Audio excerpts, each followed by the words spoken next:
Casimir paused to let everyone absorb this information before continuing. I have a plan, and now it's just a matter of execution. Over this time, we've gathered information on the locations of many small squad assignments and targets for persuasion. After the meeting, Casimir grabbed lunch at the cafeteria. Post-lunch, Casimir and Mira headed to the nunnery. Since the villa for Beketrigo was yet to be built and plans for central area development were underway, the original site was abandoned. Also, with the construction team focused on the new city, the villa would likely take several months. Therefore, Beketrigo would temporarily stay at the nunnery. Accompanied by Mira, they met the elder nun at the entrance. The young nun Lucky didn't dare be disrespectful under the elder's watch. Leading them, they arrived at the courtyard behind the prayer hall, which housed living quarters and a vegetable patch.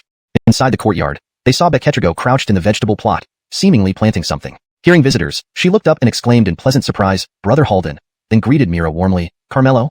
Casimir noticed Beketrigo's mud-covered hands and dirt-smudged nose and asked curiously, Beketisi, what are you doing? Why are you covered in mud? Beketrigo laughed sheepishly, wiping her face and leaving a streak of mud, then said, I'm planting vegetables. Vegetables? Casimir inquired, intrigued. Mira, also curious, asked, what kind of vegetables are you growing? Now good friends, both with 2 leaves. That one's just bigger. I thought it was malnourished. I watered it every day, but it never grew as large as the others. So it's a watermelon sprout? Mira, who hadn't seen either type of sprout, asked curiously, Teacher Luo, how can we distinguish between pumpkin and watermelon sprouts? With that, Teacher Luo's impromptu class was in session. Raphael made a show of adjusting his tie, then cleared his throat and pointed at the watermelon sprout, explaining, actually, it's very easy to distinguish between pumpkin and watermelon sprouts. First, watermelon sprouts are clearly smaller, and their leaves are smoother. Look at the pumpkin sprouts. Ailey Cherion turned to look at the nearby pumpkin sprouts. Raphael continued, see? Pumpkin sprouts are obviously rougher. Ah, now we understand, Beketrigo and Mira exclaimed in realization. Raphael turned around and said, there's actually another simple way to tell them apart. Beketrigo and Mira stared intently at the watermelon sprout, while little nun Lucky scoffed disdainfully, muttering, who doesn't know this? Ignoring little nun Lucky, Raphael glanced at Mira and Beketrigo, then pointed at the seed shell on the watermelon sprout's leaf, saying, ah, see this? It's clearly a watermelon seed shell. Beketrigo and Mira looked at him with admiration, as if they were 2 students. It was already past 7 o'clock. Knock, knock, knock. In the conference hall, Raphael was reviewing documents when the knocking on the door interrupted him. In the afternoon, he had visited Auric's team to oversee the talent selection process. Among nearly 100 people, each one was eloquent and articulate. He stayed for a while, reminded Auric to bring the selected individuals to the conference hall once chosen, and left. Now, it was 7 in the evening, and no meeting had been called yet, so anyone visiting at this hour would undoubtedly be Auric and his chosen orators. Come in, Raphael set aside the documents, straightened up, and calmly said. The door opened, and Auric entered. He paused at the doorway and beckoned to someone outside, urging, come in quickly. Under Auric's encouragement and Raphael's watchful gaze, 3 men and 2 women walked in one by one. Upon seeing Raphael, they appeared both excited and extremely nervous. Sit down, Raphael instructed. 2 of the men sat down immediately, while the remaining man and 2 women remained standing, visibly tense. Raphael smiled gently, no need to be afraid, sit down. This time, the remaining man and 2 women took their seats. Raphael looked at Auric and asked, these are your most eloquent choices? Yes, sir, Auric replied. Raphael scanned the 5 individuals and said calmly, I will not forget your contributions. He then fell silent, waiting for them to make their decisions. Cortese spoke hesitantly, sir, I want to withdraw. All right, you may go, Raphael replied expressionlessly. After Cortese left, Damien raised his hand. Raphael looked at him, noticing the sweat on his forehead, his flushed face, and his anxious demeanor. Raphael found this behavior peculiar and thought, if he doesn't want to do it, he should just leave. Why does he act this way? He shook his head slightly and said calmly, speak up. Translation continues as per the original structure and style, maintaining coherence with previous content. Hashtag chapter 157, Zombie Siege, part 11. Under everyone's gaze, Damien's face turned bright red, and large beads of sweat dripped from his forehead. Hearing Raphael ask him to speak, he hurriedly stammered, sir, I agree. Agree? Raphael was somewhat surprised. He had expected the man to refuse, but instead, he agreed, which piqued his curiosity. Why do you look like you're about to die? Reporting to sir, I ate something wrong today, and it's about to erupt. Damien gritted his teeth as he spoke, veins bulging on his forehead. At that moment, a dull, leaking sound spread out from Damien, echoing in the meeting. Under the leadership of Raphael, Joaquin, Reed, Orlando, and Tucker, they set out grandly in different directions. Team 1 left through the south gate heading south, Team 2 left through the east gate heading east, and Team 3 left through the west side heading west. They did not send any team north, not because of insufficient manpower, but because the northern area was almost entirely occupied by zombies, leaving little human settlement. Sending a team there would be both dangerous and potentially futile, so Raphael decided against it. Now that spring had returned, seeds planted in the nun's vegetable garden would sprout. Raphael liked sitting atop vehicles because the confined space inside an armored car made breathing uncomfortable. After the Nelson battle, Raphael ordered the gathering of intelligence on nearby human forces and marked their specific locations. His intention was to avoid being caught off guard during encounters similar to Nelson. Additionally, the base upgrade required a large population, and these smaller forces were rich resources. Previously, he had neither reason nor time to manage these minor forces, but now it was the perfect opportunity to merge them all. Not only to expand the base's population and strength, but also to save them from becoming zombie food.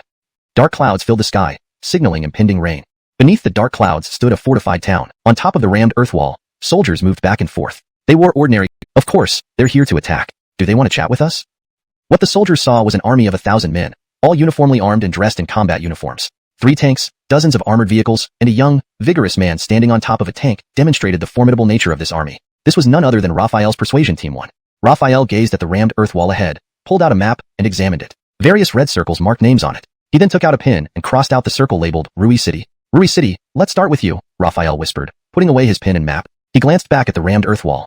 Stretching out his hand, a guard army soldier promptly handed him a loudspeaker. Raphael cleared his throat and placed the loudspeaker to his mouth. Cortessan up, people in the city. I am Raphael from the base. At present, zombies have evolved to level 3, capable of commanding lower-level zombies to attack weak human shelters, posing a great danger. For your safety, I've come here to bring you into the base, providing protection. Don't think I'm exaggerating. Becketney's small shelters have already been attacked by zombies. Those who managed to escape are few. Most became zombie food. After several minutes of talking, Raphael's throat dried up, and he called for Damien. Tanks, armored vehicles, heavy machine guns, standardized rifles. Is this a professional military unit, or what? The Lord of Rui City carefully examined the guard army's equipment, becoming even more shocked. He muttered to himself, guessing, could it be true that the guard army is actually the pre-apocalypse professional army? Hey, people on the wall, can you at least give us an answer? Didn't you see we're shouting ourselves hoarse over here? On the guard army side, Damien had been yelling continuously, and his voice was now quite hoarse. However, Rui City still hadn't given a response. Raphael thought, this won't do. There are other shelters out there. If I lose my voice here, it wouldn't make sense. So, he took the megaphone from Damien and shouted this sentence. With the assistance of the loudspeaker, Raphael's words were clearly heard by everyone in Rui City. The Lord of Rui City slightly startled, then his expression hardened as he nodded decisively, seemingly making a significant decision. He leaped down from the 3-meter-high wall, landing smoothly without any signs of injury. Raphael instantly recognized him as an evolved. To become an evolved within such a small faction meant this person held a high status.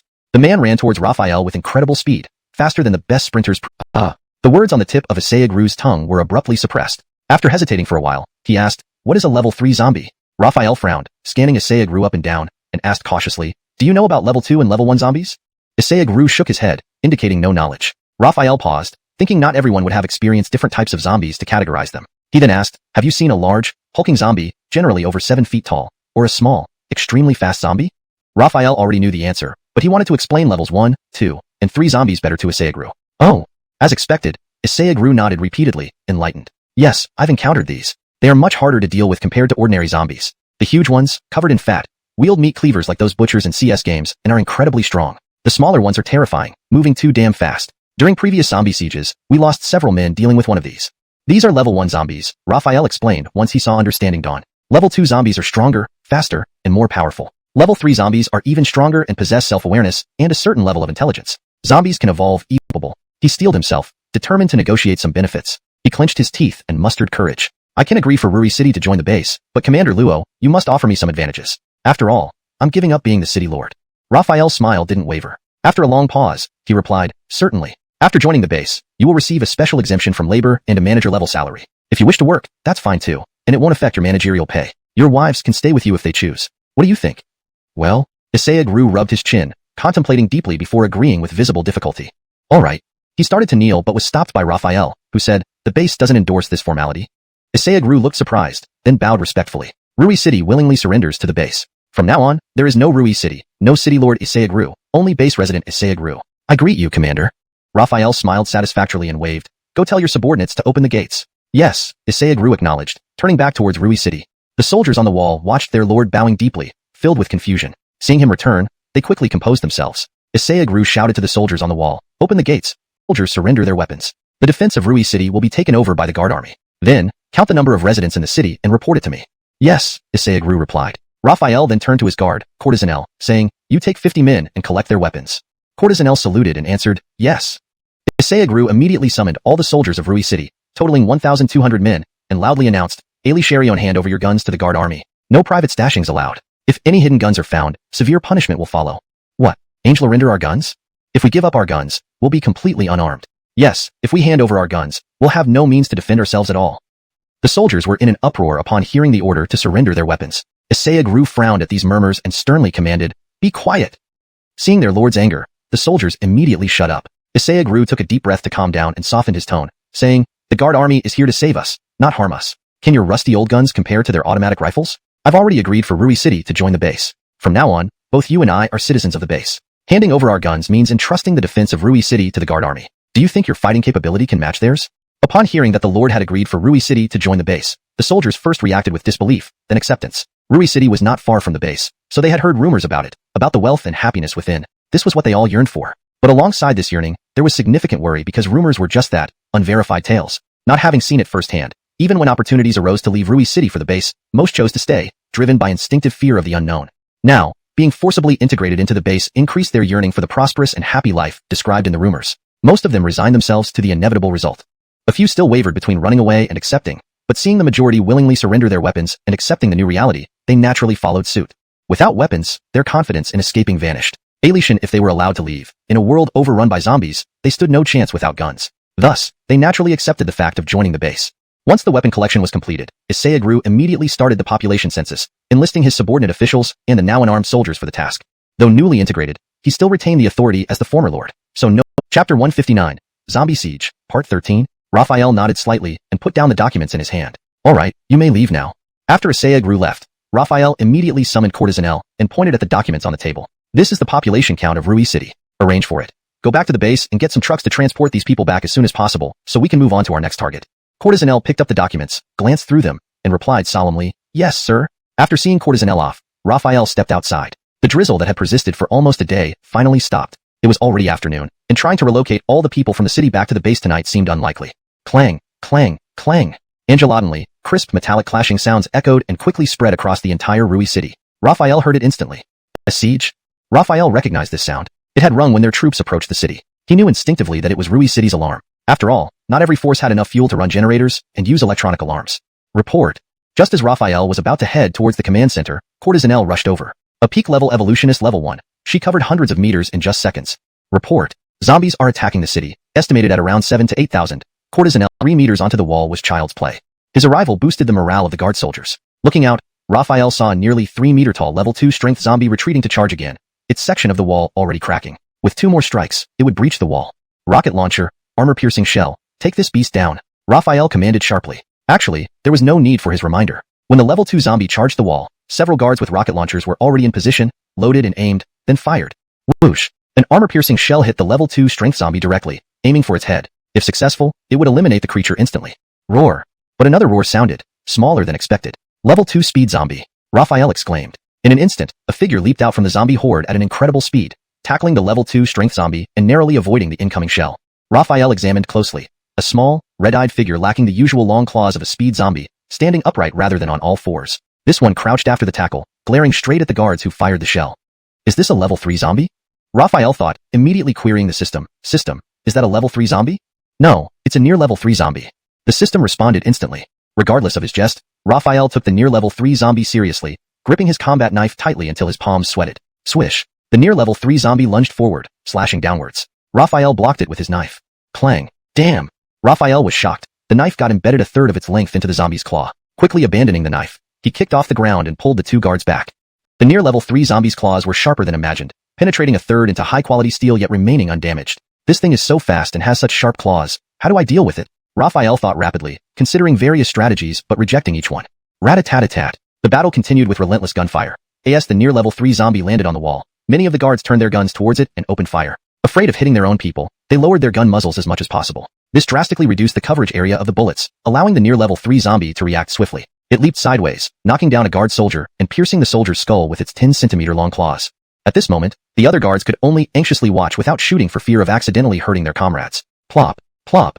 2 more guards were killed. Raphael couldn't think of any perfect plan either, and immediately charged at the near level 3 zombie. In midair, he drew his pistol. Zombie. The near level 3 speed zombie seemed very anxious, roaring in distress. When the level 2 strength zombie lost its arm from the armor-piercing shell, the near level 3 speed zombie glared fiercely at the 2 guards who fired the shell. Considering these points, Raphael made up his mind to take a gamble. He stopped blocking the near level 3 zombie and leaped toward the level 2 strength zombie, praying internally, it must be true.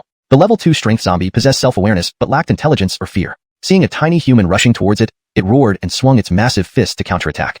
Raphael's speed was incredibly fast. Compared to the near level 3 speed zombie, he was only slightly slower, while against the level 2 strength zombie, he was completely at ease. He easily dodged its punch and delivered a sweeping kick to its calf, sending it flying and landing in the mud with a splash. Angela rounding ordinary zombies pounced on Raphael, but they were quickly smashed to death. Angela enough, Raphael's guess was correct. Upon seeing the level 2 strength zombie fall and fearing further attacks, the near level 3 speed zombie abandoned killing the guards and rushed toward Raphael. Though Raphael was fighting the level 2 strength zombie, most of his attention was on the near level 3 speed zombie. Seeing it charging over, he threatened, "If you come closer, I'll crush its head." Only he and Courtesanel met this criterion. Raphael couldn't sacrifice himself, but he also couldn't bear losing Courtesanel. Alition if Courtesanel tried to hug and immobilize the near level 3 speed zombie. Success wasn't guaranteed due to its incredible speed. Given this plan was impractical because failing to kill the near level 3 speed zombie after sacrificing Courtesanel would invite severe retaliation, possibly during the relocation process. After pondering for about a minute, a sudden inspiration struck Raphael, and a smirk formed on his lips as he thought of a good plan. Chapter 160, Zombie Siege, Part 14. Raphael had an idea, which was more of a guess and a gamble. However, he was confident that he had an 80% chance of success. In front of the nearly third stage zombie, Raphael pointed at the almost second stage zombie under his feet, then at himself, and finally at the nearly third stage zombie while waving his hand. Using gestures and speaking simultaneously, Raphael explained, "I'm keeping this one temporarily. Don't make any rash moves, or I'll kill it instantly. Once I've evacuated all the people in the city, I will release." The nearly third stage zombie seemed to understand partially, with its eyes flashing red continuously. It glanced at the second stage strength zombie under Raphael's feet, growled lowly, then surprisingly nodded in agreement before turning away. Still underway, and the priority was to focus on the current task. Calling over some help, they tied up the second stage strength zombie securely. Surprisingly, it remained obedient without any resistance. Raphael knew this wasn't out of fear of him, but possibly due to the nearly third stage speed zombie's menacing growl before leaving. Although the second stage strength zombie was tightly bound, Raphael did not dare to drag it into the city as it was too dangerous for ordinary people. Besides, who knows if there wouldn't be mischievous kids causing trouble and ending up dead. Thus, he left the second stage strength zombie under the city wall, guarding it personally. He called over Courtesanel, instructing Fadery, and returned to the base with a medium truck to transport all the civilians of Re-City back. Courtesanel responded formally, "Understood." As night fell, darkness engulfed the surroundings like a black curtain blocking out all light. Fortunately, the armored vehicle's two powerful lights illuminated the area, guiding several guards armed with shovels and tools working in the drizzle around the second stage strength zombie. The second stage strength zombie, despite having self-awareness, lacked the intelligence to react, remaining indifferent as humans dug holes and buried wrapped objects. Time ticked by. The next morning, almost 200 medium trucks entered the city in procession, with nearly 10,000 civilians boarding as many as footsteps shaking the earth. A 3-meter-tall giant zombie with iron-black skin appeared, dragging a wild boar larger than a cow. Compared to its massive frame, the boar seemed almost normal-sized, even small. It walked to the nearly third-stage speed zombie. The nearly third-stage speed zombie looked at the iron-black giant zombie, throat moving, emitting incomprehensible sounds. The iron-black giant zombie responded similarly. After this exchange, the giant zombie tossed the wild boar before the second-stage strength zombie and growled. The nearly third-stage speed zombie extended its sharp claws to cut the ropes binding the second-stage zombie. Boom! A massive explosion erupted under the three zombies. Shockwaves spread visibly. The earthen wall behind the second-stage zombie collapsed. The iron-black giant zombie was thrown a few meters away. The boar's corpse exploded into fragments, and the nearly third-stage speed zombie was enveloped in flames, unknown if alive or dead. Swoosh! An instant later, a figure dashed in swiftly. It was Raphael. He hadn't left but had hidden nearby, holding the detonator and watching quietly. Last night, the busy guards were planting explosives. This nearly third-stage zombie posed a significant threat and had valuable crystals in its brain. Raphael couldn't let it go. Clashes with the human. It hadn't even touched his clothes but had been struck heavily many times, exacerbating the injuries sustained from the earlier explosion. Roar! It roared in anger, stopped swinging its fists, pulled back from Raphael, looked at him deeply as if trying to memorize his appearance, then turned and fled. A nearly third-stage strength zombie fleeing? This revelation surprised Raphael, making him feel even more threatened. The nearly third-stage strength zombie's speed wasn't fast. He could easily catch up if he wanted to, but he didn't chase because he couldn't kill it. He glanced at the explosion site, where a huge crater lay amidst scattered corpses. After searching, he found the relatively intact head of the nearly third-stage speed zombie. At this moment, the eyes of the nearly third-stage speed zombie were no longer red but deathly white, clearly dead beyond doubt. Cleaving open the skull, a green evolution crystal fell out, identical to a second-stage evolution crystal. Raphael frowned in surprise. A second-stage evolution crystal? Finding the second-stage strength zombies dropped second-stage evolution crystal for comparison, he breathed a sigh of relief. Though not obvious, the nearly third-stage evolution crystal was slightly darker in color than the second-stage one. Holding the nearly third-stage evolution crystal, Raphael's eyes sparkled. Head, thinking, I originally believed level 2 zombies would fight each other, and higher-level zombies would naturally do the same. Who would have thought that once near level 3 zombies gain full self-awareness and intelligence, they start supporting each other within their clans. In comparison, the current state of humans is really pitiful. A moment later, Raphael regained his senses and looked at the 3 evolution crystals in his hand. He pondered whether to return to the base or to undergo evolution first. After much deliberation, he decided to take 2 level 2 evolution crystals first, boosting his own strength further. There was no rush with the near level 3 evolution crystal, since he had yet to reach the peak of a level 2 evolved Fateman. However, he definitely could not perform the evolution in Re-City because there was no telling if the near level 3 strength zombie would return with a gang of minions to cause trouble. It was better to keep a safe distance. He glanced at Re-City, noticing that a large section of the rammed earth wall had been destroyed by explosions. Fortunately, all residents had already been relocated, so no one had to worry. Raphael put the 3 evolution crystals into his pocket and burst away at incredible speed. Half an hour later, Raphael entered a dense forest filled with towering trees, seemingly evolving themselves. Spotting a tree over 20 meters tall, he leaped up onto a branch. Once stayed and split the bamboo pit viper in half before it could launch a second attack. The upper part fell off the tree, while the lower part writhed on the branches, a disturbing sight that would make any woman scream. Sigh, how did you fall again? Raphael sighed in mock frustration. Whoosh! Jumping down, he sliced off the bamboo pit viper's still flicking tongue head with one swift slash, causing its final death. He obtained a pale green near level 2 evolution crystal, an unexpected reward. Back on the tree, Raphael swallowed the near level 2 evolution crystal without hesitation. Cortez energy spread through his body, reinforcing every cell. Unfortunately, the life energy contained in the crystal was too little and impure, lasting less than half a minute. Next, he took out 2 level 2 evolution crystals, tender green in color. Sadly, such beautiful and vibrant hues were given negative connotations by humans. He carefully wiped the 2 crystals clean with broad leaves dripping with rainwater, ensuring he didn't ingest any zombie brain, which contains the zombie virus. After meticulous cleaning, the 2 level 2 evolution crystals were ready to be consumed. Raphael took a deep breath and swallowed both simultaneously. Instantly, the crystals dissolved into fluids, releasing immense life energy throughout his body, enhancing every cell. 4 near level 3 evolution crystals or 1 level 3 evolution crystal to succeed. Damn! Hearing the system's response, Raphael couldn't help but exclaim. 4 near level 3 evolution crystals were required to become a level 3 evolved fateman, twice the effort needed to go from level 1 to level 2. With 3 more near level 3 evolution crystals needed besides the one he had, the task seemed extremely challenging. But no matter how difficult, Raphael had to accept it. It was a hard requirement. Having achieved his goal, Raphael decided not to linger. He jumped down from the tree, faced the direction of the base, and sped off. Not knowing what it would feel like to consume a near level 3 evolution crystal, for safety, he planned to do it upon returning to the base. Night fell, shrouding the world in darkness. At this moment, Rui City had lost its usual vitality and was engulfed in an eerie silence. Angeladonly, the earth trembled as if struck by a massive rock, and the sound reverberated, accompanied by the dense footsteps of many creatures. The iron-black skin, blood-red eyes, and 3-meter height belonged to the near level 3 zombie that had fled earlier in the day. It returned not only with several minions, but also flanked by 2, slightly shorter level 2 strength zombies. On the shoulders of these 2 level 2 strength zombies stood 2 level 2 speed zombies. The zombies and level 1 zombies fell to their knees, while near level 2 zombies took several steps back, bowing deeply. Only the level 2 zombies remained relatively unmoved. Roar. Staring northward, the near level 3 zombie suddenly let out a sky-piercing roar. This roar differed from the previous one, filled with rage, hatred, and a killing intent. It seemed as if in that northern direction lay its mortal enemy. Hashtag chapter 162.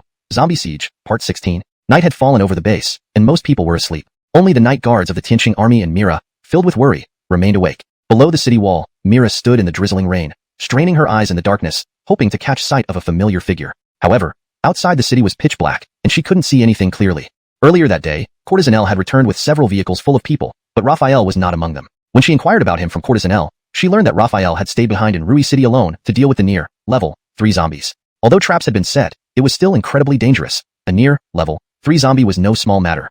This news made her very worried. If not for Aurelia's persuasion, she would have gone to Rui City herself. Swoosh swoosh. Footsteps approached from behind, and Mira felt a moment of joy, only to be disappointed again when she turned around. The person approaching wasn't Raphael, but Aurelia. Aurelia had only returned to the base today. She had negotiated with a smaller faction, which consisted of about 4,000 people including soldiers. Since their location was close to the base, they had walked back without using vehicles. Coincidentally, she had met Courtesanel upon her return and learned about Raphael's situation. While she was also worried, knowing Raphael's strength and his careful nature, she had persuaded Mira not to go to Rui City. How did you come here? Mira asked calmly, shifting her gaze away from the distance. I'm worried about him too, Aurelia replied, walking up beside her and looking out into the darkness. Her tone was calm, but her eyes betrayed her concern. Mira stared at Aurelia for a moment before turning back to the distance, saying, when you were persuading me, you sounded so confident. I thought you weren't worried.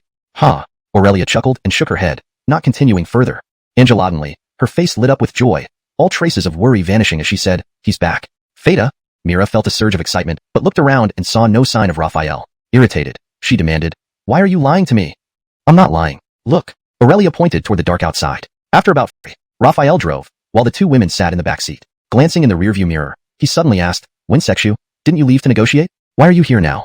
Aurelia replied, I just returned today. The small faction we negotiated with only had about 4,000 people, including soldiers, and they were close to the base, so we walked back.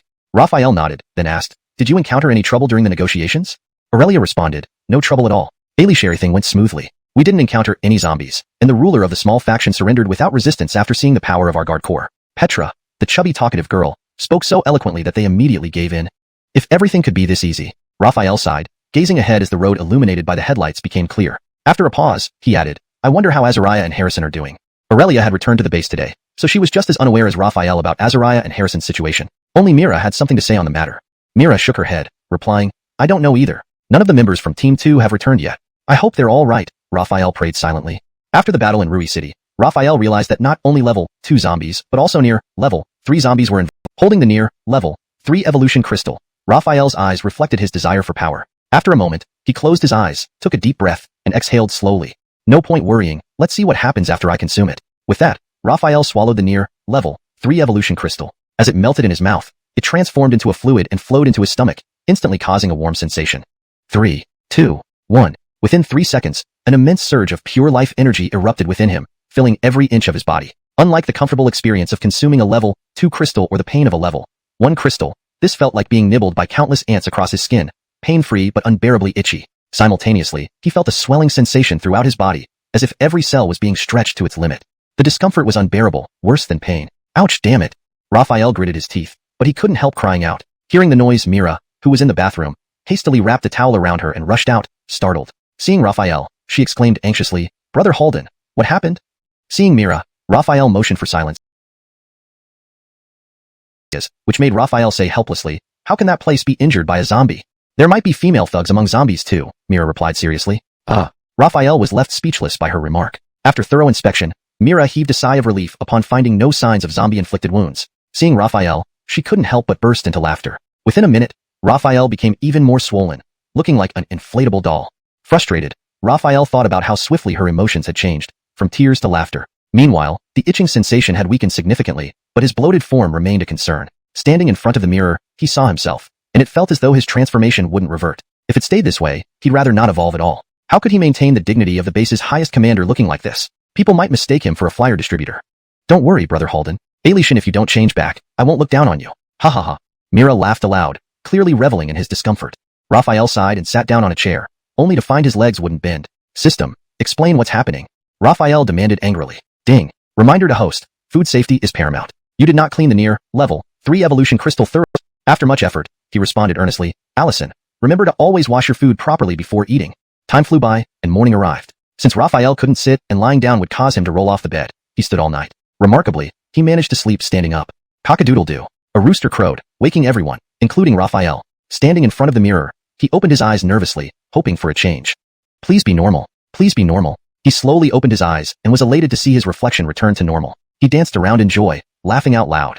Ha ha ha. Awoken by the commotion, Mira emerged from the bedroom and saw Raphael, now back to his usual size, and felt a wave of relief. She looked him over, then teased, you looked cuter last night, all puffy and round. Raphael shot Mira an exasperated glance, wondering why he never noticed how mischievous she could be. Report. Sandra Azariah requests an audience. At that moment, a soldier outside called out. Raphael and Mira exchanged glances, both filled with pleasant surprise. Azariah was back. Translation completed. This follows the same tone and style as the original text, ensuring a coherent storyline while maintaining the structure and line breaks as in the Chinese input. Survive this fourth attack, and our ammunition is nearly depleted. After the fourth siege, Reed and I decided to return to the base for reinforcements under the cover of night. Afraid that vehicles would make too much noise and disturb the zombies, we had to go on foot. Since my speed is the fastest, I was tasked with seeking help. Commander, please send reinforcements to Beketpo village as soon as possible. A 3-meter-tall, iron-black, near level 3 strength zombie? Casimir exclaimed in surprise. He didn't expect Azariah's group to encounter a near level 3 zombie as well. Fortunately, it was a strength-type zombie. If it had been a speed-type zombie, Beketpo village might have already fallen. Was the near level 3 strength zombie Azariah encountered the same one he faced in Rui City? Immediately, he dismissed this thought since the timing didn't match up. Azariah encountered the near level 3 strength zombie yesterday, while he himself fought a near level 3 zombie in the afternoon. Rui City is to the south, while Beketpo village is to the east. With the speed of a strength-type zombie, it couldn't possibly have fought him at noon and then gathered a large number of zombies to attack Beketpo village afterward. So, the near level 3 strength zombie Azariah encountered must be different from the one he faced. But this only confirmed his fear that there were more near level 3 zombies than he imagined. However, the immediate priority was sending reinforcements to Beketpo village, where there were still 1,000 guards in the village city number 1. After this, their supply would probably drop below a third. And if there were 2 more sieges, their ammunition would be completely exhausted. Germain suspected that these zombies were intentionally exhausting their ammunition. Unlike before, where they would keep charging mindlessly until killed, these zombies attacked and retreated systematically, seemingly aiming to harass rather than directly assault the city. Despite the lack of casualties among their own forces, their ammunition was heavily consumed. Although Shelter City number 1 had a bullet production line, its efficiency was low, and it required power, which in turn needed fuel, a resource in short supply. Of course, Germain had considered other options, like requesting reinforcements. After the second siege, he sent a letter to the Wasteland Military District, but there had been no response yet. Perhaps the district faced its own troubles, or maybe the messenger was intercepted by zombies en route. This situation was far too abnormal. Recalling what Casimir had mentioned about level 3 zombies emerging, he shuddered in horror at the realization that these recent sieges might be personally commanded by a level 3 zombie to drain their ammunition and eventually breach the city. If true, the level 3 zombies were terrifyingly intelligent. While shocked, his mind raced to find a solution. In Yuhui City, at the city lord's residence, Justino sat in his high chair, listening to reports calmly. Recent sieges, these zombies seem to act with strategy, likely under the command of higher-level zombies that can control level 2 zombies. Clearly, these commanding zombies are of a higher level, Justino sighed, turning to look at Isaiah calmly. Justino's words caused a stir. These officers and ministers weren't fools and understood the implications, revealing looks of shock. Tracy, though reluctant to think deeply, grasped the meaning quickly. Controlling level 2 zombies indicated a level higher than level 2, leading to the inevitable conclusion, level 3 zombies. Lord Becketier, your meaning is that level 3 zombies already exist, and based on the recent zombie sieges, these level 3 zombies might have developed some level of intelligence and tactical awareness, Tracy said in surprise. Justino nodded, affirming Tracy's statement and continued, based on the patterns of these sieges, the hidden level 3 zombie seems to be deliberately depleting our ammunition. At this moment, Isaiah had accepted the reality of level 3 zombies and asked, if so, what can we do to break this deadlock? Justino fell into deep thought. Tracy immediately voiced her thoughts. I still think we should follow what I suggested earlier. Since these beasts want to deplete our ammunition, next time they attack and retreat, we should directly charge out and confront the level 3 zombie in a decisive battle. This won't work. Justino shook his head, dismissing Tracy's idea. He quickly explained, I know you're wondering where we can find help, but with sufficient incentives, even enemies can become allies. You mean? Isaiah seemed to guess whom Justino wanted to seek help from, and this surprised him greatly. Yes, my ally candidates are Drake and Raphael. Under Isaiah and the others' watchful eyes, Justino did not keep them in suspense and directly named the people he considered as potential allies. Drake and Raphael are our enemies. Lord Becketier, please reconsider. They nearly attacked our Yuhui city recently. As expected, this caused a stir. The officers and ministers began murmuring amongst themselves, seemingly eager to gossip and find pretty women rather than be useful. Tracy was also confused about seeking help from Drake and Raphael. They were their enemies. She expressed her doubts. Lord Becketier, I don't think it's wise. They are our enemies, and by asking for their help, we would be giving them resources to strengthen themselves. What if they turn around and attack us again? Wouldn't that be aiding the enemy? Justino smiled and shook his head, gesturing with his hand to quiet the hall. Once everyone was silent, he countered, then do you think any other force besides the Wasteland Military District and the base can help us out of this situation? This question immediately silenced everyone. The officers and ministers couldn't think of any other military force stronger. No need, proceed directly, Raphael responded without hesitation. The convoy continued on its way. About 10 minutes later, a sudden forward inertia threw everyone in the vehicle forward. Thankfully, seatbelts prevented anyone from being thrown out. Raphael felt puzzled about the sudden braking and was about to ask when the radio crackled again, this time with Conley's voice, more urgent than before. This is Conley. Reporting to the officer, we are 3 kilometers away from Beketpo village, but I can hear the roar of evolved zombies. I believe they have launched an attack. Raphael unbuckled his seatbelt and stepped down from the armored vehicle. Indeed, within the enclosed space, most sounds were muffled. Now outside, he could hear the roars of evolved zombies and dull impacts. Boom!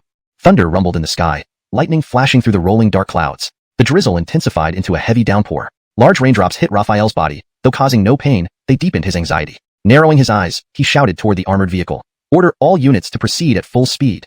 Yes. The driver of the armored vehicle carrying Guillermo responded into the radio. This is Orlando Bakey. Orders from the officer, full speed ahead. Repeat. Orders from the officer, full speed ahead. The giant zombie swatted the incoming shell away with a powerful hand. Despite not being as fast as speed zombies, it moved faster than humans and anticipated the trajectory, deftly deflecting the shell. The shell exploded hundreds of meters away, harming no zombies within its blast radius, wasting its potential. Swoosh, swoosh, swoosh. 3 more shells shot towards the giant zombie. Among them was an armor-piercing round, onto which the soldiers pinned their last hope. The giant zombie deflected 2 shells with one hand, and used the other to block the third, striking it away. Boom! The explosion sent fiery debris flying, killing several nearby zombies. However, since it wasn't an armor-piercing round, the giant zombie sustained only minimal damage. A few small wounds on its left forearm quickly healed, leaving no scars. With a thunderous roar, the giant zombie charged towards Beketpo village's wall. At this moment, 4 tanks emerged from the village gates, crashing head-on into the behemoth. With no shells left, they opted for brute force. The steel beast collided with the giant zombie. The tank's kinetic energy was immense, hurling the zombie 10 meters back. However, the tank suffered too, its barrel bent and front armor dented. The shock over. The soldiers on the wall braced themselves, trying to maintain their footing amidst the chaos. With each successive crash, the integrity of the wall weakened, threatening to crumble under the relentless assault. Chapter 165, Zombie Siege, Part 19, Rumble. Above the dark clouds, blue lightning flashed, followed by a deep rumble of thunder. At the same moment, the drizzle that had persisted for days suddenly turned into a heavy downpour. In Beketpo village, people looked up to the sky, letting large raindrops hit their cheeks. Boom! Angelodonly, a huge sound caught their attention. This time it wasn't the thunder from the horizon, but the crashing sound coming from the front. In their view, The rammed earth wall ahead was filled with cracks, appearing quite fragile. The guards on the wall had already retreated, now engaging the speedy zombies on the ground. All level 1 speedy zombies had been killed in gruesome ways, limbs torn off, heads smashed. 3 near level 2 speedy zombies had taken out close to 200 guard warriors, but they were also in bad shape, 1 dead and the remaining 2 with 1 arm and 1 leg each severed, greatly weakening their fighting capacity. A level 2 speedy zombie had killed more guard warriors than all 3 near level 2 speedy zombies combined. This can't go on. Carl Baron, I'll grab this beast tightly when the time comes.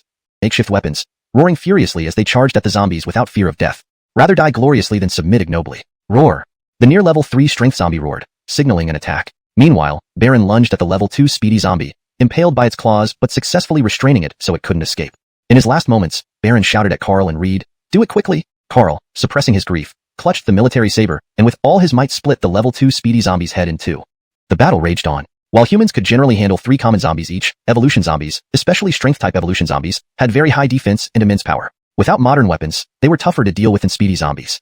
The blows from machetes, hoes, and sticks on these strength zombies felt like tickling, unable to inflict any real damage. Only Carl and Reed could kill these level 1 strength zombies, but now they were targeted by the near level 3 strength zombie. Facing it, their power as peak level 1 evolvers seemed insignificant. Their sabers only left faint white marks on its body, unable to break the skin. Thus, Reed and Carl relied on speed, circling around, looking for opportunities to help others against level 1 strength zombies. While humans and zombies were dying, there were far more zombies than humans and Beckett's to see a familiar figure standing before him. This figure, though slender compared to the near level 3 strength zombie, was blocking its iron fist. Commander! Carl instantly shed tears, moved by Raphael's arrival during such a critical moment. Reed and the remaining guard warriors were also overjoyed upon seeing Raphael, boosting their morale immensely. Whoosh whoosh whoosh. Meanwhile, several figures soared in from outside the city, heading straight for the strength evolution zombies. They moved incredibly fast and were extremely powerful, showing no fear toward the level 1 strength zombies, except for a woman who engaged cautiously while others faced them head-on, achieving overwhelming superiority. It's Sandra Joaquin, Orlando, Tucker, and warrior Beketrigo. The remaining guard warriors exclaimed excitedly. Although the villagers of Beckett Village didn't know who they were thrilled and elated by their display of power. Tap tap tap. Bang bang. At the same time, gunfire erupted. Ailey Cherion looked to see 7 tanks leading the charge, followed by hundreds of armored vehicles. Becketshine guns poured continuous fire like the pouring rain, leaving nowhere for the zombies to hide, causing them to fall one after another. Under such firepower, common zombies were helpless, being mowed down batch by batch. Blocked by a human, the near level 3 strength zombie was startled but soon recovered. Strength zombie roared in anger. Other zombies changed their targets and pounced on Raphael from all directions. While these zombies posed no real threat to Raphael, they managed to stall him momentarily. Seizing this opportunity, the quasi-3rd level strength zombie got up but did not counterattack. Instead, it turned around and ran. Raphael couldn't let it escape. He shouted immediately, "Angel around it with tanks. We can't let this beast get away." Whoosh whoosh whoosh. As soon as he finished speaking, 7 tanks adjusted their cannons and fired armor-piercing shells at the fleeing quasi-3rd level strength zombie. Relying on its exceptional ability to predict movements, the zombie successfully dodged the first barrage of shells. The second barrage followed swiftly. The zombie used its massive palms to swat several shells away, but with only 2 hands, it was inevitably hit by one armor-piercing shell that struck its abdomen. The outer casing of the shell exploded, and the highly penetrative core tore through the zombie's belly, leaving a hole the size of a human fist. However, such an injury had little effect on the quasi-3rd level strength zombie, at least not for the moment. Roar. It glared fiercely at the tanks, roaring deafeningly. Angelotantly, it squatted down and leaped into the air, soaring 5 or 6 meters high before crashing down on a tank with tremendous force. This abrupt jumping attack caught everyone off guard. Raphael had seen a quasi-2nd level zombie use jumping to attack tanks before, but that was just once. Afterward, he never saw a nearly 3-meter-tall 2nd level zombie use this method again. He assumed that the larger quasi-3rd level strength zombie wouldn't be able to jump either, but reality often differed from expectations. The massive body of the quasi-3rd level zombie, like a mountain falling from the sky, crashed heavily onto the top of the tank. The tank sank more than a foot into the ground, and the turret dented instantly, leaving 2 enormous footprints. The strong impact inside the tank knocked out the defending soldiers. Bang bang bang. The other tanks quickly rotated their turrets, and their dark gun barrels aimed straight at the quasi-3rd level strength zombie, firing massive bursts of flames. The intense heat from the shells evaporated the raindrops that fell on them instantly. Faced with so many shells, even the quasi-3rd level strength zombie found it difficult to defend. Another armor-piercing shell struck its shoulder, and dark red blood gushed from the 2 wounds. Roar. The quasi-3rd level strength zombie roared in fury, jumped off the tank, and grabbed the gun barrel with its massive hands. Its muscles tightened, veins bulging across its upper body. In front of everyone, it ripped off the tank's turret. Wielding the turret like a giant hammer, it charged towards the nearest tank, lifting the heaviness in its eyes dimmed rapidly, and dark red blood flowed anew from its injuries. Several armor-piercing shells struck its body in succession, leaving new wounds. Its massive form swayed unsteadily and finally crashed to the ground with a thunderous boom, sending mud and water splashing 10 meters high. Whoosh! Raphael flew over and saw the enormous quasi-3rd level strength zombie and the 3 immobile, damaged tanks. He couldn't help but feel amazed. Against 7 tanks, the zombie had managed to achieve such remarkable results. It was truly terrifying. Chapter 166, Zombies attack the city. 20. The nearly level 3 zombie, lying on its back, stared intently at Raphael with its fist-sized eye, filled with hatred and unwillingness. Dark red blood gushed from its wounds, staining the muddy ground a deep crimson. The light in the nearly level 3 strength zombie's eyes finally dimmed and went out. The death of this nearly level 3 strength zombie left Raphael bewildered. In his experience, zombies could only be killed by destroying their heads. Yet, this nearly level 3 strength zombie's head was completely intact. How did it die? Its body riddled with blood holes suggested it might have died from excessive blood loss or insufficient blood supply. To the heavens were mourning Baron and the deceased. Thousands of people from Beckett Pazhai braved the heavy rain, coming forward to kneel and kowtow, not caring about getting dirty. Thank you. These civilians sincerely thanked the guards for saving them from becoming zombie food. Waving his hand, Raphael gave a simple order: return to base. Soaked by the rain, the guard army led the thousands of civilians from Beckett Pazhai back to the base. On the way, everyone remained solemn, not celebrating the victory or chatting lightheartedly, only silent. Due to limited space in the armored vehicles, the civilians had to walk, slowing down their progress significantly. They spent over 3 hours covering what should have been a short distance, and by then, the rain had started to ease up. The base was in sight, and the Tianqing army guarding the walls opened the gates immediately upon seeing the return of the guards. Upon entering the base, Raphael returned directly to the mobile base. Checking the system panel, he saw that the number of guards was now only 2,329, losing 671 personnel, including Sandra Baron, a heavy toll indeed. The nearly level 3 zombie horde was indeed formidable, and he realized it was time to reconsider and adjust the persuasion plan. Raphael took out several evolution crystals, 3 nearly level 2, 1 level 2, and 1 slightly darker nearly level 3 crystal. As for the level 1 ebony blood on them, a rare occurrence. So, that's right. They spoke simultaneously, colliding. Raphael waved his hand, saying, my issue isn't important, you go ahead. Pausing for a moment, Mira nodded and said, about an hour ago, someone came to the base seeking help. Sitting up straight, Raphael asked curiously, seeking help? Nodding, Mira leaned against the table and explained, yes, and they are a force we've dealt with before. Dealt with before? Raphael rubbed his chin, recalling. Could it be the Wasteland Military District? Shaking her head, Mira said, no. If not the Wasteland Military District, where then? Closing his eyes briefly, Raphael suddenly opened them in surprise, asking, is it Protection City number 2? Mira landed her feet on the ground, lips pursed, calmly replying, yes, Protection City number 2, but they now call themselves Angel Onset City. Raphael was shocked. Although the base hadn't attacked Protection City number 2, they had once stood at its gates, creating some animosity. Now, number 2 Protection City actually sent someone to seek help from the base, which seemed almost unbelievable. He even suspected it might be a plot. Calmly, Raphael asked, why are they seeking help? Shaking her head, Mira looked helpless, saying, I asked the messenger, but she said she must speak to you personally. Raphael glanced sideways at Alric, waved his hand, and said indifferently, Alric, there's nothing for you here. You may go. Yes, sir. Alric bowed and then turned and left the conference room. Tracy, who had a short temper, interrupted Raphael as soon as he was about to speak. Her tone was clearly unpleasant. Raphael, you are too impolite. I've been waiting so long, and you only show up now. Seeing Tracy's attitude, Raphael swallowed his initial words and gave a cold laugh. Without offering any explanation, he replied calmly but coldly, if you didn't want to wait, you could have left. You. Tracy immediately stood up, glaring at Raphael. Honestly, she wanted to leave, but thinking of Yue City, which was running out of ammunition and food, she forced herself to suppress her anger and calm down. Fatemf. Tracy coldly snorted and sat back down, trying to maintain a composed expression, though it was clear she wasn't good at pretending. Anyone could see through her facade. Mira looked at Raphael and then at Tracy, shaking her head inwardly. Raphael was generally a laid-back person, and this Tracy's rudeness was uncalled for. After a moment, seeing that Raphael wasn't going to speak first, Tracy suppressed her frustration, lowered her tone and said, Commander Luo, I've come here to ask for your help and can step toward upgrading to a level 4 base, a highly tempting prospect. However, ultimately, those tens of thousands of civilians still belong to Yue City, and Justino wouldn't willingly hand them over. Providing military aid was possible, but it couldn't be done for free.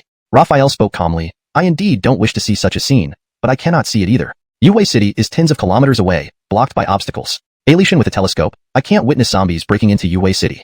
Tracy was momentarily stunned. What did he mean? Wasn't he just pretending to misunderstand? But she had to swallow her pride. As long as Commander Luo is willing to send reinforcements, please state your conditions. Hearing conditions, Raphael's eyes narrowed slightly. He joked, state my conditions? Can you make that decision? Whether I can decide depends on the terms themselves. Please tell me the conditions first, Commander Luo, and I'll give an accurate answer, Tracy replied. All right. Raphael smiled lightly, sat up straight, and was about to speak when a rapid knocking on the door interrupted him. Come in, he called. The door opened, and a tall, muscular Tianqing soldier, nearly 7 feet tall, rushed in. His face was filled with urgency. Seeing Raphael and Mira, he immediately reported, Sir, Sandra Angelo, there's a massive zombie attack on the south gate. The soldiers, 4 or 5 at a time, climbed the stairs to the city wall and quickly found their positions, firing shots. Outside the city, the sky was black with zombies. Most of them were weak, mindless ordinary zombies and similarly mindless, tall level 1 zombies. No level 2 or higher zombies were seen. The sight was overwhelmingly oppressive. This was the first time the Tianqing soldiers faced such a large-scale zombie attack, inevitably causing some tension. But months of training weren't wasted, and 90% of them managed to suppress their instinctive fear and face the dark wave of zombies. Calvin fire resounded continuously. Although the outside was swarming with zombies, they did not rush forward recklessly but kept a certain distance, as if following set red lines. As soon as the zombies crossed the red line, the Tianqing soldiers opened fire in a barrage of gunfire. The zombies immediately retreated in an orderly manner, completely lacking the relentless spirit of undead beings, almost as if they feared death and being injured by bullets. The Tianqing soldiers stationed on the city walls could only open fire when the zombies entered the shooting range and ceased fire when they retreated out of range. Footsteps echoed urgently as Mira jogged onto the city wall. Despite witnessing the zombie fishing tactics firsthand, she was initially surprised but quickly regained her composure. She began directing the Tianqing soldiers to shoot in a regular pattern to minimize ammunition consumption. It was a threat, but they are extremely annoying. Humph, Raphael scoffed. This is my battlefield. Since they've come, I will make sure none of them return. Intelligence and tactics, humans are their ancestors. They want to deplete our ammunition? Very well. Order everyone to fire at full capacity for the first 2 attacks without worrying about bullets. Afterward, we will deliberately show signs of weakening, allowing the zombies to attack again. The Tianqing soldiers must not defend themselves during these subsequent attacks. Raphael's orders spread through the ranks, and the Tianqing soldiers ceased holding back, firing continuously without sparing any bullets. The guard army lined up at the city gate, all weapons aimed at the entrance. The first battle lasted an hour, with countless bullets fired, killing over 1,000 zombies, including some evolved ones. 2 hours later, the second wave of zombies began their assault. The Tianqing soldiers fired relentlessly once more, this time lasting another hour, with an estimated 2,000 zombies eliminated. By then, it was evening, and dusk was falling. Numerous Tianqing soldiers stood guard on the city walls, not daring to relax, consuming their dinner in the form of compressed rations right where they were. Roar!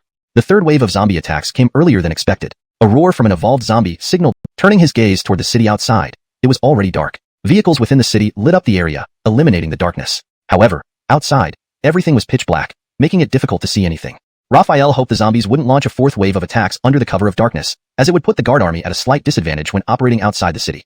Standing with folded arms, Raphael stared straight ahead, thinking to himself, with the intelligence of near level 3 zombies, they likely can't see through the ruse I set up in the first 3 waves. In Raphael's plan, since these near level 3 zombies intended to exhaust their ammunition using bait tactics, he would grant their wish by unleashing full firepower for the first 2 waves and feigning exhaustion in the third. This would create the illusion that the base was running out of ammunition, luring out the hidden near level 3 or even a level 3 zombie. When the fourth wave attacked, the base would respond with maximum firepower, including rocket launchers and anti-mech sniper rifles. If the zombies retreated, the 10 tanks and hundreds of armored vehicles lined up at the city gate would pursue them, ensuring none returned alive. Hashtag Chapter 168. Zombie Siege, Part 22. Brother Holden. The voice of Mira came from behind. Raphael turned back and gave a gentle smile. Angelotantly, he remembered something and took out 3 evolution crystal. Angelotantly, a familiar voice reached Raphael's ears. He looked in the direction of the voice and saw Tracy. He wondered silently, what is Tracy doing here at this time? Without hesitation, he jumped down from the city wall and walked toward her. Zechariah, who had been blocking Tracy, saw Raphael approaching and saluted, saying, Sir, this woman says she has something to say to you.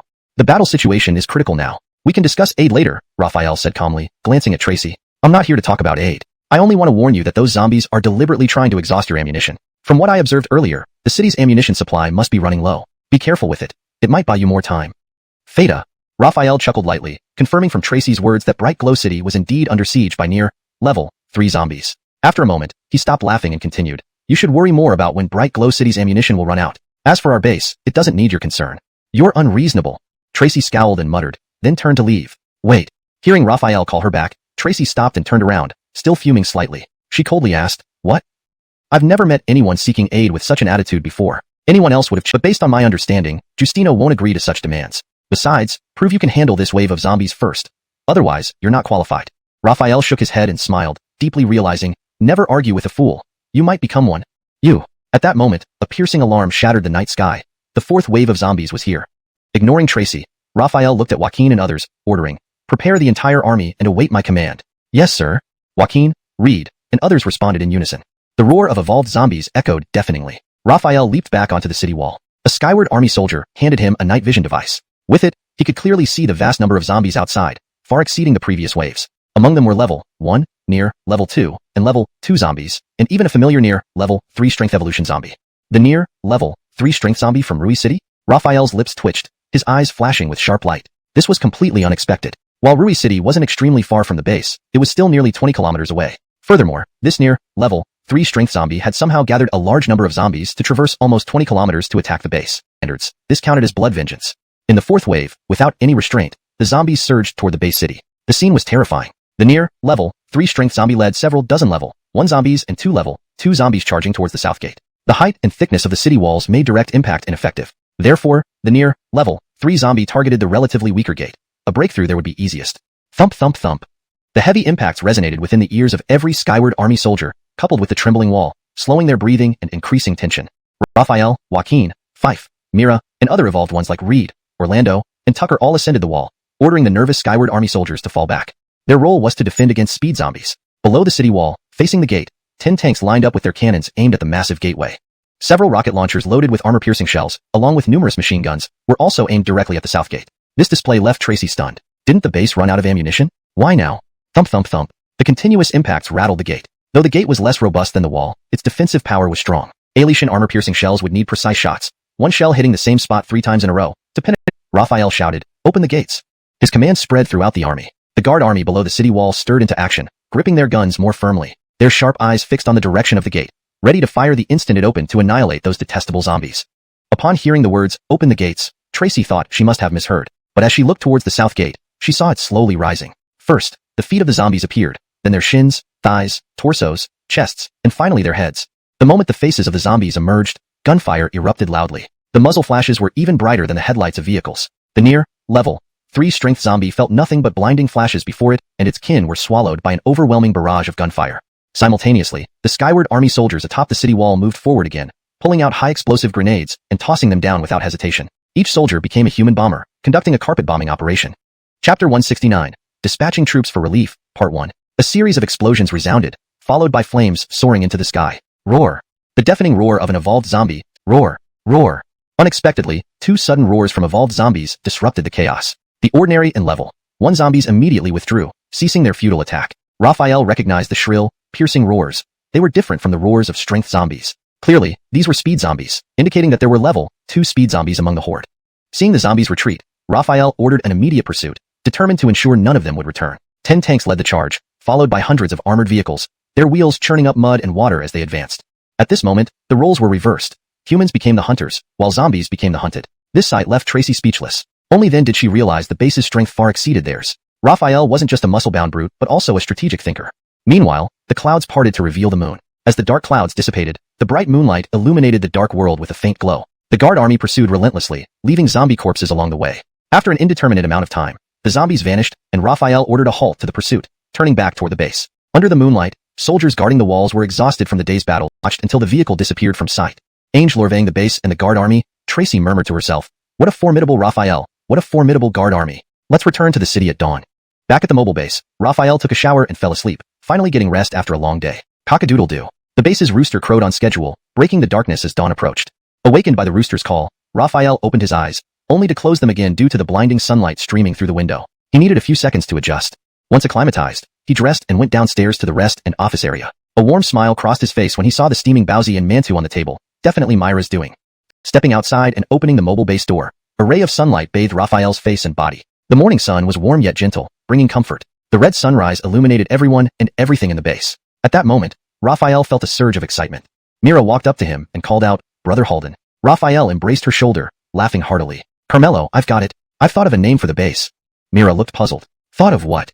"Ha ha ha." After laughing for a while, Raphael exclaimed excitedly, "A name for the base." Recalling Raphael's puffy appearance, Mira couldn't help but laugh. Raphael shot her a glare, causing her to stick out her tongue and suppress her laughter.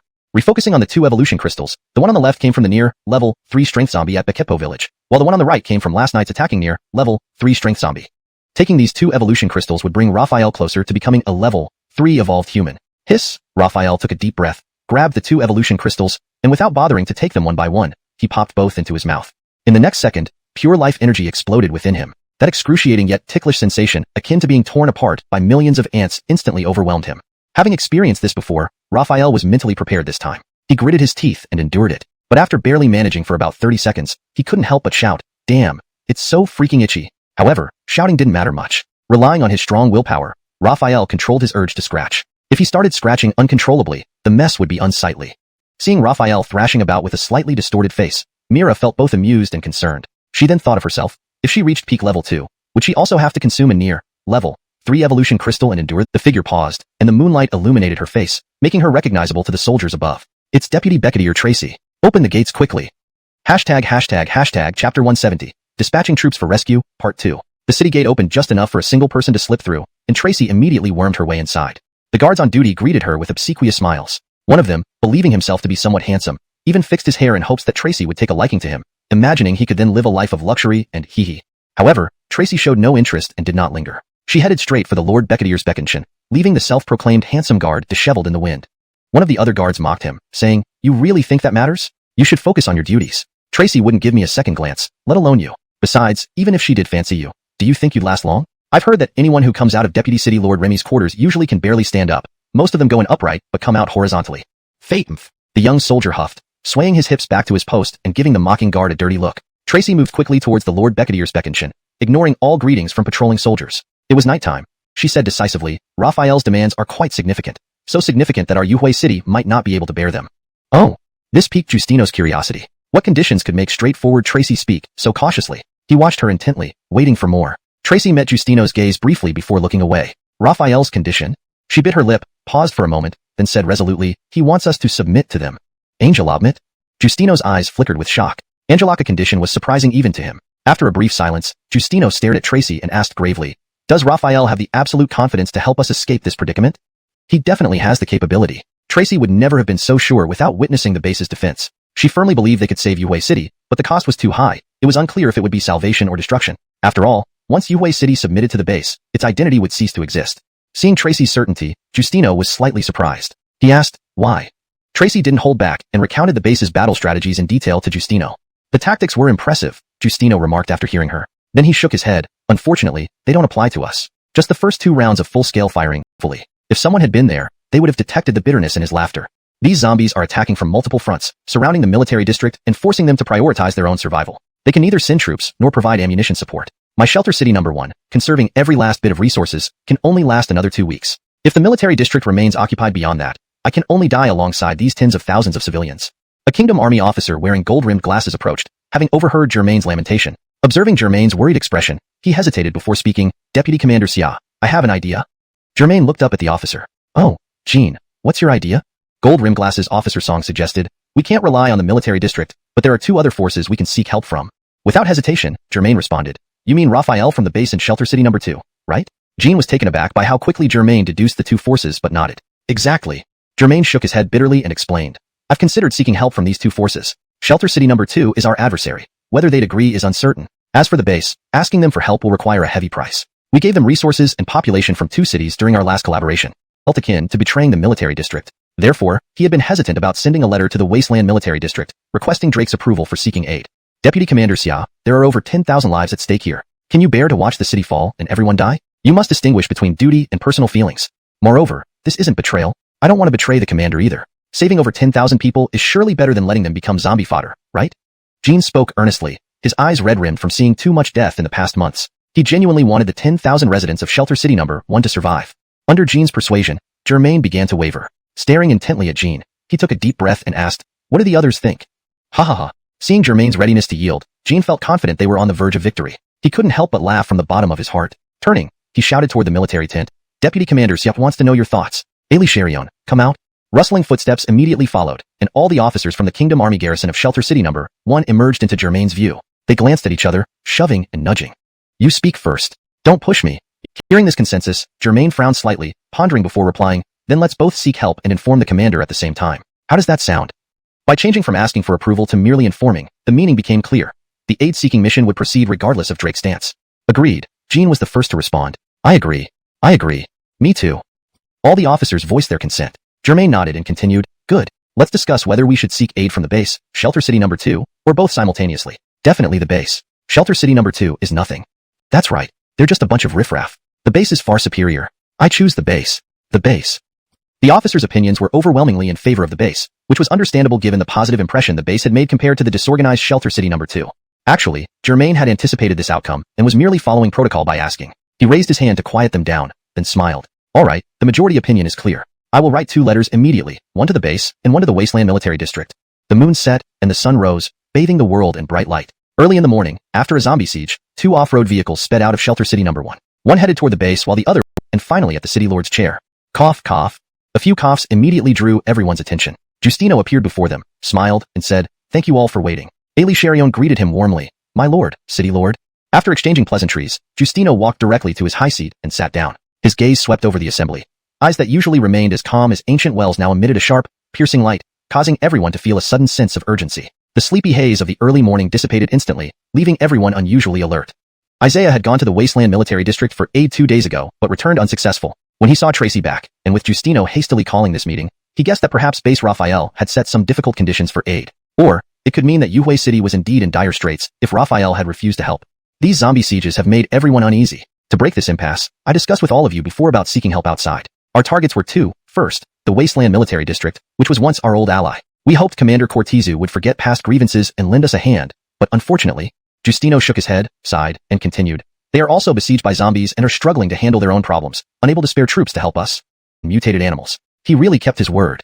Yes, Raphael is indeed a remarkable person. Tracy rolled her eyes helplessly. She gave a look to Justino. Be quiet. Justino spoke up again, silencing everyone. Deputy City Lord Tracy hasn't finished. Let her speak before making comments. All nodded in agreement, then turned their attention back to Tracy. Facing the eager gazes, Tracy felt a bit uncomfortable, thinking inwardly, I didn't even finish junior high. Why do you all look at me like that, treating me like a teacher? And this isn't some small classroom either. Angelo pressing her urge to comment openly, Tracy continued, Raphael agreed to send aid, but it comes with conditions. What conditions? Someone asked.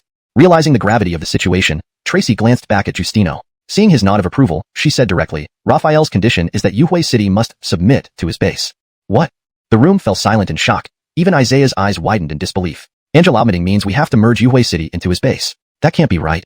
Not merging, but annexation. It means there will be no more Yuhui City, only the base. Raphael is taking advantage of our plight. You're right, this bastard Raphael is just extorting us. Amidst the curse, at least we'll survive, correct? And all 10,000 plus residents will survive. The pros outweigh the cons, you should understand that. This translation maintains the original tone, style, and structure of the paragraphs, while ensuring it reads naturally in English and conveys the same meaning and emotion as the Chinese text. I know. Isaiah nodded continuously. After a moment, he forced a smile that looked more like a grimace. He glanced at the crowd and then shifted his gaze to Justino, saying, since that's the case. Isaiah clenched his teeth and said, I agree. Justino showed a satisfied expression, then turned to look at Tracy. Tracy pondered for a while, her expression finally settling as she said, I also agree. Justino then looked at the officers. The officers exchanged uneasy glances, hesitating for a long time. Finally, one of them raised his hand high and stated, since all 3 city lords agree, I also agree. After weighing the pros and cons, agreeing to the conditions is indeed the best choice. I agree. I also agree. I concur too. One after another, the officers voiced their agreement. The majority consented, though a few still wavered. However, in such a situation, the decision was already clear. The minority would have to submit to the majority. All right, since it's settled, let me make an official announcement. Justino stood straight. Justino stood up, walked out of the main hall of the city lord's manor, and stood with his hands clasped behind his back. Tracy and Isaiah followed closely behind. Isaiah looked at Justino's back, a slight smile briefly appearing on his lips before vanishing. Justino took a deep breath of the morning air, stretched lazily, and said, all right, immediately after the next zombie attack, I'll set off. Chapter 172. Dispatching Relief Forces, Part 4. Base, Inner City Dining Hall. Night had already fallen, and ordinarily, after dusk, there was hardly anyone here. Alition if there were people, it would mostly be Mira cooking delicacies for Raphael personally. However, today, Chef Alfie was still busy in the kitchen because he received orders from a senior officer to prepare a few dishes for 2 guests who had come from afar. Alfie glanced sideways and saw 2 men dressed in Kingdom Army uniforms sitting up straight, one hand holding a bowl of rice, the other wielding chopsticks, eating heartily while muttering something incomprehensible due to the distance. One could only guess they were saying, what is this? It's too delicious. He turned off the stove and arranged the dishes. Holding 2 dishes in each hand, Alfie approached the 2 Kingdom Army soldiers and placed the dishes on the table. Seeing their ravenous faces, city number, 1 as you did on Yuhui City? Mira asked, slightly taken aback. Before Raphael could answer, Mira seemed to understand his intentions and continued, our base isn't enemies with the Wasteland Military Zone. We've even cooperated before. Moreover, Drake of the Wasteland Military Zone is Zinnia's father. Aren't you sure you want to reconsider and propose different terms? I know, Raphael rubbed his temples and said, but sometimes, we must make hard choices. If the Wasteland Military Zone finds my terms too heavy and views me as taking advantage of their misfortune, leading to their resentment, then I have no choice. Additionally, dispatching relief forces means leaving our home turf, which will inevitably result in casualties. The lives of our guard force soldiers deserve these terms. Besides, I'm not exploiting their misfortune. If they can handle the zombie siege themselves, they wouldn't ask for our help. And if I don't come to their aid, they will end up as zombie food. Naturally, I don't wish to see tens of thousands become zombie fodder, but if I send forces without conditions, things won't change. What about next time when they face another siege? Will I keep sending reinforcements endlessly? Raphael's words were straightforward, and Mira understood clearly. She nodded, Holden G, I get it. Next day, afternoon. Raphael handed identical letters to the 2 Kingdom Army soldiers from Shelter City Number 1, saying, Alish, everything I want to say to Deputy Commander Germain is written in these letters. Smiled. Seems they've thought of a way to ensure my support. He quickly ate 2 more eggs, drank a glass of water, wiped his mouth with a napkin, and said to Mira, I'll go see him. You finish your meal? Despite coming for help, proper etiquette and respect were still necessary. Raphael waved as he rode in a vehicle towards the east gate, ordering, "Open the gate." The gate lifted, and Justino drove in. Upon seeing Raphael, he immediately parked, stepped out, smiled, bowed slightly, and said, "Commander Luo." Raphael smiled back and extended his hand. "Brigadier Justino, it's been a long time." They shook hands, both smiling warmly yet with their own thoughts. "This new city isn't complete yet. Let's head back to the old city for discussion," Raphael suggested. Justino nodded and agreed. "Wherever you decide, Commander Luo." Raphael knew Justino's polite attitude was likely put on, but it didn't matter. He opened the car door, got in, and invited Justino to join him. Justino naturally accepted, entering from the other side. His own vehicle was driven away by a Tianqing soldier for parking and thorough cleaning. As the vehicle started, the bumpy outer city roads required a slower speed, allowing them to admire the scenery along the way. The new area was still barren, with no particular sights except for residents engaged in construction work. As the car passed, a receptionist outside the door came in. Raphael instructed, "Go and bring Brigadier Su a glass of water." "Yes." The receptionist acknowledged and turned to fetch the water. Raphael then looked at Justino, smiling slightly but remaining silent. Justino returned the smile, understanding that Raphael wanted him to speak first. He broke the silence. "Deputy City Becketster Tracy once came to seek aid for Yue City. You must be well aware of our difficulties. I won't elaborate on them. Tracy returned last night and informed me that you agreed to send troops for relief, but with one condition. Yue City must submit to the base and become part of it. Frankly, such a condition startled me initially. However, after much deliberation through the night, I believe this isn't too much to ask. If zombies breach the city, everyone inside will become their prey. It would be better to join the base. So, this morning, I convened a meeting, and we agreed to your terms. I have come here today hoping that Commander Luo can dispatch troops soon. Our ammunition is not very sufficient. Since you agree to my terms, sending troops is natural. But how can I be sure you won't turn against us later?" Raphael asked, fully aware that Justino coming in person already indicated everything. However, some things needed to be explicitly stated by the other party to maintain reasonableness. Justino chuckled, "I'm not kept quiet and empty." Angelatingly, a head poked out from the side door, scanning the area. Seeing no one around, the person boldly walked in. This individual stared intently at the city lord's throne, eyes burning with desire. He paused momentarily before slowly approaching the seat. Upon reaching it, he fixated on the position, his gaze intensifying. After hesitating for a moment, he sat down decisively. After settling in, he let out a sigh of relief and contentment. "Isaiah, why did you ask me here?" At that moment, someone walked in from the main entrance. A beautiful face framed by a tall, slender figure. It was Tracy. Tracy entered the hall and saw Isaiah sitting on the city lord's throne. She frowned slightly but said nothing. Seeing Tracy, Isaiah had no intention of moving from the seat and smiled. "Deputy City Lord Remy, you've finally arrived. Don't waste time. What do you want?" Tracy disliked beating around the bush and went straight to the point. Isaiah chuckled, then stood up, beckoning Tracy closer. Come over." Tracy approached, puzzled. "What do you want?" "Sit." Isaiah pointed to the city lord's seat. Hesitantly eyeing Isaiah, Tracy also wondered what would happen if she sat and with such limited intelligence become a city lord. Isaiah internally lamented but kept his smile. He explained more clearly, we should seize this chance to fully take control of Yue City. We won't be deputies anymore but the actual city lords." Emphasizing his words, Isaiah's tone grew intense, and his eyes gleamed hotter. "Do you know what you're saying?" Hearing Isaiah's proposal, Tracy stood up abruptly, staring intently at him. "You want a coup? Do you know what time it is? The zombies surround us, and we're waiting for reinforcements from the base. Picking this moment to attempt a coup is absurd. Do you want us all to die?" Annoyed, Isaiah retorted, "Who said we'd all die? A coup is true, but rebellion isn't what I have in mind." "What's rebellion? I'm already a city lord. I'm just reclaiming what's mine and some benefits. Is that a rebellion?" Tracy snorted, unafraid. "Alishan, if you have a point, staging a coup and stirring internal conflict during a zombie attack is suicidal. Who will defend the city? Once breached, everyone inside will die. Isn't this self-destruction? I wouldn't do something so foolish. Seizing power doesn't mean compromising the city's defense or using force. Our three armies have already merged into Yue Army. Our former subordinates hold positions within the army. With just a word, they'll trying to seize power while Justino is away shows he doesn't know priorities. I can't let him do this, but how can I stop him?" Tracy thought for a long time but came up with no solution. Sighing, she resolved, "I should consult my old subordinates. Maybe they have ideas." And so, she walked off, determined to find a way to thwart Isaiah's plans. Chapter 174. Dispatching Relief Forces, Part 6. The next day arrived. In the city of Qiyang, formerly known as the base, the eastern gate opened, and a vehicle drove into the city. Inside the city walls, directly opposite the entrance, Raphael stood waiting for the vehicle to enter. This was a military green off-road vehicle that had been modified, with the emblem of the kingdom's army emblazoned on it. The car stopped in front of Raphael, and immediately after, the door opened, and a person stepped out. Seeing this person, Raphael's face lit up with a smile, and he greeted him, "Brother Germain, it's been a long time." The arrival was indeed Germain, deputy commander of the Wasteland Military Region. Upon seeing Raphael, Germain's face instantly filled with joy as he stepped forward to give Raphael a warm hug, saying, "Indeed, it's been too long." They let go simultaneously, and Germain glanced back at the towering walls of Qiyang City, his face filled with awe. He couldn't help but exclaim, "This is my first visit to the base, and I'm truly impressed. Angelic formidable walls built in less than a year in such harsh conditions. Raphael brother, you really need to tell me how you did it." Raphael laughed heartily and said, "You'll know in due time. Raphael walked to the rear door of his vehicle, opened it, and said to Germain, "Let's head to the conference room to discuss business." Angelor, Germain nodded in agreement, then walked to the other side of Raphael's vehicle, opened the door, and got in. The vehicle started and headed toward the old city district. As expected, the sights along the way left Germain quite astonished. He sighed, "Brother Raphael, your base is simply beyond my imagination. I've heard all kinds of rumors about prosperity, happiness, and so on. I thought they were exaggerated. But no, they weren't. This place is truly an Eden in the apocalypse. It's truly incredible." Germain leaned against the seat, turning his head, looking relaxed and content. Raphael smiled slightly and said, "I've always said, humanity's common enemy is the zombies and evolved animals. Therefore, my goal is to unite all of humanity and grow stronger together, not oppress and exploit a small number of people for luxurious living. Only by doing this can human civilization defeat the zombies and continue to survive and thrive."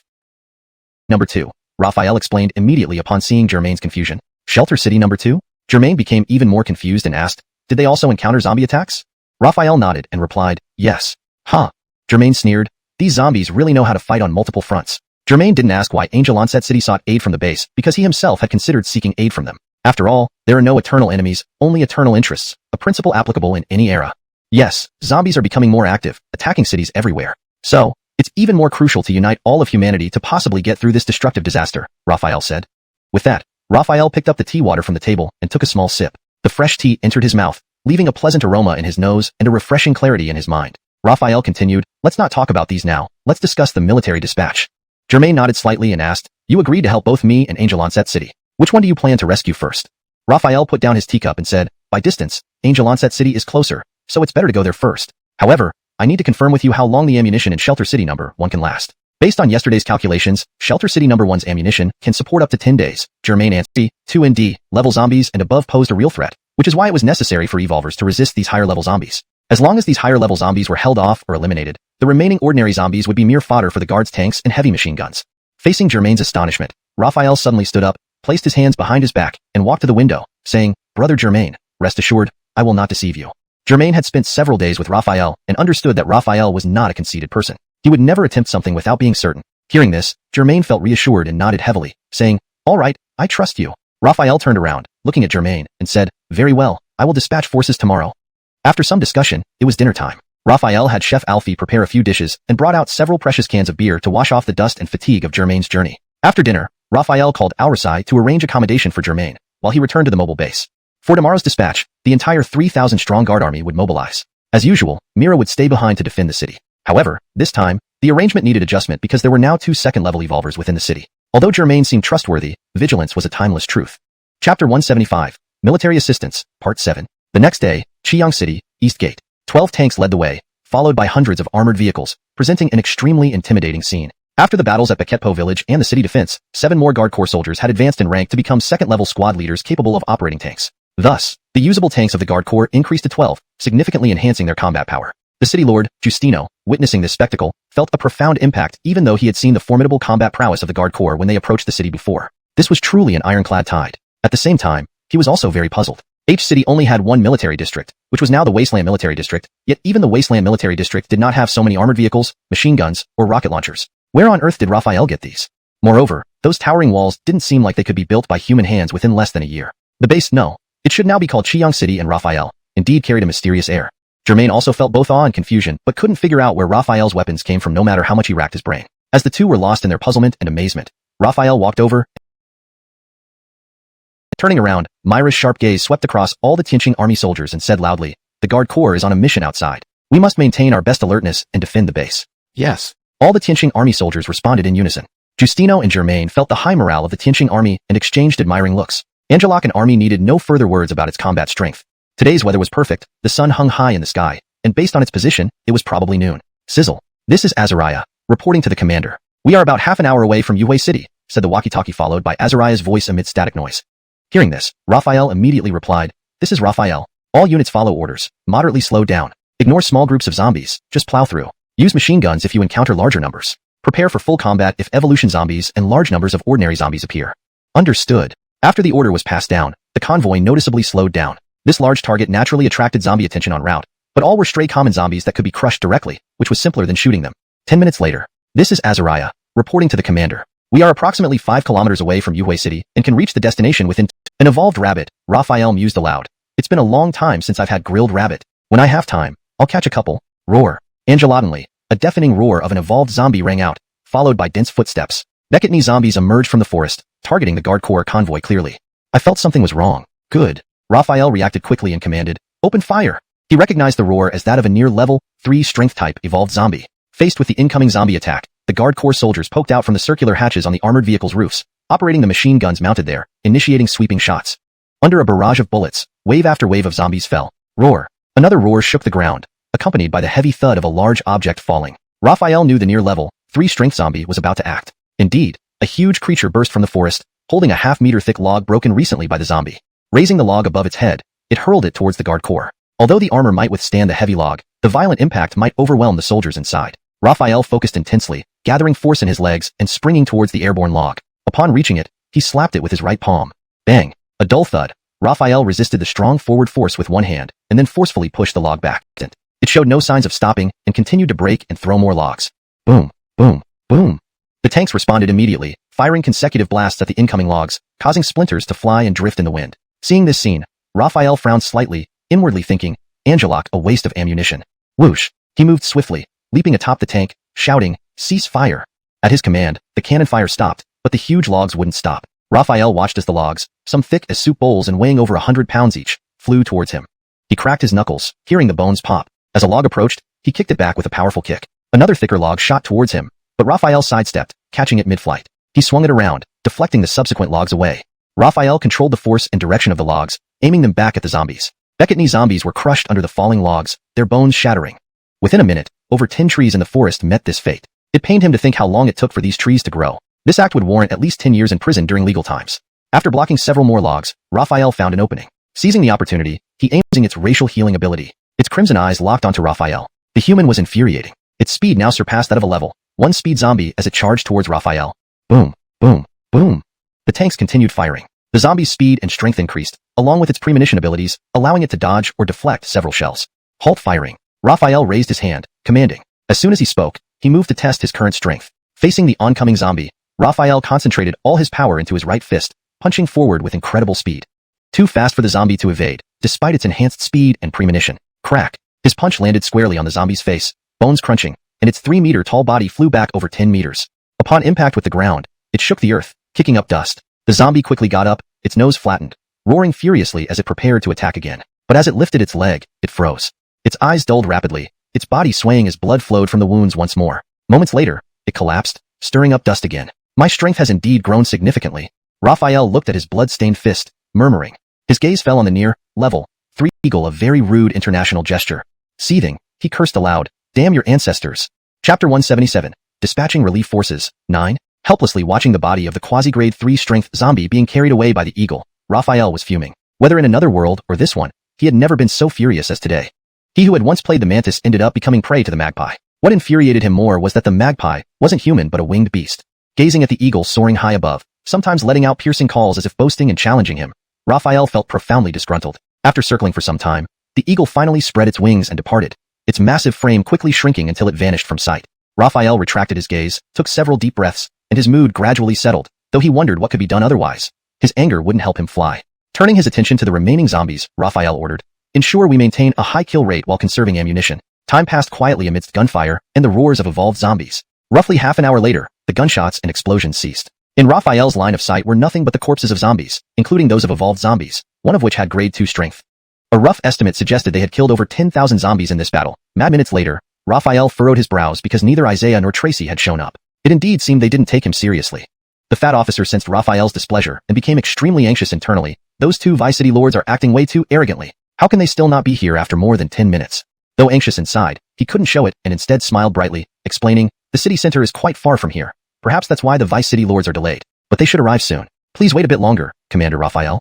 Raphael wasn't petty and nodded again without further contention. 20 minutes later. After waiting for nearly 30 minutes, there was still no sign of Isaiah or Tracy. A trace of annoyance flashed across Raphael's eyes. He asked, "Still not here?"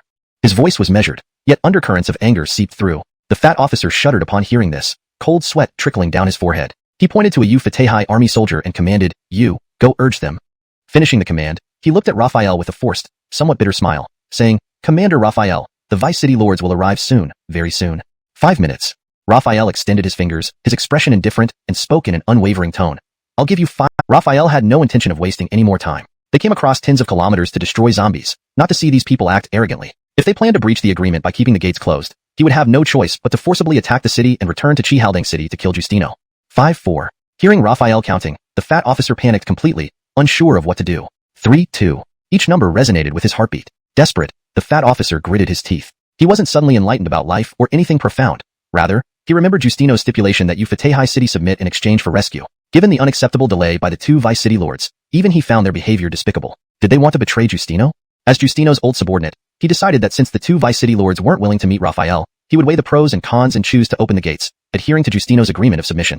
Commander Raphael, calm down, the fat officer urged, then swallowed hard, instructing a nearby Ufatehai soldier, open the... Wait.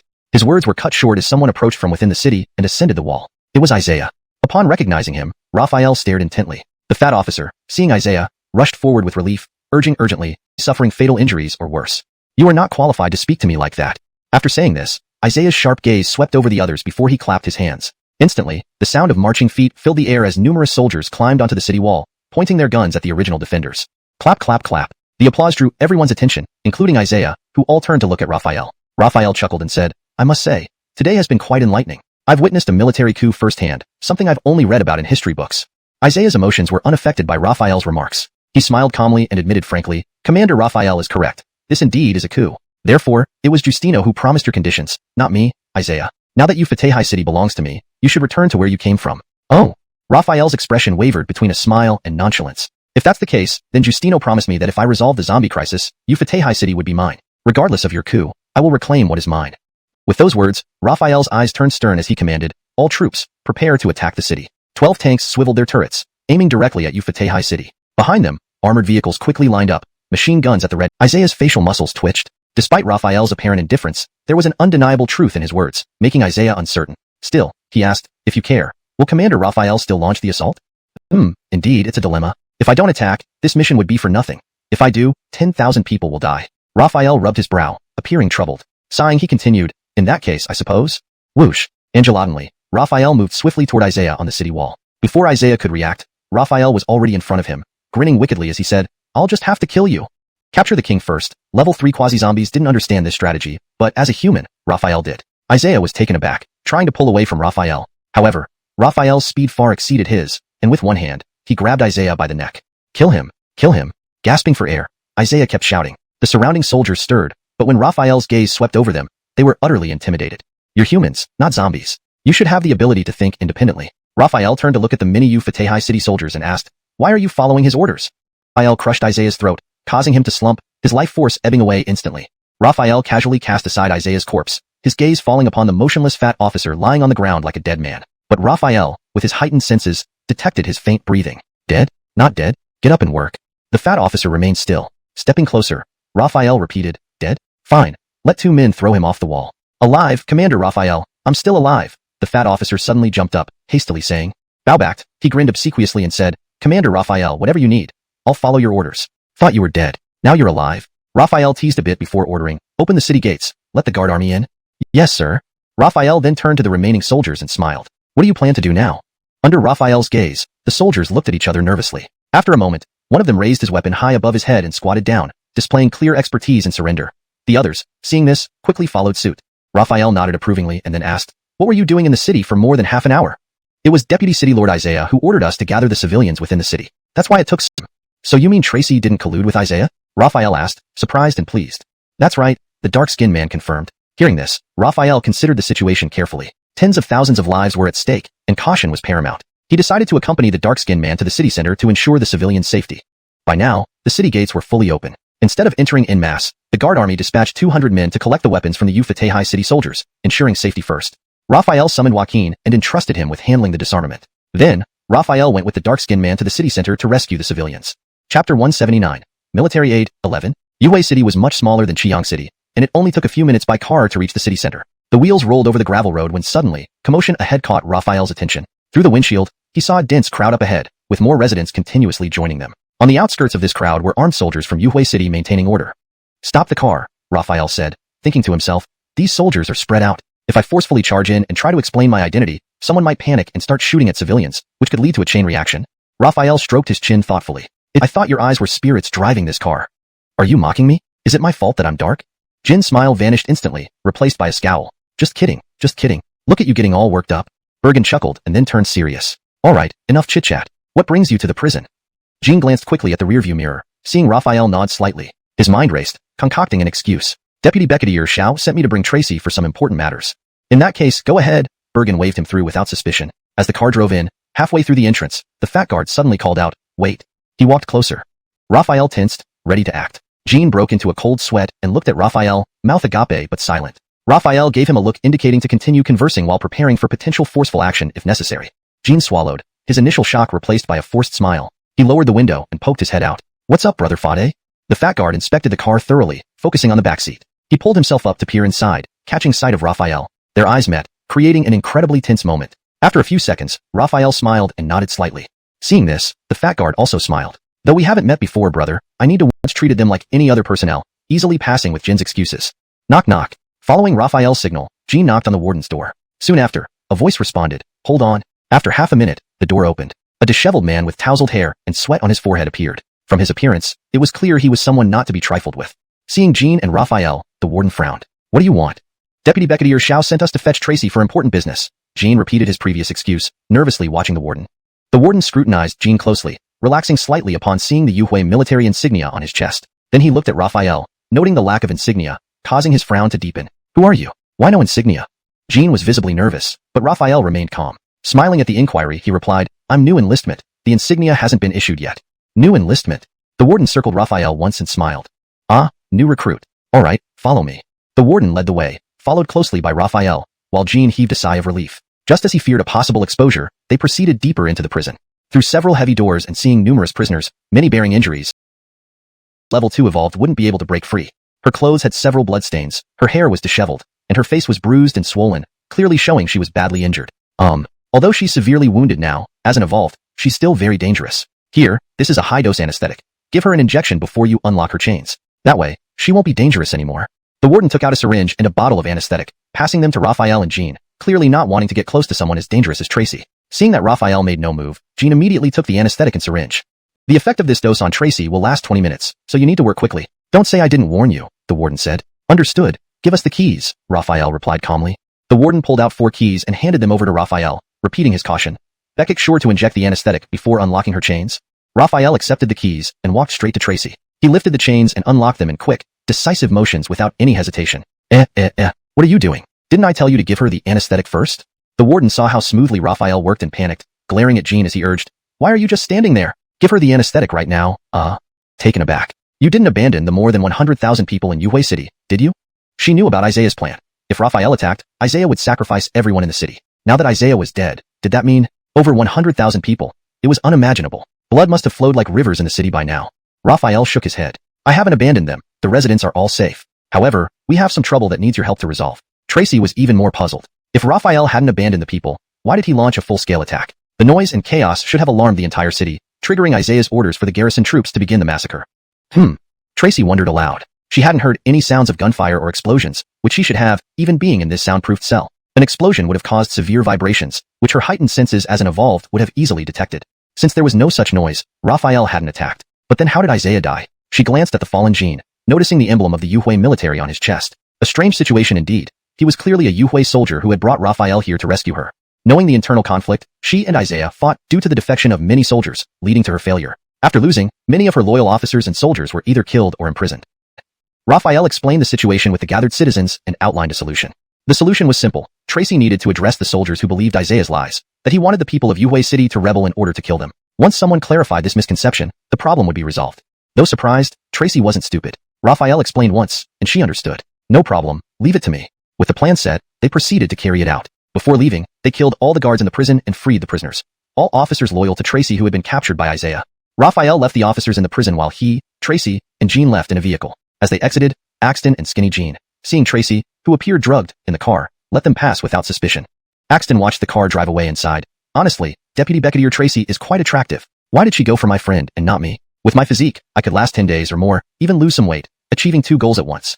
This translation adheres to the instructions provided, maintaining the original tone, style, paragraph structure, and ensuring the storyline is coherent. All character names are preserved in pinyin as requested, and the text is in natural, fluent English. Stop dreaming. With your body fat, you wouldn't last a minute, probably just as long as my pinky finger, Skinny Jean retorted disdainfully. Hey, what's that supposed to mean, you skinny monkey? I could take you down easily. The fat and skinny men started fighting without a care for their appearances. To be precise, it was more like Skinny Jean was getting beaten by Axton. This translation maintains the original tone and style of the text while ensuring it is natural and fluent in English. The paragraph structure and line breaks are preserved as in the original. Chapter 181. Aren't you afraid? Part 1. The black SUV drove from the eastern part of the city towards the city center. A few minutes later, it stopped at a corner. Inside the vehicle, Raphael could clearly hear the commotion ahead, indicating they were near the central square where residents gathered.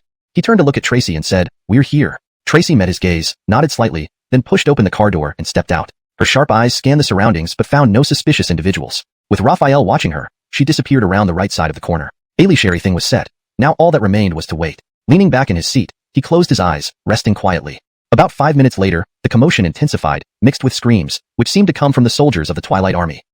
Tracy noticed their reactions, but paid no mind. She was thirsty after her long speech and desperately needed a glass of cold water. The roar of an engine caught her attention. She looked up to see a black SUV approaching. Under her watchful eye, the vehicle slowly came to a stop, and the doors opened as Raphael and Jean stepped out. She ignored Jean, focusing solely on Raphael. Raphael walked up to her and smiled. "Thank you." The Twilight Army officers saw the newcomers and frowned, but most quickly recognized Raphael, expressions of shock spreading across their faces. Some officers who hadn't seen Raphael before looked puzzled, unsure why their colleagues reacted so strongly. Someone asked, "Brother Cortezan, who is this guy causing such a stir?" At this, the unseen officers directed their curious gazes at Brother Cortezan.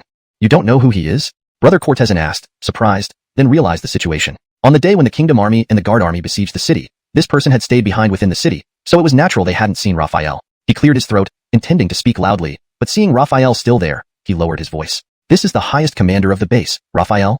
"What?"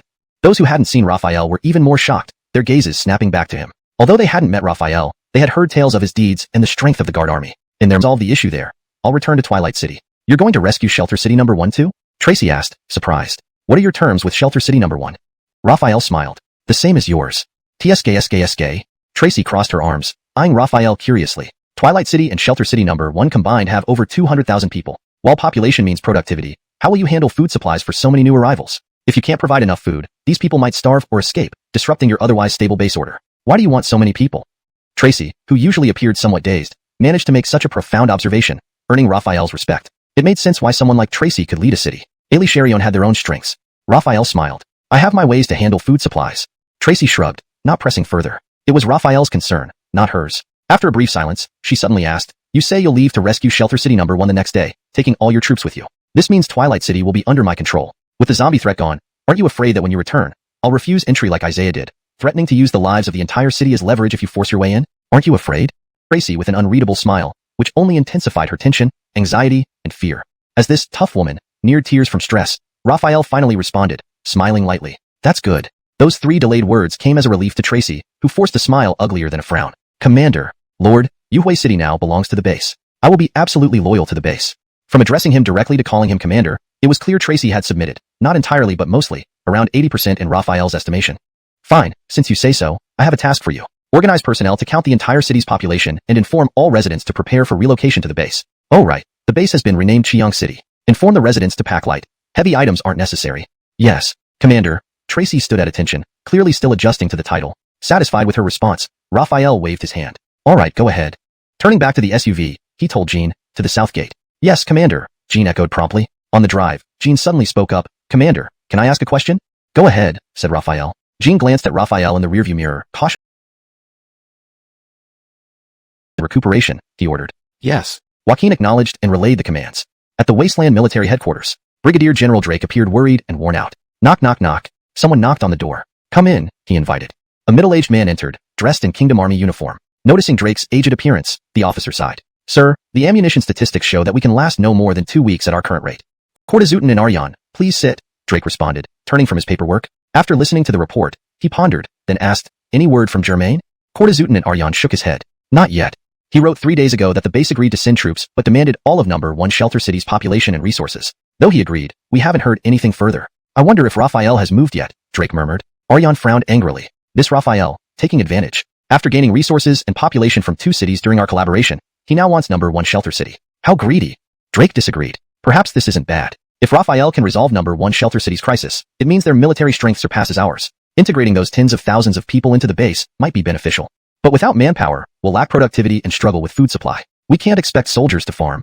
Aryan protested as he spoke. Drake sighed, shaking his head. The mood in the room was extremely heavy. After a long silence, Aryan consoled, "Commander, there's no need to be anxious. Didn't you already contact higher command via satellite phone and request assistance yesterday? I believe that in a few days, they will send reinforcements." Yes, higher command did agree, but the timing is uncertain. Drake laughed bitterly. This disaster came too suddenly, catching everyone off guard. When it first happened, I contacted higher command for support, but they instructed us to handle it ourselves. During the rebellion in the 4 cities, I also requested support, and they gave the same response. Otherwise, we wouldn't have cooperated with Raphael. And 2 days ago when I called them via satellite phone, they replied that they could provide support but did not give a specific date. From this, it seems that while the situation at higher command is almost stable, they still have many issues preventing them from dispatching troops to assist each military district. Our ammunition can last for another half-month. I hope higher command's relief can arrive within that time frame. Otherwise, this old man may have to seek help from Raphael. Let's hope higher command's support arrives in time, Aryan sighed. High City, City Lords Beckinshin. Raphael sat on the throne, Tracy remained seated at the Deputy Lord's position, while the rest were all officers and managers of High City, as if it were wine and toast together. Saying this, Raphael drained the glass of water in one gulp. Here's to a new beginning. Tracy followed suit, finishing her glass of water. Seeing this, the others quickly followed, finishing their drinks. Though it was just water, it felt like wine, calming the nerves and fears of the officers. Before this moment, they had heard stories about Raphael's brutal nature and character. Some said Raphael relished killing, some said he ate human eyes or roasted children's flesh, while others claimed he was excessively compassionate. All these conflicting rumors left them confused about who Raphael truly was. But now, seeing his demeanor, they realized that these rumors were mere fabrications. Raphael was neither demon nor saint. They continued drinking until evening fell, just as the red sun set, illuminating the grand hall. Angelotantly, someone began to cry, drawing everyone's attention, including Raphael's. An officer was hugging his head and weeping. Initially puzzled, Raphael soon understood. It was grief for High City. Raphael allowed the mourning to continue, watching quietly. After a while, the sobbing subsided. The officer wiped away tears and looked at Raphael, surprised not to be reprimanded. Instead, a sense of relief replaced his sorrow. This transformation was mirrored in the eyes of other officers. Much to Raphael, leaving, it let out a piercing cry. Upon hearing this, Raphael once again raised his middle finger in an uncouth manner. Though enraged, Raphael did not lose his reason. As he watched the departing eagle, he pondered whether this feathered creature had come here to circle around and then fly away with no hostile intent. Could it be addicted to opportunistic behavior, seeking another chance? This made Raphael furious, but after some thought, he realized this wasn't likely the right answer. He simply couldn't read minds, especially not those of birds. Without further contemplation, Raphael returned to the hall, with Tracy and others following him inside. Time passed swiftly, and as the sun set, darkness enveloped the world. Raphael, noting the dim light outside, felt it was about time to conclude the gathering. He politely announced the end of the banquet, and the officers left contentedly. Tracy was also about to leave, but was stopped by Raphael. Due to power shortages, even the City Lord's Hall could only use candles for lighting. This was considered fortunate compared to ordinary households which often relied on oil lamps that barely produced enough light to match a candle's glow. The room was filled with flickering candlelight, creating a somewhat romantic atmosphere. Tracy, who usually behaved frivolously, felt somewhat uneasy being alone with Raphael. With over 10,000 people and the considerable distance, moving everyone at once would make us too vulnerable. Alition with our guards' protection, ensuring everyone's safety is nearly impossible. After a pause, Raphael called out, "Isai, come in." Isai entered from outside the door. Having consumed 7 level 1 evolution crystals, Isai had reached peak level 1 evolver status with substantial combat experience, making him more capable than Tracy. Isai stood at attention before Raphael and saluted. "Sir." Raphael introduced them, pointing at Isai. "Tracy, meet Sandra Isai of the Guard Corps. He will stay to assist you." Then he turned to Isai. "This is Tracy. Tomorrow, we depart for Protection City 1, and you are to remain behind to help her secure Twilight City." "Yes, sir," Isai responded. Tracy sized up Isai and nodded slightly. 8 points, including demeanor. Her voice was low, but in the quiet hall, Raphael heard her clearly and frowned. "What 8 points?" Tracy wasn't embarrassed to explain. "It's my rating system for men. Any man scoring above 7 is my type." As she said this, she stared at Isai, licking her lips hungrily. Raphael was speechless. He had heard of female players, but had never truly encountered watchful gaze. Once she disappeared, Raphael turned his attention to Isai. Just as he was about to speak, Tracy's head popped back into view. "Sir, really nothing else?" Startled, Raphael almost wanted to throw a shoe at her face. He waved her off irritably. "Nothing, go back." Tracy fully emerged, shrugged, and said dejectedly, "All right, sir. Goodbye." Raphael walked to the door, watching her disappear into the darkness. After waiting a few moments, he closed the door and approached Isai, whispering close to his ear, "You're staying here not just to assist Tracy with city defense, but also to monitor her. If she does anything detrimental to Chiang City, you may take direct action." Chapter 185. Aid for Shelter City No. 1, Part 1. Dark clouds obscured the bright moon, and stars dotted the night sky. Raphael emerged from the City Lord's residence and immediately summoned Joaquin, Orlando, Tucker, and other squadron leaders. Several guard army soldiers surrounded the military tent with sharp eyes, scrutinizing the surroundings to prevent any irrelevant individuals from approaching. Inside the tent, Raphael sat around with the squadron leaders. After scanning everyone present, Raphael began.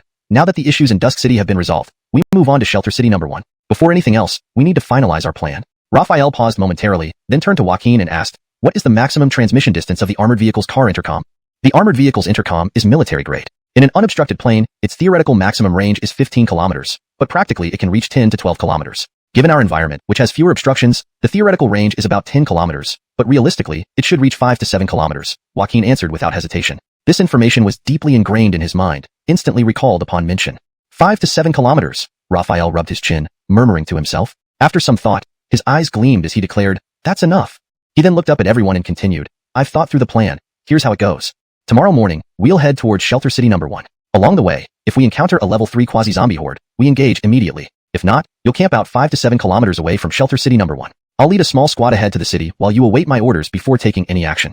Understood? Believing firmly in Raphael's plan, Joaquin, Orlando, and Tucker had no objections and responded in unison. Understood. Good. Raphael nodded slightly and added, the battle plan is set. We depart for They quickly resumed their duties. The convoy departed from the northern gate, heading north straight toward Shelter City number 1. About 10 minutes later, the vehicles gradually slowed down, indicating they were approximately 6 to 7 kilometers away from the target. Driving slowly for a few more minutes, Raphael ordered a stop. Climbing atop the vehicle, he surveyed the surroundings but saw no anomalies. After another 10 minutes with no zombies appearing, Raphael instructed Joaquin to ensure someone monitored the radio constantly and selected a squad of 10 to travel in an armored vehicle towards Shelter City number 1. In the command tent of Shelter City number 1, Commander Duncan, wearing a gold-rimmed glasses, was seated at the command post. Deputy Commander Germain had gone to the base for reinforcements, making Duncan the highest-ranking officer currently in Shelter City number 1. His fingers tapped rhythmlessly on the table, revealing his anxiety. Ammunition was running low, and Germain had been gone for 3 days. He wasn't sure if Raphael had dispatched troops yet. Buzzing and rustling noises filled the air, followed by engine sounds, doors opening and closing, and hurried footsteps. Duncan heard, I have urgent matters to report to Chief Song. Let me in. Wait, I'll check with Chief Song first. A soldier pulled aside the tent's curtain and saluted, intending to speak when Duncan preemptively said, I heard everything. Let the person in. Raphael smiled and exited the vehicle, greeted warmly by the middle-aged man in gold-rimmed glasses. Please note, the paragraph structure and line breaks have been maintained as requested. Chapter 186, Assistance for Shelter City number 1, Part 2. Jean couldn't help but feel pleasantly surprised when he saw Raphael getting out of the vehicle, his initial disappointment vanishing. His heart was filled with doubts at that moment. If Raphael had come in person, why was there only one vehicle? This was somewhat peculiar. Though puzzled, Jean maintained his smile, and the wrinkles on his face made this middle-aged man appear like an elderly man in his 60s. Pardon my rudeness, I've kept Commander Luo waiting for such a long time. Please forgive me, Jean said apologetically as he stopped 3 steps away from Raphael. Then he took 2 steps forward, extending his right hand, saying, let me introduce myself. I am Joab, Deputy Chief of Staff of the Wasteland Military District. Currently, all affairs within the city are under my jurisdiction. That's fine. It's also because I didn't notify you beforehand, Raphael replied with a smile, shaking hands with Jean. Raphael. Jean laughed, released his hand, and gestured invitingly. Please follow me into the vehicle. We can head to the command tent to discuss how to deal with the zombies. But Raphael stood still, shaking his head. Do you have any record of when the zombies attack the city, and is there a pattern? Jean hurriedly replied, yes. The zombies usually launch the first attack between 9 and 10 o'clock in the morning, lasting about an hour. Then in the afternoon, between 1 and 2 o'clock, they attack again, also for around an hour. Following this, another attack happens between 5 and 6 in the evening. Occasionally, there might be a 4th attack around 9 or 10 o'clock at night. These zombies really know how to schedule their work hours. Raphael couldn't help but comment sarcastically, then analyzed, the interval between each zombie attack is no less than an hour. With this pattern, it's easier to handle. Hearing Raphael's thoughts, Jean felt excited. It seems Commander Luo has figured out a way to deal with these zombies. Indeed, there is a method, and it has been successful before. Raphael nodded and smiled. Jean was even more delighted, his eyes wide open, urgently asking, what method? My plan is as follows. Bang! Right when Raphael was about to detail his plan, gunfire erupted from the eastern part of the city, instantly interrupting him. Ailey Cherion present looked towards the east. Jean checked the time and chuckled bitterly. It's that time again. Those beasts are launching their first attack of the day. Raphael had excellent vision. When Jean lifted his hand to check his watch, Raphael also Jean or Germain, they wouldn't pay fake pleasantries since 90% of their attention needed to be on the enemy, with the remaining 10% awaiting orders. Raphael gazed outside the city. He marveled at how uniform the tactics of the near level 3 zombies were, as if they had discussed and agreed upon them. The attacking zombies moved both forwards and backwards, seemingly guided by an invisible red line. If they crossed it, they retreated within 20 seconds. Although invisible, this red line could be discerned. It marked the maximum effective range of bullets. So? Jean asked. Raphael nodded slightly. This is the work of near level 3 zombies. He turned to Jean and continued, the method to deal with these beasts is simple. Create an illusion of running out of ammunition to lure out all the zombies, including the near level 3 ones, and then annihilate them. Upon hearing this, Jean sighed. We've considered this method before, but we lack 2 crucial factors here, sufficient ammunition and military strength to eliminate the near level 3 zombie group. Shelter City number 1 doesn't have either. Implementing this method forcefully would likely result in the city's fall and our destruction. Raphael laughed heartily. While Shelter City number 1 doesn't have this manpower, the Guard Army does. Outside the southern city, 5 or 6 kilometers away, thousands of guard army soldiers are at once. Keep a low profile. Each batch should have around 5 to 10 armored vehicles, with each interval being 10 minutes or more. Joaquin responded, message received. A distance of 5 to 6 kilometers would take over an hour on foot, but vehicles were much faster. Alition at a low speed of 40 kilometers per hour, it only took a few minutes. After 2.5 hours, 80 armored vehicles had entered Shelter City number 1. Meanwhile, the zombies began showing signs of activity again and launched their second attack of the day within a few minutes.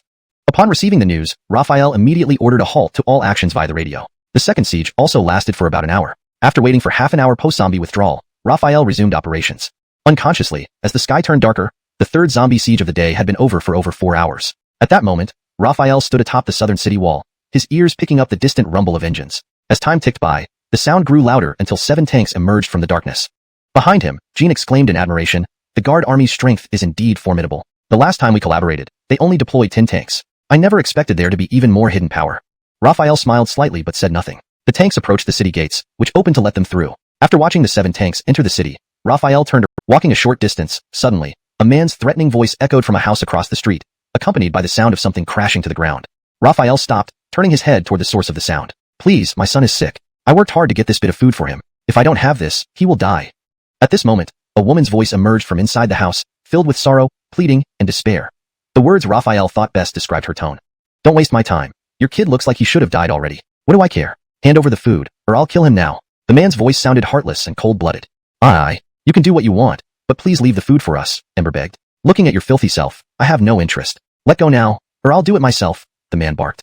"Don't." Bang. Ah. The sounds of smashing followed by Ember's agonizing scream abruptly cut off, replaced by the man's threatening voice. "Had to make me do it, huh? Shut up, or I'll kill you and your kid too." Raphael frowned, hesitated for a moment, then crossed the road to reach the house just as the door made of crudely nailed boards opened slightly. A man cautiously peeked out, startled when he saw Raphael. Relaxing upon seeing Raphael wasn't in Kingdom Army uniform, the man gave him a dirty look, then confidently stepped out carrying a sack, ready to leave. Afterward, a crack rang out. Piercing pain shot through his nerves instantly, his face turning red for several seconds before opening wide, emitting a shrill scream that startled nearby residents and alerted Kingdom Army soldiers patrolling another street. Chapter 188, Hero of the Streets, Part 2. Ouch, ouch, ouch. The man cried out in pain, louder and more frenzied. The residents who had been inside their houses cautiously opened their doors slightly or peeked out from their windows to see what was happening. Under the gaze of these onlookers, Raphael kicked the man several meters away, causing him to crash heavily onto the ground. His wrist bone was crushed, and his stomach received another heavy blow. The man writhed on the ground, mouth wide open, saliva flowing uncontrollably. His eyes widened as if preparing for something. At the same time, a woman wobbled out from the house the man had come from. She appeared to be in her 40s or 50s, but Raphael guessed she was actually in her early 30s. Her face was bruised, and there was a shoe print on her chest. She clutched her chest, standing unsteadily, coughing softly. It was clear that she had been beaten by the man who had stolen the grain. Seeing the man lying on the ground in pain, her eyes showed no emotion. But when she saw the small bag of grain on the ground, a flicker of desire flashed across her face. "Thank you?" Tears rolled down Ember's cheeks like an unstoppable flood. She could only express her gratitude through words because, apart from herself, she had nothing of value left. The handsome young man before her would certainly have no interest in her, so she could only show her gratitude this way. Seeing this scene moved Raphael deeply. To truly help someone meant going all the way. Since he had already stepped in, he should do whatever he could. "You said your son is ill?" Raphael asked. Wiping her tears, Ember nodded and replied, "Yes, for many days now. He hasn't improved at all. There are no hospitals or doctors now, and continuing like this." Her voice trailed off, wiping her tears and forcing a bitter smile. "Everything depends on fate. Perhaps my son will get better after eating porridge made from this rice." Though she was smiling, Raphael could see the despair in her eyes. She knew very well that this rice wouldn't provide much nutrition or save Halston's life. She was just deceiving herself. Her parents, in-laws, and husband were all dead. Halston was her only hope. Deceiving herself gave her a reason to live. If Halston died, perhaps she would find relief as well. Fateman suffering, Raphael couldn't save everyone, nor was it possible for him to do so. But encountering this situation was fate, and he said, "Let me see your son." Turned around, seeing the 2 patrol soldiers and calmly asked, "You're going to bind me?" "Violating city rules, you're getting tied up," one of the patrol soldiers shouted. "Hold it." After Raphael turned, the patrol captain recognized him and was shocked. Though not all patrol members were kingdom soldiers, patrol captains definitely were. Recognizing the highest commander of the guard forces, Raphael, he immediately commanded harshly. Quickly stepping forward, pulling the 2 patrol soldiers back, he smiled ingratiatingly. "My sight failed me. I didn't recognize Commander Raphael at first. Please forgive me." The corners of Raphael's mouth lifted slightly. With recognition, things would be easier. Pointing at the man, he said, "This man broke into a house, injured someone, and tried to kill me. You know how to handle this." Yes, I understand." The patrol captain nodded rapidly, then ordered, "This man dared to attack Commander Luo. Lock him up and wait for further instructions." Turning to Raphael, he apologized. "Sorry, Commander Luo. As a patrol captain, I cannot execute anyone unless under extraordinary circumstances." Rest assured, I will report this to my superiors immediately for severe punishment. Chapter 189, Mother and Son, Part 1. The man, upon seeing the patrol captain bow humbly to the one who had beaten, she entered the bedroom and lit a candle less than 3 centimeters long, but despite its short stature, it provided much brighter light than the oil lamp. The candlelight filled the small room, revealing a young boy lying on the bed. He looked about 10 years old, his face pale, eyes sunken, breathing faintly. Stepping forward, Raphael gently touched the boy's forehead with his hand. Instantly, he felt heat radiating from it. Alation, without being a doctor, he could tell the boy was severely malnourished and running a high fever. If untreated, the boy wouldn't last more than a few days. What's your name? Raphael suddenly asked. The woman pointed to herself and asked timidly, Are you asking me, sir? Is there anyone else here besides you, me, and your son? Raphael replied. Upon confirmation, Ember quickly answered, My name is Becatira, and my son's name is Alonso. Understood. Raphael nodded slightly and continued, Becatira, I'm not a doctor, but based on my experience, your son appears to have a fever due to malnutrition. He needs treatment as soon as possible, or it could be life-threatening. Sir, please save my son. If you save him, I'll do anything for you. Becatira knelt down, tears streaming down her face. Get up. Since I've seen your son, I will certainly... were having dinner. They were eating military rations, which were unremarkable to them, though they looked tantalizing to Becatira. Seeing Raphael enter, they stood up and saluted. Sir.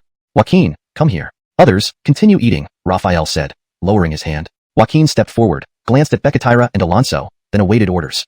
Did we bring any medical supplies on this mission? Raphael asked. Yes, sir, Joaquin replied. Relieved, Raphael instructed. Bring some medical supplies, and get some food as well. Yes, sir. Joaquin left the tent to fetch the supplies and food. Raphael found a chair, and gestured to Becatira, Please sit. Becatira hesitated but finally sat down cautiously under Raphael's repeated encouragement, avoiding eye contact and shutting out any conversation, wary of secrets she shouldn't overhear. Looking at Becatira's son, Raphael noted his pallor. His eyes dropped to see Alonso's clenched fist, holding something tightly. Curious, Raphael asked, What's your son holding? Becatira opened Halston's hand to find a spherical object fall to the ground, rolling right to Raphael's feet. He bent down and picked it up. It was round like a marble from childhood, but its craftsmanship was superior, emitting a faint glow in the dim environment, similar to a night pearl often seen in period dramas. Seeing the true nature of the object, Raphael handed the glass bead back to Becatira, satisfying his curiosity. Becatira took the bead and carefully put it away. After a while, the tent curtain opened again as Joaquin returned, carrying a medical kit in one hand and military rations in the other. Raphael gave the rations to Becatira and asked, Can a child receive a fever-reducing injection from this kit? Joaquin glanced at Becatira and Halston, then nodded firmly, yes, but only half the usual dose is needed. Good, leave Alonso to you, Raphael said. Though not a medic, Joaquin possessed basic medical skills like injections and bandaging as part of his training.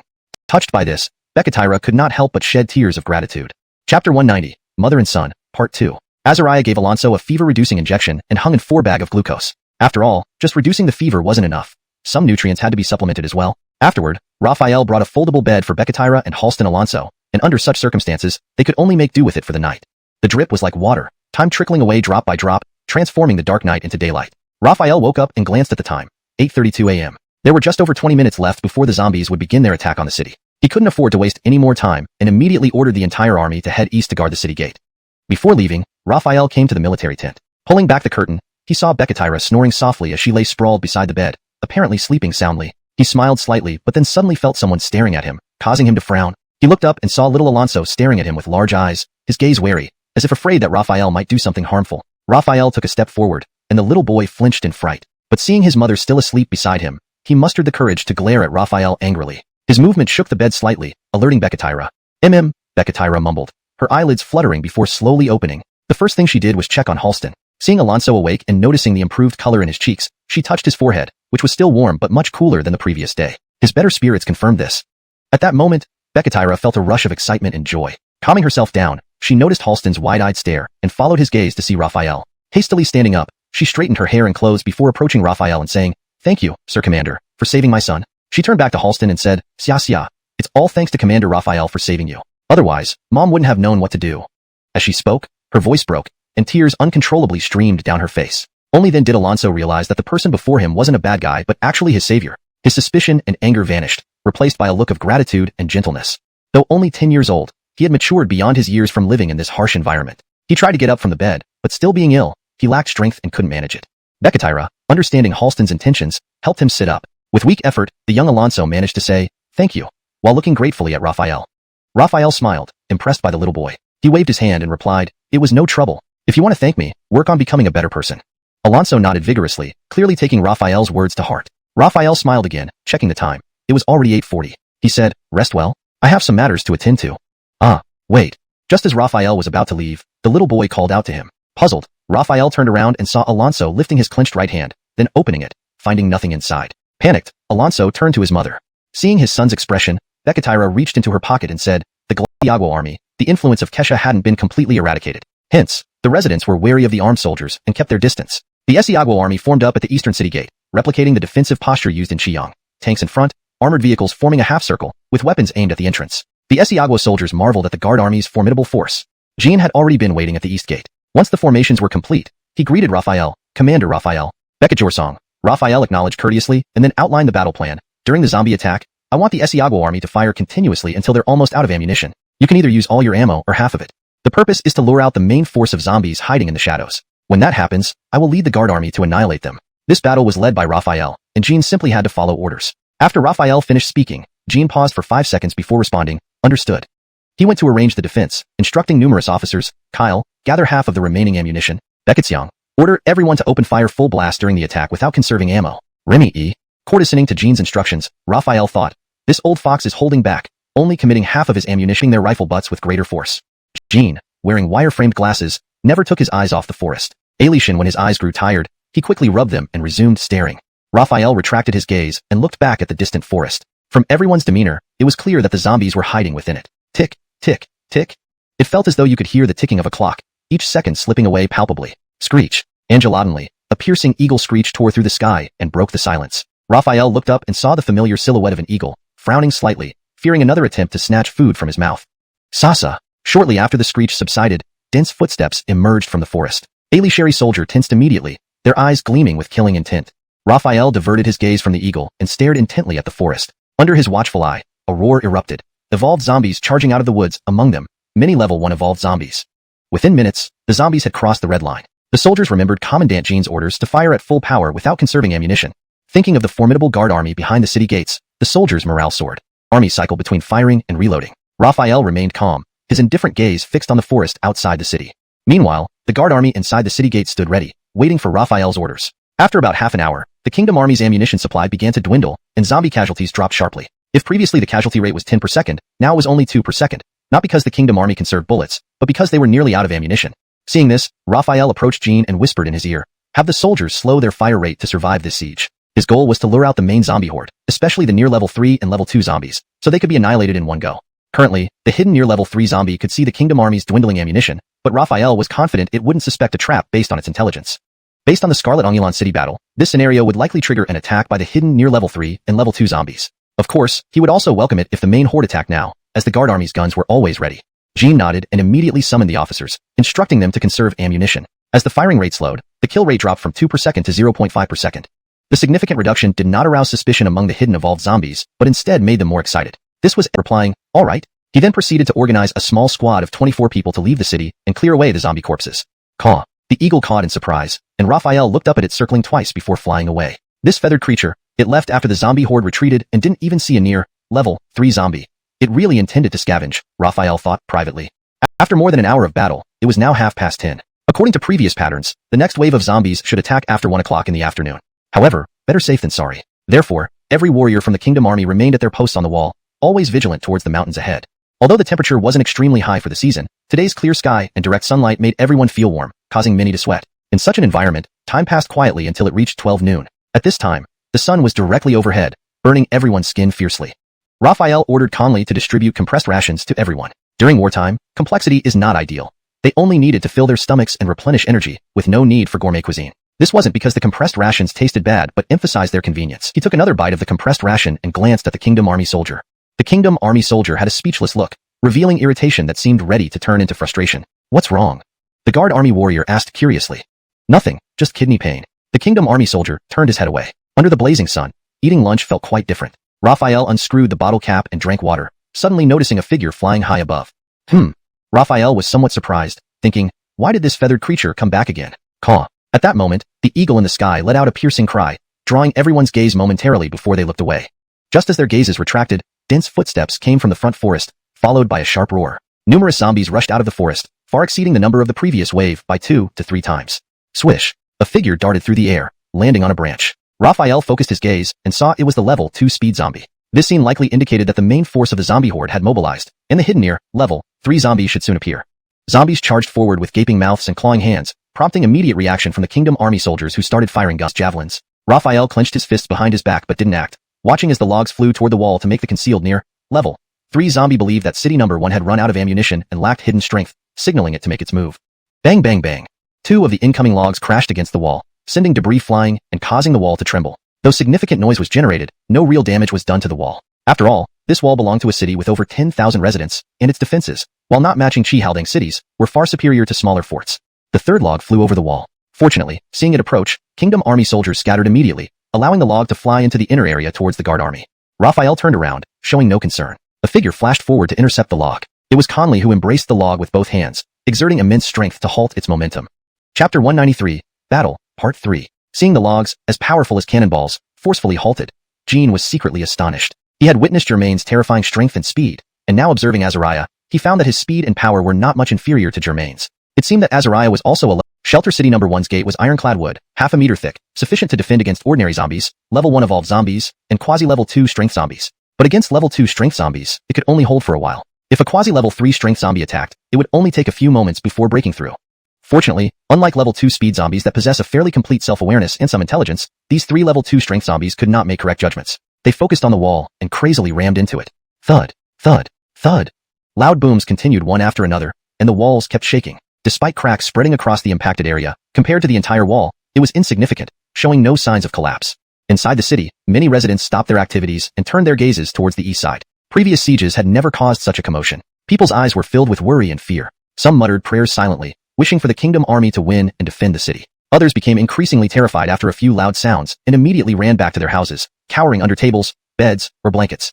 At the city center, in the military tent, the loud impact sounds and ground tremors had reached here. Becatira's eyes were full of worry, Halston Alonso's young face revealing fear but the speed zombies beside them, allowing comrades nearby to instantly kill the zombies. Unless someone had extraordinary luck, anyone grabbing a zombie would meet one fate, to become a zombie themselves. Level 1 speed zombies could be dealt with this way, but dealing with quasi-level 2 speed zombies was much harder. Their speed was faster, and using this exchange method to kill quasi-level 2 zombies had a ratio of at least 35 to 1. Angelot casualties were too severe. Thus, Raphael couldn't stand idly by and ordered the elite guards who had reached peak level 1 to change into Kingdom Army uniforms and deal with the quasi-level 2 speed zombies. Why not let the level 2 evolved fatemans like Azariah take action? That was because, if hidden quasi-level 3 zombies saw so many level 2 evolved fatemans in the city, they might assume there were hidden forces and order a retreat, ruining the plan completely. The eagle soaring in the sky once again emitted its piercing cry, drawing Raphael's gaze upward. Whoosh! Just then, a figure broke through the air at an astonishing speed far exceeding that of a quasi-level 2 speed zombie. Being 2/3 into the level 3 evolution category, Raphael's perception was extremely sharp, immediately sensing danger. He swiftly shifted his gaze, taking a slight step to the side. The figure flew past him, narrowly missing as much damage as possible on the zombie horde. The level 2 speed zombie's speed was very fast. It looked like just a blur to ordinary people, but to Raphael, it moved slowly enough for him to evade with ease. However, he needed to pretend to barely dodge these attacks, which was more challenging than actually killing a level 2 zombie. After several rounds of combat, Raphael's clothes bore several slashes, but no bloodstains were visible. Clearly, only the fabric had been torn. On the other hand, the level 2 speed zombie now had several bloody holes in its chest and a footprint on its back, all courtesy of Raphael. In order to maintain the illusion of a fair fight, he couldn't just dodge indefinitely. It would look too fake. Both sides needed to show some damage for it to appear realistic. Whoosh! A claw slashed through the air with a sharp sound. Raphael's expression remained indifferent as he lightly tapped his foot and shifted backward, narrowly avoiding the claw. The level 2 speed zombie tightened its right claw and lunged straight at Raphael's chest, moving faster than before. But Raphael merely tilted his body slightly, allowing the claw to pass harmlessly by his face. Normally, such an opening would have allowed Raphael to easily kill the level 2 speed zombie. However, instead of finishing it off, he slapped the zombie's shoulder with controlled force, pushing it back several steps. This strike could have crushed the zombie's skull, dashed to the side of the dead level 2 speed zombie, displaying a mournful and regretful expression before howling to the sky. Roar! The piercing cry drew the attention of the guard soldiers. Joaquin, Reed, Orlando. Raphael called out, "You 3 deal with the other 3 level 2 strength zombies." He turned his gaze to Jean and shouted, "All Kingdom soldiers withdraw from the wall. Jean, open the city gates." Upon hearing Raphael's command, the Kingdom soldiers on the wall immediately retreated, including the peak level 1 guard soldiers who had previously joined the fight. The near level 3 speed zombie heard Raphael's command. Although it didn't understand what it meant, it knew it wasn't good news. Abandoning its mourning for its lost comrade, it rushed toward Raphael.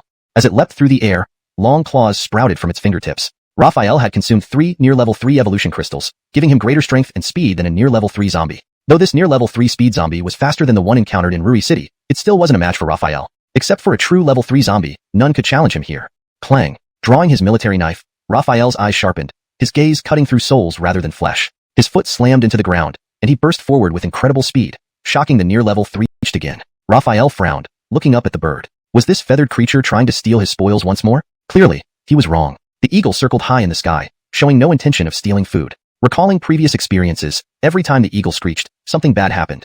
Once, it signaled the zombies' attack on the city. Another time, it warned of the level 2 speed zombie. This time, it was the near level 3 zombie. What would its call signify now?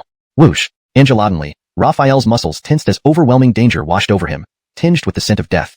##### Chapter 195, Level 3 Zombie. The wind was blowing from west to east, growing stronger with each passing moment. The clouds in the sky now obscured the sun, turning the world dim and somber. Raphael felt an unsettling chill run down his spine, sensing the terrifying aura behind him.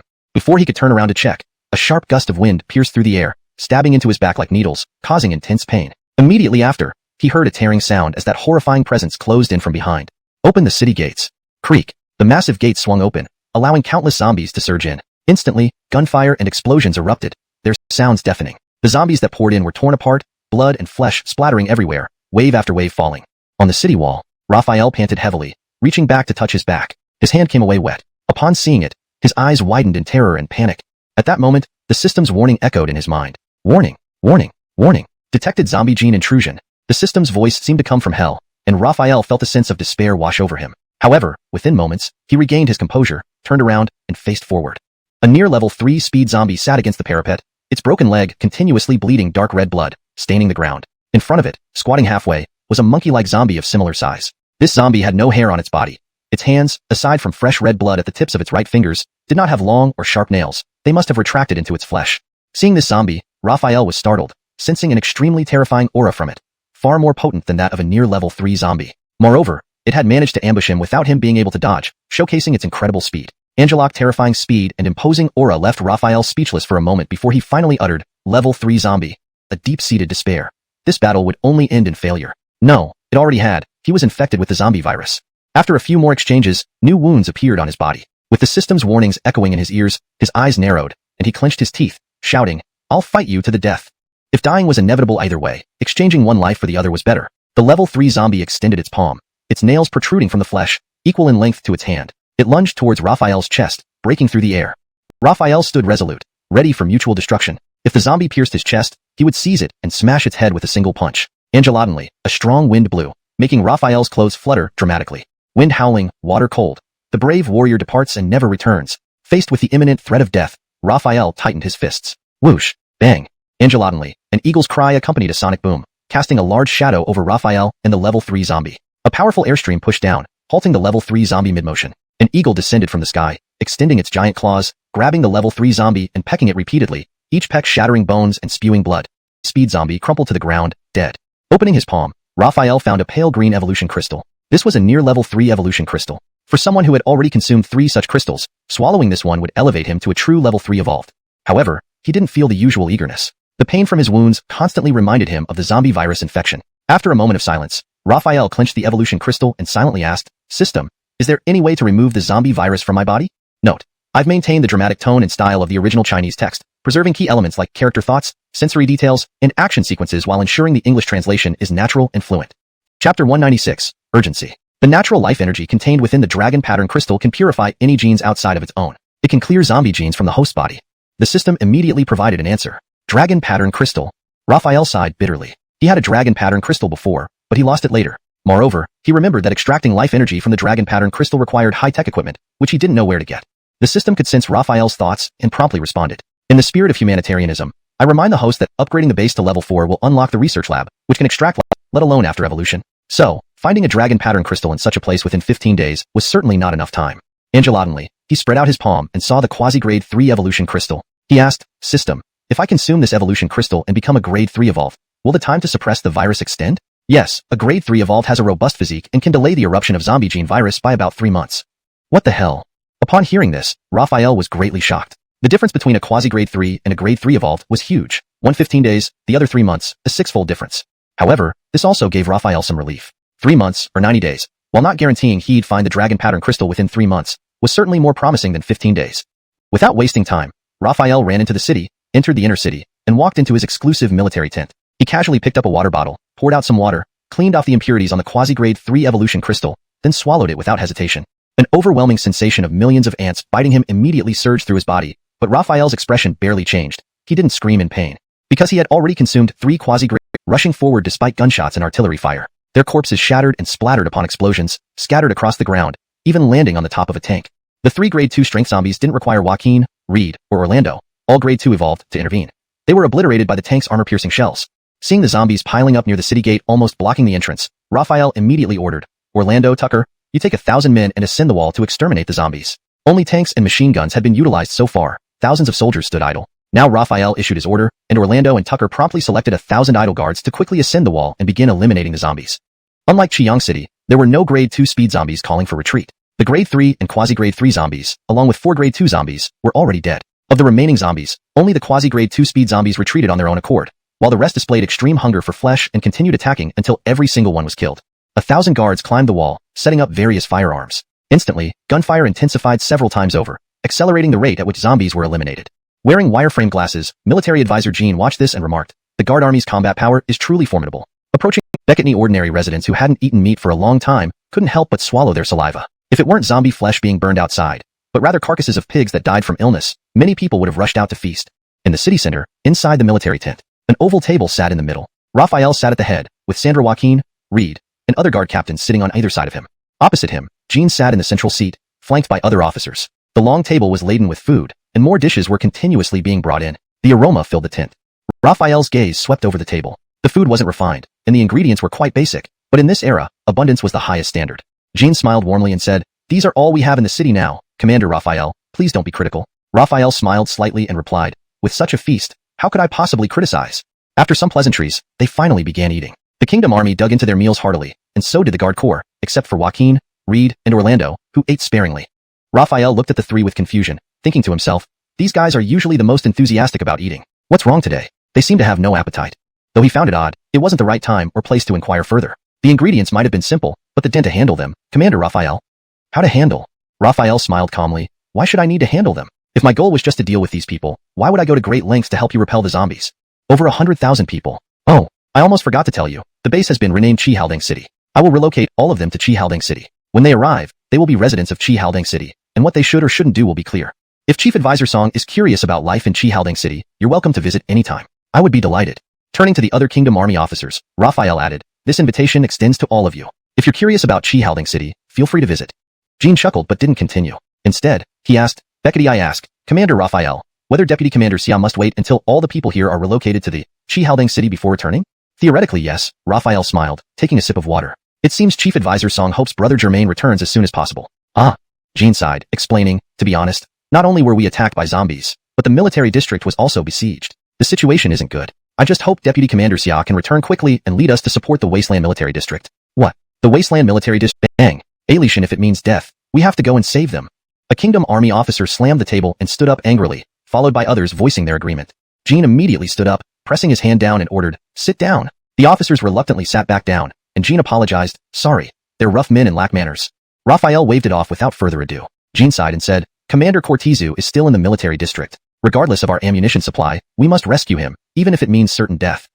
Raphael shook his head slightly, neither opposing nor agreeing. He admired the loyalty but felt it was somewhat foolish to go to certain death. Nonetheless, these were true soldiers, deserving respect. Draining his glass of water, Raphael looked at Jean and said, your spirit commands respect. If you need ammunition, you can ask me. However, understand that it's a loan, and it must be returned. Chapter 198. Population Relocation, Part 1. Jean was clearly stunned by Raphael's words, then overjoyed, evident from his facial expression. This was truly a pleasant surprise. He understood that although Raphael said it was a loan, at this critical moment, what difference did it make between borrowing and giving? Thank you. His gratitude was indescribable. Standing up with reddened eyes and a tremble along the way, the estimated round-trip time will be doubled to about 7 hours. People aren't machines. They can't work continuously for 24 hours without rest. Thus, we can only manage 2 trips a day at most. Therefore, it will take at least 6 days to transport everyone from the city back to base. And there's still Yuhui City with another 100,000 residents, which adds up to needing more than 10 days to complete the relocation. However, I only have 3 months. Rubbing his chin, Raphael pondered deeply, weighing the pros and cons, trying to figure out the best method to relocate over 200,000 people from the 2 cities as quickly as possible. After much deliberation, he decided on mechanized transportation rather than a mass walk to the base. He had previously dismissed the idea of walking due to safety concerns, but the 3-month time constraint had made him reconsider it. However, after careful thought, he concluded that this approach was too unsafe. If zombies attacked along the way, the 3,000 guards would struggle to protect tens of thousands of civilians. One bite from a zombie would cause panic and a chain reaction, possibly resulting in less than a third making it back to Xuanhuan City. In that scenario, reaching the required 500,000 population would be difficult, and he wouldn't be able to upgrade to level 4 or unlock the research institute. Finding Bartwin Crystal alone wouldn't suffice. He'd need to gather more people, increasing his burden. Because his conscience was clear. His loyalty to Raphael was absolute. So, despite the intense gaze, he remained calm. After a while, Raphael's expression softened, and the atmosphere relaxed. Yes, I was injured by zombies and infected with the zombie virus, he admitted. Upon confirmation, Orlando's face filled with concern. Do you have a treatment? If any drugs or other resources are needed, I will risk my life without hesitation. Seeing Orlando's genuine concern, Raphael smiled. Of course, there is a treatment. If you need to risk your life, I won't hesitate to ask. Whether or not it was a joke, anything Raphael said was taken seriously by Orlando and the entire guard.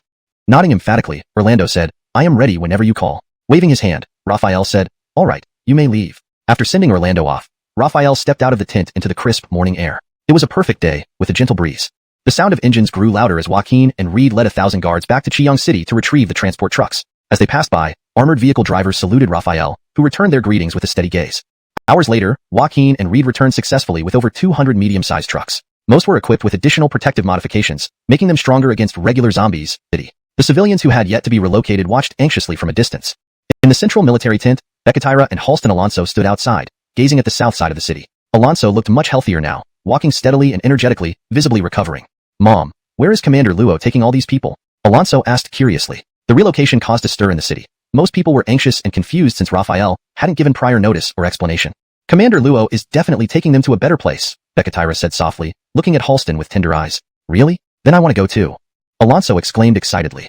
Becatira smiled, patting Halston's head. Don't worry, Commander Luo won't leave anyone behind. Raphael's actions gave Becatira the confidence that he was not the type of person who would exploit the weak for personal gain. Similarly, Raphael had become Alonso's idol, and he had resolved to join the Guard Corps when he grew up and fight alongside Raphael against the zombies.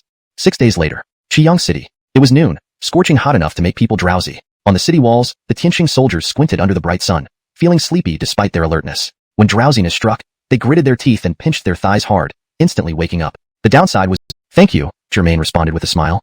Despite being technically enemies, Justino and Germain weren't bitter foes. Besides, Yufatehai City no longer existed. Mira initially startled upon hearing about the completed relocation. She then asked excitedly, so, Brother Halden will be back soon? Fei Xian. Joaquin didn't reply, but Beketrigo chuckled beside him. Mira turned to Beketrigo, puzzled. Beketrigo explained, you misunderstood. Sandra Joaquin said all the people from Protection City number 1 will be relocated, but there are still over 10,000 from Yufatehai City. It might take Brother Halden another 5 to 6 days. Feeling a bit disappointed after understanding, Mira replied softly, all right. She collected herself and addressed Joaquin. We've arranged meals for you all. You should eat something quickly. We'll take care of these people. Joaquin didn't fuss and simply nodded. Angelor. He ordered the vehicles lined up neatly and took everyone to the inner city canteen for food and rest. Afterward, Mira and Beketrigo immediately started organizing things, deploying 500 Tianqing soldiers to maintain order, involving Alric and his team to register the newcomers, and arranging temporary shelters and food distribution. Work assignments would require 2 to 3 days of planning. They couldn't let the new arrivals idle, as idleness breeds lazy. He suddenly said such a thing. It was unbelievable. Beketrigo remained doubtful. At the same moment, Justino walked over. He had heard what Germain had just said. Seeing Beketrigo's incredulous expression, he immediately added, Deputy Commander Xia is right. I once sent people to request aid from the Wasteland military zone, and they were indeed under siege by zombies. With confirmation from Justino, Beketrigo was greatly alarmed. If Germain had lied to get her back to the Wasteland military zone, Justino would have no reason to lie to her. This was very likely true. Although she had joined the Guard army and pledged to follow Raphael, her father, Drake, ultimately mattered to her deeply. It was impossible not to worry. Currently, the only one who could save the Wasteland military zone was Raphael. Beketrigo gritted her teeth and looked at Germain seriously, saying, I will go with you to Shelter City number 1. Germain shook his head hastily, saying, No, Beketisi, you are part of the Guard army now. Raphael ordered you to stay in the city. If you go with me to Shelter City number 1, you'd be violating military regulations. When we get to Shelter City number 1, I'll explain it to Brother Halden. You don't need to worry about that, Beketrigo replied. No, as the saying goes, military orders are as immovable as mountains. Germain insisted, mainly for defending the city against enemy attacks. I am doing this to save my father. Carmelo, please, Beketrigo pleaded with wide eyes. Seeing Beketrigo's earnest expression, Mira thought of her own family, wondering where they were and if they were safe. After much deliberation, considering the pros and cons and calculating the ammunition reserves, she finally sighed and relented. All right, I agree. But whether Brother Halden agrees to send troops to the Wasteland military zone remains uncertain. Beketrigo felt immense relief and said firmly, I'll do my best to persuade Brother Halden. I believe he will definitely send troops to help the Wasteland military zone. Mira bowed slightly and didn't say more. She stood up, left the mobile base, and headed to the inner city military district. Beketrigo knew the main ammunition supplies were stored in the inner city barracks. She guessed what Mira was going to do and followed without another word. When the two women arrived at the barracks, their first destination was not the ammunition depot but the canteen. The returning Guard army soldiers were eating there, including Joaquin and Reed.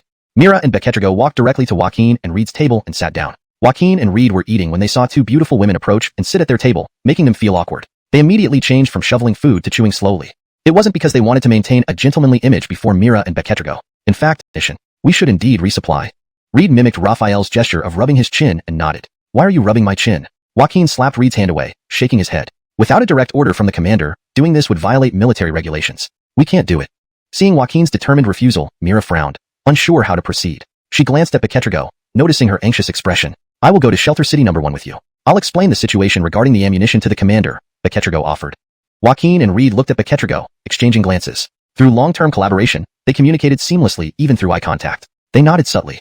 Replenishing ammunition makes sense, but without an official order, it's hard to agree. However, Joaquin looked at Mira intently and said, Commander Mira, you can write a letter in your capacity as Sandra of the Tianqing Corps and interim highest-ranking officer of Chiang City. Send it to the commander. As for the content, you know what to include. With that, transporting ammunition will be fine. Mira opened her mouth slightly, scrutinizing the two men in front of her. She hadn't expected these rough-looking men to be so considerate. Asking her to write a letter was a preemptive way to deflect responsibility. If Raphael held anyone accountable, it would be on her. Indeed, people can't always be judged by their appearance. Voice came through. This is Karyuki. We're approximately 3 kilometers from Shelter City No. 1. Ali Sharion, get ready. Armored Car 002 received, replied the guard operating the armored car after pressing the radio button. These words were heard clearly by everyone inside. Joaquin and Reed seemed relieved. The evacuation of people from Shelter City No. 1 had gone smoothly for 6 consecutive days without major incidents. Indeed fortunate. Nicole appeared excited, anticipating her reunion with Raphael. While Germain felt sentimental, he was also delighted to be back. He stole a glance at Nicole, quickly looking away and silently hoping she could persuade Raphael. 3 kilometers wasn't far. By jogging, it would take no more than 20 minutes unless someone was exceptionally unfit. For vehicles, it took even less time. At the south gate of Shelter City No. 1, on the city wall, Raphael uncapped his water bottle and took a large gulp, then looked back down the long street crowded with people. These were the last inhabitants of Shelter City No. 1. Once they reached Chiang City, it would be Yuhui City's turn.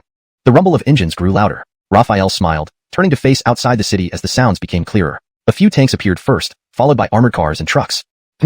Noticing 4 significantly larger heavy-duty trucks among the convoy, coming to Shelter City No. 1, likely spreading news from Chiang City. He looked at Germain, who remained calm, showing no change in expression or demeanor. Halden brother, please send troops to rescue the Wasteland Military Zone, Nicole pleaded, clenching her fists. Smart fox, Raphael muttered, understanding Germain's true intent, using Nicole to persuade him to aid the besieged Wasteland Military Zone. Without the threat of the zombie virus, he might have sent help. But now, with only 7 days left in the 3-month time frame, he needed to focus on evacuating Yuhui City, upgrading to level 4, and finding dragon pattern crystals. Time was crucial. Meeting Nicole's gaze, he shook his head. The situation is too complicated for me to deploy troops. Disappointed, Nicole refused to give up but was interrupted by Raphael. I can't send troops, but I can lend ammunition to the Kingdom Army for you to handle it yourselves. Really? Germain exclaimed, before Nicole could speak. The Kingdom Army had decent weapons, lacking only sufficient ammunition. With enough ammo, Germain believed the Kingdom Army could resolve the issue without the Guard Corps. Raphael nodded. Yes, really. He sighed, shrugging. However, we've been through 2 major battles, and my remaining ammunition is low. We need to return to Chiang City to get enough supplies to lend you. Then he suddenly thought of something and asked in surprise, that's not right. I only gave Mira the authority to use the stockpile ammunition. How did you manage it? Lois rubbed the edge of her clothing even harder, stammering and unable to form a complete sentence. Although Mira had written a letter, implying she wasn't afraid of Raphael finding out, Mira was helping her, which made her reluctant to let this affect Mira. But her silence didn't stop Raphael from guessing the truth. The logic was simple enough for him to figure out. I understand, Raphael sighed more helplessly. He authorized Mira to use the stockpile ammunition, and if Lois could get it, it meant only one thing. She must have persuaded Mira for help. Raphael massaged his brow and smiled bitterly. You guys. Shaking his head, he continued, all right, just this time, don't do it again. Hearing this, both Lois and Germain breathed a sigh of relief. Lois feared Raphael's anger, while Germain was worried about Raphael punishing Lois or even changing his mind about lending them ammunition. Since that's the case, Joaquin and Reed will still be in charge of this migration. I'll take the rest to Yufatehai City, Raphael ordered. Hearing this, Joaquin and Reed had no complaints and responded, yes, machine gun bullets, tank shells, and rocket-propelled grenade projectiles each. Upon opening the bullet box, as expected, it was filled with bullets. Germain picked up a rifle bullet and carefully observed it before nodding. 5.56mm caliber. No problem. Our guns can use it. He then picked up a light machine gun bullet, examined it for a while, and nodded in satisfaction before picking up a heavy machine gun bullet. These heavy machine gun bullets were noticeably larger and longer than the others. Germain examined it for a moment and nodded approvingly. 12.7mm caliber. Usable. Raphael nodded slightly and opened the box containing tank shells, revealing much larger ammunition. Germain took one and examined it closely before nodding again. Usable. 125mm shell. Fits our tanks too. Opening the rocket projectile box next, Germain picked up one and frowned. This projectile doesn't match our H-3 rocket launcher. He put it down and shook his head. We can't use it.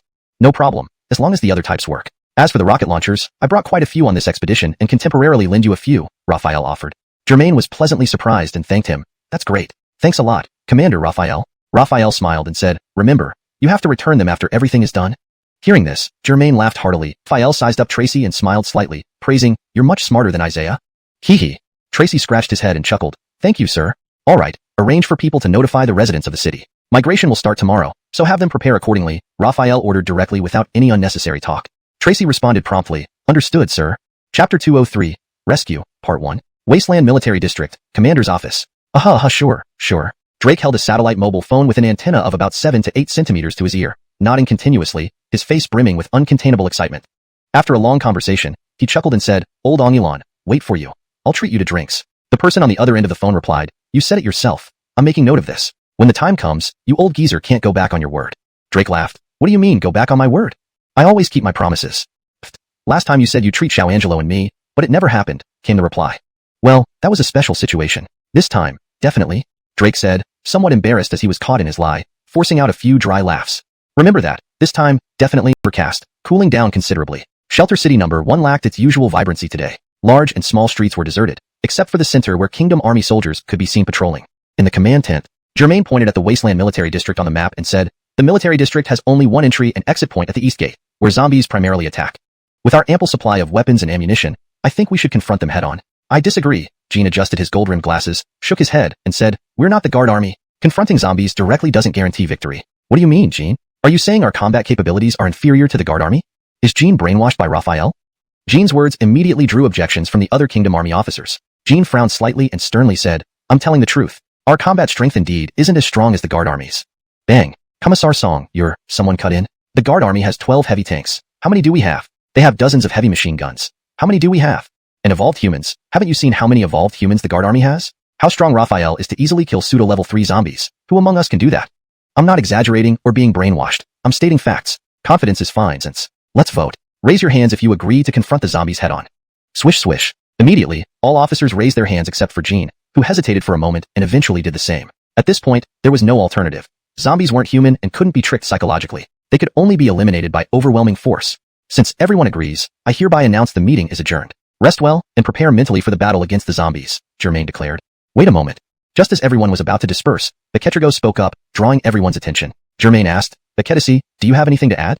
Level 2 and quasi-level 3 zombie clusters aren't scary. The ordinary and level 1 zombies are negligible. Level 2 zombies I can handle with you. Quasi-level 3 strength zombies pose little threat, but what if it's a quasi-level 3 speed zombie? That's beyond our ability to deal with. Beketrigo's words struck home for Germain. Yes, a quasi-level 3 speed zombie, though incapable of destroying armored vehicles or tanks, could still kill people. Unlike the guard army which had full armored vehicle coverage against such threats, only a fraction of the Kingdom Army could retreat into armor and tanks. What about the rest? Should they just die?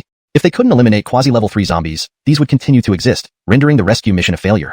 Content climbed into the truck beds, each one packed to the brim. The weight was so great that the vehicle frame sagged under the load.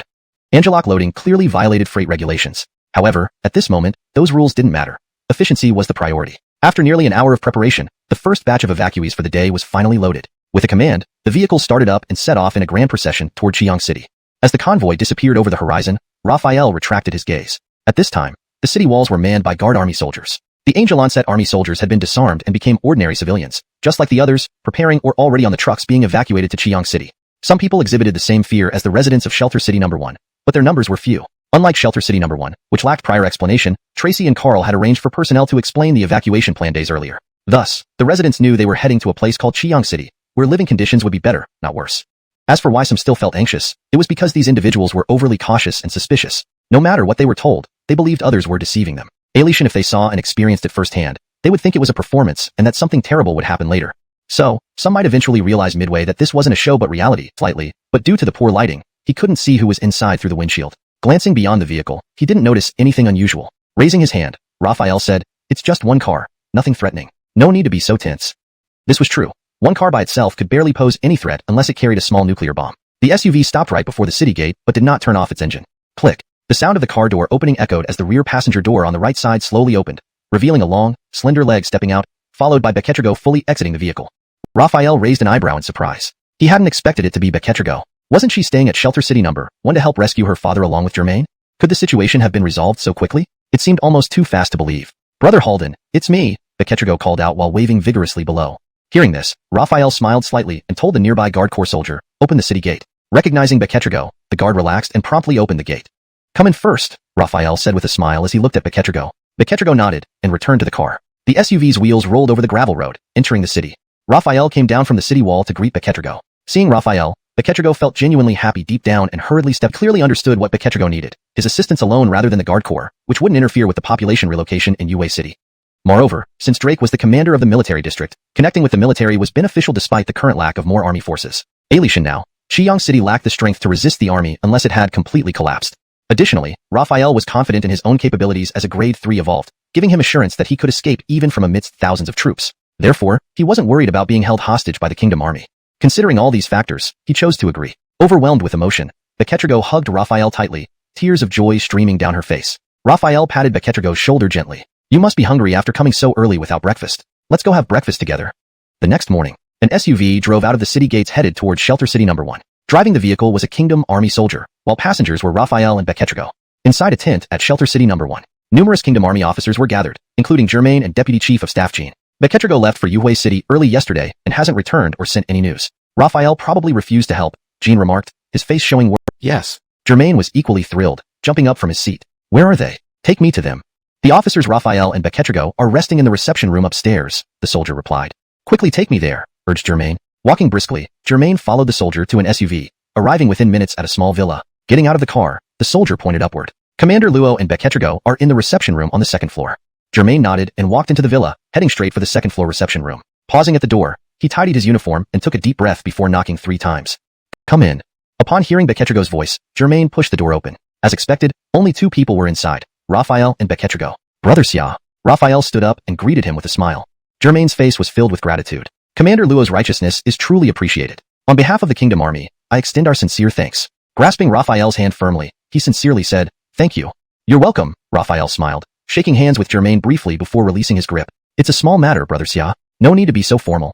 Germain gestured for him to sit, and, after Raphael seated himself, followed suit. "For you, it may be a minor effort." The phone rang within the office and Drake, who had been resting his eyes, immediately opened them. He picked up the satellite phone on the desk and pressed the connect button. Dial tone. "Yes, this is Drake," Drake said. "It's old Angilan here, Angilan Gua. I have some good news for you," came the voice from the other end. "Good news? Did the large military district agree to send reinforcements?" Drake instantly became fully alert, excitedly asking. "Ha, you old fellow." Old Angilan laughed loudly on the other end but didn't answer. Drake was anxious and urged, "Just tell me quickly, why are you dilly-dallying like a woman?" Ha. After laughing for a while, old Angilan finally stopped and said, "What's the rush?" He cleared his throat twice and continued, "You guessed right. Commander Angelo has already ordered reinforcements, and they should arrive by tomorrow." But old Angilan suddenly fell silent, causing Drake to become even more anxious, urging him, "But what? Can't you just finish your sentence?" Sigh. Old Angilan sighed and said regretfully, "But the person leading the team isn't me." Drake. Chapter 205. Reinforcements, Part 1. Drake was speechless, thinking something had changed again. This old guy would surely give him a heart attack soon. After a moment, his anxious mood calmed down completely, and he asked, "Since you're not leading the team, you old rascal, don't be praising one while belittling another." "I'm pretty good at fighting too," Angilan Gua retorted, clearly displeased. Drake chuckled awkwardly, realizing he had forgotten Angilan Gua was supposed to lead the rescue mission. "I didn't mean to belittle you, just stating he has experience." "Fatemf." Angilan Gua harumphed but then said, "Alright, no need to fuss. But you got one thing wrong. It wasn't Commander Angelo who assigned Angilan Xuanhuan to the rescue," he volunteered. Hearing this, Drake was very surprised. It was completely unexpected that Angilan Xuanhuan had volunteered. Curiosity piqued, he asked, "Why?" "How should I know?" Angilan Gua responded. No matter how hard Drake thought, he couldn't recall any significant connection with Angilan Xuanhuan. Their main interaction had been when Angilan Xuanhuan was briefly under his command for a few months before being transferred back to the military district. The most notable thing during that time was that Angilan Xuanhuan once addressed him as Commander. "Well, I've informed you about this. You should also prepare yourself." "Oh, though I'm not leading the team, you still owe me drinks," Angilan Gua said. "Don't worry, just a meal. I won't forget," Drake immediately replied, brought back to reality by Angilan Gua's words. Since there was no point in overthinking it, as long as reinforcements were on their way, who led them didn't matter. "Oz," he said, "a city is dead, people are alive. Shelter City No. 1 is deserted. There's no reason to hold it." Raphael patted his shoulder. "Let's go." As Germain said, cities were inanimate, but people were alive. In this world, survival was paramount. They should stay where it was safest. Homesickness could exist but shouldn't guide their actions. They should take after Cortezushan, happy to live elsewhere. Germain turned to face the thousands of Kingdom Army soldiers, took a deep breath, and shouted loudly, "Forward!" At the command, the soldiers pivoted uniformly and marched toward the wasteland military zone. Unlike the Guard Corps, the Kingdom Army wasn't fully mechanized, not due to lack of vehicles but fuel shortages. Raphael, Germain, and Zinnia climbed into the SUV, which started up and followed behind the troops. In the wasteland military zone, Calvin fire occasionally erupted and then died down. Kingdom Army soldiers held their weapons vigilantly, facing numerous zombies. These zombies entered shooting range, triggering gunfire, but quickly retreated. Commander! Commander! Behind the defenses, officers commanded the battle. Angelotantly, they stood at attention and saluted upon seeing Drake. The bullet trajectories could be seen with the naked eye, covering the zombies on the ground. The cannons on the armed helicopters were more powerful than heavy machine guns. They were essentially small bombs. Ordinary zombies were blown apart upon being hit. Level 1 strength zombies, when struck, splattered fat and burst open into large holes. Pre-level 2 strength zombies were penetrated completely, leaving fist-sized bullet holes. As for the outcome for level 2 strength zombies when hit, it was unknown because no level 2 strength or speed zombies had been observed on the battlefield yet. These are Z-10 attack helicopters. Reinforcements from the military district have arrived. It truly was like calling Chow Chow, and he appears immediately. Just moments ago, Drake mentioned that reinforcements would arrive soon, and now they were here. Watching the 3 Z-10s, the people from the Wasteland Military District were excited, waving their hands wildly. Drake's face was filled with excitement and enthusiasm as well. Angelo pressing his excitement, Drake shouted, "We can't relax just yet. Although the reinforcements have arrived, the zombie threat still exists. We must guard the military district until the zombies are completely eliminated." Yes. Both soldiers and officers responded in unison. They kept their sharp eyes on the front, shooting any zombies that entered their firing range without hesitation. 10 switched to its cannon for continuous fire. Roar. A shrill, ear-piercing roar, as if from a demon of the 9th circle of hell, came from the smoke and flames. An incredibly fast figure emerged with a clear purpose, to escape. This speed surpassed that of a level 2 speed zombie. Watching closely, Drake and those on the helicopter immediately identified this as a pre-level 3 zombie. Seeing it fleeing, the Z-10 chased at high speed. Angelock, a dangerous entity, couldn't be allowed to escape. The pre-level 3 zombie's final roar before fleeing served as a retreat signal. The zombie horde instantly retreated, and the remaining 2 Z-10s also began pursuit and extermination mode. The scene left everyone at the Wasteland Military District thrilled. Drake couldn't help but remark, "Once the battle is over, we definitely need to ask the main military district for a few Z-10s." The column of over 4,000 kingdom soldiers, despite efforts to minimize its length, stretched for several dozen meters, making it a prominent target. Raphael, Germain, and Beketrigo rode in a vehicle at the rear of the convoy. Raphael gazed out the window, admiring the scenery along the way. Rumble. Angelotantly, a tremendous rumble came from above. Looking up, Raphael was taken aback. He got out of the car and saw 3 helicopters swiftly pass overhead. Within seconds, they crossed their column and disappeared into the horizon. "Did I see correctly? Were those helicopters?" Raphael asked in surprise. "Absolutely, those are helicopters," Germain replied, stepping out of the car and standing beside Raphael. Excitedly, he added, "And those are Z-10 attack helicopters." "Attack helicopters?" Raphael was even more surprised. He turned to Germain, seeing him tremble with excitement. Witnessing Raphael's puzzled and astonished look, Germain swallowed hard a few times but couldn't speak, overwhelmed by emotion. The Z-10 is the main attack helicopter used by the National Army. These 3 Z-10s are heading toward the Wasteland Military District, indicating reinforcements from higher command. Beketrigo also got out of the car, equally excited but not to the point of being speechless like Germain. "So it's reinforcements. It seems the National Army hasn't collapsed and still retains formidable strength," Raphael thought to himself, looking at where the 3 Z-10s had vanished. Moments later, he came back to reality and chuckled at the excited Germain. "Brother Germain, with the National Army reinforcements arriving, we can't lag behind. Let's hurry and catch up." "Angelor." Germain calmed down a bit, nodded in agreement with Raphael, and too great for the bullets to reach them. Raphael observed the bullet paths, analyzing. It seems to be pursuing some kind of enemy. Chapter 207, Ongilan Kaishian, Part 1. Chase the enemy? Hearing this, Germain and Lois turned their heads to look at Raphael. Swoosh. Raphael leaped onto the roof of the off-road vehicle in one swift move. His vision scanned past the forward troops, settling on where the Z-10 armed helicopter had fired its bullets. Amidst the swirling dust, a figure continuously darted through, zigzagging with incredible speed. "How about it, Brother Luo? What is the Z-10 chasing?" Lois asked anxiously. Raphael narrowed his eyes, watching intently for a few seconds before scoffing slightly. "It's a near level 3 speed zombie." "Really?" Upon hearing this, Germain was pleasantly surprised. He immediately hopped onto the roof as well, directing his gaze toward the area covered by the Z-10's bullets. Seeing that it was indeed a near level 3 speed zombie, he beamed, nearly dancing in joy. The Z-10 armed helicopter belonged to the military. If this Z-10 was pursuing a near level 3 zombie, it strongly suggested that the zombie crisis in the Wasteland Military District had been largely resolved. Raphael was inwardly astonished. Just 3 armed helicopters had managed to eliminate an entire group of The near level 3 speed zombie saw the frontline troops, and its pupils flashed with fierce intent. Its forelimbs extended sharp claws, preparing to unleash carnage. Swish. Angelotantly, a dark shadow emerged from the front lines, startling the near level 3 speed zombie. It sensed the human's presence, moving even faster than itself. Sensing imminent danger, the zombie braked sharply and veered off in another direction. Unfortunately, the human it faced was a level 3 evolver, much faster than it. Spotting its attempt to flee, the evolver's speed surged, overtaking the zombie and blocking its path. Caught off guard by inertia, the zombie raised its claws, aiming straight for the man's face. The sharp claws grew larger in Raphael's vision, but he remained calm, a faint smile curling his lips. With a slight sidestep, he easily dodged the claws. Then, bending his fingers into a claw shape, he let out a light shout and lunged forward. The sound of air being torn apart followed as his fingers sliced through the atmosphere. Though his nails were not long or sharp, the power was formidable. Dark red mixed with milky white spurted from the back of the near level 3 zombie's head. The zombie's claws fell limp, and its body crumpled instantly. Raphael retracted his right hand, now clenched into a fist, smeared with dark red and off-white gore. Holding his hand up, he slowly journeyed toward the Wasteland Military District. Along the way, they encountered many zombies, but mostly ordinary ones and a few level 1 zombies, which the troops could handle easily without needing Raphael, Germain, or Lois's assistance.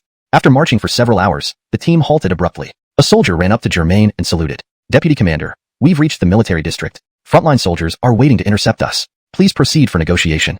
All right, Germain responded, then turned to Raphael and Lois in the back seat. Xuanhuan, Commander Raphael, do you wish to wait here or accompany me for the negotiations? Lois looked at Raphael, clearly leaving the decision to him. Let's go together, Raphael said. Lead the way. The three exited the vehicle. Germain instructed the soldier, then followed him to the front of the formation, where 2 officers in uniforms were awaiting. Seeing Germain, their faces lit up. They approached, saluted, and greeted him. Deputy Commander Xia, Ho-Ji, Cortez Borong. Germain returned the salute, stating their names before engaging in pleasantries. Monkey Urgent? That's quite a name, Raphael thought sarcastically, then redirected his gaze past the trio, observing the Wasteland Military District entrance. The ground was littered with zombie limbs. Commander Raphael for coming to our aid. He raised a cup of tea and said, I'll offer you a toast with tea instead of wine. With that, he drained the cup in one gulp. Raphael also responded politely, picking up his teacup and drinking it all. Emptying the cup until not a drop remained, Raphael asked, I'm a bit curious. How did Commander Cortezu manage to contact external forces when all communications were supposedly cut off? Germain laughed heartily and replied, Actually, not all communications were interrupted. We still had access to satellites, and the commander used a satellite phone to reach out to higher-ups. Really? Raphael asked in surprise. Then why didn't you carry satellite phones during your expeditions so you could stay in constant contact with the military district? Using human couriers seems like avoiding advanced equipment and making things unnecessarily difficult for yourselves. We certainly wouldn't do anything to make things harder on purpose. The main reason we don't carry satellite phones is that each military district has only one, Germain explained with a smile. Only one satellite phone? Raphael was even more surprised. Given the military's financial resources, satellite phones shouldn't be too expensive. It seemed odd that each district would have just one. Satellite phones sound impressive and indeed have many advantages. However, they have one significant drawback. For ordinary people, Raphael smiled appreciatively. Thanks, Germain. Any help would be greatly appreciated. Germain nodded. Let's focus on the current mission first. Once we settle down, I'll bring up your request. Raphael agreed. Fair enough. For now, let's handle the immediate tasks at hand. The conversation continued as they discussed the situation in the Wasteland Military District, ensuring they were prepared for whatever challenges lay ahead. Chapter 208, Cameron, Part 2. Germain revealed a troubled expression but still said, I'll ask around for you later. Good. Raphael smiled and nodded. As the trio exchanged words, time slipped away. Unnoticed, half an hour had passed. Click. The door pushed open, immediately catching their attention. They saw Drake walk in. Seeing Raphael, Drake laughed heartily. Commander Luo, it's been a long time. Raphael stood up immediately, walked forward to greet him, shook hands with Drake, and smiled. Commander Cortezu, it's been a long time. Oh, the reinforcements arrived to resolve the zombie crisis. I've been busy hosting a welcome banquet for them until now. I hope Commander Luo doesn't mind. Drake said apologetically. No problem. Raphael smiled. Sit down, Drake gestured, watching as Raphael sat down. Meanwhile, Zinnia stood up and quietly came over, calling softly, Dad. And only then did he come to his senses. Smiling, he replied, I heard that Commander Raphael from base has arrived, so I specially came to meet you. Then he looked at Raphael, his eyes flashing with sharpness as he took a few steps forward and asked, This must be Commander Raphael, right? He extended his right hand. Hello. I am Bekajor, General of Jiangnan Military District, Cameron. Drake hurriedly introduced him. Commander Luo. This is the overall commander of this mission's reinforcements, Deputy Division Commander Cameron. Raphael met the eyes that were looking down arrogantly upon him. After a brief pause, he stood up, shook hands with Cameron and smiled. Hello. I am Raphael. Just as the greeting ended, Raphael felt the strength in the other person's palm suddenly increase. It reached the level of a mid-tier level 2 evolved fateman. This didn't faze him much. Seeing no reaction on Raphael's face, Cameron increased his grip even more, gradually reaching the peak of a level 2 evolved fateman. However, Raphael remained calm, showing no change in expression. So, he really killed that near level 3 speed zombie, and the evolution crystal indeed fell into his hands. Cameron maintained a calm face while pondering inwardly. Deputy Division Commander Xuanhuan, I'm not interested in men, Raphael remarked. Cameron's expression stiffened momentarily as he quickly let go and said, I'm not interested. They never expected Cameron to make such demands. They couldn't help but look at Raphael, who remained calm, betraying no emotions. What if I refuse? Raphael had not anticipated this. He had intended to foster a closer relationship with the military by aiding the Ruins military district several times. But now it seemed that not only had they failed to build ties, but the military wanted to annex Chiang City, which he would never agree to. Cameron's eyes flashed, hands behind his back, as he coldly said, If you refuse, we will have to use forceful measures. These words stunned everyone present. Drake, Zinnia, and Germain held their breaths, waiting for Raphael's response. Ha ha ha. Raphael burst into laughter, stopping abruptly after a few seconds. He stared directly into Cameron's eyes and said word by word, "Forceful measures? Is this truly a decision of the nation or just yours?" Cameron was speechless, unsure how to respond because while his previous statement was factual, the talk of forceful measures was entirely his own idea, and he could not speak on behalf of the nation. After a long silence, seeing no answer from Cameron, Raphael internally breathed a sigh of relief. If it were indeed a national decision, he would genuinely fear it. However, Cameron's reaction clearly indicated the nation did not plan to use force. This made him less apprehensive. Cameron closed his eyes, took a deep breath to suppress his anger, then opened them and said, "You can leave, but leave the evolution crystal behind." Evolution crystal? What evolution crystal? Raphael asked, fully aware of what Cameron meant but deliberately playing dumb.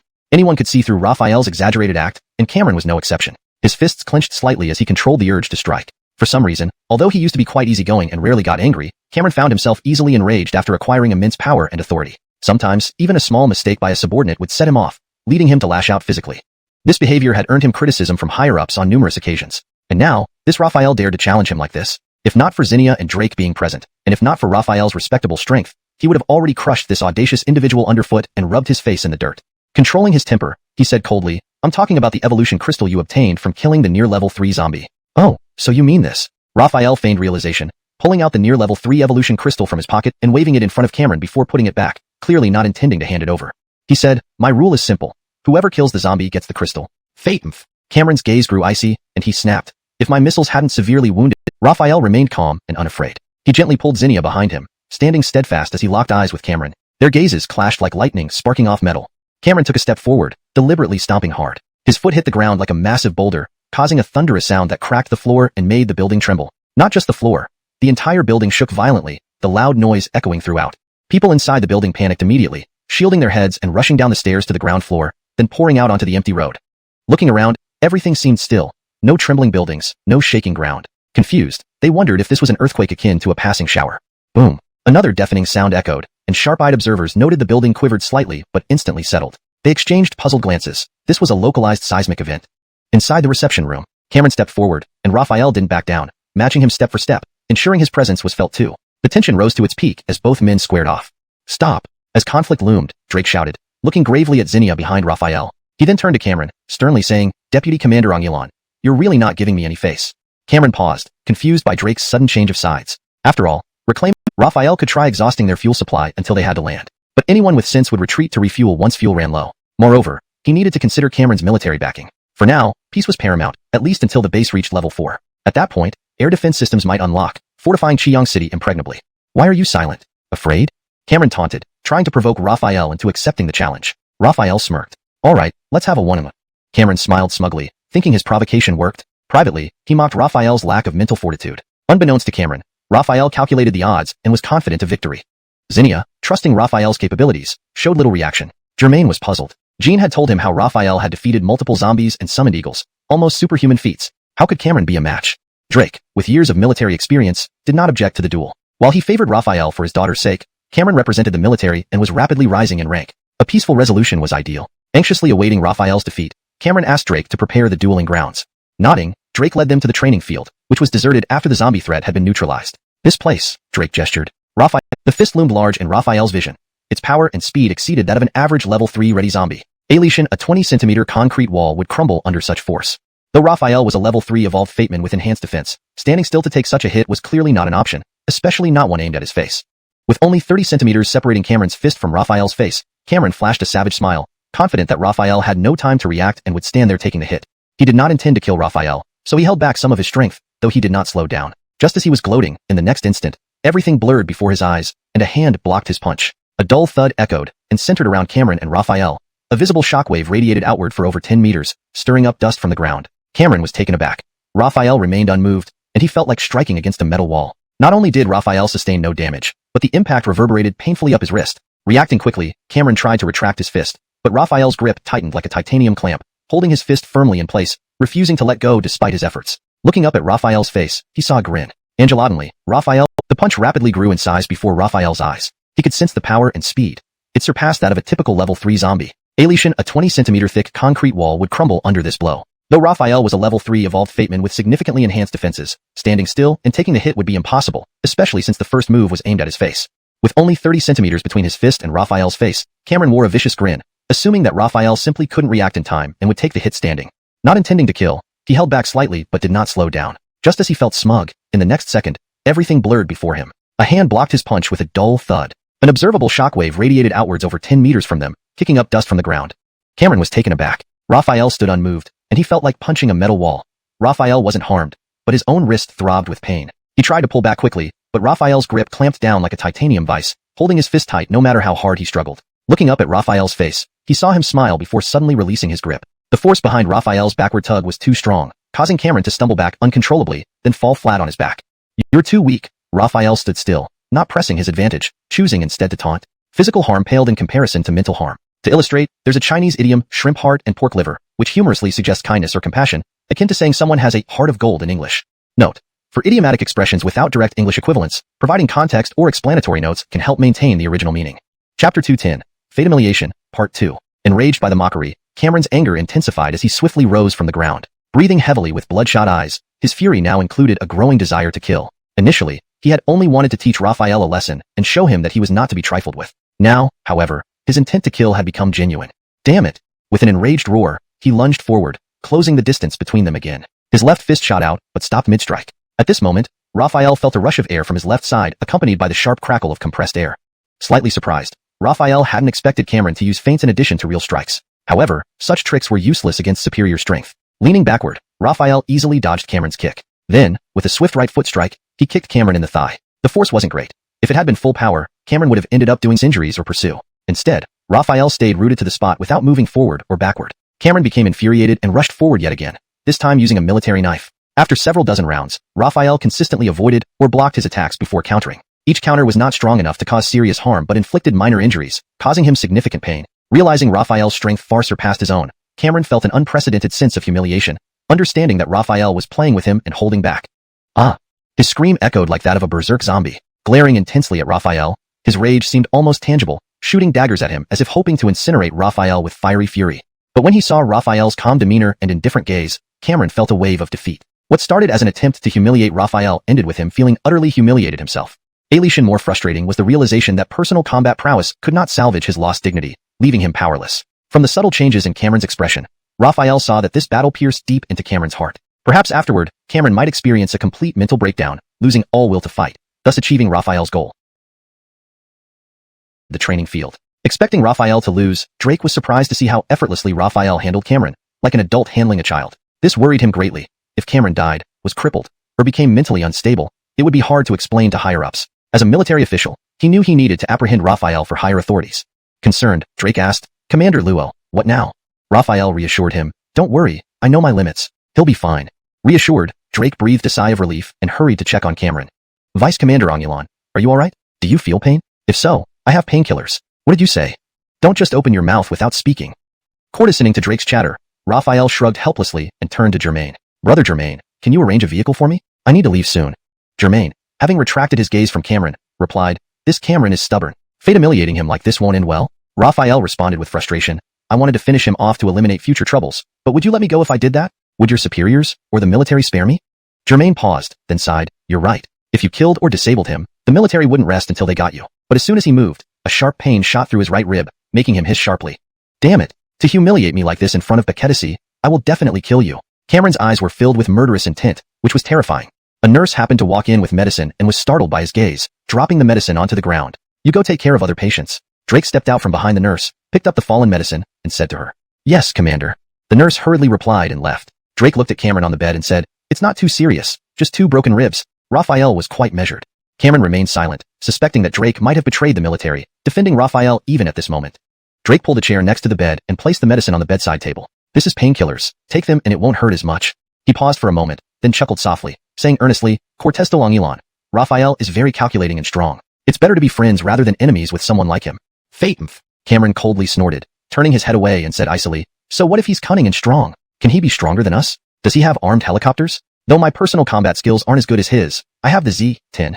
He turned back, glaring fiercely at Drake. Regardless of how strong his person... With that, Drake left the medical room. After Drake left, Cameron's hidden murderous intent resurfaced. Looking towards the door where Drake had just departed, he thought, "If it weren't for you being Beketisi's father, I wouldn't be this polite to you. Unfortunately, I can only seek revenge when the time is right." He turned his gaze to the window, his eyes full of unyielding resentment. It was already afternoon, yet the sun still hung high in the sky, ruthlessly emitting its heat. A gaunt zombie wandered aimlessly until it suddenly heard a noise. Turning around, it saw a military green SUV speeding down the road toward it. The zombie lunged at the SUV with outstretched arms, but it was easily slammed aside like a moth hitting a tree. Inside the car, Raphael drove, splashing some black-red viscous substance on the windshield from the zombie collision. It was disgusting. He flicked the wipers to clean it off.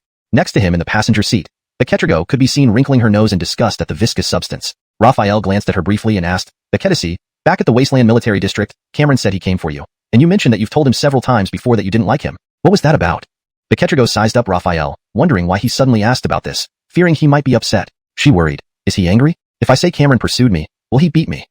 Making a gesture. The city gates then slowly opened before them. Once inside the city, Raphael immediately sought out Orlando, Tucker, and others. Joaquin and Reed were responsible for relocating the population. While he was away, Orlando, Tucker, and the remaining few platoon commanders of the Guard Army were in charge of Ufatehai City security. As for Tracy, although she wouldn't be demoted to a commoner, being an evolver, her position as deputy mayor with such high authority had to be stripped. In his line of sight, Orlando and Tucker approached, saluting him. Orlando spoke up, report to the officer. Today we relocated over 22,000 people. Currently, there are 99,000 people left in the city. It is estimated that it will take 5 more days to relocate everyone to Chihaldang City. 5 days wasn't long, and it matched Raphael's previous plan. However, he now had to consider a new variable, Cameron. But, after a moment's thought, this guy didn't count for much. What were 3 Z-10 attack helicopters? Besides, Germain said this bastard dared not attack Chihaldang City en masse because of its several 100,000 population. Therefore, by inference, this grandson would not dare to mess with Ufatehai City either, which still had tens of thousands of people. Raphael nodded slightly, saying, keep the current plan? Yes, sir.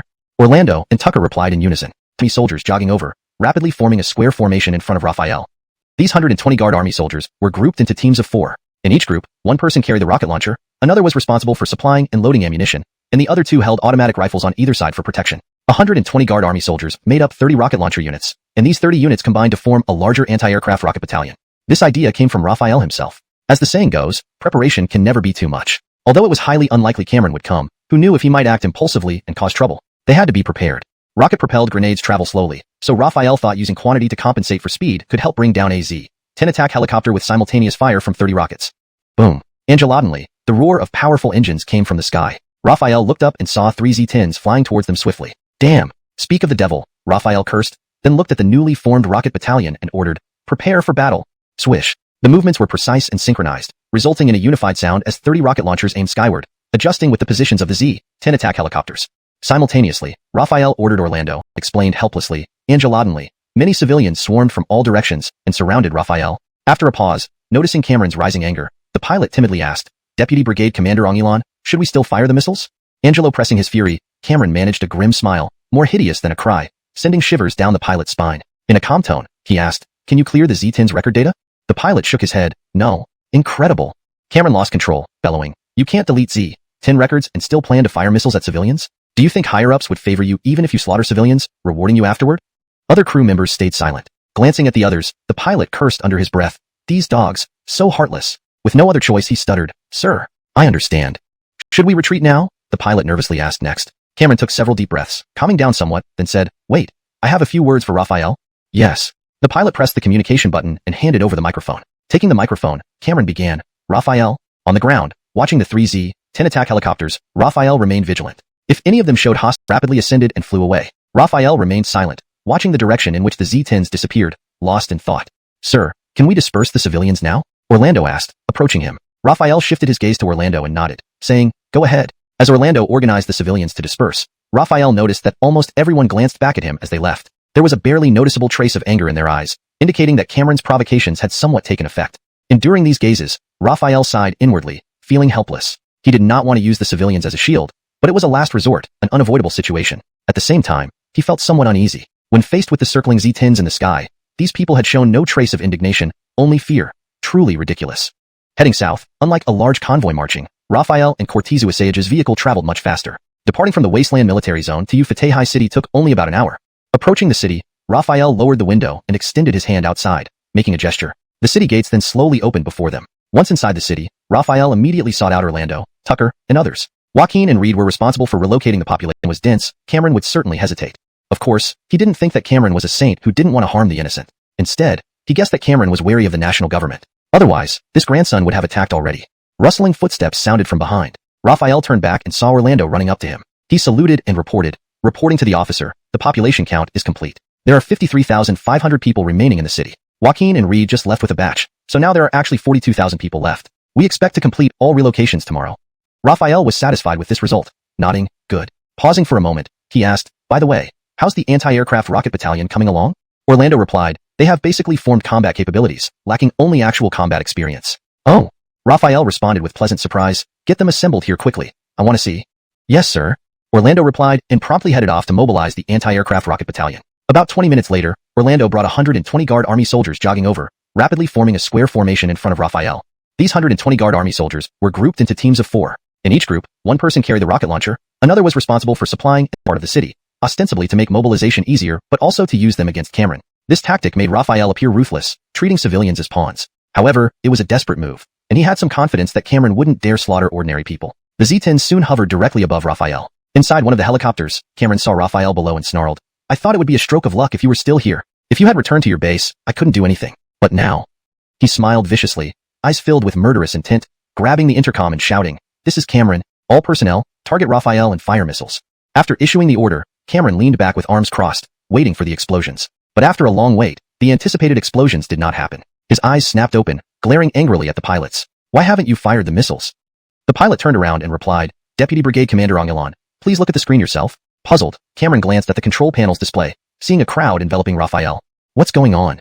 Cameron shouted, demanding an answer from the pilot. The pilot explained helplessly, angelaudinely. Many civilians swarmed from all directions and surrounded Raphael. After a pause, noticing Cameron's rising anger, the pilot. Chapter 212, Population Goal Met, Part 2. Day and night alternated swiftly, and soon it was the afternoon of the next day. Outside South City, hundreds of vehicles were neatly lined up as civilians emerged from the city gates and boarded them. These were the remaining inhabitants of Yuhui City, and this was the final population relocation. On the city wall, Raphael, Zinnia, Orlando, Tucker, and others stood shoulder to shoulder. Watching the civilians gradually board the vehicles, with the line nearing its end, Raphael turned to Orlando and commanded, have the brothers in the city withdraw. Upon receiving the order, Orlando, Tucker, and the other squadron leaders immediately directed the city's guard troops to retreat. Raphael then told Zinnia, let's go. With that, he leaped off the city wall, quickly reaching the front of the convoy, jumped onto a jeep, and looked back to see Zinnia hurriedly following. Brother Halden, it's so hot. Why are you standing there? Zinnia shaded her eyes from the sun, asking Raphael. The weather today could be described as clear and cloudless. Although it had passed the hottest part of the noon, the sunlight was still intense, making the temperature well above human comfort levels. It's fine. Once the vehicle starts moving, there will be wind, and it will feel much cooler, Raphael replied. Oh. Zinnia responded, saying, then I'll sit inside the vehicle. He leapt down from the roof of the vehicle and, without her noticing, suddenly hugged her, exclaiming excitedly, once snow. I've finally gathered 500,000 people. Zinnia froze. This was the first time Raphael had initiated such a hug. Feeling his breath and warmth so close, her heartbeat quickened, and her cheeks flushed red. As for what Raphael had said about gathering the population, it barely registered in her mind at all. After a moment of tension, she relaxed and cherished the moment, returning his embrace with her own arms. How wonderful it would be if we could stay like this forever. Zinnia sighed inwardly. She really envied Mira and even fantasized about being Mira herself. At that thought, her eyes began to redden and tears welled up. Feeling Zinnia's arms around him, Raphael looked down and was startled by her tearful expression, thinking, what happened? Did I hold her too tight? He quickly let go and apologized. Sorry, I got too excited and carried away. Did I hurt you? Leaving Raphael's embrace felt like an empty void to Zinnia. Upon realizing he misunderstood her tears as pain from his hug, she burst into laughter through her tears, saying, no, it's because the wind blew sand into my eyes. Wind blowing? Raphael looked around bewildered, turned back and saw Zinnia hurrying up. Halden, it's so hot. Why are you standing there? Zinnia shaded her eyes from the sun, asking Raphael. The weather today was cloudless and bright. Although past the peak heat of noon, the sun remained scorching, with temperatures far exceeding human comfort levels. Don't worry, once the car starts moving, the wind will cool us down, Raphael replied. Oh. Zinnia acknowledged, saying, I'll sit inside the vehicle then. As she entered the armored vehicle, Raphael shifted his gaze inward and thought, System, show the information panel. Outside Xuanhuan City, the only things visible on the information panel were population and guard numbers. No other actions could be taken. However, Raphael only needed to check the current population. Beep. The information panel is now displayed for the host. Almost instantly, a translucent blue light screen appeared before Raphael's eyes, showing the base's information. Since the base had been renamed Xuanhuan City, the information panel now reflected this name. But Raphael barely noticed this detail as he focused on the population count. Population, 5,092,301. 1, 10, 100,000, 500,000. The number was clearly 6 digits, but to ensure accuracy, thinking, what happened? Did I hug too hard? He quickly released her and apologized. Sorry, I got too excited and lost control of my strength. Did I hurt you? Leaving Raphael's embrace felt like a void in her heart. When she realized he thought she cried because of the hug, she chuckled through her tears. No, it's because the wind blew sand into my eyes. The wind? Raphael looked around, spreading his palm. There was not a hint of breeze. Perplexed, he asked, there's no wind? Zinnia couldn't help but laugh, realizing he actually believed the sand excuse. She gently adjusted his clothes and muttered, "Idiot," before getting back into the SUV, leaving Raphael confused. Before he could inquire further, Joaquin approached, reporting, "Sir, all civilians have boarded, and our men have evacuated the city. Please give the order to depart." Prioritizing the task at hand, Raphael commanded, "Let's move out." Note: Xuanhuan has been translated as Zinnia to maintain a consistent English representation while preserving the essence of the name. Hashtag Chapter 213, Level 4 Base, Part 1. A convoy carrying over 10,000 civilians set off in a grand procession. 6 tanks led the way, while another 6 brought up the rear. Phaeton dreads of armored vehicles. Has it only been a few days? It's grown so much? The sight of the giant eagle in the sky left a deep impression on him. It had stolen his spoils, making him furious, yet had also saved him once, whether intentionally or unintentionally, which made him unable to truly hate it. Now, the eagle had grown larger by a whole circle compared to just a few days ago. If before it resembled the smallest single propeller plane, now it was second to last. Though Raphael teased it, he knew clearly what it meant. Sudden growth could only mean another evolution. The eagle had killed a Tier 3 speed zombie in an ambush and must have consumed the Tier 3 evolution crystal afterward. Raphael speculated that previously it was a quasi-Tier 3 evolved animal, but now it was a true Tier 3 animal. He wasn't sure what it intended, especially since he wasn't dealing with zombies and wouldn't give it a chance to scavenge again. However, after traveling for some time without any aggressive actions, it seemed the eagle had no ill intentions. Raphael didn't chase it away either, knowing that even if he wanted to, he couldn't. A Tier 3 evolved animal that could fly was more difficult to deal with than a Tier 3 zombie. Even with wings, he might not be able to defeat it. As they traveled, the sun gradually set, painting the sky with fiery clouds. The eagle let out a loud cry before spreading its wings and disappearing into the horizon. Like a mountain. Confused, she asked, "Why are you just standing there?" Unbeknownst to her, a blue light screen appeared before Raphael, displaying, "Base population exceeds 500,000, reaching upgrade conditions." Without hesitation, Raphael mentally commanded, "Upgrade." Ding. Base upgraded to level 4. Ding. Mission completed, rewarded with 10 points. Ding. Level 4 base unlocks level 4 armory. Ding. Level 4 base unlocks intermediate war vehicle factory. Ding. Level 4 base unlocks basic research institute. Ding. Level 4 base unlocks basic Air Force base. Air Force base. While he expected the research institute based on prior system prompts, the Air Force base brought unparalleled excitement. What did it entail? Armed helicopters, jet fighters, strategic bombers, aviation rockets? No, those were in the aviation domain. Having witnessed the power of the Z-10 armed helicopter, Raphael felt incredibly excited and couldn't wait to start. He immediately called up the control panel and checked the construction options. The Air Force base could indeed be built, so he selected it. However, seeing the required area, he was momentarily stunned. Air Force base recommended area, 25 square kilometers, minimum area, 5 square kilometers. Red xuanhuan City has 225 square kilometers, but with a... And this? He reached down with his right hand, ready to unzip, but then thought better of it in public. Instead, he held Myra's hand and led her into the mobile base, saying, "You'll know soon enough whether I'm injured or not." Myra's face was red, but fortunately, it was hot enough today that it wasn't obvious. Otherwise, smoke might have been seen rising from her head. Angeladonly, the weather, which had been clear and sunny, turned stormy, pouring rain. Becketney people, caught off guard, became drenched like wet chickens. Someone shouted, "Fadery home to bring in the laundry."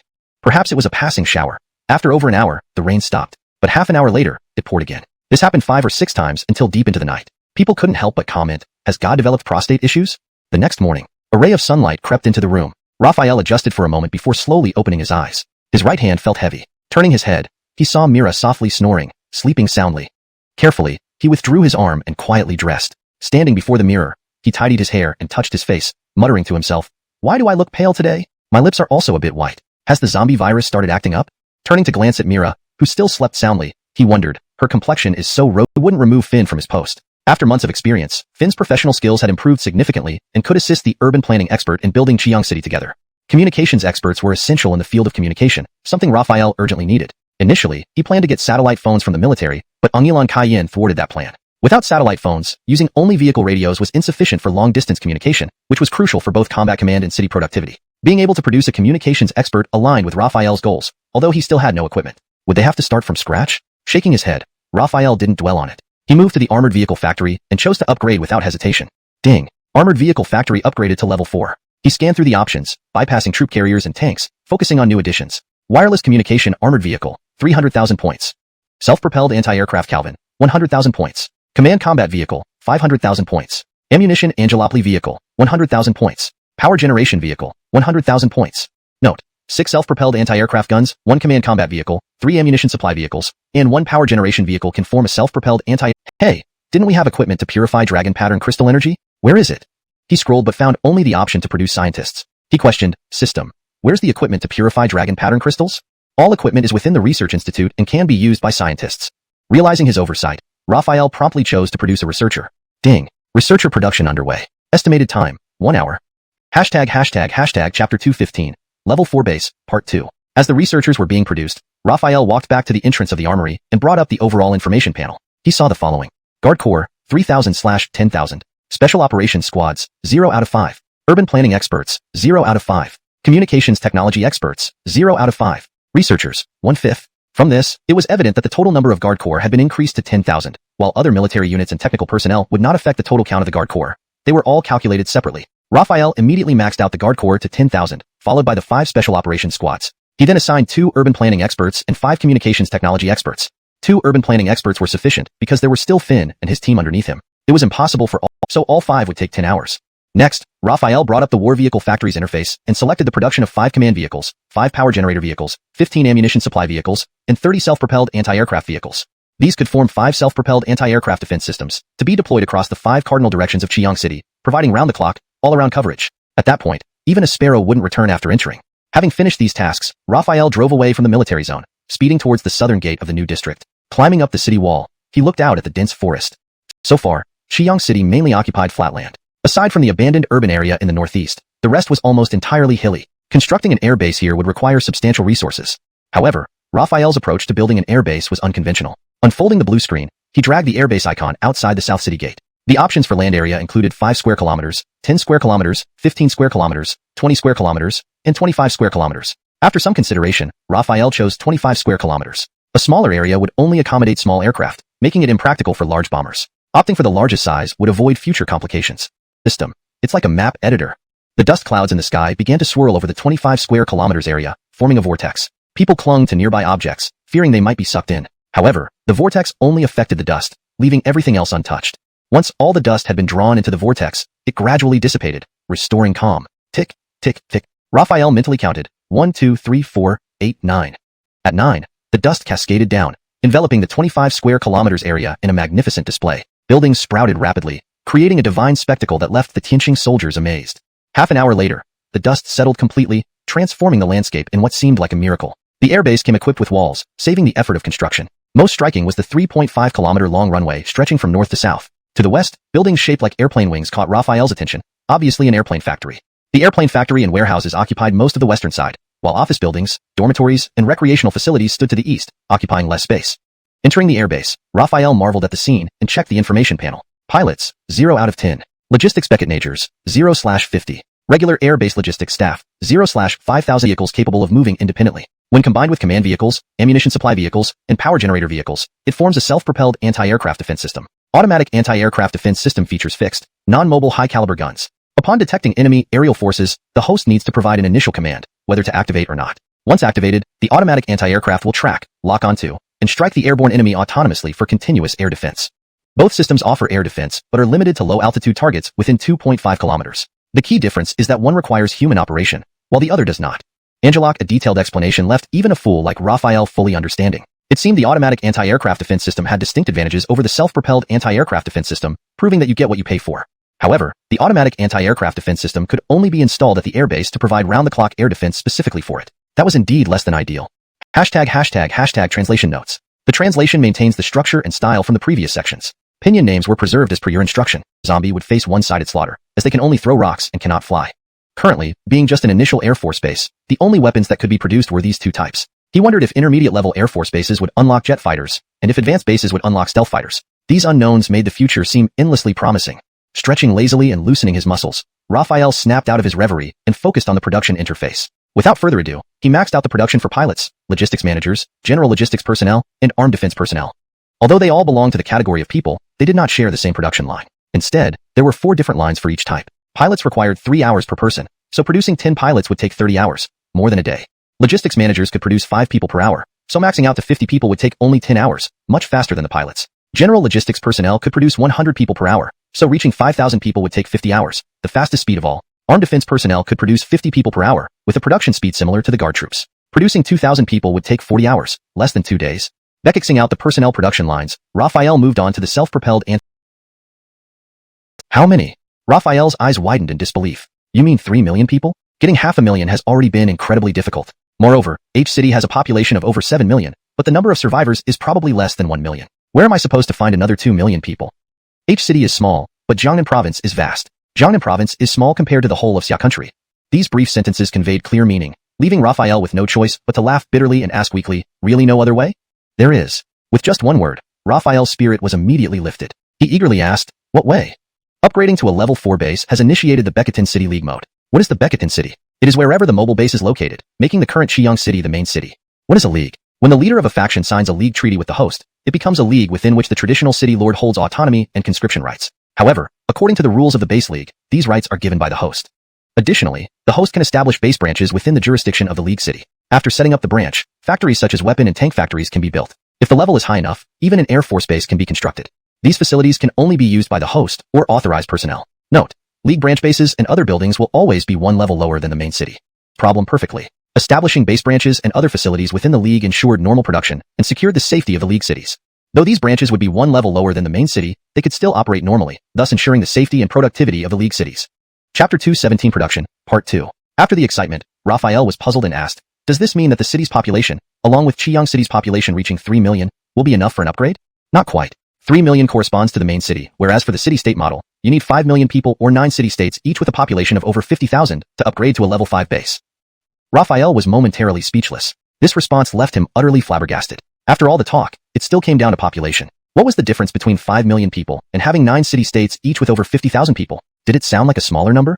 After a long pause, Raphael sighed. In general, the main city-state model was better. It saved a lot of trouble by avoiding population migration. Besides, at this critical juncture, upgrading to a level 5 base wasn't the most important thing. The priority was finding dragon pattern crystals to completely clear out the zombie virus in his body. Otherwise, what would be the point of dying with? Other structures were mostly dormitories and entertainment facilities. After ensuring everything producible was in progress, Raphael toured the other buildings of the Air Force Base. The variety of entertainment options dazzled him.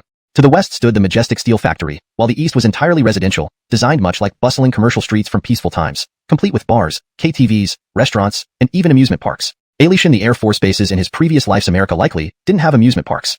Despite being amazed, he knew he had work to do. The Air Force Base needed defense before its own defensive capabilities were fully established. Raphael ordered Joaquin and Reed to bring 3,000 veteran guards to form a temporary defense. Unsurprisingly, Joaquin reported back with envy written all over his face, complaining, compared to the Air Force, why are we in the Army suffering so much? Raphael almost felt sorry for him, considering he wasn't a tough guy. With the Air Force Base sorted, Raphael returned to the mobile base, beginning his search again. Coincidentally, Mira had just come back and saw Raphael busy searching. She asked curiously, Brother Halden, what are you looking for? A map, Raphael replied, and continued his frantic search. What kind of map? Mira asked. Though he put it that way, the truth was he needed the map to locate famous mountains and rivers. Only those places might harbor dragon pattern crystals, which he urgently needed to remove the zombie virus from his body. Before that, he had to ensure Xiang City remained stable. Building it from a small group of dozens to 500,000 was no easy feat. He didn't want his personal predicament to destroy Xiang City and the 500,000 residents. As the highest official in Xiang City, news of his impending death due to zombie virus infection would destabilize the city. So, he couldn't tell anyone about it, not even Mira, to maintain stability. It wasn't about trust. Hearing about his infection would cause Mira great concern, and she might accidentally expose the secret. He sighed inwardly and asked, System, hypothetically, if I can't find the dragon pattern crystals and end up turning into a zombie or dying, what would happen to Xiang City? What would happen to the guard corps? Previously, the system always answered immediately. This time, it took over 10 seconds before replying. If the host dies, this system will automatically detach. Existing structures will remain, but production facilities will stop working. Similarly, existing guard corps soldiers and technicians will continue to exist. Before dying, the host can designate someone else to command the guard corps or technicians. These people will obey the authorized person after the host's death. Ha ha ha. Mira burst into laughter, finding Raphael's expressions hilarious. After laughing, she waved her hand and said, just kidding. She then grabbed Raphael's hand and gazed into his eyes affectionately.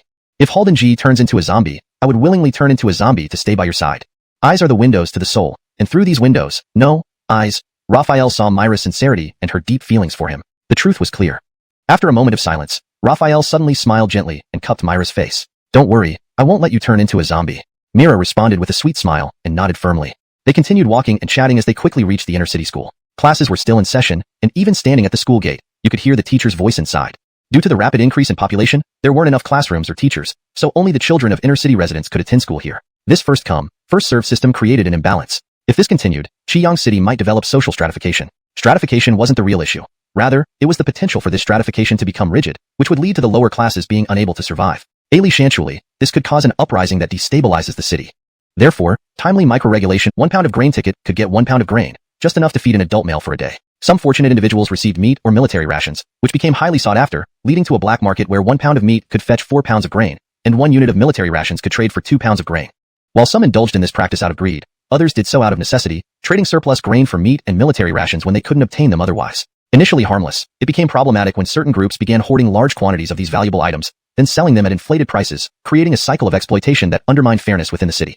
Fortunately, Xiyang City enforced mandatory labor, preventing these opportunists from simply living off their ill-gotten gains. Raphael recognized these minor issues but chose not to intervene directly for now, instead instructing our side to monitor the situation and prevent it from worsening. Therefore, higher-level micro-regulation was needed at this point. Currently, the new district was under hot construction, including hospitals and schools. Teachers and doctors were also being selected. This step aimed to distribute resources fairly to maintain social mobility and ensure long-term stability. Though it was the end times, the school gates still had armed security personnel stationed there. These guards were selected through rigorous screening and were required to be morally upright and psychologically stable. There were downsides. Alienation in the current inner city, some people were already engaging in black market trading. Food distribution was based on weight, with each person receiving 30 kilograms of staple food monthly. Beyond that, they received random items like vegetables or meat. Thus, some people traded their surplus staples for meat or military rations, often exchanging 1 pound of meat for 4 pounds of staples or 1 pound of military rations for 2 pounds of staples. In this time of scarcity, who would want less staple food for more meat or military rations? Yet, there were those who couldn't resist the temptation and traded their staples for other goods. Others took advantage of this situation by stockpiling meat and military rations, then reselling them at inflated prices, say 1 pound of meat for 5 or even 6 pounds of staples. This cycle allowed these individuals to accumulate significant capital, severely undermining fairness. It seemed that once basic needs were met, some people became active again, applying their knowledge to take advantage of the system. Fortunately, mandatory labor in Xiyang City meant these individuals couldn't simply lie around eating their newfound wealth. Facing these minor issues that didn't significantly affect stability yet, Raphael didn't plan to intervene immediately. He just informed Auric to keep an eye on the overall situation to prevent it from worsening. Raphael and Mira, why aren't you moving? Fadery, get more food while you can. Students jostled down the stairs, all stopping abruptly when they saw Raphael. Commander, Sandra Angelo. The space seemed frozen until someone broke the silence. These students had been educated at home and in school about Raphael's greatness. He had protected their safety and ensured they were well fed. Their personal experiences confirmed what they had been taught, leading them to revere Raphael deeply, even more so than their parents. Now, upon seeing him, they were visibly excited, swarming around Raphael and Mira. Good day, Commander. Raphael greeted them with a smile. It's lunchtime. Everyone should hurry to eat. Don't starve yourselves, Raphael said. Just seeing you fills us up, someone replied. What kind of talk is that? Raphael's eyes searched for the speaker and then heard another voice add, the sight of our commander nourishes our spirit more than a meal. Raphael nodded approvingly, thinking, this lad would have been at least a division chief in previous times. Cortessan, everyone, go and eat. You still have classes in the afternoon. Don't come to class hungry, Raphael continued. Children under 15 received half an adult ration each day, but since they ate 2 meals at school, these rations were adjusted accordingly. Despite Raphael's attempts to disperse the crowd, his voice was dry. Mira stared at Raphael, surprised he didn't know Tianwu Mountain, which was in their elementary textbooks. If it's so amazing, then let's go for it. Raphael marked Tianwu Mountain with a circle. You're going to Tianwu Mountain? Mira asked curiously, then quickly added, it's not a good time for tourism now. Tianwu Mountain is hard to reach, and its pristine environment is teeming with wildlife, many of which could have evolved into dangerous creatures. Don't worry, I know what I'm doing, Raphael reassured her with a calm smile before focusing back on the map. After searching for H-City, he circled it. This is quite far. Raphael frowned. H-City was in eastern Jiangnan province, whereas Tianwu Mountain was in the northwest, almost at the provincial boundary. The shortest route between them involved passing through Dongjiang City and Shijiang City. Tianwu Mountain was within Ningtong City, bordering Shijiang City. Raphael turned to Mira, intending to ask about Dongjiang City and Shijiang City, but reconsidered, fearing she might overthink it or not know enough about those cities. He decided to consult Auric instead, knowing Auric would seek information if he didn't know. I need to step out for a bit. Without waiting for a response, he left the mobile base. Why is Brother Halden acting so oddly? Mira pondered, staring at the entrance. She gazed thoughtfully at the circled locations on the map. Raphael hurried to Auric's office, arrived to smile faintly, then suddenly spat into both hands, gripped the hoe, raised it high, glared ferociously, and shouted. Ho, you thief, stealing my melons and then offering me one? I'll beat you. Don't. Auric's body shuddered as he woke up abruptly, his chest heaving with fear. He sighed in relief, it was just a dream. Theta? Sir, what are you doing with that stick? Turning his head toward the window, he saw Raphael holding a long bamboo pole, poised to knock down a wasp nest.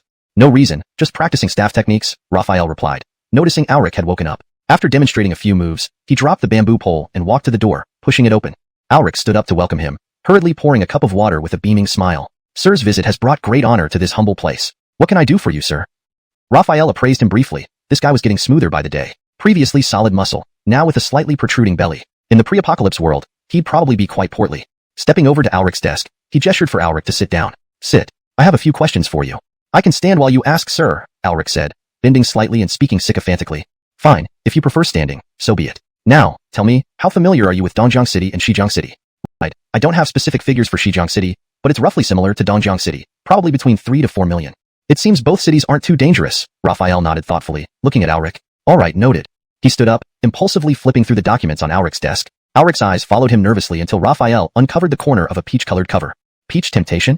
The book had a peach-colored cover, featuring a very seductive woman. Seeing the title Peach Temptation, one could easily guess its content. Raphael covered the book with the documents again, noting Auric's flushed face. He patted Auric on the shoulder. Don't bottle it up. There are plenty of single girls in the city. Why don't you find one? With that, he left the room. Auric sat back down, picking up Peach Temptation, and sighing in relief as he watched Raphael leave through the window. Good thing Sir didn't flip through it, or it would have been even more embarrassing. As he opened the first page, he noticed another layer of cover beneath, revealing something even more scandalous. Love techniques, the 18 styles. One must practice the skills before finding a wife, right? Otherwise, how can one achieve happiness? Auric murmured softly, peeking around to make sure no one was watching. Raphael smiled as he walked away, around. He thought, Joaquin and Reed are stationed here at the Air Force Base, but surely wouldn't be inside the base itself. They should be defending the city walls. I've run too far. With this realization, he immediately turned around and ran back. The peak-level first-tier evolved Fateman Guard was surprised to see Raphael turn back and commented, Commander is so dedicated, still running and exercising at this time. Swish. In an instant, Raphael leaped onto the city wall and landed right in front of the guard, who stood at attention and saluted. Under Raphael's gaze, however, the guard couldn't help but avoid eye contact after a while. Go fetch Joaquin for me, Raphael commanded. Yes. The soldier responded promptly and hurried away to find Joaquin. Within minutes, guided by the guard, Joaquin arrived before Raphael, saluted, and asked, Commander, you wanted me? I have a mission for you. Raphael got straight to the point. Self-propelled anti-aircraft guns, command vehicles, power generation vehicles, and ammunition supply trucks are all under production. Are your men familiar with these weapon systems? Joaquin replied, there's no problem. Ordinary guards can operate the power generation vehicles and ammunition supply trucks. The vehicle commander for self-propelled anti-aircraft guns needs someone of sergeant level or above, while the Yes, Joaquin acknowledged. After some thought, Raphael silently intoned, System, grant weapon and ammunition exchange authority to Joaquin, Reed, Orlando, and Tucker. Ding. Authorization successful. Guard soldiers Joaquin, Reed, Orlando, and Tucker now have weapon and ammunition exchange rights. Reminder, host has not set a time limit for authorization. Do you wish to set a time limit? No need. If I return, I will revoke the permissions myself. If I don't, glancing at the sky, he whispered, System, authorize Mira to lead the guard army in case of my death. Ding. Authorization successful. Upon the host's demise, human second-tier evolved Fateman Mira will automatically gain leadership of the guard army. Hearing the system's notification, Raphael closed his eyes for a moment, sighed, and looked at Joaquin, saying, I will be leaving Chi-Haldang City for a few days. I've already authorized you, Reed, Orlando, and Tucker to exchange ammunition. Beck sure to protect Chi-Haldang City. Permission received. Rest assured, Commander. While we stand, the city stands. Joaquin stiffened and said solemnly. Satisfied, Raphael smiled and said, Good. Now go. Joaquin responded and turned to leave, but his steps were unusually slow. Unlike his usual brisk, pilots should be ready. Without further ado, he headed for the aircraft factory. He soon arrived at the aircraft factory. At its entrance, many people were lined up neatly. They wore different uniforms with shoulder insignia. Most were logistics personnel, followed by armed defenders, then logistics managers, and finally, the pilot. Only one stood at the front of the crowd, very noticeable. As Raphael walked in, everyone immediately saluted and greeted, Commander, logistics personnel, start your tasks immediately. Armed defenders, return to your dormitories and await handover with the guard army. Yes. Ailey Sherion responded in unison and left in an orderly fashion. Once the logistics and armed defense personnel left, only the pilot remained. Raphael approached the pilot, scrutinizing him closely, then praised, Indeed a pilot, very impressive demeanor. Note, this translation maintains the paragraph structure and line breaks as in the original text, ensuring the story's tone and style remain intact. Chapter 222, Justino, Part 1. The pilot saluted, Sir? Raphael nodded slightly and asked, What's your name? The pilot replied, Report, sir, my codename is Amir. Amir. Raphael was a bit surprised by the pilot's codename. Although it was still numerical, it sounded much better than the names like 00 Hours. Driving instructors, if not familiar, would often make you buy them cigarettes to get extra flexibility. Otherwise, you'd be kicked out as soon as your session ended. In fact, these minor inconveniences were nothing compared to the harm caused by some corrupt driving instructors who lured students into pyramid schemes. Raphael had experienced this once in his past life. Luckily, southern schemes weren't as brutal as northern ones. They didn't lock you up, just extorted some money. Seeing Raphael's surprise, Amir quickly clarified, Sir, the 20 hours I mentioned doesn't mean it takes only 20 hours to learn to fly a plane. First, you need to study the theory, then receive practical guidance from an instructor, and finally, take control of the helicopter yourself. The entire process usually takes over a month or two. I see, Raphael rubbed his chin, thinking, at least a couple of months. It's too long, I can't wait. Looks like I'll have to take the pilot with me. To reach Tianwu Mountain, they had to cross 2 cities, which was too far for Raphael to travel on foot. Driving was also risky due to potential encounters with zombies and evolved animals, plus it would be slow. Flying was clearly the best option.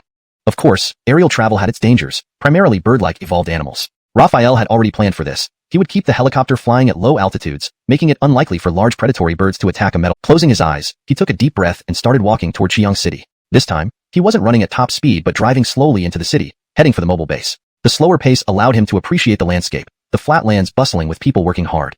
When he was a third of the way, His eyes narrowed upon recognizing a familiar figure. It wasn't one of the old residents who initially joined the base, nor was it Mel or Mira. It was Justino, a former enemy. Justino, bare-chested and displaying well-defined muscles, was directing dozens of workers while actively contributing himself. Justino, a level 2 evolved Fateman and former mayor of Yue City, was now under Raphael's command. After Yue City's surrender, Raphael exempted him from labor and provided a monthly allowance, which was several times higher than what regular citizens earned. Essentially, Justino could enjoy his days without working. He just needed to stay out of trouble. Blinking, Raphael confirmed he wasn't mistaken. Justino was indeed working diligently. As a level 2 evolved Fateman, Justino had sharp senses and quickly noticed someone watching him. Turning his head, he saw Raphael observing him. Justino grinned and waved, calling out, "Commander Luo." His voice drew the attention of nearby workers, all from Yue City and Protection City No. 1. Due to the large, Raphael picked up the water bottle from the left side and handed it to Justino. Seeing the water bottle, Justino spread his hands, showing the dirt and mud on them, and shook his head with a smile. "Take it," Raphael insisted, not pulling back despite the dirt. Justino paused for a moment, chuckled lightly, then took the water bottle, twisted the cap off, and gulped down half the contents. After drinking, he sighed in satisfaction. Seeing Justino's relaxed and expressive face, Raphael found himself revising his perception. In his memory, Justino was a man who hid his emotions well and was very shrewd. Yet, the current Justino, combined with his tall, simple appearance, seemed almost naive. Was this all an act? With doubt in his heart, Raphael asked, "Alishan, if you are a level 2 evolved, the monthly grain allowance I provide should be more than enough. You don't need to come here to earn extra food." Being exempt from labor did not mean Justino couldn't work. If he chose to work, he would still receive his wages despite the substantial subsidy. After taking a large sip of water, Justino felt much more comfortable. Hearing Raphael's question, he answered with a smile, "I came from the bottom, and I can't stay idle. Sitting around all day is quite boring, so I came here to work. Besides, I enjoy interacting with them." Justino's gaze turned towards the ordinary residents still working. His sincere eyes suggested he wasn't lying. However, in a chaotic world, always facing zombie threats, the military must remain strong and fit. They cannot skimp on food. Hence, most of the food produced by civilians goes to supporting the military, leaving them barely fed, let alone able to stockpile food for development. Therefore, I discovered that as long as zombies aren't fully resolved and chaos continues, with constant enemy attacks, the civilians will struggle with both food shortages and intense labor. No one will invest energy and research to boost productivity. If productivity doesn't improve, this cycle will continue indefinitely. But here, supporting over 500,000 people requires an enormous amount of food. I truly can't figure out where you get so much grain. As he spoke, Justino furrowed his brows, clearly deep in thought, revealing his inner turmoil without any disguise. Raphael observed him carefully, trying to see if he was pretending, but everything appeared genuine. Regardless of whether Justino was an exceptional actor or naturally sincere, as long as he stayed in Chiang City, he wouldn't cause trouble, so there was no need to worry too much. Raphael smiled slightly. The world is vast and full of wonders. I have my ways of dealing with the food issue. Hearing this, Justino's brows relaxed, and a look of relief crossed his eyes. He looked through the windshield at the sky. The sun hung high like a giant fireball, with a car door handle, and said, "I've rested enough. It's time for me to get back to work." Raphael smiled and nodded. He watched as Justino opened the door and ran towards the working area, accepting a large wooden hammer from someone else and giving a wave in this direction before starting to pound the ground with great force. "If you continue like this, maybe I can use you in the future," Raphael muttered under his breath, watching Justino work. Then, he stepped on the gas pedal and drove towards the inner city. The speed was not fast, allowing him to admire the scenery on both sides while also contemplating how to find dragon pattern crystals. Unconsciously, he found himself stopping in front of the mobile base entrance.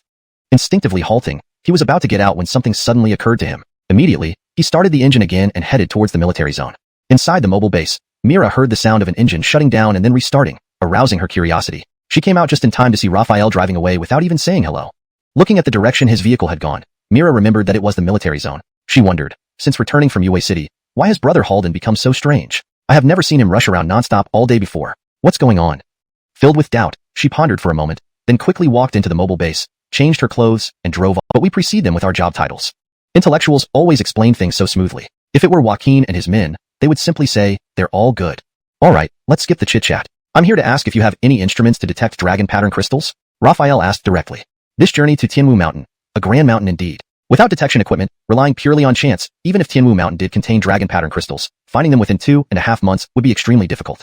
"We do have a dragon pattern crystal detector," Seth replied without disappointing Raphael. He then turned around and went into the storage room, searching for a while before coming out with a square black box that bore no markings or labels. Handing the black box over to Raphael, Seth explained, "This is called the Dragon Pattern Crystal Detection Watch, a miniaturized detector with a 500-meter radius. It runs on electricity and is coated with solar power conversion material. Thus, it can charge itself using sunlight and function as a regular watch, though hardly anyone uses it for that purpose due to its high manufacturing cost." Eagerly opening the box, Raphael saw the sleek black dragon pattern crystal detection watch, identical in appearance to a common digital watch. Putting it on, enjoying the cool, comfortable feel, he studied it for a bit and asked, "How does it work?" Angelok, a big box containing only a watch, without any manual. At that moment, Seth emerged from the institute, and Raphael commented, "Solar charging is too slow. Let's use direct charging." Seth scratched his head awkwardly and explained, report to the officer, the watch detector was not designed with a power adapter for charging. What? Raphael looked bewildered. Feeling embarrassed, Seth explained further, the watch detector is a product of the initial research phase, so some details weren't well thought out. Details? Raphael felt helpless. If it's electrically powered, isn't a power charger essential? What if it loses power and I need it urgently, especially during rainy weather? Should I fly through the clouds to charge it? Seth hung his head silently. Raphael sighed helplessly, looking at the detector bathed in the fading sunset. What else could he do but wait? Time flew by swiftly, and soon the sun set. With sporadic sunlight exposure, it managed to charge for about 30 minutes, barely enough to power on. Both Raphael and Seth kept their eyes on the watch detector. Under their gaze, Raphael pressed the entertainment button. Beep beep. A loud bang startled both of them. Next came, self-destruct mode initiated, countdown starts. 10, 9, 8, 7. What's happening? Raphael panicked, hastily removing the watch and dropping it on the ground. But the countdown didn't stop, reaching 4. He replied, the entertainment mode indeed flopped, but the dragon pattern crystal detection is absolutely genuine and effective. I would stake my life on it. With that assurance, Raphael felt more confident about the watch detector. He continued, besides this, are there any other detectors available? Seth shook his head and explained, currently, the Institute is still at an early stage, so we only have this small dragon pattern crystal detector. If we upgrade to intermediate or advanced levels, medium and large dragon pattern crystal detectors will become available. It seems we really need to upgrade the base, Raphael sighed, then looked at the watch detector and smiled to reassure himself, having something is better than having nothing. Alright, you stay here. I'm leaving now. If you get hungry, go directly to the military cafeteria for food. The guards won't stop you. After saying this, Raphael turned and left, leaving Seth to salute Raphael's retreating back and respond, yes, sir. Chapter 225, Storm-Armed Helicopter, Part 1. After leaving the Research Institute, Raphael headed straight back to the mobile base. The vehicle gradually slowed down and finally came to a stop in front of the mobile base's gate. After parking and turning off the engine, Raphael got out and handed the keys to the guard on duty, instructing him to park the car properly before pushing open the doors of the mobile base. So, I can only ask you directly. At that moment, Lois stood up, stepping closer with worry in her eyes, saying, Brother Halden, if you have something bothering you, just tell us. As the saying goes, many hands make light work. Both Carmelo and I can help think of solutions or offer advice. Perhaps it's their keen observation skills and attention to detail, or maybe they have some super sixth sense. I've merely been busier than usual, yet they picked up on it. Raphael marveled inwardly, gaining a new appreciation for women's intuition. However, he still didn't plan on telling them about searching for dragon pattern crystals or the zombie virus infection. Because the fewer people who knew about it, the better. He smiled gently, his eyes calm, giving off a reassuring vibe, and said softly, don't worry, I'm fine. With over 200,000 new additions, as the highest-ranking official, I definitely have a lot of work to do. Also, you know what happened this morning, right? If you have time, go check out South City, you'll understand why I've been so busy. Mira and Lois exchanged glances. The anomaly that occurred earlier had been quite significant, and naturally, they had seen it. Hearing Raphael say this anomaly might be due to him, and suggesting they visit South City, stirred their curiosity. Women are inherently more curious than men, so this made them eager to find out what caused such a spectacular anomaly. Alish, everything was progressing except for the automatic anti-aircraft artillery system and the storm-armed helicopter. The production time for the automatic anti-aircraft artillery system was long, with 8 teams still working on it. The only change was that Team 1's progress bar was well over halfway and should be completed in another day or 2. As for the storm-armed helicopters, though changes were small compared to the artillery system, they were more noticeable. Of the 20 being produced, 19 remained, indicating 1 storm-armed helicopter had been completed. Looking around and seeing no sign of a helicopter, Raphael asked, System, where's the plane? Once the plane is produced, it is automatically parked in the corresponding hangar. The storm-armed helicopter belongs to the helicopter category, so it's parked in the dedicated helicopter hangar, Storm Hangar. The Storm Hangar is located to the left of the aircraft factory, near the city wall. So that's how it is. Raphael understood immediately and drove straight to the Storm Hangar. But just a few dozen meters out, he shouted, damn, I mixed up left and right. Overexcited, he had confused the directions. Turning the car around, he sped towards the Storm Hangar on the left side of the aircraft factory. Following the system's instructions, the dedicated helicopter hangar was indeed on the left side of the aircraft factory, near the city wall. Raphael quickly arrived at a square building with a semicircular roof. In his first close encounter with one, sliding into the cockpit and settling into the pilot's seat, he noticed how comfortable the chair felt, more so than the leather seats he was used to. He leaned back, closed his eyes for a moment, and then suddenly opened them. Looking up at the dome overhead, he turned to see the doorway that seemed too narrow for the storm-armed helicopter to fit through. He couldn't help but wonder, it's like a box. How is it going to fly out? Just as he pondered this, the door opened again, and Amir's familiar figure appeared. He ran over and saluted, saying, Sir. Raphael climbed out of the cockpit and hopped to the ground, asking, this armed helicopter has 2 seats. Can you fly it solo? Sir, yes, Amir replied. All right, let's take it for a spin, Raphael said excitedly, climbing back into the helicopter and taking the rear seat, leaving the front to the professional pilot Amir. Aye, sir, Amir responded, quickly entering the cockpit and putting on his flight helmet while reminding Raphael to do the same. Seeing Amir's series of expert movements, Raphael nodded inwardly. Noticing Amir's professional attire, he asked, should I change clothes? No need, sir, Amir explained, turning around. Unlike fixed-wing aircraft, helicopters fly at lower altitudes and have slower speeds. Therefore, the atmospheric pressure doesn't increase significantly. Unless you have acrophobia, ordinary people can ride in them without issues. Hold on tight. we're taking off.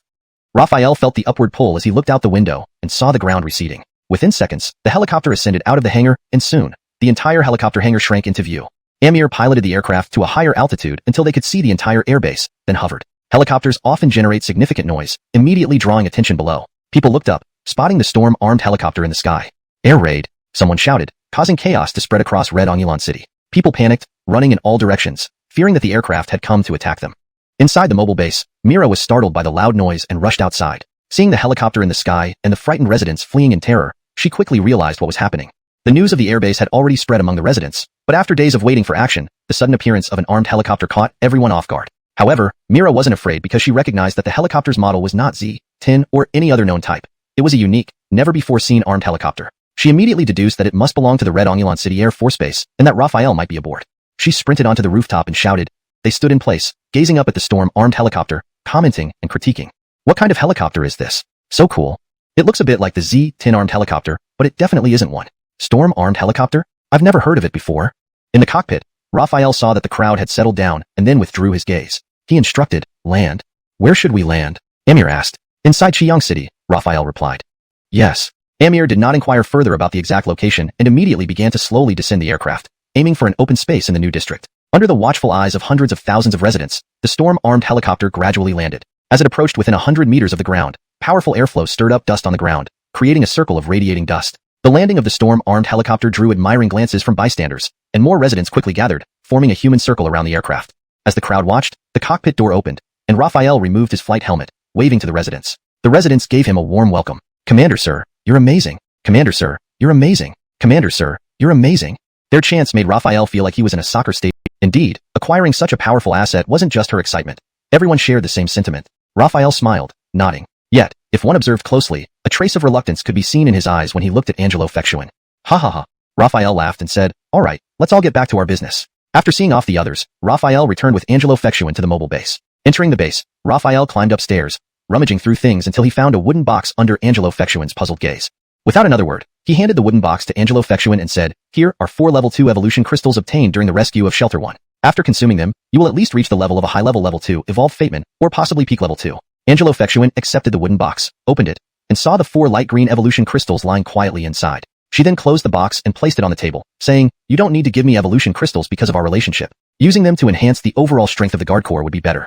Raphael gently caressed Angelo Fectuan's cheek and softly said, don't worry, I have my plan. Picking up the wooden box from the table, he handed it back to Angelo Fectuan and added, besides, you are part of the guard corps. Take them. Angelo Fectuan stared at her, and the storm-armed helicopter will be with me.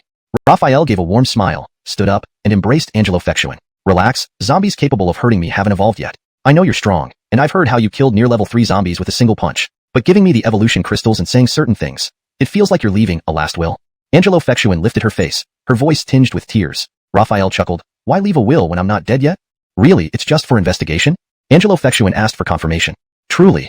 That's good. Angelo Fectuan buried her head into Raphael's chest and cautioned, take care of yourself, run if you encounter a zombie horde, or evolved animals. Also, ensure the pilot controls the flight altitude, not too high, as there are dangerous predatory evolved animals up there, nor too low, as zombies can throw rocks. The next morning, Raphael boarded the helicopter, waved to the people seeing him off, and shouted, relax, I'll be back as soon as I finish gathering information. Those sending him off waved back. Under their watchful eyes, the storm-armed helicopter slowly ascended and flew away into the distance. Angelo Fectuan gazed at the direction where the helicopter disappeared, silently praying for Raphael's safe journey and swift return. Chapter 228, Falling. The steel behemoth, painted in dark red hues, was none other than the storm-armed helicopter. Inside the cockpit, Amir focused on piloting the aircraft while Raphael studied a map. It was a scaled-down version of Jiangnan Province's map. The original was too large and impractical for carrying, so Raphael had asked Ourside to create a smaller copy. The map featured a red circle marking Tianwu Mountain and City H, connected by a straight red line. Without satellite navigation, this Jiangnan Province map was the only guide for navigating between the two locations. It included cardinal directions, and the helicopter had a built-in compass, allowing for a rough estimation of the route to Tianwu Mountain. By dividing the total distance by the flight speed, they could estimate the time needed. Though it wasn't perfectly accurate, it was still better than flying aimlessly. After studying the map for a while, Raphael folded it and asked, where are we now? Amir responded, sir, according to our calculations, we have crossed Dongjiang City and entered Shijiang City. If everything goes smoothly, we should reach Ningtong City, where Tianwu Mountain is located, in about 20 minutes. Good. Raphael nodded in satisfaction. He praised generously, helicopters are indeed much faster. A car would take more than half a day on highways during peacetime, not to mention now. An ambush along the way could delay us for days. Yes, the journey has been relatively smooth without encountering any zombies or evolved animal attacks. His pupils dilated in shock. Trisha! Raphael shouted abruptly. At first, Raphael relaxed as the sparrows dispersed, only to realize there was something chasing them, an enormous raptor. The bird's upper body was dark brown, its lower body light brown with deep brown horizontal stripes, roughly the same size as the storm-armed helicopter. Reacting swiftly, Raphael warned Amir just in time. Amir eased off the throttle, causing the helicopter to plunge rapidly. The raptor soared overhead, its movement disrupting the air currents and destabilizing the helicopter. Amir struggled to regain control. Raphael quickly recalled information about birds from his memory and identified the raptor as a buzzard. After spotting the steel monstrosity, the buzzard lost interest in the sparrows and spiraled upwards, emitting a piercing cry before abruptly diving back towards the unstable aircraft. Boom! The dive was so rapid that it broke the sound barrier, producing a sonic boom. Amir had just regained some stability when he heard the sound. His reaction time, despite being excellent, was no match for the speed and proximity of the buzzard's dive, leaving him unable to evade. Not being a pilot and without control over the helicopter, Raphael watched helplessly as the buzzard extended its talons toward them. Clang clang clang. The talons struck the rotor blades, sending sparks flying. The buzzard recoiled. He managed to support their weight as the branch bent, but ultimately held firm. Meanwhile, the powerless storm-armed helicopter crashed into the ground with a tremendous roar. The kite falcon landed on the wreckage, pecking at the metal beast beneath its feet. After making several holes with its sharp beak, but finding no food inside, it lost interest in the large object. Screech! It spread its wings, let out a piercing cry to the sky, and took off again, resuming its hunt for prey. Sir, are you okay? After watching the kite falcon fly away, Raphael noticed some movement in his left hand, where he still held Amir. Glancing down, he saw the ground wasn't far below, a little over a meter. Seeing Amir had regained consciousness, Raphael said, "I'm going to let you down. Bekik, sure you steady yourself?" Amir nodded and replied, "All right." Raphael released him immediately. Amir fell to the ground, staggered, and tumbled. Raphael jumped down right after, approaching Amir and asking, "Are you all right? No injuries?" "I'm fine," Amir responded as he got up, dusted off his clothes, and looked up at the tree, noticing the broken branches. He felt a wave of relief mixed with admiration. "No wonder sir can handle such a fall and even carry me without a scratch." Years away. The cockpit's protective cover was shattered, saving them some effort. "Get all our weapons from the wreckage," Raphael instructed. Without hesitation, Amir climbed into the severely damaged storm-armed helicopter to find the weapons. What a pity. Raphael lamented over the non-functional helicopter, thinking if it hadn't been for the unexpected attack by the kite falcon, the outcome could have been different. Angelodenly, rustling sounds came closer. Beketni people were moving rapidly towards them. "Stop right there." A loud command made Raphael look up to see a group of people aiming guns at them. Angelorvivors, Raphael observed. By their attire and equipment, they weren't soldiers but ordinary survivors. "Hands up." The leader was a middle-aged man, muscular, about 6 feet tall, with a square face and an aura of authority. He wore a bulletproof vest likely taken from a police station and held a shotgun similarly sourced. He led several dozen followers who approached cautiously. Hearing the commotion, Amir poked his head out from the cockpit. Seeing a gun pointed at him, the leader yelled, "Drop the guns. Don't move or I'll shoot." Since they're threatening us verbally rather than shooting directly, they don't want to kill us, Raphael thought rapidly. These weren't desperate killers, but had some humanity left. They posed no real threat to Raphael, and since they had guns and bulletproof vests, they probably had vehicles and fuel in there. They stood in this standoff for another few dozen seconds. Seeing that Raphael made no move to attack, the middle-aged man slightly relaxed and asked, "Are you the pilot?"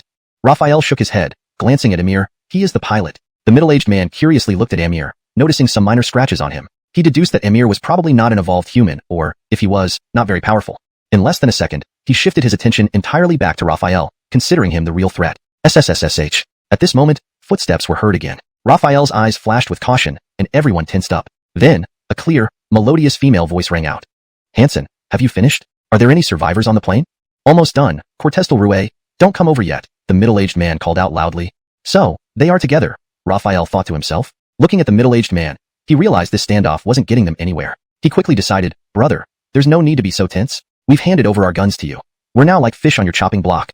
Young man, I've lived for decades and walked more roads than you've eaten salt. A few words won't convince me." The middle-aged man scanned Raphael up and down, adding, "Besides, there's no need to hide. Angelorviving a crash unscathed. You're dangerous even without a gun."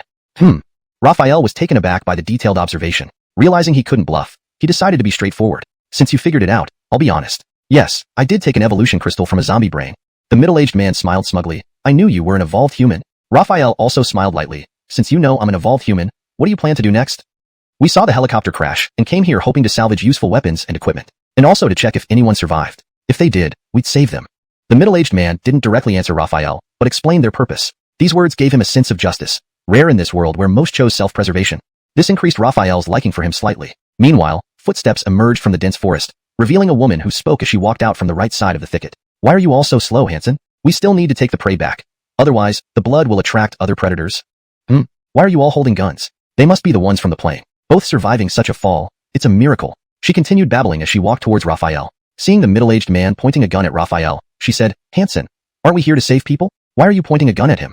Raphael's mouth dropped open in shock at her incessant talking, feeling his brain boiling. The middle-aged man, too, looked equally stunned. "What a chatty girl," Raphael inwardly commented, but didn't dare say it aloud, fearing it would spark another flood of words. "That's enough, Cortez del Rue. Rest for a bit. Let me talk," the middle-aged man interrupted hastily. But Elena waved her hand. "No, Hansen. I'm not tired. I can keep talking." The middle-aged man looked despairingly at her and was about to stop her when suddenly, "Help! That dead? It's Ah Jing!" Elena exclaimed, startled. The middle-aged man hesitated for a moment, then gestured urgently, "Quick! Rescue them! Let's go and see!" Raphael beckoned to Amir and followed. The jungle had always been a paradise for wild animals. Previously, few ventured into the wilderness idly, but now, wild animals were walking food sources. As processed foods expired and rotted, towns were gradually abandoned, and jungles became primary hunting grounds for humans. Although the battlegrounds changed, dangers remained. The main threat in towns was zombies, while in the wild, it was evolved animals that were both prey and predators. Frightened screams and gunfire echoed incessantly. Raphael hadn't walked far when he smelled blood. Peering through the gaps in the forest, he saw the middle-aged man and his group already firing at a target, a black panther. How can there be a black panther here? Raphael wondered. Upon closer inspection, he realized it was a black cat, its white chest fur visible as it leaped, unlike a black panther which would be entirely black. The black cat's speed was incredibly fast, matching that of a mid-level Tier 2 evolved Fateman, with astonishing defensive capabilities. Bullets hitting its body only managed to dislodge some black fur without causing significant damage. On the contrary, several humans had already been clawed by it, and a few were bleeding profusely on the ground, clearly not going to survive. "Cease fire. I'll deal with it." As the middle-aged man shouted, the gunfire ceased. He suddenly dashed out, unleashing the speed of a Tier 2 evolved Fateman, engaging the black cat in combat. "Tier 2 evolved Fateman," Raphael muttered, slightly surprised. Then he shook his head and said, "Unfortunately, he's just a Chuji level 2 evolved Fateman. His speed can't match the black cat. He'll be defeated within 10 rounds. Asterisk correction. Unfortunately, he's just a Chuji, should be translated as, unfortunately, he's just a Chuji level 2 evolved Fateman. However, Chuji directly translates to Chuji, which doesn't have a direct English equivalent in this context. It would read more fluently as, the death, intending to pin the black cat with his body to give others a chance to kill it.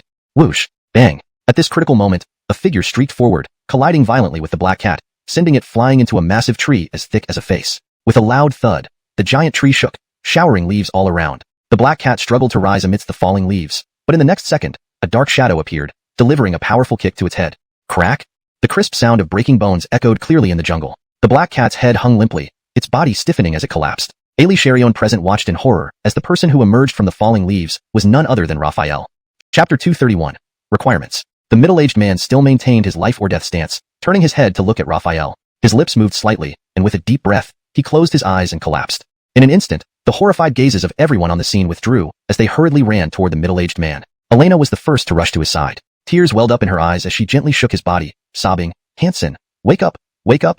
Others gathered around him, looking at the middle-aged man with worry. Raphael approached, and those who heard his footsteps turned their heads. Their eyes still held. "What's your name? Where are you from, and where are you headed?" Raphael sat under a tree, looking at Elena who followed and stared at him, and replied, "I'm called Raphael. As for where I'm from and where I'm going, that's quite a philosophical question, one I don't know how to answer."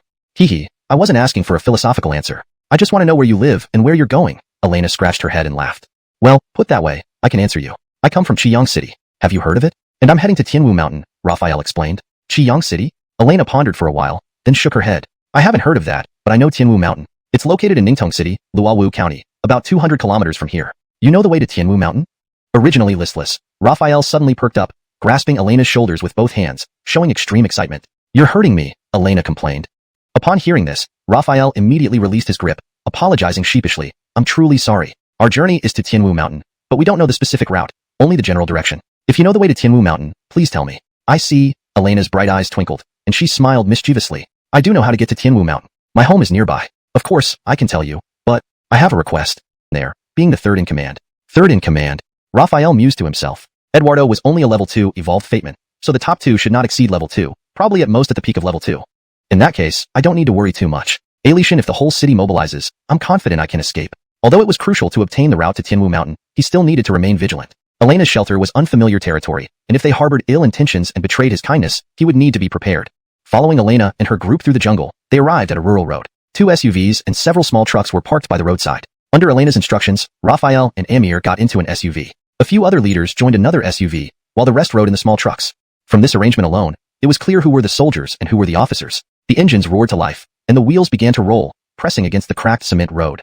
"What's the name of the shelter you belong to?" Raphael asked Elena in the car. "Our shelter is like the city you mentioned, also named with a city.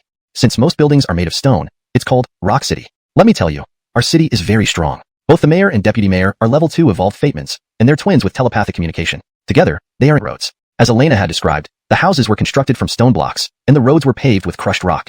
Driving along the street, they soon arrived at the central area of Rock City, where a castle stood majestically, like something straight out of a western fairy tale. A moat surrounded the castle, and the only entrance was via a drawbridge at the main gate. Raphael marveled at the sight, feeling as though he had been transported back to medieval Europe. It was a surreal experience, as if time itself had warped. This is Rock Castle. All of Rock City's officials, including the 2 city lords, reside here, Elena explained. Raphael nodded slightly and asked, what are the names of the 2 city lords? Elena replied, the city lord is named Honor, and the deputy city lord is named Joyce. They are twin siblings. You can address them as Lord Shi and Lord Shishue. Lord Shi, Lord Shishue. Raphael repeated softly, nodding again. I understand. Elena looked away, and then got out of the car, waving to the guards on the opposite side. Seeing it was Elena, the guards promptly lowered the drawbridge. The bridge wasn't made of stone but rather wood, constructed from large planks that looked sturdy and solid. Once the drawbridge settled stably, the vehicles drove across, heading toward the castle ahead. As they passed the guards, each one placed their right fist over their chest in a salute.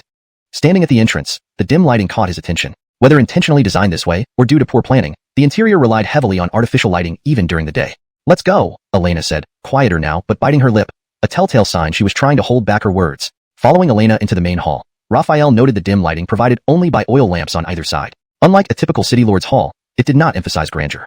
At the moment, aside from the guards and the 2 of them, the hall was empty. Follow me, Elena said, suddenly turning toward a side door and gesturing for him to follow. Raphael hesitantly followed. If Elena hadn't been leading, he might have tripped at the threshold, as there was a steep set of stairs beyond the side door. Descending the stairs and entering the tunnel, the lighting grew even dimmer, illuminated by torches instead of oil lamps. Hold on. Are you sure this is the city lord's residence, not a dungeon? Raphael couldn't help but ask, catching up to Elena. Elena continued walking as she explained. This is indeed a prison, built during the invasion by foreigners. Rebuilding it would require immense resources, so they left it as is. Honestly, no Xia person would like this eerie setup. Raphael felt relieved. Now it made sense why the architecture seemed so peculiar. He couldn't help but imagine what kind of city and observes its unique architecture. He learns about the city lords and their unusual choice of residents. Following Elena, they navigate through various areas, eventually reaching a peculiarly decorated hall where the atmosphere grows more formal as they prepare to meet the city lords. Chapter 233, 2 Becketiers, Part 2. Why? Raphael asked, looking bewildered. This is Becketier Shue's requirement. When you come to the mayor's residence, you have to walk, eat, and sit like people in ancient times, Elena explained softly as she leaned close to Raphael. Raphael felt speechless but decided to go with the flow. He copied Elena's posture, walking behind her towards the bamboo house. The sight was more comical than graceful.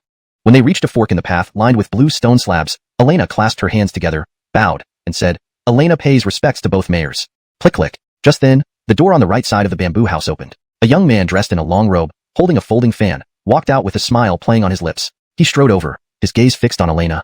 Xuanhuan, you're finally back. Are you hurt? Don't go again next time. It's too dangerous in the wilderness. If you really want to go, we can go together next time, he said. Luckily for us, Brother Luo came to help the cough. Angelotantly, a clear cough sounded, startling both Elena and Harley. Harley quickly stood up, saying, Ah, Brother Raphael, you're gracious. I won't kowtow. Elena fell silent immediately, glancing sideways at the bamboo house on the left. Click. The door of the left bamboo house opened, catching Raphael's attention. Out stepped a woman in ancient attire, draped in white robes like snow, half covered by a thin veil. Her dark hair cascaded down, and her phoenix-like eyes shone brightly. Raphael momentarily froze before regaining his composure. Looking from Harley to the snow-white-robed woman, he mused, they resemble each other slightly. She must be Joyce. He couldn't help comparing Joyce to Harley, thinking, twin siblings. Yet one looks like a wandering sorcerer while the other appears like a celestial being. How peculiar. Joyce gracefully approached, seeing mud streaks on Elena's face. You're back, but did you even wash your face? Elena hung her head low, and stuck out her tongue at Harley and Raphael when Shishue wasn't paying attention. She then turned to her brother, looking helpless. Brother, can you try to be more dignified? Remember the saying, a man's knees are golden below. Don't bow to everyone all the time. Harley nodded obediently, agreeing, yes, yet from Qiyang City and heading to Tianwu Mountain. You're quite humorous, Joyce smiled. These are perilous times, and there's no satellite navigation. Do you know the specific route to Tianwu Mountain? If not, Xuanhuan, who is from Luowu County, knows the way. You can ask her for directions. Looking at Elena, she added, since Mr. Luo is your savior, it's only proper to give him the directions to Tianwu Mountain. Yes, Becketier Shui, Elena answered politely. Very kind of you. Joyce's logical and polite demeanor made Raphael find her even more beautiful. He praised her, Becketier Shui, you're beautiful and sensible. That's wonderful. What's wonderful? Joyce looked over, puzzled. Just that you're beautiful and sensible, Raphael explained with a raised eyebrow. Joyce paused then smiled. Mr. Luo flatters me. Not at all, Raphael shook his head. No flattery, just honesty. Joyce laughed warmly. Thank you, sir. Harley glanced at Raphael, then at Elena, their eyes meeting with subtle nods. This guy is pretty good, Harley commented. Yes, he's eloquent, Elena agreed. The narrative remains coherent with the previous context, retaining paragraph structures and line breaks as provided. Chapter 234, Feast. Raphael's presence made Joyce very happy, and Elena and Ianto were even more delighted than the other officials. At this moment, Raphael couldn't help but think of a phrase, two different styles blooming. Despite the contrasting elements, the aroma of the food on the table was highly tempting. Xuanhuan waited for the hosts, Joyce and Ianto, to announce the start of the meal. Joyce suddenly stood up gracefully, nodding slightly towards everyone. She pointed to Raphael and introduced him. This gentleman is named Raphael, from H-City's Chiang City. Let us get acquainted. Raphael smiled gently and greeted everyone. Hello, everyone. Upon hearing this, all eyes turned toward him. While smiles adorned their faces, their eyes revealed their true thoughts. What qualifies an outsider to sit in such a position? Someone muttered under their breath. Upon hearing this, Joyce and Ianto immediately changed their expressions, especially Joyce, whose sharp gaze swept across the crowd, admonishing them. Mr. Luo is our guest and should sit here. Anyone who disagrees can step forward. Xuanhuan fell silent, and no one dared to murmur again. Joyce gave Raphael an apologetic look, saying, I apologize. It's fine. Raphael waved it off with a carefree expression. However, he felt quite helpless inside. Wherever there were people, there would be competition. Just one seat caused dissatisfaction. Taxes can be delayed for up to 2 months. These taxes aren't in cash, but in the form of food and other supplies. We allow residents to hunt, gather, cultivate, and plant to obtain these necessities. So, in essence, the per capita tax is like a protection fee. To receive Rock City's protection, indeed, your protection, one must pay this fee. Raphael analyzed bluntly after listening. Joyce bowed her head. Yes, it's just phrased differently. But compared to other forces, Rock City doesn't exploit civilians since we give them the freedom to choose. Indeed, you're better than many others, Raphael affirmed. Continuing, let me tell you about Chiang City's system. First, residents must participate in labor, whether in construction, healthcare, production, etc. Production is always the top priority, so most residents engage in it. The produce is managed collectively, labor is valued accordingly, and rewards and penalties are established to ensure fair distribution. Raphael detailed Chiang City's system, impressing Ianto and Joyce greatly. Elena listened intently, filled with admiration for Chiang City. As the city lord, Ianto demonstrated strong independent thinking. After a moment of astonishment, he asked suspiciously, Angela, an operational model requires a massive amount of food at the outset. Where did you get so much food? Joyce pondered for a moment before replying, if the black cat could easily suppress Hansen, then it must be at least a level 2 evolved animal. Raphael managed to kill the black cat in 2 moves. Although he took advantage of surprise, his strength is undoubtedly superior to Hansen's. His power might even rival ours. Your analysis is spot on, Harley agreed, then added. But that's not what I meant. Joyce tilted her head, giving her brother a puzzled look. Harley explained, I'm asking how you feel about Raphael as a person. He glanced around to make sure no one was nearby, then hurriedly walked to the front of Joyce, backing away while walking and looking genuinely curious. Come on, sis. Raphael is quite handsome and very well-mannered. Didn't you feel any attraction? Joyce rolled her eyes. She was exasperated by her adoptive brother's lack of seriousness. Pushing him aside with her right hand, she quickly headed towards the city lord's residence. AI, don't be like this, Trisha. Just talk. Tell me. I think Raphael is pretty good. As the saying goes, an elder sister is like a mother, and an elder brother is like a father. If you have feelings for him, I can help. Harley immediately caught up, talking non-stop. It was undeniable that he and Elena were a perfect match. Both were chatterboxes. If these two were locked in a room together, they could probably have stopped abruptly, fear flashing in his eyes. He forced a grimace worse than a cry, lowering himself in submission. This lowly one failed to recognize Lady Elena. Please forgive me for my rudeness. I recall in our hall dancing, if a subordinate improperly offends a superior, the superior has the right to punish the subordinate without causing death, correct? Elena stared at the man, her voice cold and lethal. Raphael couldn't help but respect her. Anyone who survived the apocalypse and became an evolved, holding high power within a faction, wasn't going to be simple. Hearing this, the chubby man trembled, kneeling down and frantically banging his head on the ground, pleading for mercy. Please, Lady Elena, I didn't mean to. His head knocking was genuine, thumping loudly. After a few bangs, his forehead turned purple, and after a few more, blood started trickling down. Fate! Elena gave a cold snort. Get up. Let's leave it at that today. Next time, be more mindful. If it happens again, a few knocks won't be enough. Yes, this lowly one will remember. The man answered, banging his head a few more times before standing up and trying to leave, stumbling and swaying as if he might fall at any moment. He hadn't taken a few steps when he heard Elena's voice. Wait? Her words seemed to come from the depths of hell, freezing him in place. Good, Raphael responded graciously.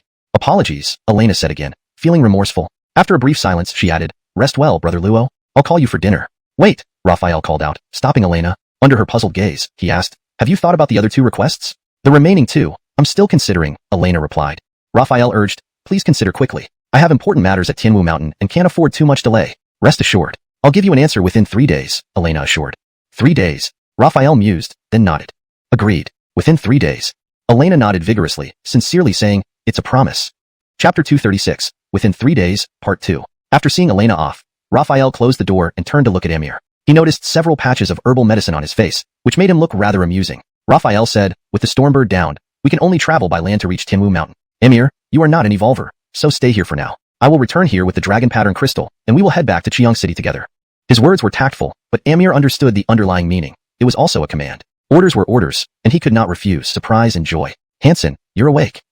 Despite his severe injuries, Eduardo did not appear dejected. Seeing Elena safe and as lively as ever, he couldn't help but smile and nodded slightly. That's great. Since you woke up so soon, it means your injuries aren't serious, and you'll recover in a few days, Elena exclaimed, feeling relieved. The doctor had assured her that Eduardo was out of danger, easing her anxiety somewhat. Now, seeing him awake, she felt completely reassured. Xiao Rue, in the forest, was it the stranger who killed the black cat? Eduardo asked. Elena nodded vigorously. That's right. His name is Raphael. Not only did he kill the black cat and save us, but he also escorted us back to the city. Moreover, he provided medical supplies to stop the bleeding from your wounds. So, he can be considered my savior, Eduardo murmured, staring at the ceiling. Attempting to sit up caused him excruciating pain, making him gasp for breath. What are you doing, Hansen? You're still injured. Be careful not to tear your wounds again. Elena stopped him immediately. Unable to endure the pain, Eduardo gave up on sitting up. Where is Raphael now? Once I heal a bit, I must thank him in person. Well, Elena straightened the messy blanket and said, Big brother Luo won't leave the city for now. You don't have to rush your thanks, please. Yet she still wanted to return and check, no matter how slim the chances. Wiping away her tears, she insisted, Hansen, I have to go back. No way. When I brought you out to work, I promised your parents I would take care of you. I cannot let you go to certain death. Eduardo's tone was firm, his expression serious and unyielding. I'm not going to die. Raphael will accompany me. His strength is immense. I feel he's even stronger than City Lords Flame and Snow, Elena countered. Alishan, though Raphael is strong and saved us, we only met briefly. Besides, he's a man, and you're a woman. That adds an unpredictable factor. And in the face of multiple dangers, are you sure he won't abandon you?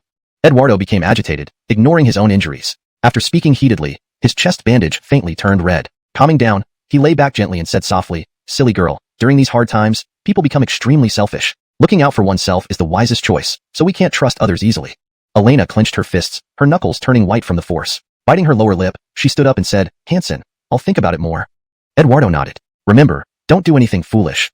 Leaving the clinic, welcome him with a smile. Please come in. Haha. The guest laughed and entered the room unceremoniously. Behind him, another familiar figure followed. Raphael smiled. Protestal Rue, you've come too. Please sit down. Elena gave a playful skip towards Raphael, grinning. Hansen has been wanting to thank you ever since he got better enough to move around. Courtesaning to Elena, Eduardo smiled, stepped forward, took Raphael's hands in both of his own, and looked at him with deep gratitude. Brother Raphael, I, Eduardo, owe you my life. After saying this, he took a few steps back and bowed deeply to Raphael. Raphael gently supported him, saying, If Cortestal Rue calls you Hansen, then so shall I. It was just a small deed on my part. There's no need for such formality. Eduardo straightened up, chuckled, and shook his head. To you, it may be a minor act, but to me, it means everything. And you saved not only me but also Cortestal Rue and the others who were out with us. Your efforts deserve this gesture. Cortestal Rue. Eduardo glanced at Elena, giving her a nod. Brother Luo saved your life as well. Shouldn't you show some gratitude? I know. Elena clasped her hands together and said, Big brother Luo, I. Eduardo waved his hand dismissively. Cortestal Rue, you don't know. Wine is not only a detoxifying remedy but also a divine medicine for all ailments. Whatever the illness or injury, a sip of fine wine can heal it. Turning to Raphael, he asked, Isn't that right, brother Luo? In my heart, this guy is definitely a drunkard. Raphael thought to himself but smiled outwardly. Yes, Hansen is right. Elena was speechless, thinking Raphael might be a fellow drunkard too. Seeing their smiles, she felt they were like-minded in their fondness for alcohol. Feeling a bit helpless, she silently prayed that Raphael could win over Eduardo, which might help her persuade Eduardo to allow her to accompany Raphael to Carl County. General Wu's residence. Eduardo, being the third highest ranking official in Halden City and the city's protector general, held power second only to the Cortez siblings, Shi Halden and Shi Shui. His strength was also inferior only to the Cortez siblings. However, his duties as protector general went beyond just guarding Halden City. He also led hunting expeditions because the success rate of ordinary citizens hunting was low, and they risked losing their lives. Therefore, most people opted for gathering or farming rather than hunting. Meat obtained in the city was partly due to the efforts of Eduardo and other warriors. Another portion came from the domesticated Nana 3 fingers, 3,000 coins. That's quite expensive, Raphael remarked. Not just expensive, it's exorbitant, Eduardo corrected, twisting open the cap and pouring full glasses for Raphael and Amir before filling his own. He glanced at Elena, cruelly closing the cap. Cortestal Rue, you can't drink. Ah, Elena pouted. Hansen, I wanted to taste the difference between this 3,000 coin wine and our homemade rice wine. Your imagination will suffice, Eduardo shook his head, raising his glass to Raphael. For saving my life, I can't express my gratitude in words. Ailey sherry thing is in this wine. Here's to you, brother Luo. Raphael lifted his glass and clinked it against Eduardo's. After watching Eduardo finish his drink, he followed suit. For Raphael, unfamiliar with alcohol, even the finest and most expensive wine tasted sharp and unpleasant, and he swallowed it as easily as swallowing evolution crystals. After several rounds, Amir's face flushed red, his eyes unfocused, clearly intoxicated. This was normal for an ordinary person. Meanwhile, Raphael remained composed, seemingly unaffected by the alcohol, finding drinking similar to sipping water, except water was tasteless and neutral, whereas wine tasted bad. Of course. Eduardo paused for a moment, then stared at Elena and asked, "Do you really want to go back to Carl County?" Yes. Elena nodded vigorously, earnestly replying, "I want to go back and see how my parents are doing." After a long silence, Eduardo shook his head resolutely and said, "No. Although Raphael seems humble and mild-mannered from his actions and words, we can't always judge a person by their appearance. I don't know what kind of person he truly is. Besides, I doubt his strength surpasses that of the two city lords. The journey is fraught with danger." Elena felt utterly disappointed after hearing this. She stood up and walked to the door, thinking to herself, if Hansen disagrees, and if I leave with Raphael without his permission, he will definitely come after us. He wouldn't be able to handle the dangers along the way. If anything happens, forget it. I'll tell Raphael the specific route to Tianwu Mountain tomorrow. Please note, I've translated the text into English while maintaining the original tone, style, and paragraph structure. This ensures the translation remains natural and fluent while preserving the storyline's coherence. Chapter 238, Zombies, Part 1. After leaving Zach's residence, Raphael instructed Amir to return to their temporary lodging and wandered around by himself. He had been staying inside the castle for several days, only taking a brief glance at the outside world during his arrival. The fierce man pointed at Raphael and questioned the guard. "What's happening? Who is he? Are you chatting with him?" The guard broke into a cold sweat, dropping his stern demeanor. "Sandra, this person wants to cross the river and asked me to lower the drawbridge." After hearing this, the fierce man scrutinized Raphael from head to toe, then declared, "The morning session for the drawbridge has ended. Please come back at noon." Pausing briefly, he noticed Raphael had no intention of leaving. His expression darkened, and he sternly added, "Only authorized personnel are allowed near the riverbank." "Humph." Raphael grunted and sidestepped past the fierce man with surprising agility, arriving at the riverbank. "I don't need the drawbridge." In a flash, Raphael leaped across the 6-meter-wide moat, landing effortlessly without stirring any dust. The fierce man saw nothing but a blur before realizing Raphael was already across the moat. Hastily turning his gaze to the river, he witnessed Raphael's leap. Jumping without a running start and landing so gracefully, it was evident Raphael was no ordinary person. Shocked, the fierce man fell to his knees, pounding his head on the ground and pleading, "Forgive me, sir. My eyes couldn't see your greatness. I didn't know you were an evolved human. Please spare my life." Soldiers heard the commotion and looked through the gate. Angelaudinely, someone exclaimed, "It's zombies. They're really attacking the city." Urgent shouts filled the air as soldiers sounded an alarm, a horn call echoing through the entire city. Moments later, soldiers armed with weapons rushed to the walls. Calvin fire erupted almost instantly. Meanwhile, the city gates were swiftly closed, abandoning those still outside. Prioritizing the majority, they did what they must. Shortly after the alarm subsided, reinforcements arrived within the city. Two figures emerged at lightning speed, Miriam and Joyce. They commanded the troops from atop the wall. Following them, 5 others arrived with incredible speed, surpassing that of normal humans. Elena was among them. Based on Raphael's observation, all 5 appeared to be peak-level Tier 1 evolved Fatemans. Noticing Raphael, Elena changed direction and approached him. Standing before him, she greeted, "Brother Luo?" Raphael nodded slightly. "You should hurry to help defend the city." Elena waved her hand. "No rush. The zombies haven't breached our defenses yet. There's little I can do right now." She thought for a moment. "How about you come with me and take a look?" Raphael shook his head. "The wall is already crowded. I'll skip the spectacle."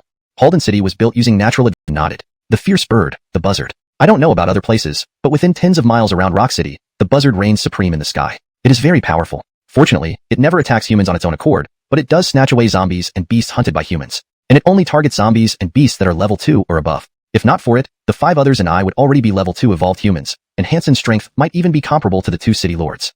"It seems scavenging is a common hobby among eagle-like evolved animals," Raphael muttered inwardly, while outwardly rebuking. "This feathered brute sure knows how to play tricks." Elena sighed helplessly. "There's nothing we can do. This beast is too powerful and can fly. We can't defeat it or catch up to it when it takes our kills. All we can do is watch helplessly." "Right?" She suddenly remembered something and continued, "Big brother Luo, the day your helicopter was shot down, this buzzard was the culprit." Upon confirming it was indeed the same buzzard, Raphael spat with hatred. "That feathered brute. Wait for me, I'll stew this guy into chicken soup one day." Raphael's power was unquestionable, but Elena wasn't confident he could kill the buzzard. She took his words as a mere expression of anger. The buzzard is very strong and can fly. Killing it won't be easy unless Big Brother Luo's armed helicopter were still intact and undamaged. Oh, one of them lunged directly at him. Humph! He let out a cold snort, stepped back half a step, and easily dodged the attack. Not giving the level 2 speed zombie a chance to strike again, he clenched his fist and struck it forcefully on the back of its head. Splat! Brain matter splattered everywhere, along with tender green evolution crystals that he quickly grabbed and pocketed. His power was immense, allowing him to resolve the crisis alone. However, the others were not so lucky, falling victim to the zombies' sharp claws. Raphael surveyed the scene and found that besides the ones he had killed, 5 more zombies remained inside the city. 2 level 2 and 3 quasi-level 2, all speed zombies. The Cortez siblings on the city wall sensed the danger and immediately rushed over upon seeing the zombies invading. The 5 remaining zombies instantly fled upon seeing the Cortez siblings approaching, shrieking as they ran. Just as Raphael was about to chase after the 5 zombies, a tremendous roar echoed like massive stones rolling down from a mountain peak, shaking the earth. Screams. At the same time, the buzzard circling overhead screeched excitedly. Under this commotion, the Cortez siblings immediately halted their pursuit, joining together and shouting, "Elena, Aslan, Mitchell, Guy, Tracy, Hold back the speed zombies. Yes. The 5 immediately responded, engaging the 5 speed zombies within the city. 3 of them, including Elena, Aslan, and Mitchell, tackled the 2 level 2 zombies, while the other 2 faced the remaining 3 quasi-level 2 zombies. It was manageable to hold back the quasi-level 2 zombies, but the 2 level 2 zombies were faster. If Eduardo were present, he could have held back these 2 level 2 zombies without trouble, but now they were in trouble. The battle quickly ensued, with Elena and 2 others fighting the level 2 zombies, while the other 2 battled the quasi-level 2 zombies. Meanwhile, the earth shook violently. Raphael heard the Cortez siblings shout, "Ali Sharion, retreat!" The defending soldiers immediately retreated like a flood until they stopped 100 meters from the city wall, aiming their guns and ready to fire. Raphael noticed most soldiers were trembling with fear, clutching their weapons tightly, facing imminent terror. Focusing back on the fight, Elena and the others, being peak level 1 evolved Fatemans, were quickly overwhelmed despite their numerical advantage against the 2 level 2 speed zombies, barely avoiding the attacks. As for the 2 others fighting the 3 quasi-level 2 speed zombies, although outnumbered, they fared better. Raphael watched Elena's group and pondered, if this continues, they're bound to lose. Just getting scratched by a level 2 zombie would be fatal. He sighed, retracted its talons and soared away. All this happened within seconds. By the time Elena and the others reacted, Raphael had already crashed to the ground, kicking up a cloud of dust that completely obscured him. The 3 stared wide-eyed, astonished. Elena quickly recovered, rushing through the dust and calling out, "Big brother Luo, are you alright?" At the city gate, Cortez Shue's gaze shifted from Raphael as she murmured to herself, "This guy?" Her expression revealed how stunned she was by Raphael's performance, but she had no time to marvel, as the source of the tremor approached rapidly. Retreat. Translation completed based on provided instructions.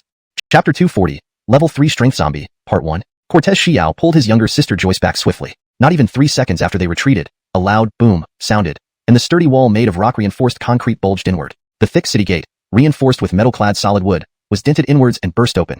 If not for the durability of the iron, it would have been split into several pieces. As the city gate broke open, many zombies rushed inside. Cortez Xiao immediately ordered, "Fire!" Calvin shots echoed again as bullets rained down on the zombies swarming in from the gate. Becketney zombies were hit, but even more surged forward undeterred. Cortez Xiao commanded, "Ali Sharion, fall back 200 meters while maintaining formation." The soldiers promptly complied and retreated. At the same time, Raphael, having fallen, emerged before Elena and others, seemingly unharmed. Elena, pleasantly surprised, stepped forward, circling around Raphael, inspecting him from head to toe, then asked, "Brother Luo, are you really okay?" "Yeah, I'm fine. Just got the short end of the stick when colliding with the kite hawk since it had the advantage of diving," Raphael said while brushing off dust from his clothes. Hearing this, Elena was filled with admiration, little stars twinkling in her eyes. The other 2 peak-level evolvers stood in awe, clearly astonished by what they heard. The kite hawk was an extremely fierce beast, even too powerful for the city governors. Yet, Raphael had only slightly lost the upper hand against it, and even had a plausible reason for doing so. Vroom. A green convertible SUV roared as it sped from within the city, stopping before the group. Seeing who was driving, Elena exclaimed, "Hanson, why are you here? Your wounds haven't healed yet." It was indeed Eduardo who arrived. After stepping out of the car, he gazed worriedly at the battle where Cortez Xiao and Joyce were already engaging the iron-black zombie. With clenched fists, he said anxiously, "That beast." Having Raphael intervene was definitely better than him or the level 1 evolvers. Nodding, Raphael took a few steps forward, past Eduardo, focusing on the battlefield. Both Cortez Xiao and Joyce were peak level 2 evolvers, fast and strong, but facing the iron-black zombie, which Raphael recognized as a level 3 strength zombie, their speed allowed them to dodge fatal blows, but their strength fell short. Additionally, their blades weren't sharp enough to leave wounds on the level 3 strength zombie. Instead, the strikes only jarred their wrists painfully. Both Joyce and Cortez Xiao kicked the level 3 strength zombie in its back simultaneously, but it only staggered forward a step without any significant effect. In contrast, the siblings were knocked backward by the recoil, retreating several paces upon landing to absorb the force. Roar. Cortezca Black Gorilla, the level 3 strength zombie pounded its chest and roared, glancing back at the Cortez siblings but not resuming its attack on them. Instead, it turned its attention to the soldier formations that were almost crumbling under the undead horde. Raising its massive fists and taking giant strides, it charged towards the soldiers. This action terrified some to the point of fainting on the spot. Seeing this, the Cortez siblings hurried to intervene, but their attacks were akin to tickling the level 3 strength zombie, wholly focused on the tier 3 strength zombie, oblivious to the soldier about to be turned into a pile of minced meat by its fist. The wind from the impending punch whipped against the soldier's clothes, rustling them ominously. The fist was now dangerously close, mere moments away from turning a living person into a puddle of flesh. But just then, a dark shadow darted towards the scene with blinding speed, emitting a series of popping sounds as it rubbed against the air, instantly drawing the attention of the Cortez siblings. Their eyes narrowed in recognition, and they both exclaimed in unison, "Raphael." In that split second, the shadow collided with the tier 3 strength zombie like a cannonball. Thud. A deep, heavy thud resonated through the air, reverberating like a hammer striking each person present. Waves of force radiated out from the point of impact between the zombie and Raphael, knocking out the soldier who was closest to the action. Under the sheer force of the collision, the tier 3 strength zombie staggered backward several steps before falling over backward with a loud thump. Its massive body hit the ground, sending a shockwave through the earth, which sank slightly beneath the impact. Facing off with a black vulture without a scratch, and not only surviving but also felling an iron fist zombie with one strike. This kind of power and speed can only mean he's a Tier 3 evolutionary fateman. Disoriented, swaying on the spot. Soon, however, it recovered and fixed its gaze on Raphael, confused as to why this small human possessed such formidable strength. Tier 3 strength zombies seem to possess a stronger sense of self-awareness, making them less likely to launch mindless attacks. As Raphael stood facing the zombie, he analyzed the situation. Nonchalantly, Honor and Joyce flashed beside Raphael. Joyce asked, "Why stop? Let's join forces and finish this threat once and for all." Raphael shook his head. "The defense of this Tier 3 strength zombie is too strong. While I can defeat it, I cannot kill it, and even with your help, we won't be able to eliminate it." Joyce fell silent for a moment before asking, "Is there any way to kill it?" "An armor-piercing shell or a missile would do," replied Raphael. Joyce perked up immediately. "Didn't you and Elena bring back missiles the other day? Could they work?" Raphael shook his head again. "No, those 8 missiles were attached to the plane, which crashed. We lack the means to launch them."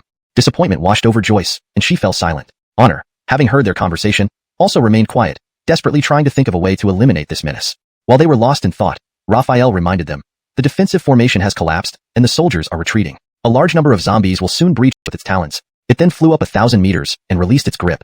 Boom! The Tier 3 strength zombie plummeted from the sky, causing dirt and dust to fly everywhere upon impact. When the dust settled, a massive crater appeared, and the zombie slowly rose to its feet, astonishingly unharmed. How can it survive that? Raphael was stunned. A fall from that height would certainly incapacitate him, if not kill him. Yet this larger, heavier zombie had landed without much damage, showcasing its extraordinary defense. Shocked as he was, Raphael knew pursuit was crucial. He took half a step back with his right foot and launched forward, transforming his entire body into a human cannonball. In the next moment, he slammed into the zombie's body with immense force. Chapter 242, Tier 3 Strength Zombie, Part 2. Boom. This blow seemed to be the final straw that broke the camel's back. The Tier 3 Strength Zombie instantly spewed blood from its mouth and fell backward. "Looks like falling from a kilometer up still has an effect," Raphael said with pleasant surprise. "Gee." The kite also emitted a cry of surprise, then swooped down swiftly to seize the Tier 3 Strength Zombie. Hearing the sound, Raphael immediately shifted his attention to the kite. His eyes narrowed as Raphael hesitated. Chasing after it without being able to kill it would be pointless. Gee. At the same moment, the kite didn't hesitate and chose to pursue it. This immediately spurred Raphael, who promptly gave chase. However, not far along, he calmed down and surveyed his surroundings. The mountainous forest with numerous trees offered no advantage to the kite. It would be nearly impossible to use the high-altitude fall method to kill the Tier 3 Strength Zombie again. Shaking his head, he said, "Forget it. If I can't kill it, chasing is futile. Alition if I could kill it, the kite, eyeing me like a mantis catching a cicada with a yellow warbler behind, would be troublesome." Deciding not to chase, Raphael returned to Rock City. Sprinting swiftly into the inner city, he saw from afar that the Cortez siblings had already reorganized the soldiers for defense. The ordinary zombies, level 1 and quasi-level 2 zombies entering the city had been held back and were constantly being killed. Raphael sped into the horde of zombies, punching through a quasi-level 2 strength zombie's head, then charged through gunfire to reach inside the defensive line. Seeing Raphael return, the Cortez siblings approached with pleasant surprise. Joyce asked, "Did you deal with that Iron Fist zombie?" "Iron Fist zombie?" Raphael was slightly stunned, but quickly understood. Present her remaining 2 requests, and he would learn the specific route to Tianwu Mountain. Afterward, he planned to leave Rock City. If he found the dragon pattern crystal on Tianwu Mountain, he would return with Amir to Chiang City. If he failed to find it, he would still return to Chiang City to search for other places where it might be located, continuing his quest for the dragon pattern crystal. If he could find it within 2 months, all would be well. If not, everything would dissipate, leaving him unable to participate further. Regaining his composure, he said, "There's no need to rush. Let's focus on dealing with the zombies first." The Cortez siblings exchanged nods, replying, "Agreed." The number of zombies gradually decreased. Naturally, Rock City's ammunition supply also diminished rapidly. In the end, when ammunition ran out, all soldiers drew their makeshift knives and charged into the horde under the leadership of the Cortez siblings, slashing down zombies. Simultaneously, some soldiers were knocked down by zombies and bitten, their necks severed, mouths gurgling with blood. After the brutal and bloody battle, humans emerged victorious, completely eradicating the zombies.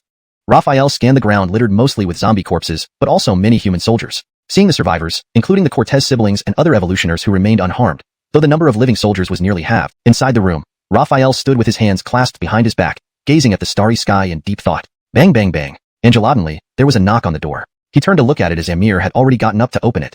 Click. The door opened, and Joyce was the first to appear, her face half covered by a veil. Behind her were Ianto, Elena, and Eduardo. Raphael knew why they had come and greeted them with a smile, saying, "Please come in." The 4 entered the room, and Ianto immediately spoke up. "Earlier today, we asked Brother Luo to stay and serve as city lord. Brother Luo said he would think about it after dealing with the present situation. Now that things have been resolved, we are here to ask Brother Luo to remain in Haldanching and take up the position of city lord." The other 3 echoed in unison, "Please take up the position of city lord." Raphael rubbed his nose and paced back and forth a few times. Seeing the 4 bowing before him, he helped each of them up and said, "It's not that I don't want to stay. Indeed, I cannot stay. I must go to Xuanhuan for an urgent matter that can't be delayed." "The journey to Xuanhuan is long and perilous. What urgent matter requires you to go?" Ianto asked. "Yes, it's something that absolutely cannot wait." Raphael nodded seriously. level 3 zombies. What would you think?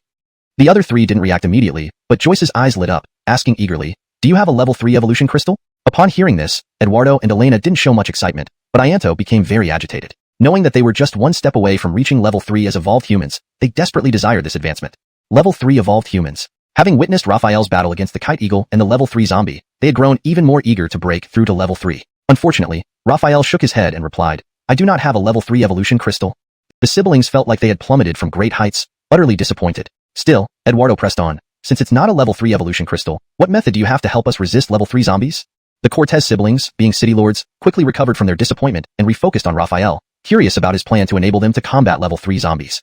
Under the watchful eyes of the four, Raphael's lips curled into a slight smile. His eyes flashed with determination as he swiftly pointed his finger and tapped Ianto and Joyce on their foreheads. The siblings froze, their eyes slowly closing as they stood motionless. This peculiar action startled Eduardo and Elena. Ianto sat cross-legged, resting his chin in his hand, lost in thought. Joyce reread the agreement. After a long while, Ianto stood up and decided, let's sign. With that, he approached the paper and extended his palm towards the empty space at the bottom right corner. At this point, Joyce interjected, brother, once signed, Haldanching becomes a vassal city-state under Chiangcheng, with everything prioritizing Chiangcheng and Brother Luo's orders. Any act of betrayal will result in immediate death, regardless of the level of evolution. And we still don't know how Brother Luo plans to help us resist level 3 zombies. Isn't this too rash? Hearing this, Ianto paused, his hand inches from the agreement. After some consideration, he said, Cortestal Snow, with the zombie evolving to level 3, it's beyond our capabilities. We can escape, but Haldanching, which we've worked so hard to build, will be destroyed. The 80,000 residents will become food for the zombies. He withdrew his hand and faced Joyce directly, continuing, this agreement and Brother Luo's promise are like a casino's house edge. Our decision is akin to a high-stakes bet, with the stakes being ourselves and Haldanching. Whether or not to place the bet is up to you. Cortestal Snow. Hashtag chapter 244, the first city-state, part 1. There's no need to worry. I understand, Raphael smiled, gently lifting Eduardo up before walking towards the Cortez siblings. With a smile, he asked, how do you feel? The siblings glanced at each other and then stood at attention, saying in unison, reporting to Commander-in-Chief. Dressed in traditional attire and now standing at attention, they looked somewhat peculiar. Raphael simply nodded, good. Though Raphael wasn't surprised, Eduardo and Elena were taken aback by the sudden respect shown by the city lords. The Cortez siblings addressing Raphael as Commander-in-Chief was astounding. Raphael mentally inquired, System, will any city lord of an evolver-dominated city-state instantly die if they rebel? This clause hadn't been mentioned when setting up Qiyang City, only that those rebelling would find their guns useless unless used by the guard army, which could effectively suppress rebellion quickly. All clauses on the agreement are valid. Receiving this confirmation, Raphael raised an eyebrow. This was better. Malfunctioning weapons affected only armies and ordinary human city lords. But nearly all powerful leaders were evolvers, dangerous even without firearms. Take the Cortez siblings, for instance. They might not win against well-equipped guards, but they could certainly escape. With the instant death clause, things were much simpler and safer. Take me to Luowu County. As for the third, I'll leave that for later. If you agree, not only will I give you the exact route to Tianwishan, I'll accompany you and guide you personally. Luowu County. It held significance for Raphael, being where Tianwishan was located. He was surprised but delighted by Elena's proposal and promptly agreed, no problem, I'll take you with me. Eduardo was equally surprised but didn't object. Delighted, Elena said, Big Brother Luo, whenever you're ready to leave, let me know, and we can set off immediately. Raphael nodded, after tomorrow, once everything in Haldanching is settled, we'll head to Tianwishan. Great. Elena nodded enthusiastically. After a brief silence, Raphael waved them off, it's late. You should get some rest. Elena and Eduardo nodded and departed. Outside the door, Elena looked down, sneaking glances at Eduardo's expression. After walking some distance, she guiltily apologized. I'm sorry, Hanson. Instead of scolding her, Eduardo sighed, ruffling her hair, you don't need to apologize. It wasn't right for me to stop you from finding your parents. Back then, I didn't know Raphael's strength or character. Now, it's clear that he's trustworthy enough to ensure you're safe in case of danger. So, Eduardo smiled, I agree. Elena gazed at her uncle in pleasant surprise. After a while, she finally managed to say, Eduardo and Elena also got out of another vehicle and approached. Elena asked, what do you need such a large piece of land for, Brother Luo? A smile curved at the corner of Raphael's mouth as he replied, you'll know very soon. He then murmured inwardly, System. Open function panel. Ding. Unfolding the city-state function interface for the host dot. Immediately, Raphael saw a flash of blue light before him, and a scroll-like blue screen unfolded. It displayed, City-State Beckett Management System initializing. First initialization. Automatic scan of city-state jurisdiction. Scan complete. Population statistics. Complete. City-state name, Rock City. Total population, 93,012 people. Non-guard militia armed forces, 7,500 people. Weapons and equipment, poor. Almost 100,000 people, not bad. It qualifies as a large sanctuary, Raphael mused with pleasant surprise. The more people, the happier he was. He continued inwardly, switch to building interface. Ding. Switch to building interface. The city-state building interface was similar to that of Red Ongulon City, except for the additional city-state base, which could only accommodate up to level 3 base facilities like an Air Force base or research institute. For the armory and tank factory instantly turned colorful. Raphael dragged both buildings behind the city-state base and let go. Crack. Angelotantly, the ground trembled, and dust rose behind the city-state base as various mechanical sounds echoed, creating more commotion than when the city-state base was constructed. Joyce stared intently at the dust-covered site where two massive structures emerged as if they were growing out of the earth. In just 3 minutes, the two huge buildings were completed, revealing their true form once the dust settled. One had a sloping roof and square walls engraved with gears and firearms. The other resembled a giant armored vehicle. Meanwhile, their names appeared before her, Armory and Tank Factory. Before she could speak, her brother Honor's trembling voice asked, "Commander, what are these?" Raphael walked to the front of the armory, bringing up the production interface. The available items to produce matched the standards of a level 3 base, including automatic rifles, light machine guns, heavy machine guns, rocket launchers, and even an upper limit of 3,000 guards. Seeing the tank factory, he found it met the basic factory standards and could produce tanks and troop carriers. Turning back, he saw Honor's excited and curious face and thought inwardly, "System, grant material production rights for the city-state of Rock City to Honor and Joyce." Ding. Rights granted successfully. Automatic rifle production starting. Ding. Automatic rifle production complete. After 2 prompts, a rectangular wooden box appeared at the entrance of the armory. Honor approached it, trembling as he opened the box and saw a finely crafted, black automatic rifle lying inside, causing him to fall backward in shock. It's real. His astonishment was beyond words. Chapter 246, The First City-State, Part 2. Harley, under the astonished gaze of the other 3, picked up an automatic rifle from the wooden box and began to operate it with a semblance of familiarity. He assumed a shooting stance, aimed at a red flower ahead, and then pulled the trigger. Bang! Instantly, the muzzle spat out a flame, but the red flower remained unscathed, not because the firearm was fake, but due to Harley's poor marksmanship which caused him to miss his target, instead hitting a nearby blade of grass that instantly broke off. Eduardo walked forward and said, "City Lord Halden, may I take a look?" Harley glanced at Eduardo and handed over the gun. Eduardo examined it carefully, marveling continuously. This gun's craftsmanship is amazing, even rivaling military-grade rifles. The ergonomic design is also very reasonable.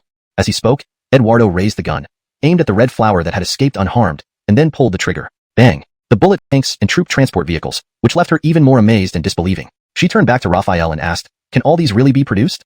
Raphael nodded seriously, "Yes, all of them can be produced." Joyce took a deep breath and looked back at the blue screen, then silently thought, "Produce a boulder tank?" Ding! Producing a boulder tank requires 500,000 points. Initial points, 1 million. Remaining points after production, 499,500. Continue with production?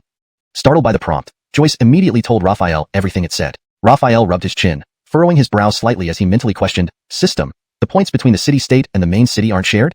Points between city-states and the main city are independent. When a city-state kills zombies, the main city will receive 40% of the points. This setting is a bit troublesome. My points are overflowing while the city-state's points will have to be surrendered 40% after killing zombies." Raphael inwardly grumbled, finding this setting unreasonable. However, the system could hear his thoughts and promptly offered an explanation. This setting aims to restrict city-states from recklessly spending points on production, leading to wastage. "Fine, you're the system, so you're right." Sighing in resignation, Raphael then said to Joyce, "Points can be obtained by hunting zombies and evolved creatures." 4 other evolvers. These individuals were their absolute confidants who had been with them since the early days of the apocalypse, whom they trusted at least 95% if not 100%. Besides them, Raphael was included as he was the main city lord, essentially their direct superior, making his presence indispensable at the meeting. In the conference room, Raphael sat at the head of the table, with the Cortez siblings on either side. Eduardo and Elena had no objections, and Aslan, Mitchell, Guy, and Tracy, all of whom had witnessed Raphael's formidable strength, dared not voice any disagreements despite having some reservations. Raphael wasn't particularly interested in this meeting, and merely listened passively. Harley spoke first, saying, "Today, I need to inform everyone that henceforth, Rock City officially becomes an affiliated city of Chiang City." Standing up, he bowed slightly to Raphael and continued, "Commander Raphael is the city lord of Chiang City and our supreme leader." What? Expecting Harley to hand over the city lord position to Raphael, they were surprised to learn Rock City would become an affiliated city under him. Aslan, Mitchell, Guy, and Tracy were taken aback. All eyes turned to Raphael in silence. Finally, Aslan stood up and bowed to Harley and Joyce, saying, "City Lords Halden and Xue, is this decision thoroughly considered?" Saying, "It's been 2 days, and the smell of burning bodies hasn't dissipated yet?" With a leap, he gracefully landed on the ground outside the window, eliciting astonished exclamations from the medical station staff across from him.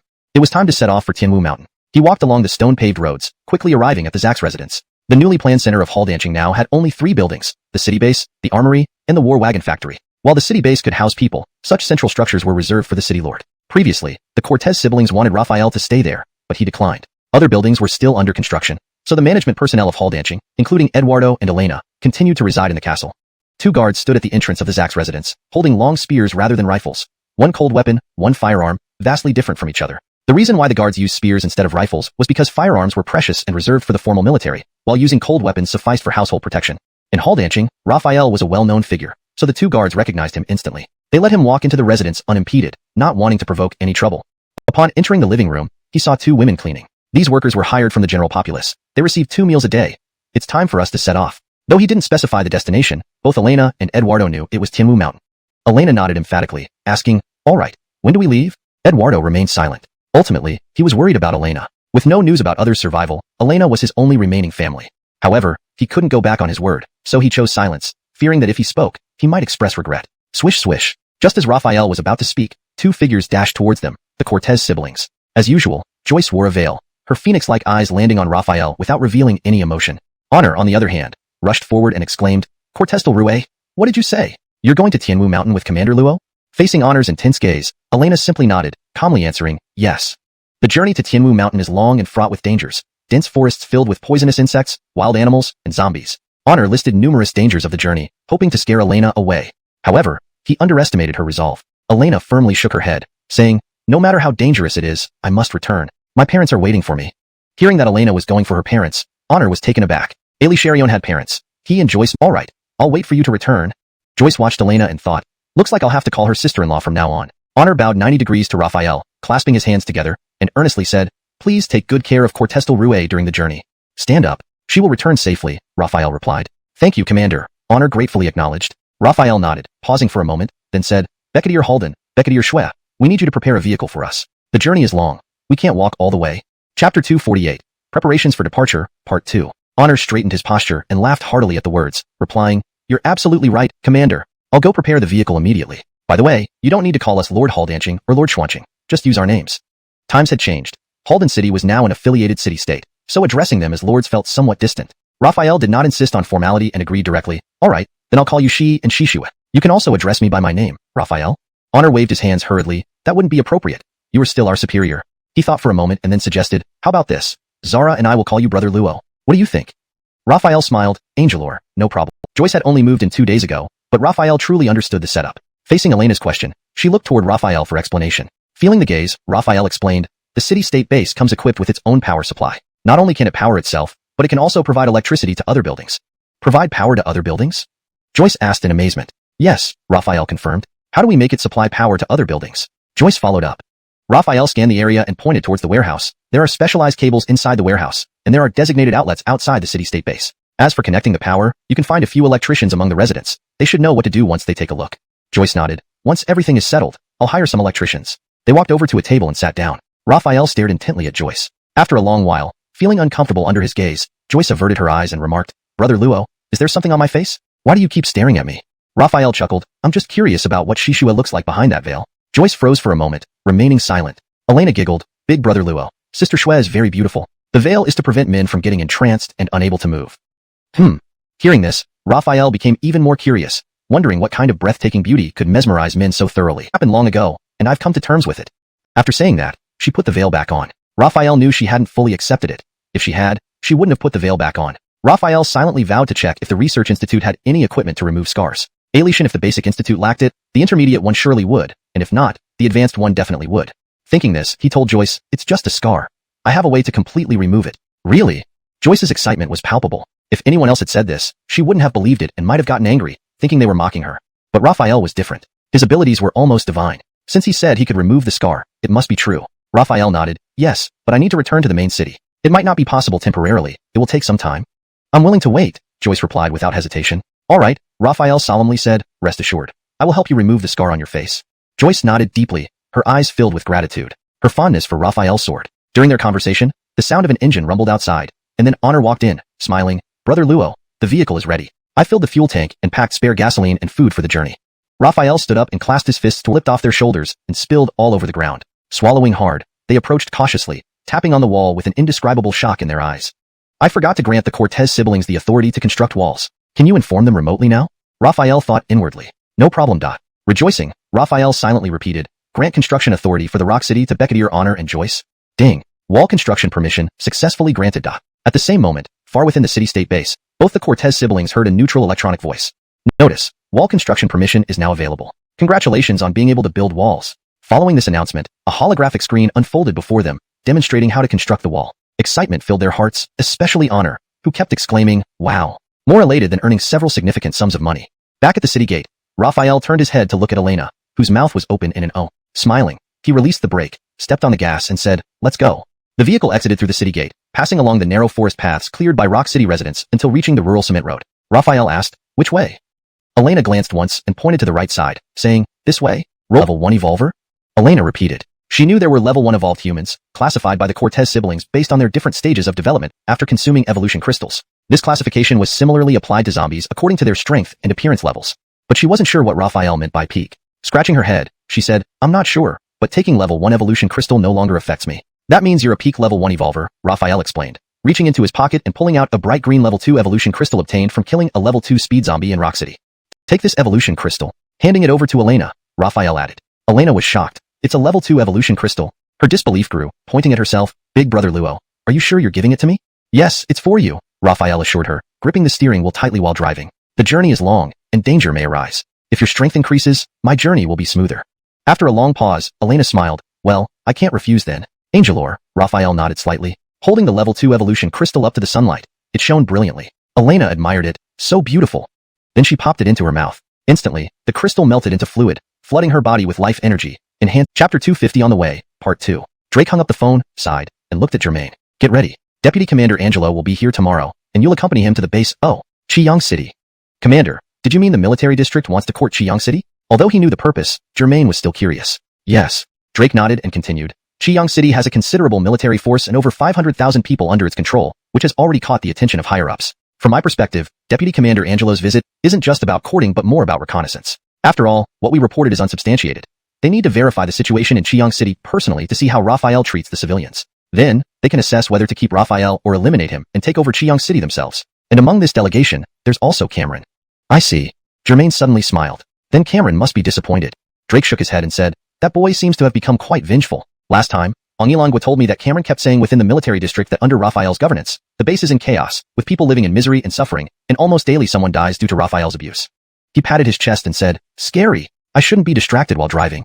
"Brother Luo, are you okay?" Elena, startled by the sudden commotion, immediately asked.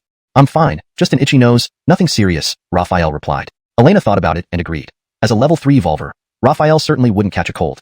Looking out the window, she noticed the vine-covered road signs nearby and said, "Brother Luo, after driving for so long, you must be tired. I remember there's a service area ahead. Let's rest there for a bit." After considering for a moment, Raphael decided, "All right, let's take a break." About 10 minutes later, they arrived at the service area, which was blocked by a large number of abandoned vehicles. This level of congestion was typical only at service areas and toll booths on highways with light traffic. Instead of entering the service area, they parked by the roadside and walked over. Shuiyang. Looking at the two big characters on top of the service building, Raphael read aloud involuntarily. "Because the Shuiyang River runs through the entire county, it's called Shuiyang County," Elena explained, clearly familiar with the place. "Good name," Raphael complimented. He then scanned the area and remarked, "Strange, so many vehicles but no zombies." His eyes then fixed on the supermarket in the service area. The doors were tightly shut, and pausing for a few seconds, he bent his legs slightly and leaped over the defense barrier, approaching the front door of the supermarket. Examining the door made of wood and metal sheets, he noted it wasn't the original glass door, which must have broken and been replaced. He tried pushing the door lightly and found it indeed locked from the inside. "If no one answers after I count to 3, I'll come in. 1, 2.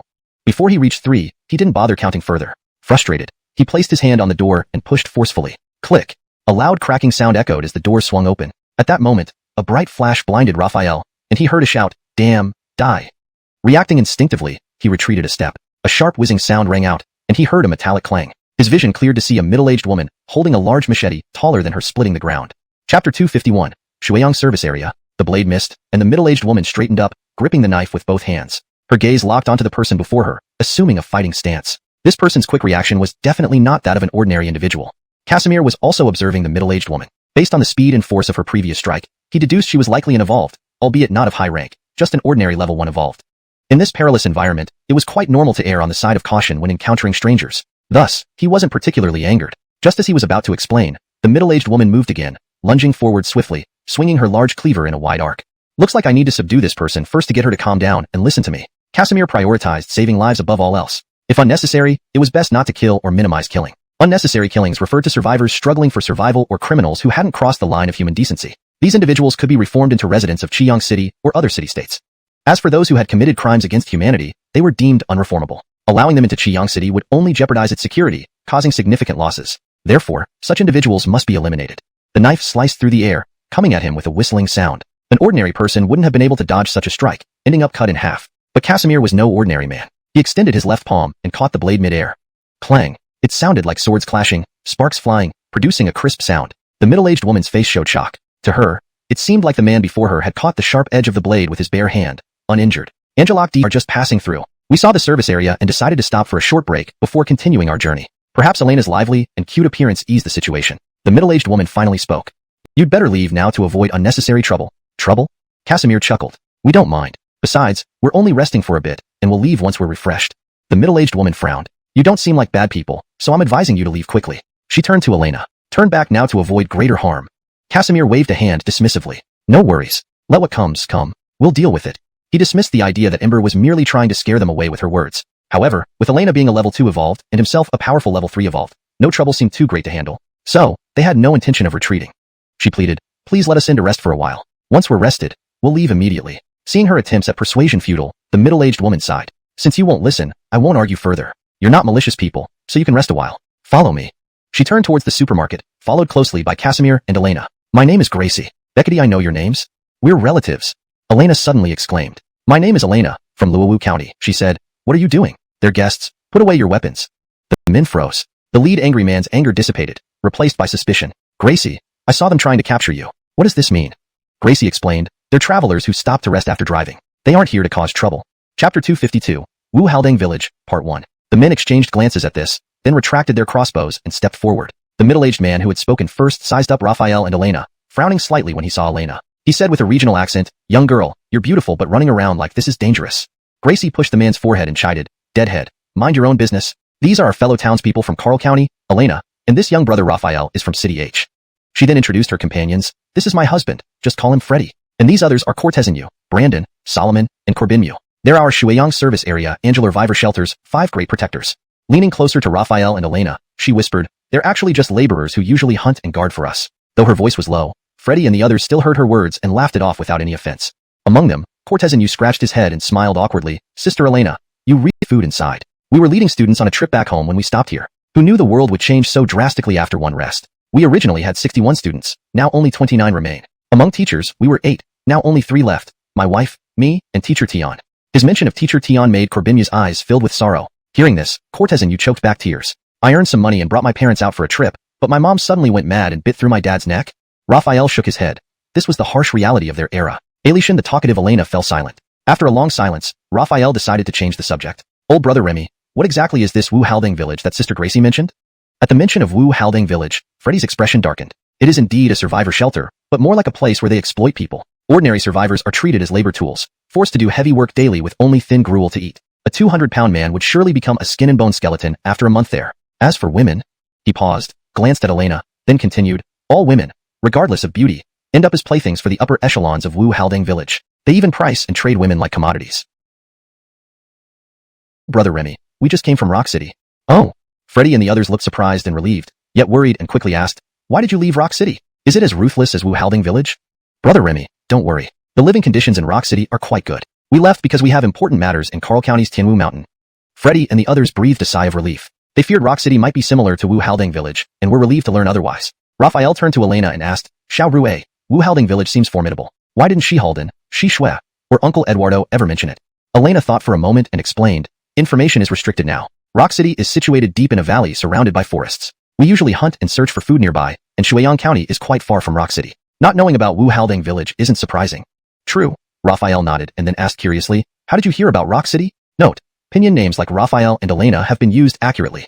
Chapter 253 Wu Haldang Bekanor, Part 2. When we were hunting, we encountered a man who claimed he had come out of Rock City to forage for food. He got separated from his companions and couldn't remember the way back. In a daze, he wandered into Shueyang County territory, showing the detailed map of Dongjiang City.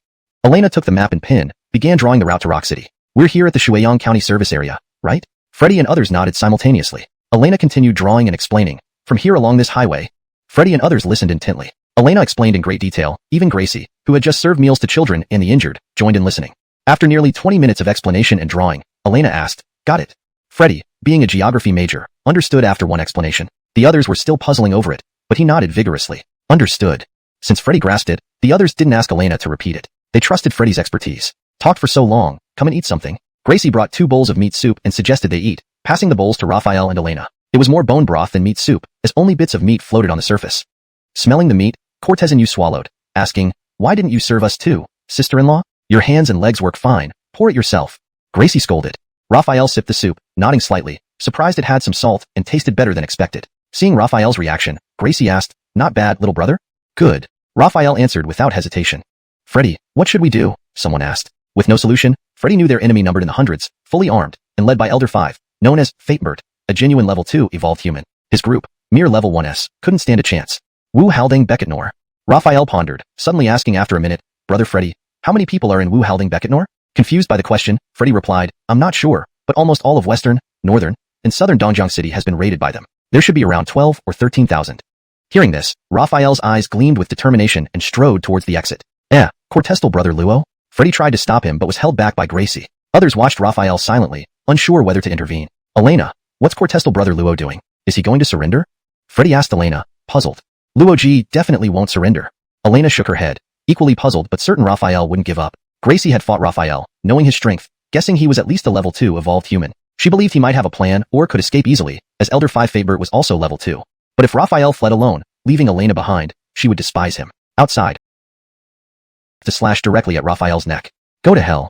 The slash was swift and vicious, aiming to sever Raphael's neck in one fell swoop. But would it be that easy? Just as the blade was about to hit, Raphael took half a step back, leaning slightly to avoid it. The knife narrowly grazed an inch in front of his neck. Failing his first attempt, Landon's eyes glowed with even more ferocity. He switched directions and swung the knife horizontally, still targeting Raphael's neck. This time, Raphael did not choose to dodge. His right hand shot out to grab Landon's wrist, squeezing hard until the sound of breaking bones could be heard. Then he lifted his leg and kicked Landon in the chest, sending him flying and rolling to Fatebird's feet, heavily injured and unconscious.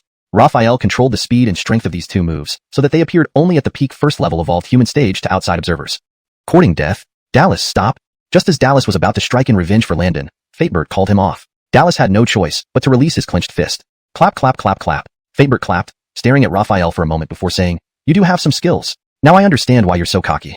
Now smiling warmly and speaking calmly, he continued, "You're impressive. Our elder has taken a liking to you. If you kneel and kowtow 3 times to our elder, pledging allegiance, we can overlook your earlier insolence.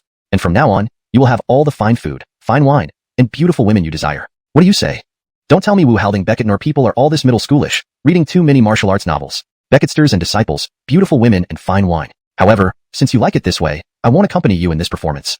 Thinking this, Raphael sneered, "Just you? Afraid you don't have the qualifications to be my master. I think you should kowtow 3 times to me and call me master. From now on, you'll have plenty of snakes, insects, and coarse tea and rice. How does that sound?" The smile on Fatebird's face vanished instantly, replaced by an endless gloom. The calmness in his voice disappeared, leaving only boundless killing intent. "Since you're courting death, I'll grant your wish." Continued. Chapter 254, Killing, Part 1. Fatebird extended his right hand, and immediately someone behind him handed him a long sword. The blade was silver and black, adorned with forging patterns, suggesting it was an excellent and beautiful weapon. Holding the sword with one hand, he swept his left hand over the blade and said, "This horse-leather steel saber has killed countless ordinary zombies since the day it was forged. Level 2 evolved." This speed was slow to Raphael. He easily sidestepped by lightly moving his feet and tilting his body to the right. The thrust missed, and Fatebird quickly stopped his forward momentum, slashing backward. This blade appeared sharper than Gracie's machete, so Raphael chose not to block it barehanded. Instead, he suddenly accelerated and flashed behind Fatebird. Fatebird only felt a blur before him, then Raphael vanished. Immediately after, he heard Dallas shout, "Becketster, behind you." He turned around and slashed, but his blade meant nothing. Turning to look at Dallas, he saw fear on his face as he pointed behind him. Nonchalantly, he heard Raphael's voice from behind, "No more playing games." Fatebird spun around, but before he could swing his blade, it was snatched away. Almost simultaneously, a palm slapped across his face with a loud smack. The sharp sound echoed overhead in the service area, and the immense force sent Fatebird sprawling, his cheek smashing into the ground. Dallas and the hundreds of soldiers all looked stunned. Raphael could have instantly killed Fatebird, but he didn't because he still needed to use him to threaten the soldiers to retreat. Additionally, he had some questions that needed answering. Feeling the burning pain on his left cheek, Fatebird spat out a mix of blood, saliva, and teeth. Touching his cheek brought sharp pain, making him draw in cold air. "Now?"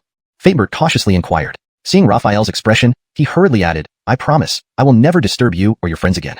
Ignoring him, Raphael called, "Big brother Jace, big sister Gracie, take the kids and leave immediately." Before long, Jace and Gracie emerged from the supermarket with everyone else. Jace immediately instructed Cortez and Yu and 3 others to fetch the vehicles.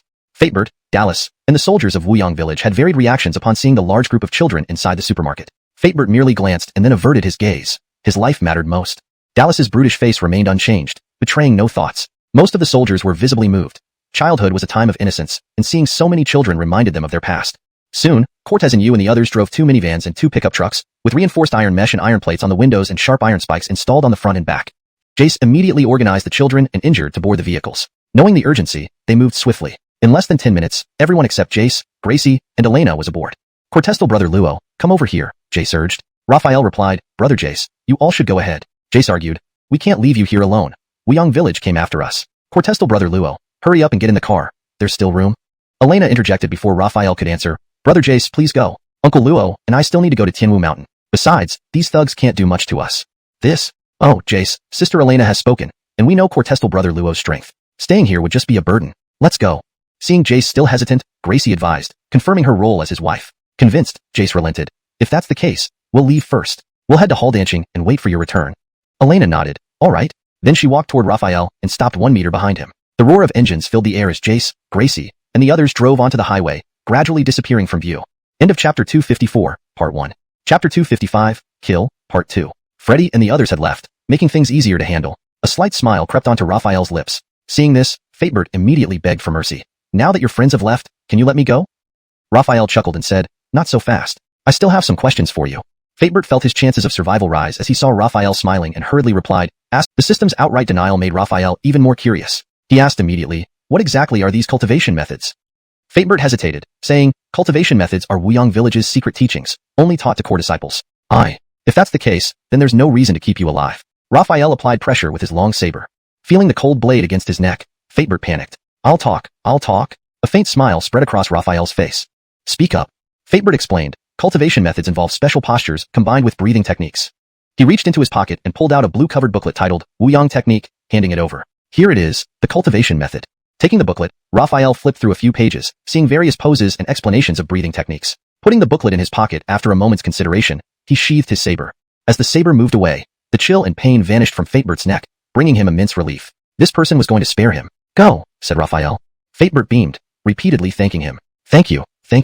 But as he turned, a flash of malice crossed his eyes, his fists clenching tightly. Rage and hatred surged within him anew. Raphael blocked the soldier's path, scanning them with a sharp gaze. They stopped dead in their tracks. It wasn't possible for Raphael to kill all of them, so he spoke, the main culprit is dead. You may keep your lives. Get out of here. Unexpected leniency caused the soldiers to pause, then rejoice, hastily bowing in gratitude. Get lost, Raphael commanded. They immediately scattered, each moving as fast as they could, fearing Raphael might change his mind. A groan caught Raphael's attention. He frowned, realizing the source. Landon had just awakened. Lush, he reached Landon. Slowly opening his eyes, the first thing Landon saw was a foot descending from above, crushing his neck with a crack. His eyes bulged, and the light in them faded. Since you were unconscious, you shouldn't have woken up again, Raphael said flatly. Brother Luo. Elena's voice interrupted him. Brother Luo, come quick. I can't pull this knife out. Raphael approached and saw the saber piercing through Fatebert's body. Strangely, as a grade 2 evolver, Elena couldn't pull it out. I'll try. Grasping the hilt, he yanked hard. Plop. Blood gushed out like a high-pressure car wash, but Raphael reacted quickly enough to dodge. Holding the blade, he looked at Elena, who stuck out her tongue. Just joke. Her eyes drifting out the window. Just then, she saw a rusty sign by the roadside that still bore legible lettering, with Jiangtian County clearly visible. Seeing these words, Elena exclaimed in delight. We're almost at Jiangtian County. Raphael asked curiously, what about Jiangtian County? Jiangtian County neighbors Luowu County. After reaching Jiangtian County, it'll only take another hour or so to get to Luowu County. Elena explained. Upon hearing this, Raphael also felt delighted, pressing down harder on the accelerator to increase speed. Unfortunately, the pedal was already at its limit, meaning they were already going as fast as possible. As the sunset slowly descended, darkness began to envelop everything. Raphael frowned slightly and said, it's not suitable to travel in the dark. We should find somewhere to rest for the night. Elena agreed. I think that's a good idea. Looking outside, she added, but we're on the highway, and there are no places to rest around here. Raphael responded, no problem. We can build a fire on the road and make do. Okay, Elena nodded. The sky has completely darkened. At this moment, the sun had completely set, plunging the world into darkness without warning. Raphael immediately turned on the headlights, but the next second, screech. He slammed on the brakes, roasted meat brought from Halden Remig, its enticing aroma spreading quickly. Smelling it, Raphael's stomach grumbled involuntarily. Indeed, after drinking only a bit of soup with meat shreds at the Shueyang service area all day, he couldn't help feeling hungry. They both squatted down, watching the meat roasting above the fire. Driven by hunger, Raphael asked impatiently, is it ready yet? Not yet. The weather here in the south isn't as dry as in the north. Though it's called air-dried meat, it's actually not safe to eat raw and needs to be cooked properly, Elena explained patiently. Raphael's Adam's apple bobbed as he swallowed saliva. Since Elena said so, they could only wait for the meat to cook. The aroma spread for several kilometers, not only attracting Raphael and Elena. Rustling, angelatingly, the sound of footsteps on dead branches echoed faintly, but it didn't escape Raphael's ears. Zombies? Evolved animals? Raphael instantly became alert, listening intently and scanning all directions, his muscles tensing as he prepared to attack at any moment. Elena, As a level 2 evolved individual with heightened senses, sensed Raphael's subtle change in demeanor and heard the same rustling sound. She started to speak, "Brother Luo?" Just as she opened her mouth, Raphael shook his head slightly, and she immediately shut up. Rockness. The other 4 companions instantly turned pale and fled in panic, abandoning the roast and the girl. Whoosh, whoosh, whoosh. More creatures emerged from the darkness, each releasing 3 red, slimy, long tentacles that quickly wrapped around the remaining 3 necks and dragged them into the darkness. Once dragged into the shadows, they vanished like stones sinking into the sea, producing no sound, but Elena smelled blood. Fear crept into her heart as she looked at the fallen Raphael, sobbing, "Brother Luo, Brother Luo." However, no matter how she called, Raphael remained unresponsive, seemingly lifeless. This made her even more terrified. Quietly moving towards the car, she grabbed the long knife given by Xuanhuan, realizing that without fighting back, death was inevitable, but resistance offered a glimmer of hope. Her gaze fixed on the last remaining bandit, who carried a homemade crossbow and held a steel blade. Whoosh! Red tentacles once again shot out of the darkness, targeting the last of the bandits. This one seemed to be an evolved individual, reacting faster than the others. Swiftly turning around, he swung his blade downwards. Clang! The tentacle clanged like metal, falling to the ground before retreating back into the darkness. Hee hee!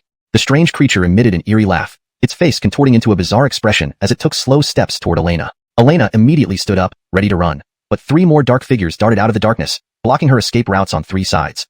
Upon closer inspection, these 3 creatures were of the same type, humanoid, with crimson eyes and swollen chests. They seemed not too different from other zombies except for the thin lines running from their mouths to their earlobes. Angel surrounded by 4 unknown creatures, Elena was at a loss. Her once lively large eyes now filled with anxiety and fear. Grumble. The creature with the bone spines raised its hand and brought it down forcefully, uttering some unintelligible sound, almost like a language. The other 3 creatures opened their mouths, revealing that the lines running from their mouths to their ears were also mouths. Fully opened, their tongues shot out like chameleons, aiming directly at Elena. Chapter 257. Aberrant Evolved Zombies. 3 tongues shot towards Elena's hands and neck. In this situation, she couldn't just wait to die. She had to fight back with all her might. Holding the knife in both hands, she shouted to boost her courage. At that moment, as the 3 tongues of a red line appearing around its neck which gradually turned vivid, oozing dark red blood. Finally, the terrifying head fell off, spraying blood half a meter high. Phew! Raphael exhaled deeply, surprised at how weak these creatures turned out to be. Yet, he remained curious about what they were. Zombies? Evolved animals? He silently asked, "System, what are these 4 creatures?" Aberrant evolved zombies. Those with slender lower bodies and broad upper bodies with bone spines on their backs are called porcupine zombies. Those with huge mouths and bulging chests are called chameleon zombies. Furrowing his brows, Raphael asked further, "How did these aberrant evolved zombies come about?" All aberrant evolved zombies are level 2 or higher evolved zombies, but not all level 2 evolved zombies are aberrant. By definition, aberrant evolved zombies are mutated forms of evolved zombies. When they transition from level 1 to level 2, if they consume the evolution crystals or flesh of evolved animals, there's a chance they will fuse with the genes of the consumed animals, leading to mutations. They acquire special abilities beyond speed and strength. Understanding the explanation, Raphael was still puzzled by something. Are there really chameleons here? He recalled that chameleons typically lived in tropical rainforests. Although this region was in the south and had hot summers, it wasn't quite suitable for tropical rainforests.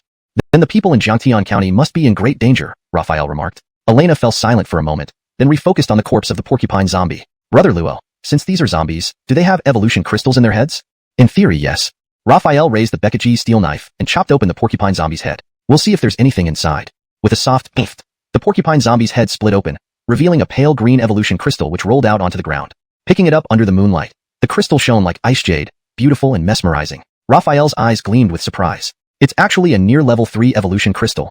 Elena was even more astonished, realizing that the zombie before them was nearly level 3. What about the other 3? She glanced at the 3 heads scattered on the ground, each with gaping mouths and long tongues.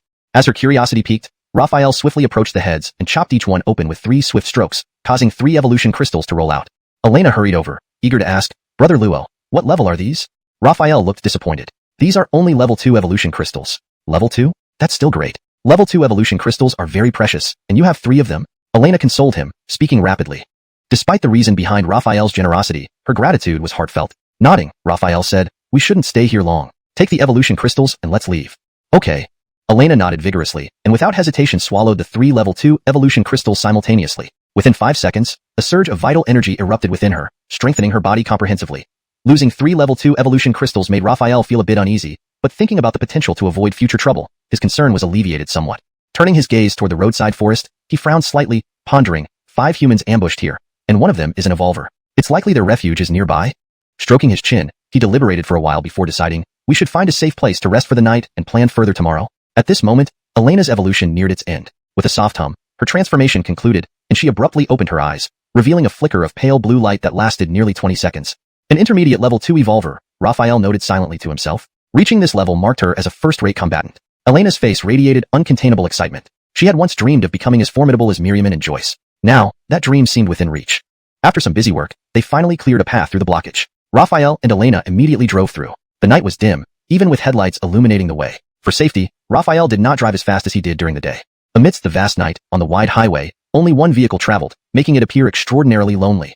Chapter 258, Elena's Choice, Part 1. The chirping of birds roused Raphael from his light sleep. In such an environment, he would never fall into a deep sleep. This was basic safety awareness. Last night, they had driven for more than 10 minutes away from the incident site, stopping at a place that seemed relatively safe and spending the night in the car. Now, the sun had climbed over the mountains, and the blue sky was dotted with a few white clouds. The chirping birds would have made for a pleasant morning in normal times. But now, it was filled with danger, not just dealing with evolved animals but also zombies and selfish humans. Raphael opened the car door and stepped out. Last night, under the cover of darkness, he could only vaguely observe the surroundings. Now, with the sunrise, everything was clear before his eyes. He realized they had parked on an elevated bridge. Below, there was a river, wide but not fast-flowing or murky, gently flowing along. No wonder I heard the sound of water, Raphael thought to himself. After saying this, a look of struggle appeared in her eyes, as if something painful was clouding her good mood. Great! Raphael excitedly punched the railing, causing a loud noise that immediately attracted the attention of the zombies wandering in the village, including the emaciated one on the roof. That skeleton-like zombie lunged forward with its arms stretched out, crashing into the waist-high parapet of the rooftop and tumbling down. Bang! Though emaciated, the bones alone weighed 40 to 50 pounds. Falling from a height of over 10 meters, it shattered upon impact, creating a louder disturbance, drawing the other zombies nearby who abandoned distant noises for this immediate commotion. Raphael shrugged and turned back to the car. Let's go. Elena followed, buckling her seatbelt out of habit. The vehicle started again, continuing their journey. After driving for about half an hour and turning into a ramp, another 3 or 4 minutes later, the toll booth of Luwu County came into view, just as Elena had described. Luwu County, with its attraction Xuanhuan, was a tourist county that received nearly 10 million visitors annually. Therefore, its toll booth usually handled a massive volume of traffic. Currently, there were over 100 vehicles scattered around the toll booth, among which many zombies wandered. Among them was a level 1 strength zombie, large and corpulent with fatty tissues all over its body. At Elena. He hesitated to intervene, reminding himself that Elena was already a mid-level 2 evolver and could handle a mere level 2 speed zombie easily. Sensing the danger, Elena also heard the whooshing sound from the side. With a cold hum, she shifted her stance, evaded the ambush, and swung the sword downward with both hands, aiming for the level 2 speed zombie's head. Splat! With the descent of the Beckett Goose steel sword, the level 2 speed zombie's head split diagonally from the top of its skull to its chin, falling and rolling out a beautiful evolution crystal. Excitement surged through Elena. This was her first kill of a level 2 zombie, and she had done it in one move. A sense of unprecedented achievement filled her heart. At this moment, Raphael drove the vehicle closer, and Elena, snapping out of her trance, picked up the evolution crystals and ran to the driver's window, offering them to Raphael. Big brother Luo, these are for you. Raphael was surprised. Elena offered him the evolution crystals voluntarily. He looked at the level 1 and level 2 evolution crystals in her hand. The level 2 evolution crystal works for you. Keep it. Aletian level 1 evolution crystals can replenish energy. Keep them too. I've eaten 4 evolution crystals from you, big brother Luo. These 2 should be given back. Cortestal Rue, let's get to work. Elena looked puzzled and asked, Big brother Luo, all the zombies are dead. What else do we need to do? Raphael pointed ahead and said, we need to move these metal shells to the side. Elena suddenly understood.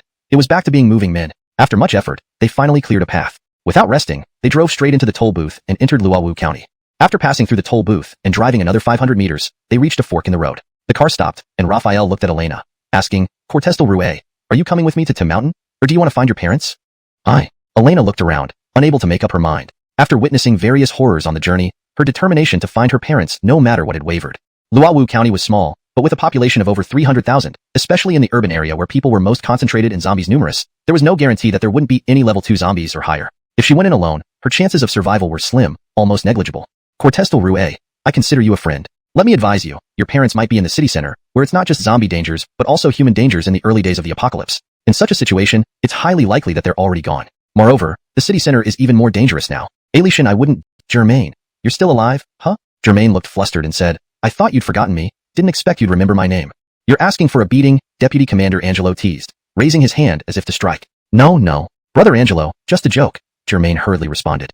Drake watched this scene and laughed, shaking his head. Xiao Angelo, I've prepared some good wine and food for you. Let's head over. Deputy Commander Angelo turned and nodded at Drake. Lead the way. Drake led the way, while Deputy Commander Angelo chatted amiably with Germaine behind him. Further back, Cameron stared at Germaine with disdain flashing in his eyes. The tarmac was next to the training ground, from where he could see it. Cameron recalled vividly the humiliation inflicted by Raphael. He gritted his teeth and muttered, Just wait, Raphael. What are you mumbling, Deputy Commander Xuanhuan? A hand slapped his shoulder. Turning around, he saw another Deputy Commander-level officer staring at him. He forced a laugh. Nothing. The officer gave him a skeptical look. Really? I heard you mention Raphael? Cameron quickly interjected. I meant to say that the base under Raphael's management is chaotic, with hundreds of thousands of people living in misery. There's no need for an inspection. He finally arrived. Staring at Tianwu Mountain for a moment in amazement, he then released the brake, and the wheels began rolling again, speeding towards the massive mountain. After driving for a long time, they finally saw the mountain gate. However, hundreds of meters away from the gate, Casimir chose to stop because Elena had mentioned that next to the gate was a parking lot built by Luowu County's Tourism Bureau for visitors to park their vehicles. The parking lot wasn't huge, but still had over 300 spaces, which could get crowded. It wasn't fear of zombies that drove this decision, but concern about damaging their vehicle. They still needed it to return. Slowly pulling over, the two of them got out of the car with weapons and some provisions. Looking around, there were only a dozen or so zombies wandering near the mountain gate. For a tourist hotspot, this number was surprisingly low. Casimir speculated that most zombies had either chased after living beings or hunted wild animals due to their instinctual hunger for flesh. Their outcomes were generally threefold: death, aimless wandering, or evolution. There was also the possibility of mutation combined with evolution, causing these zombies to hide rather than roam aimlessly like ordinary ones. They walked towards the mountain gate, a distance of several hundred meters. Normal people might take 10 minutes to walk a kilometer, but as evolved individuals, Casimir and Elena reached the gate in just 4 or 5 minutes. The ordinary zombies sensed fresh blood and flesh, opening their mouths wide and patterned crystal detector. Immediately, an energy wave radiated outwards. Dragon patterned crystal detection in progress. No dragon patterned crystal found. Please move in all directions to increase detection efficiency. Elena was astonished. She felt a burst of indescribable energy emanating from Casimir's wristwatch. Initially thinking it was a trick of perception, she realized it was continuous, spreading every 3 seconds. This couldn't be a mistake. Curiosity got the better of her, so she asked, "Brother Luo, your watch? It's very strange." The energy waves were evident. Casimir had previously asked the system if only he could feel the detector's radiation, but the system denied this. According to the system, the waves were indeed emitted to detect dragon pattern crystals. Once detected, the energy would reflect back to the detector, locating the crystal. Therefore, this energy was tangible. Even regular people could sense it if close enough. As an evolved individual with heightened senses, Elena felt it clearly. However, the detector's voice prompts traveled through skin and muscle, so those not in direct contact wouldn't hear it. This isn't just a regular watch. It's a metal detector that emits electromagnetic radiation to find special metals, Casimir explained casually. A metal detector? Elena was Clouds swirled around the summit, where ancient-style buildings were partially visible among the trees. On the peak itself, a faint golden hue flickered intermittently. Turning to Elena, he asked, "Xiao Rue, are there any human structures at the top of Tianwu Mountain?" Elena nodded. Yes, Tianwu Mountain has been a Sionist holy site since ancient times, known as the Tianwu sect. Temples and pavilions were built among the trees at the peak, and atop the highest point is a golden summit. During thunderstorms, one could see lightning striking the temple. She sighed regretfully. Unfortunately, an expert suggested installing lightning rods on the golden summit, and it was done. Since then, the magnificent sight of lightning has vanished. Seems experts aren't always reliable in this world, Casimir mused. Pausing, he asked, after it became a tourist attraction, does the Tianwu sect still have disciples? Are there humans residing within the temples? Hashtag chapter 261. The Mountain Peak, Part 2. Yes, Elena nodded again, saying, the Tianwu Dao sect has always had disciples carrying on the tradition. Alishan, after it was turned into a tourist attraction, there are still over 100 people. Add to that the staff arranged by the Tourism Bureau to receive tourists and maintain daily operations, and there are probably over 200 people. Pausing for a moment, she sighed, but at this point, these people have likely become zombies. Over 200 people. Raphael stroked his chin, pondering for a while before saying, there must be more than 200 people in the Tianwu Dao complex. Why?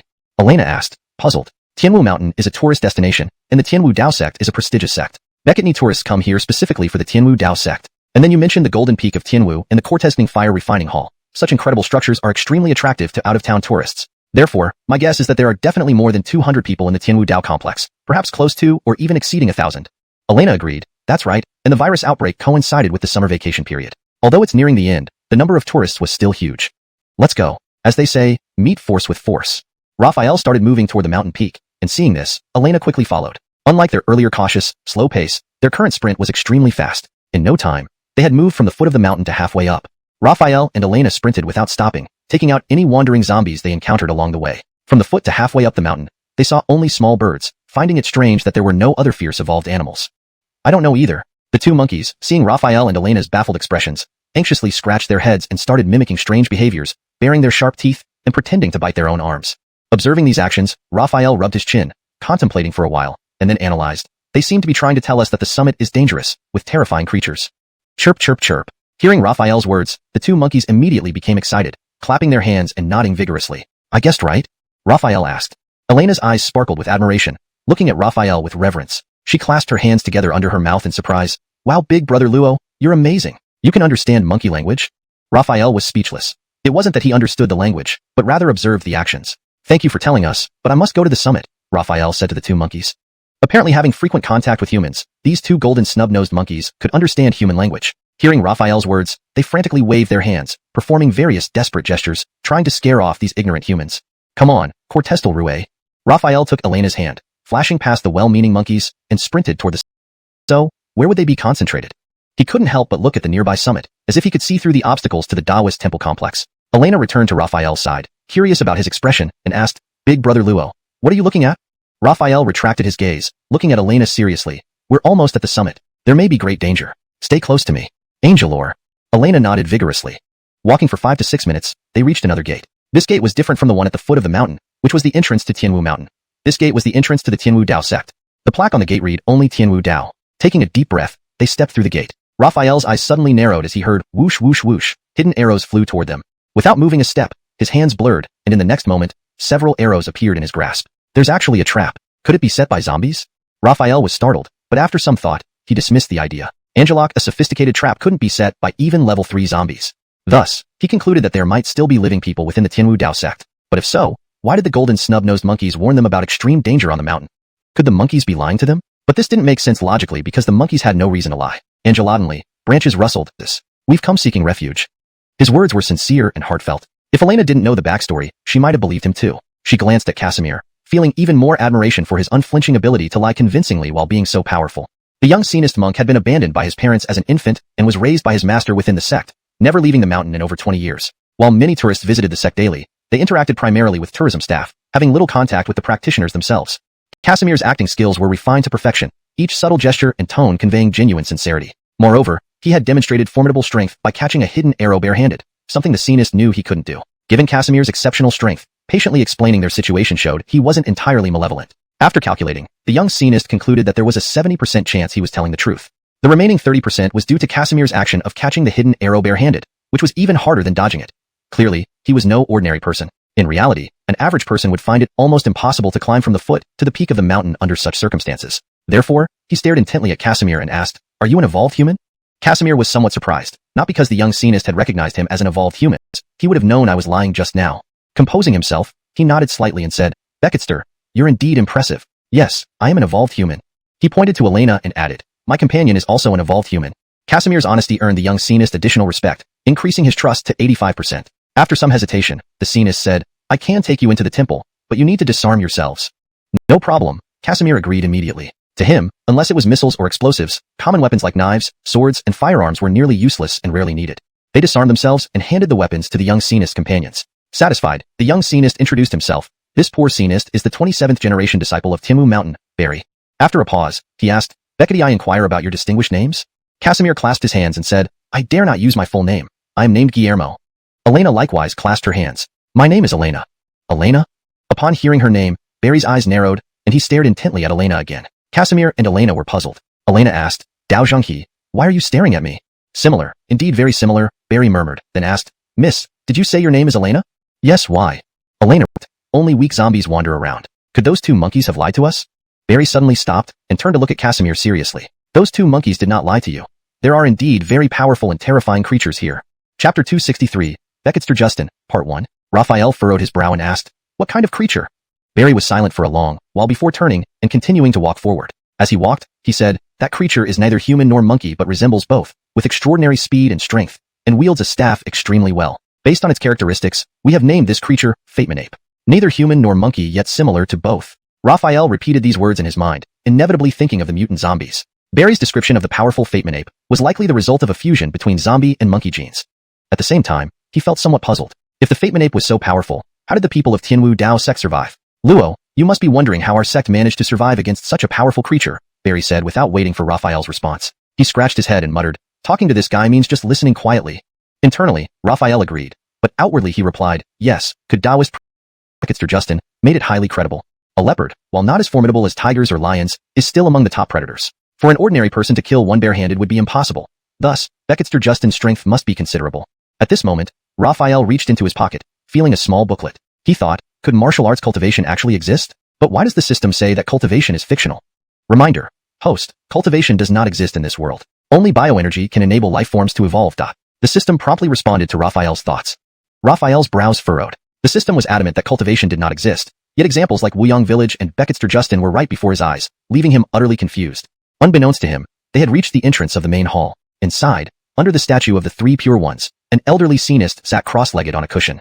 Barry turned to Elena. Lady Elena, before seeing your parents, you need to meet my master first. This is the rule. Please understand. Elena understood. Though eager to see her parents, she respected the rules and nodded with a smile. No problem. Barry smiled, then looked at Raphael and nodded. Turning his gaze to the figure inside the hall, he bowed respectfully and after Barry and Elena left, Becketster Justin focused entirely on Raphael. Unlike Elena, the old scenist carefully examined him, frowning slightly. Beckety, I know the visitor's honorable name? Raphael noticed the slight change in Becketster Justin's expression but remained calm, replying, I am Guillermo, with a character for benevolence. Becketster Justin bowed slightly, stroking his beard. The surname Luo makes you kin with Luowu County, hence destined for this place. Benevolence. Good. The old scenist paused, then continued. Cheviest has keen senses and some expertise in ancient medicine. Our ancient medicine stresses observation, auscultation, inquiry, and palpation. He scrutinized Raphael again, nodding seriously. Mr. Luo, you are ill, and gravely so. Chapter 264, Taoist Justin, Part 2. Casimir was immediately alarmed. He was a level 3 evolver, with an extremely robust physique. How could he possibly be sick? Could this old man be a quack? Before Casimir could fully entertain this thought, Taoist Justin's next question sent chills down his spine. Beckety, I ask if you have been injured by a demon? Demons? Are you talking about zombies? For Casimir, however, the uncertainty was already decided. He knew it was a 100% failure. Being in Tianwu Mountain without any advanced medical equipment, and this place not being a realm of immortals and cultivation, the only solution to cleanse the zombie genes within him was the pure life energy in the dragon pattern crystal. So, even if the old scenist brought him ginseng or cortezingzi mushrooms that were over 1,000 years old, they could only supplement his qi and blood. Since his condition was already discovered, Casimir decided not to pretend anymore. I appreciate your good intentions. To be honest, I already have a method to treat myself. I came to Tianwu Mountain not to seek shelter, but to find the crucial item needed for my treatment. The old scenist, Justin, was incredibly surprised that this 20-something-year-old child knew how to treat wounds caused by demons. He hurriedly asked, could the young patron share your treatment method with this old scenist? After much thought, Casimir responded, of course. Ailey famous mountain harbors a special type of mineral stone, which contains mysterious energy capable of purifying the zombie virus. Angeloc, a miraculous mineral exists? Taoist Justin marveled. He then added, since you have your method of salvation, I shall leave it to you. If you need help finding the mineral, feel free to ask. If you have any questions about Tianwu Mountain, you can ask my disciple Barry. Slightly malnourished, with white spots on their faces due to lack of nutrition, their spirits were still generally good. Iwan answered, our sect has dozens of acres of farmland on Tianwu Mountain. Although they are outside the temple grounds, it is indeed dangerous outside. However, farming doesn't require constant supervision. After planting, we return to the temple and come back periodically for maintenance. With protection from senior members, things have gone smoothly. Plus, we always stockpile several times more grain than needed each year. Some of these patrons also collect wild vegetables nearby, so we manage to get by. Casimir praised, compared to the outside world, the Tianwu sect truly resembles a peaceful paradise. Curious, Iwan asked, I often hear seniors talk about the extreme horror below, turning the world into hell. Is it true, Patron Luo? Has the outside world truly become a living hell? Casimir sighed, down there, corpses pile up like mountains. Zombies eat people, and people eat people. For ordinary folks without power or influence, dignity and life mean nothing. It's worse than hell. Clenching his fist, Casimir continued, these demons will all be eliminated, and peace will return to the world. Too terrifying.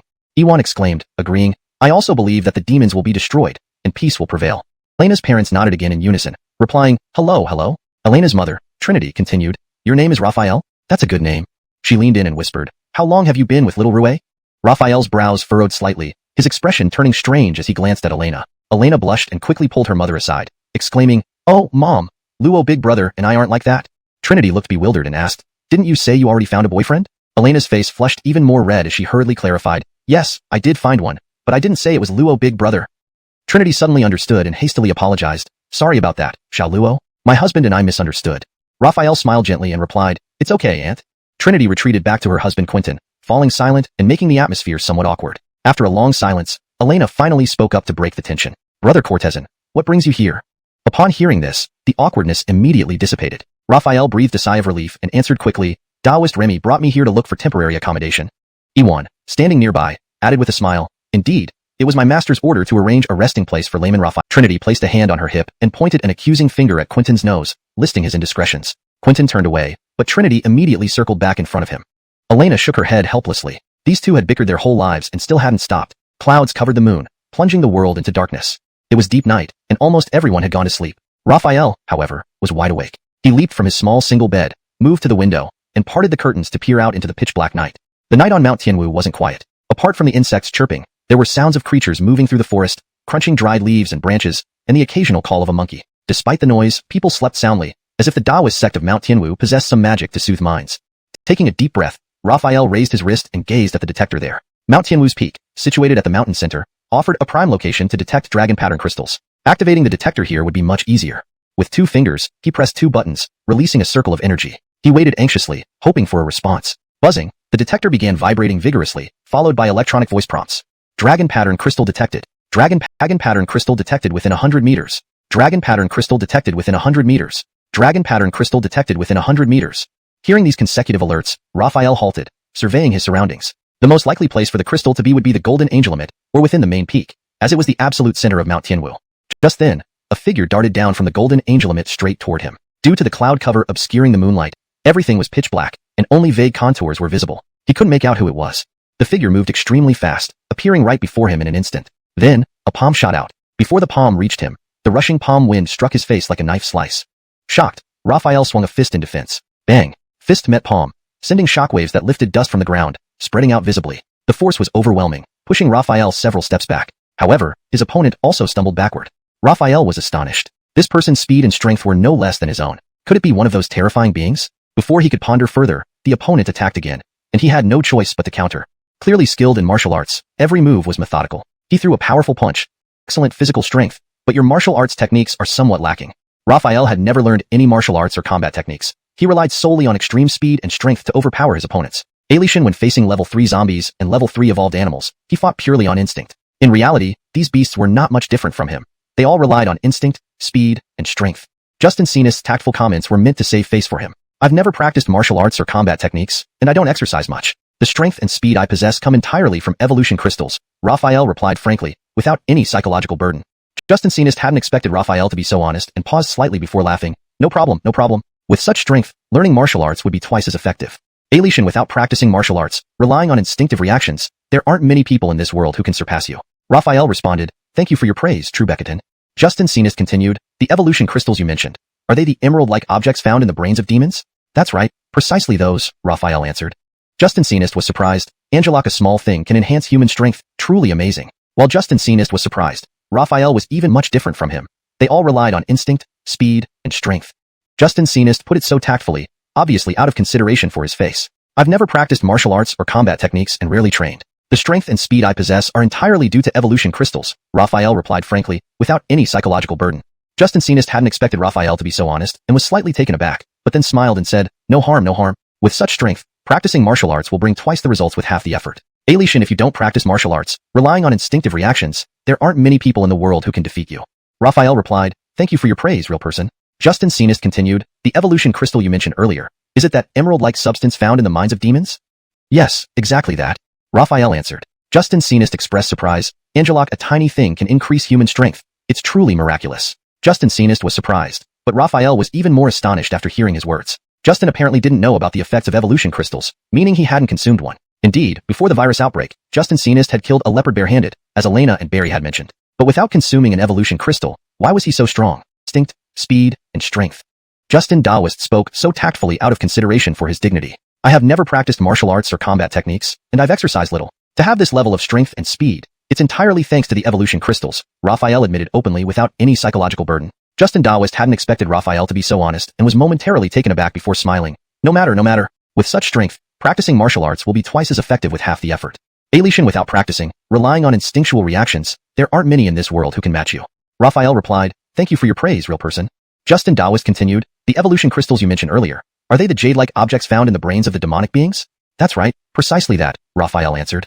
Justin Taoist was surprised. This tiny thing can actually enhance one's strength, truly remarkable. While Justin Taoist was surprised, Raphael was even more astonished after hearing his words. He apparently didn't know the function of the evolution crystals, implying that he hadn't ingested them. Indeed, Barry and Elena had mentioned earlier that Justin Real Person had killed a leopard barehanded even before the virus outbreak. Without consuming evolution crystals, why was he so powerful? So those achieving this are inevitably outstanding individuals. As for ancient traditions, they offer cultivation entry points even for ordinary people. Raphael became excited upon hearing there were cultivation methods, but Justin Taoist's focus on nature and temperament, rather than immortal practices, left him intrigued yet confused. Could cultivating simply entail refining one's nature to achieve immortality? Then, he recalled the mention of primordial qi, which sounded like it could be the key to achieving immortality and eternal youth. He immediately asked, how does one cultivate primordial qi? What changes will occur in the body after cultivating it? Does the real person have any method to cultivate primordial qi? Justin Daoist stroked his beard and chuckled. It seems Sir has misunderstood. This old scenist has read and heard secular novels describing cultivation leading to immortality. They're nothing but fabrications. Looking back over thousands of years of Xia history, accounts of ancient immortals are mostly rumors. After all, falsehoods repeated over millennia can become truths, and imaginations can turn into myths. If there were truly such things as cultivation leading to immortality, why would no one achieve it in modern times? Could it be that in modern Xia, the state doesn't allow animals to become spirits or humans to become immortals? Primordial qi, as described by Xuanhuan. No matter how mentally or physically exhausted I was, an hour under the eaves would leave me revitalized and rid of all physical discomfort. Over time, I began practicing qi guiding techniques there to stabilize my primordial qi. Surprisingly, it didn't just stabilize. It grew stronger. My strength and speed improved rapidly. By 15, I could kill a leopard with one punch, and after 20, I could catch a tiger barehanded. Turning suddenly to face Raphael, he asked with a smile, "Young sir, do you know how old this old man is?" Raphael observed the elderly scenist carefully. Though his hair and beard were white, his face lacked wrinkles, and his skin was smooth like someone in their 20s. After a moment's thought, he replied, 50-something? That was a generous guess, as he believed the elder to be only in his 40s. Justin Daoist stroked his beard and shook his head. This old man is 86. Raphael was taken aback. 86 indeed seemed too young to be accurate. Justin Daoist chuckled, adding, "My appearance might resemble the legendary results of cultivation, but I know that once I leave the Golden Summit, my primordial qi gradually dissipates, though slowly. Eventually, it will run out, and I will pass away. Therefore, my current state isn't due to cultivation, but because of the Golden Summit." Raphael glanced at the summit. "Is something wrong, young sir?" Justin Daoist noticed Raphael's sudden agitation and saw him checking his watch, noting the arrow pointing towards the Golden Summit. Raphael decided not to hide the truth. He spoke sincerely to Justin Daoist. "To be honest, I've detected a mineral within the Golden Summit that can cure the zombie virus." Chapter 267, Beneath the Deity Statue, Part 2. Upon hearing this, Daoist Justin understood without needing an explanation and smiled faintly. "Since it's within the Golden Angelimate, let's go inside to search." With that, he walked toward the entrance of the Golden Angelimate Hall. This action left Raphael incredibly astonished. Why wasn't it like in martial arts or immortal novels where places named Golden Angelimate were supposed to be heavily guarded, with entry forbidden to commoners? How could they enter so easily? Daoist Justin noticed Raphael standing still by the door and chuckled as he stroked his beard. "Cortesto layman, do you think only the sect leader and elders can enter the Golden Angelimate?" Raphael nodded. "That's what I thought." Daoist Justin laughed heartily, shaking his head. "No, the Golden Angelimate is important yet not entirely exclusive. It houses the statue of Xuanhuan, Great Emperor, and has eternal lamps lit for worship. If people weren't allowed to enter, wouldn't that cut off the path of fate?" Daoist Justin chuckled and stroked his beard, then walked into the Golden Angelimate Hall. Raphael followed closely behind. Inside the hall sat the statue of Xuanhuan, Great Emperor, on the main altar. On either side of the statue and on the offering table before it, eternal oil lamps burned, their dim light barely sufficient. Thus, the hall was rather dark. However, both being third-stage evolvers, their senses were keen enough to see clearly even in the dim light provided by the oil lamps. Guided by his detector, Raphael approached the statue of Xuanhuan, Great Emperor. At this moment, the notification sounded again. "Detected dragon pattern crystal 1 meter directly ahead." 1 meter directly ahead. Raphael repeated aloud, looking straight ahead to where the arrow pointed, right at the statue of Xuanhuan, Great Emperor. He was startled. Could the dragon pattern crystal be inside the statue? While Daoist Justin had given permission to dig, he hadn't mentioned breaking the statue. Breaking the statue would be much more serious than digging. Uncertain how to proceed, Raphael glanced at Daoist Justin hesitantly. Daoist Justin, who had been watching Raphael intently, could guess his thoughts from years of wisdom. Smiling, he said, "Speak your mind." Raphael clenched and unclenched his fists. He knew he had to speak up. "Becketster, my detector indicates that the dragon pattern crystal might be inside the statue." Daoist Justin didn't react strongly, merely smiling. "If it's inside the statue, then retrieve it. But are you sure it's inside the statue, and not beneath it?" "Beneath the statue?" Raphael frowned. That was true. It might not be inside but under the statue. After some thought, he decided to ask, "I want to move the statue to check whether the mineral is beneath or inside it." "Beckety-I, Becketster?" Without hesitation, Daoist Justin nodded. "Do as you wish." "Thank you, Becketster." Raphael exclaimed gratefully and immediately began moving the heavy statue. First, he moved the offering table aside. The statue, cast from purple copper, stood over 3 meters tall and weighed around 10 tons, significantly heavier than Ongyilan Wukong's golden cudgel. Taking a deep breath, he held the statue firmly and exerted all his strength, his veins bulging. "Cortez!" Raphael shouted. Slowly, the massive statue rose, showcasing the immense power of a third-stage evolver. He carried the statue cautiously to one side and set it down gently. Clang. Sighing in relief, Raphael wondered, how did they get something so heavy up here? Remarkable strength, Daoist Justin praised. Moving a statue weighing over 10 tonight wouldn't pass without a fierce battle. Chapter 268, The Fateman Ape. Seeing Raphael assume a battle stance, his eyes gradually filled with alertness and readiness for combat. Daoist Justin, however, relaxed and said calmly, "The arrival of the Fateman Ape couldn't be better." Raphael was puzzled and asked, "The Fateman Ape is powerful. This visit will certainly lead to a great battle. Why is it timely?" Daoist Justin chuckled and asked in return, "Cortesto layman, do you know the strength of the Fateman Ape?" Raphael pondered for a moment and replied, "I heard from Immortal Crane Daoist that the Fateman Ape dares not invade Tianwu sect solely because you are here. From this, I infer that the Fateman ape's strength should be on par with or slightly inferior to yours.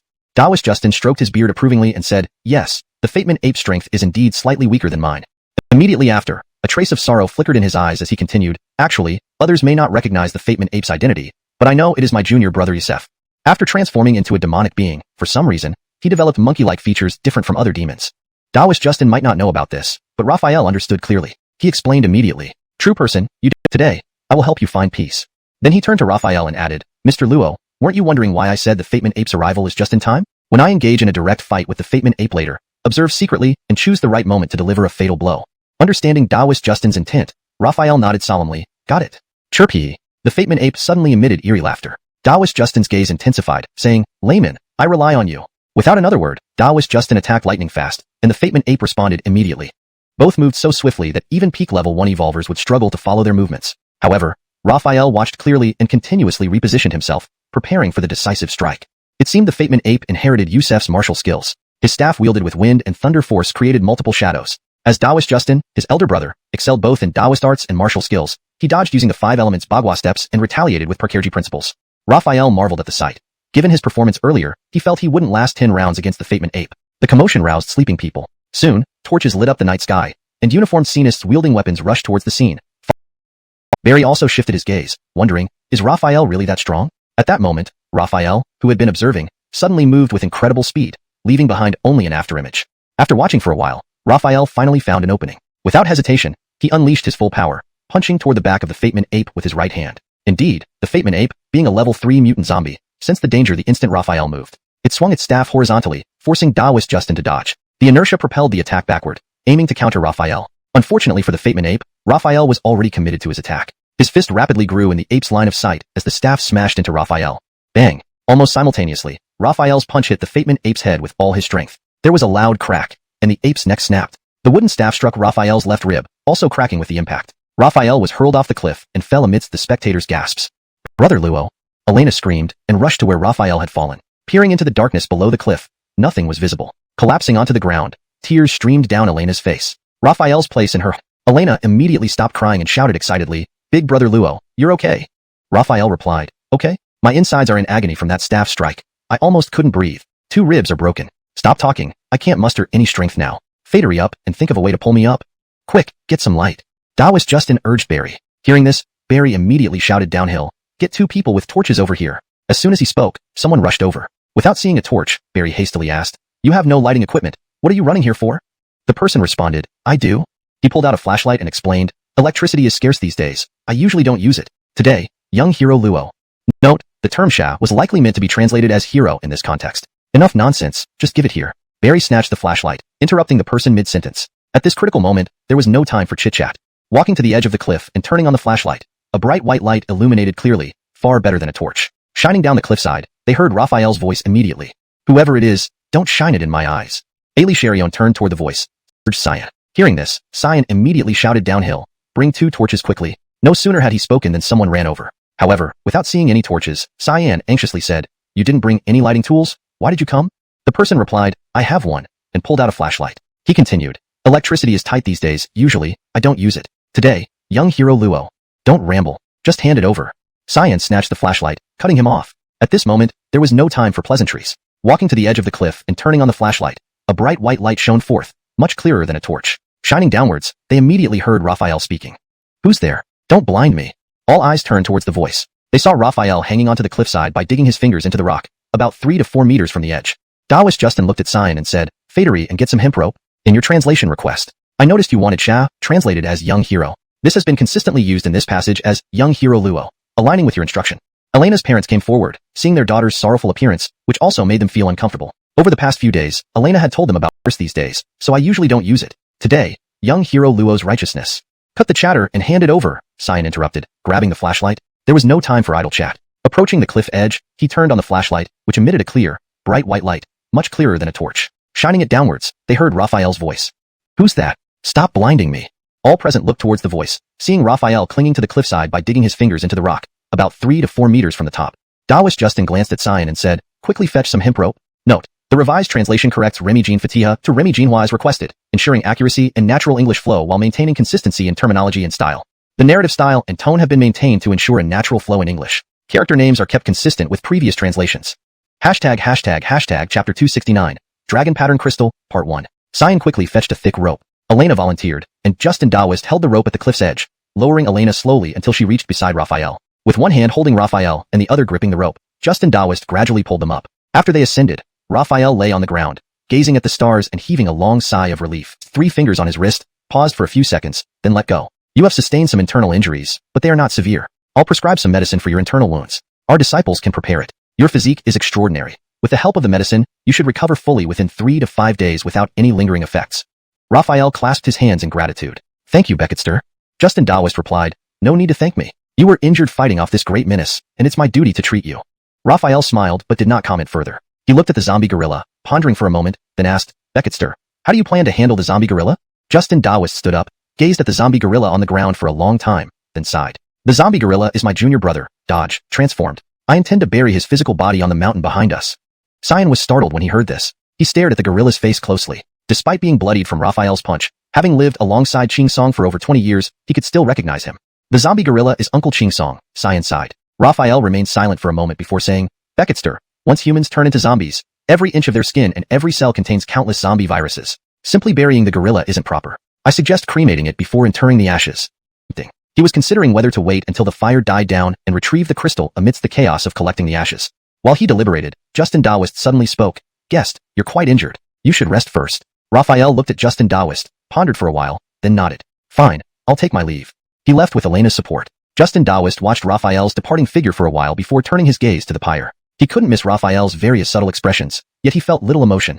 He remembered their earlier conversation. Raphael mentioned the wondrous evolution crystals found in the heads of zombie-like beings, which endowed immense power. Alition at 86, having witnessed many storms and winds, he retained a youthful curiosity about such things. Since the zombie gorilla was a mutated creature, it must have an evolution crystal in its head. Otherwise, Raphael wouldn't have been so interested. So, he had selfish intentions, wanting to possess the evolution crystal. This might be driven by curiosity, or to prevent his junior brother's remains from falling into someone else's hands. Enveloped by Elena, Raphael returned to his residence. Thank you, Xiaorui, he said. Don't mention it, Brother Luo, Elena replied, pausing briefly before asking. That zombie gorilla seemed quite formidable. Aren't you planning to get its evolution crystal? Skills to boost his fighting power during this period. He looked at Elena and praised, Cortestal Rue, you're truly brilliant. Elena scratched her head and smiled. Big Brother Luo, you're speaking the truth. You're not being modest at all. Raphael marveled at Elena's thick skin, almost matching his own. Time passed like water as Elena chattered away, and Raphael listened intently. Unconsciously, the bright moon had already risen high in the sky, indicating that it was well past midnight. It was inappropriate for an unmarried man and woman to be together in one room at such a late hour. Although no one here cared about such conventions, thinking of honor made him realize he should keep things within limits.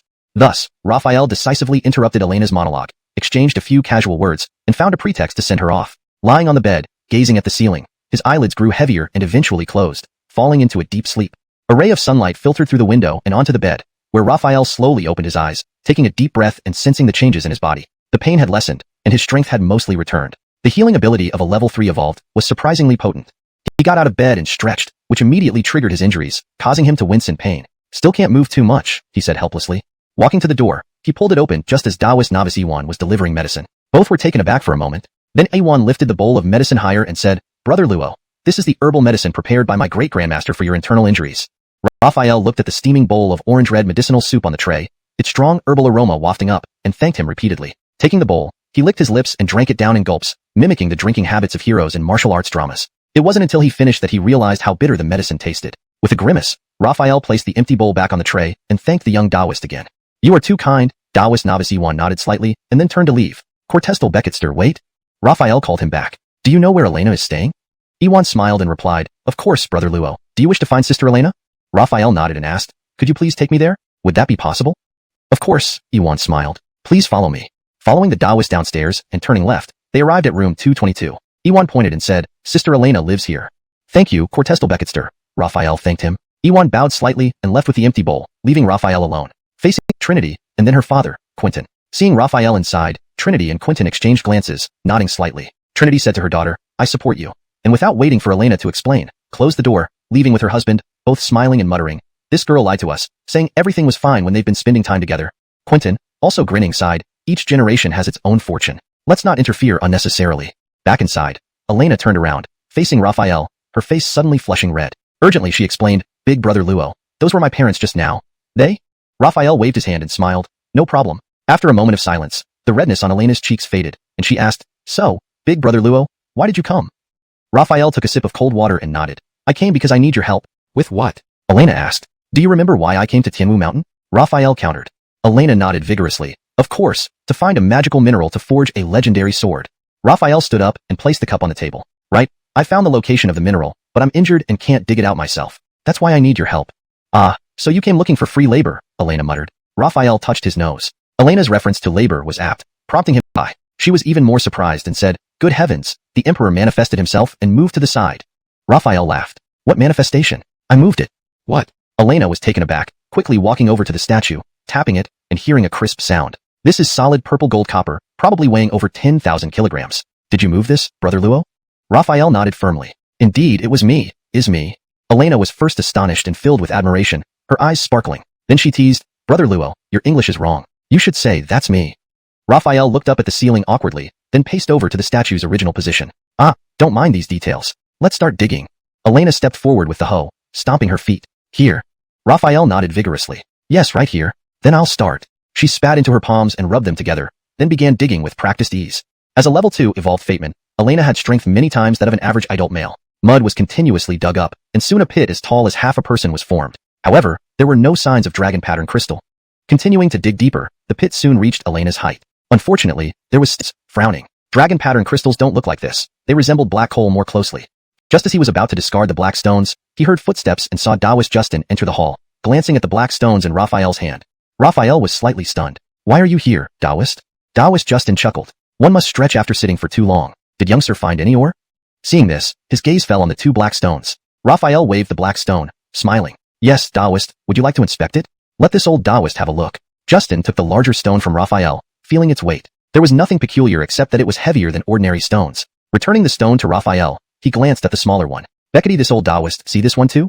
Of course, Raphael handed over the smaller stone. Justin paused when he took the stone, then offered it back to Raphael. As Raphael reached to take it, Justin pulled it back, examining it carefully, laughing. The stone looks better the more I look at it. Since there are two, how about you give this small one to me? Raphael stared at the stone in Justin's hand, hesitated, and finally nodded. Since this ore was found within the Tianwu sect, it's only right that the sect gets a share. This one belongs to you.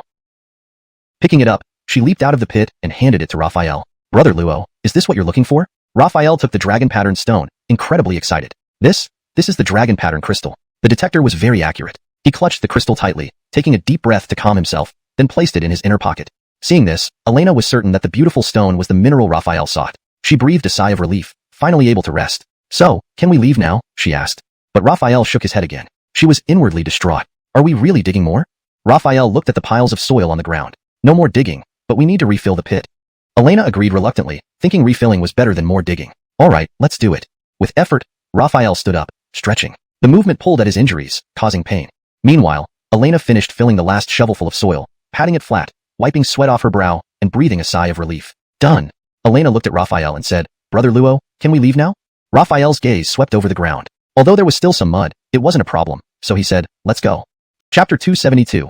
Visitors from the military district. The next day, in Qiang City, lightly, neither agreeing nor disagreeing. Noticing Lois's reaction, Mira immediately asked, Wang Xue, if you have any opinions or suggestions, please speak up.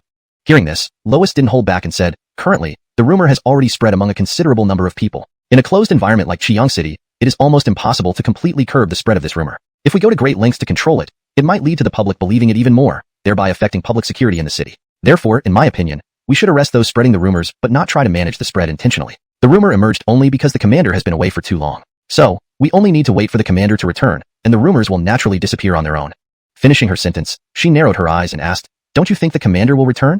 Lois's words earned unanimous agreement from everyone present. Mira thought for a while and felt that Lois was right. She had been overwhelmed by various issues these days, leading to incomplete considerations. Managing so many people indeed required meticulous thought. When Raphael was in the city, she had seen him sitting, lying down, or strolling around without showing any signs of being overwhelmed. She really couldn't figure out how he managed everything. Deciding not to dwell further, Mira nodded districts. For it to send someone here was unexpected. Looking at each other, Lois exclaimed, It can't be Cameron. Mira had heard of Cameron and knew of his conflict with Raphael. If it was indeed him, things could get complicated. She immediately asked, How many people are with them? According to the brothers from Tianqing military, including Deputy Commander Germain, there are only 6, the guard replied. Only 6, Mira pondered, then looked at Lois and said, Let's go over and find out. Okay, Lois agreed. They quickly drove towards the East City Gate, and arrived in about 20 minutes. They rushed up the wall where Tianqing soldiers raised their weapons, eyes alert. Looking outside, Mira saw only 2 SUVs, both of which indeed belonged to the Wasteland Military District. At the same moment, the people in the cars also noticed them. The passenger side door of the first car opened, and Germaine stepped out, waving to Lois and calling out, "Wang Xue, Miss Angelo?" Lois needed no introduction as she was familiar with Germaine. Having stayed in Qiang City for a few days, Mira also remembered his appearance clearly. Mira asked, "Deputy Commander Xia, what brings you here?" Germaine pointed to the vehicles behind him and said, "Leaders from the major military district are in the car. They wish to see Commander Raphael to discuss some matters."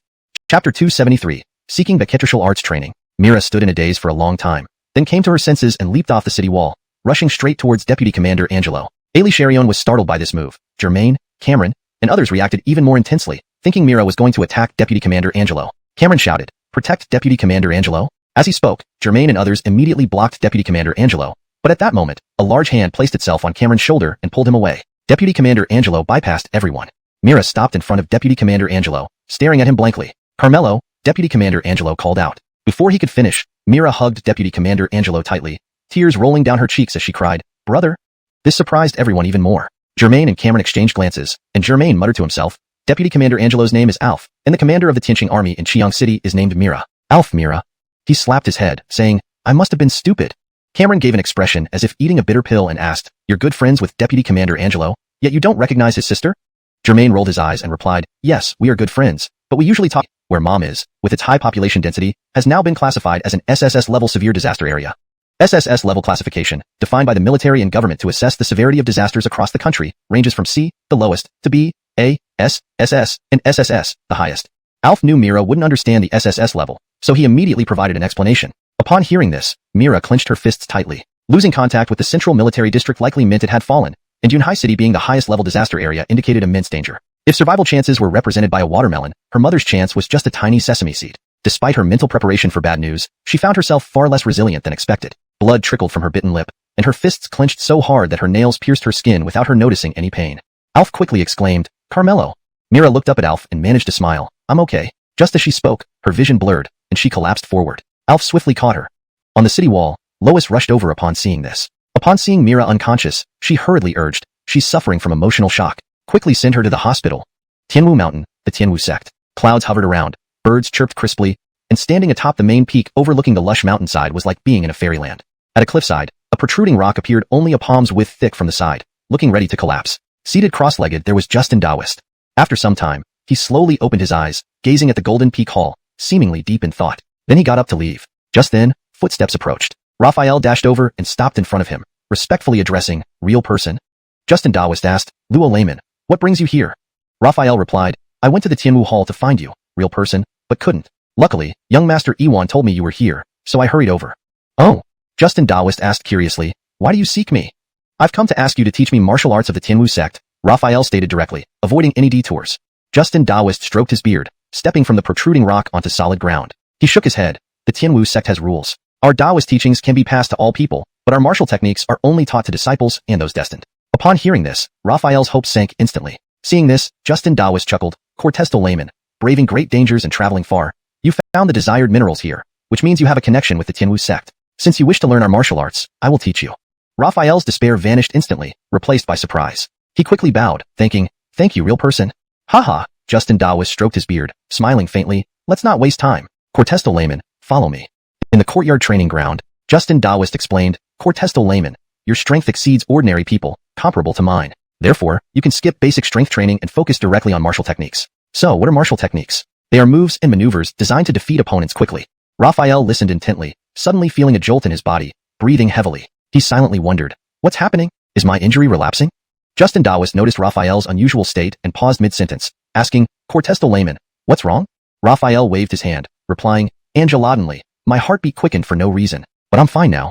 Justin Daoist paused briefly, then continued, "If you're fine, let's continue. Practicing techniques is simple.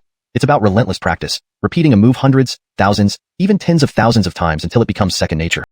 Even modern firearms. If your aim was poor, you couldn't hit your target, making all your speed and power futile. Besides these two aspects, mastering the basics of swordsmanship, chopping, slashing, thrusting, sweeping, and stabbing, was also crucial. Why did stabbing matter? Typically, swords are double-edged and suitable for thrusting, while knives, being single-edged, are primarily used for chopping and slashing. However, knives come in many types. Despite being single-edged, they can still be used to stab. As the saying goes, even a spear without its tip can kill, so why wouldn't a knife with a sharp point?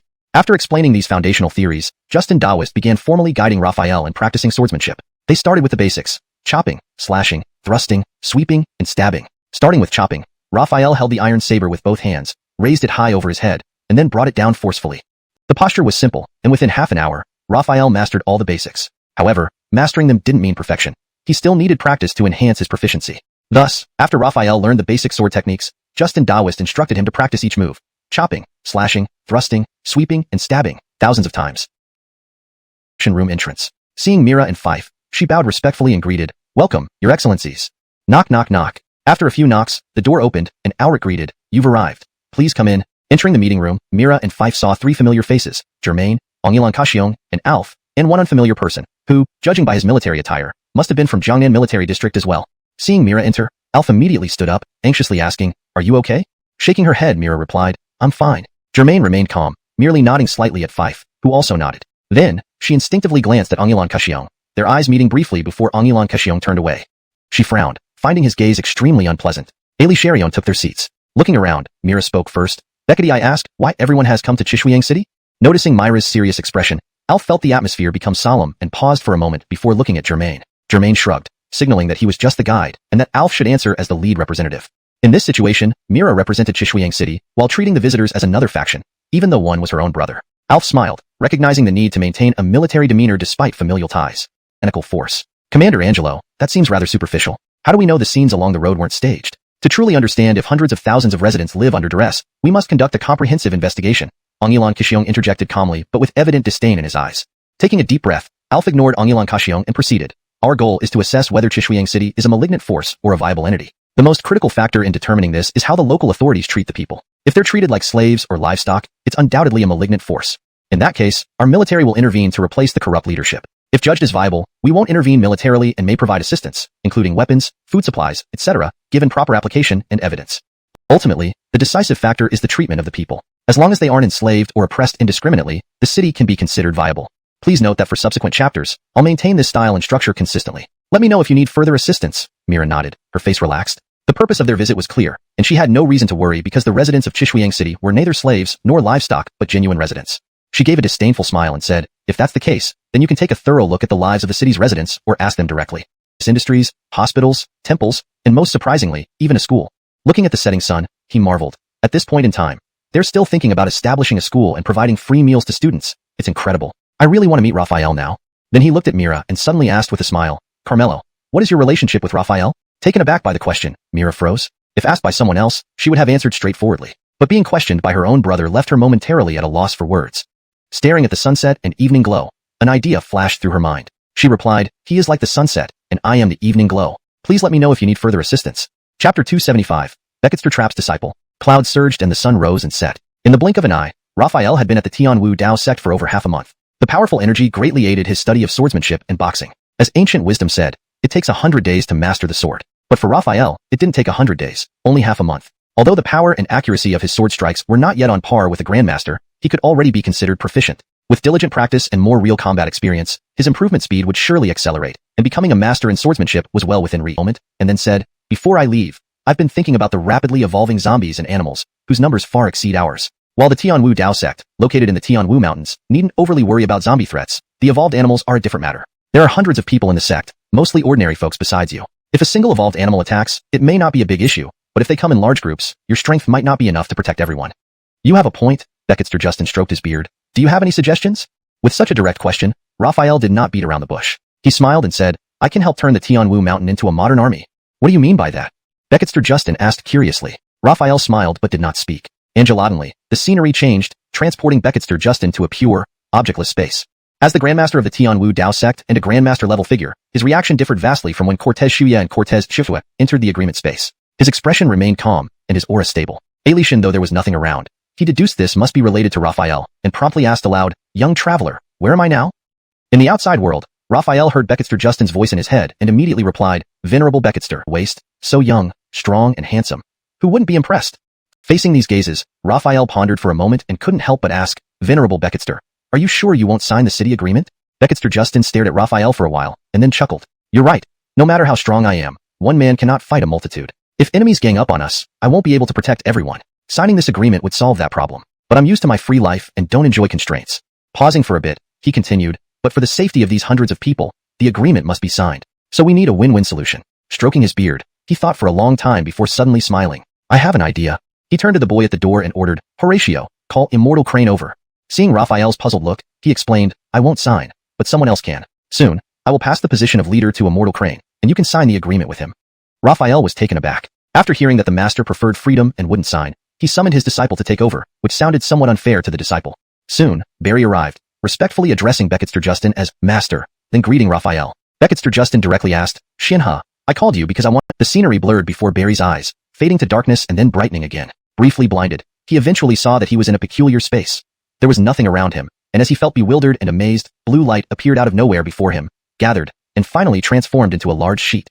Seeing the text on the paper, he thought to himself, this must be the agreement Becketster mentioned. Place my palm print on it. The master's command was paramount. He did not read the agreement content carefully because he believed that doing so would be disrespectful to his master. Therefore, without any hesitation, he lifted his right hand and pressed it down directly. At this moment, a system prompt echoed in Raphael's ears. Ding. City agreement signing completed. Barry also heard these words, followed by a shift in the scene before his eyes. When he opened them again, he saw a familiar sight. He looked at his master, Taoist Justin, and asked in confusion, Becketster, what exactly is this agreement? Taoist Justin chuckled, I'm not entirely sure about it either. You should ask Layman Luo. Hearing this, Barry cupped his fists towards Raphael and asked, Layman Luo, may I ask what this agreement is? Didn't you read its contents? Raphael asked. Barry shook his head. He follows his master's orders too blindly. If this had been please let me know if there are any specific parts you'd like adjusted or additional details you'd like to include. Chapter 276, Speaking in Fateman Language. After maneuvering and shifting positions, the group arrived at the training ground. The largest open area within Tianwu Daoist Temple was the square in front of the Great Hall, second to which was the training ground. The difference in size between the two wasn't much, with the training ground being just slightly smaller. Taoist Justin asked, Young patron, how does this place look to you? Raphael had spent the majority of his time over the past half-month here, practicing knife techniques and boxing skills, so he was already very familiar with every blade of grass and tree in the training ground. Without needing to look around much, he nodded and said, the space of the training ground is sufficient. He then asked, Becketster, are you sure about choosing this place and not considering others? If we use this area, future disciples of the Tianwu sect won't have a place to train and exercise. Taoist Justin replied, it's fine. We will find other places for training and exercises. This place is good. With that said, Raphael didn't ask further. He stared straight ahead, silently reciting in his mind, System, open the city-state construction panel. A moment after these words, blue light condensed out of nowhere, quickly converging and forming into something scroll-like. It then unfurled into a screen. After a brief ponder, Taoist Justin calmed himself. Indeed, celestial society must also evolve with the times. Raphael turned back to look at the stunned Saiyan. Not wanting to waste words explaining, he mentally asked, System, can the instructions for construction and production of buildings be directly transmitted to the brain of the city-state master? Yes. Great. Transmit all operation manuals to Tianwu Sect Saiyan, and grant permission for infrastructure construction. Ding. Target, Tianwu Sect Saiyan, information transmission in progress. Ding. Transmission completed. Ding. Infrastructure permissions open. Saiyan felt as though new information had appeared in his mind again, just like when he was before the Grand Hall of Heavenly Beketrial Arts. This new information included the explanations for the current buildings. Armory, War Wagon Factory, City-State Base. He muttered under his breath, his shock growing deeper. He suddenly asked Raphael, Patron Luo, are you truly human?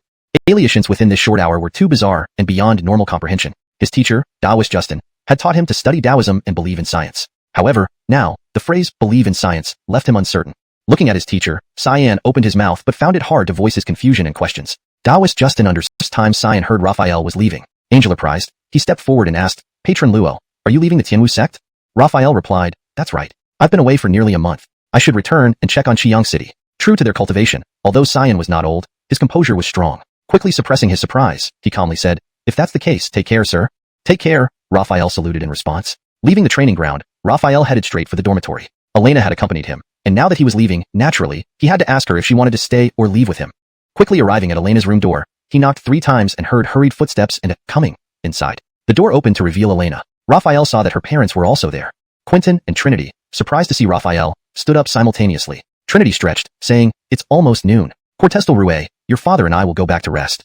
Elena and Raphael both understood their intentions. Elena's cheeks instantly flushed red, while Raphael hurriedly said, Uncle Auntie, don't leave yet. I have something to say to Elena, which concerns you too as well.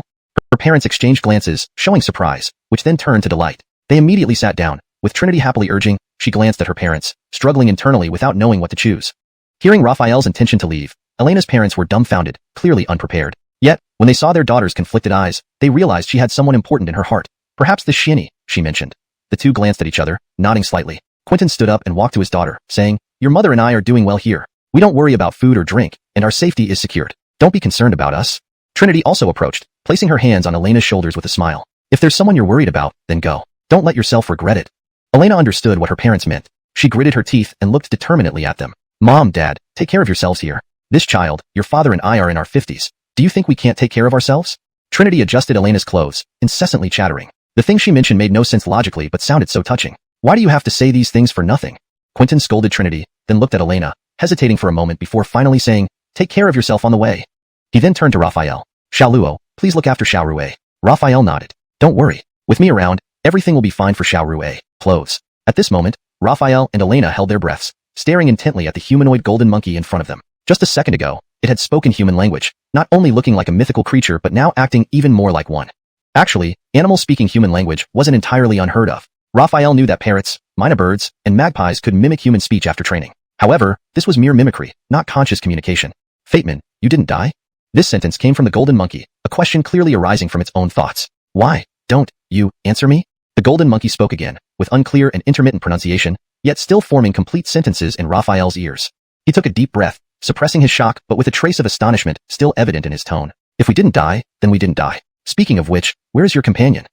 He remembered that when they climbed the mountain, 2 golden monkeys had blocked their way. Now there was only one, which piqued his curiosity. The golden monkey seemed to take a few seconds to understand Raphael's words before its expression turned somber. It gestured and said, it is dying. Dying? Raphael asked in surprise. Why? The ship wasn't great. It was recognizable. Leading the way, the golden monkey guided Raphael and Elena along the lakeshore. After jumping over a narrow stream, they finally reached the wooden cabin. Raphael surveyed the surroundings and saw the golden monkey climb the wooden steps to the door, open it, and beckon them inside. You stay here, I'll go see, Raphael told Elena. He quickly ascended the steps, entered the cabin, and saw a golden-haired golden monkey lying weakly with 3 shocking claw marks on its chest. The claws wounded it, the guiding golden monkey gestured, explaining despite its limited vocabulary. Combining gestures with words, Raphael managed to piece together the situation. It's badly injured and needs treatment, Raphael said. Please, save it, I will. The golden monkey tried to bow respectfully, mimicking what it had seen Saiyans monks do. Although Raphael couldn't hear every word, he sensed the sincerity. Surprisingly, this animal had such feelings, while humans often resorted to self-destructive behavior. After a brief pause, he replied, bring it with you to Tianwu sect, and I will ask Justin Junren to treat it. Thank you, the golden monkey responded politely. All right, no need to thank me. Bring it and follow me, Raphael said, returning to Elena, humanoid golden monkey's arms. Its companion is severely wounded and dying. We came seeking your help for treatment. Justin Daoist gazed at the injured golden monkey, noting the severe claw marks on its chest. He sighed. Tianwu sect has coexisted with golden monkeys for millennia. Let's consider us neighbors. Follow me. I will do my best to save its companion. The humanoid golden monkey said, thank you, and followed Raphael and Elena with Justin Daoist. In the medical hall, Justin Daoist treated the injured golden monkey personally. Despite his usual patients being human, herbal medicines could still apply. In the main hall of the medical room, passing Saiyans and laypeople gave the humanoid golden monkey wide berth, their eyes filled with fear. Raphael observed the golden monkey for a long time before asking, do you have a name? Name? The golden monkey was baffled. Raphael smiled. Since you don't have one, let me give you one. Since we met by fate, let's call you Gustav, Monkey Fate, alright? The golden monkey nodded, accepting the name unwittingly. Meanwhile, Justin Daoist emerged from the inner chamber. Severe injuries, but not fatal. What? Gustav scratched its ears and head, unable to understand what Justin Daoist meant. Raphael quickly explained, your companion won't die. Gustav was instantly recognize a master? Raphael hadn't expected his good deed would lead Gustav to recognize him as its master. Given Gustav's running speed, it appeared to be a nearly 3rd level evolved animal. Angelok, a powerful pet, was not something he could easily turn down. He laughed heartily and said, if that's the case, then you can follow me. Gustav, upon hearing this, became delighted, scratching its ears and head once again in excitement. Without lingering further, the 2 humans and 1 monkey rapidly descended the mountain, retracing their steps to find the car parked by the roadside. Without another word, they got into the vehicle, started the engine, and turned around, driving off at full speed. Chapter 278. The storm has arrived. Xiyang City, East Gate. After nearly a month of clear skies, today finally saw a torrential downpour. The massive city gate was entirely made of steel, exceptionally sturdy, with a small side door for daily entry and exit. Inside the gate, there were duty stations and a registration office, essentially a small bungalow where personnel handled the daily records of travel and new residents. At this moment, the atmosphere in the registration office was tense because several prominent figures from the city were present. Mira, Joaquin, Jason, and others. Alongside these dignitaries were many sorrowful-looking individuals dressed as common residents. Starting today, resident hunting teams are prohibited from going outside. Yes, Jason replied. Mira glanced at the weary hunters once more and added, tally the number of casualties, identify the victims, and provide food subsidies to their families. If they have no family, send them to the school to support students without parents or labor capabilities. Yes, Jason affirmed. With that, Mira turned away, opened an umbrella, and walked to her vehicle. As the car started moving, she stared out the window, lost in thought, perhaps thinking about Raphael. Wasteland Military District. Under the heavy rain, Germain personally directed operations, shouting commands. Jean Remy, take a few people to reinforce the defensive works here. Cortez Way, bring over ammunition and shells. We don't know if more zombies will attack. The Wasteland Military District had just survived a major battle, evident from the scorched earth and numerous zombie corpses outside the defenses. In reality, it wasn't just one battle but 3 fierce engagements within a short morning period, all involving zombie sieges. Unlike before, these zombies did not employ tactical maneuvers. They attacked aggressively and recklessly, led by near level 3 zombies. There were many level 1 and quasi-level 2 zombies, with a significant number of level. After much deliberation, Drake suddenly brightened. Got it. Germain, dispatch AZ-10 to Qiyang City to request ammunition. Commander, the last batch of ammunition we borrowed hasn't been repaid? Germain looked hesitant, thinking how the commander treated Qiyang City like a free ammunition bank. Drake shrugged nonchalantly. I gave my daughter to Raphael. Borrowing some ammunition isn't too much to ask, right? Germain sighed and responded, understood. I'll set off right away. On the highway, a car sped along with Raphael driving, Elena watching for road signs, and Iman sleeping soundly in the back seat, oblivious to any danger. Angeladenly, Elena called out, we've entered Xuanhuan County. Xuanhuan County, Raphael repeated, thinking of Freddy, Gracie, and the children. He sighed, I wonder if Freddy and Gracie have safely reached Halden City. Elena, optimistic, said firmly, they must have already reached Halden City. We'll see them when we return. Raphael smiled and agreed, right, they've probably already told she, Carson, Uncle Eduardo, and the others about us. Exactly. Elena nodded vigorously. The translation maintains the original tone, style, paragraph structure, and line breaks while ensuring natural English fluency. And pouring heavily, now turned into a misty drizzle, creating a scene of melancholic beauty. Raphael and Elena got out of the car. Feeling the vehicle stop, Gustav woke up from his nap, pressed his hands against the window, and looked outside curiously, his large eyes wide with interest. As Raphael gazed at the open gates of the service area, images of Jace, Gracie, and others involuntarily surfaced in his mind. A smile appeared on his face as he stepped into the supermarket. Inside the supermarket, however, the sight before him made him frown. Though he remembered this place as not being elegant, it certainly wasn't disordered like this. Now, it was in shambles, with the large aluminum pot smashed flat and numerous holes punctuating the walls of various stalls. Clearly, someone had been here after they left, likely from Wu Halding village, explaining the violent destruction. Who are you people? Elena's stern voice rang out from outside. Raphael strained his ears, hearing footsteps and the sound of weapons being handled. He quickly turned around and rushed out of the supermarket. Stepping out, he saw more than 10 burly men armed with firearms surrounding Elena and the car.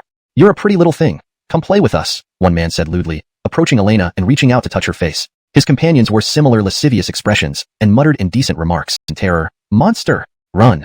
In panic, they scrambled in all directions, trying to escape. The crab-like man tried to flee as well but was held back by Gustav. He swiftly slipped out of his jacket but was grabbed by his weapon. Deciding to let go of the gun, he was then yanked by the hair. Desperately, he pulled out a dagger from his waist and cut off his own hair, thinking he could finally escape. Just as he rejoiced, a furry hand landed on his shoulder.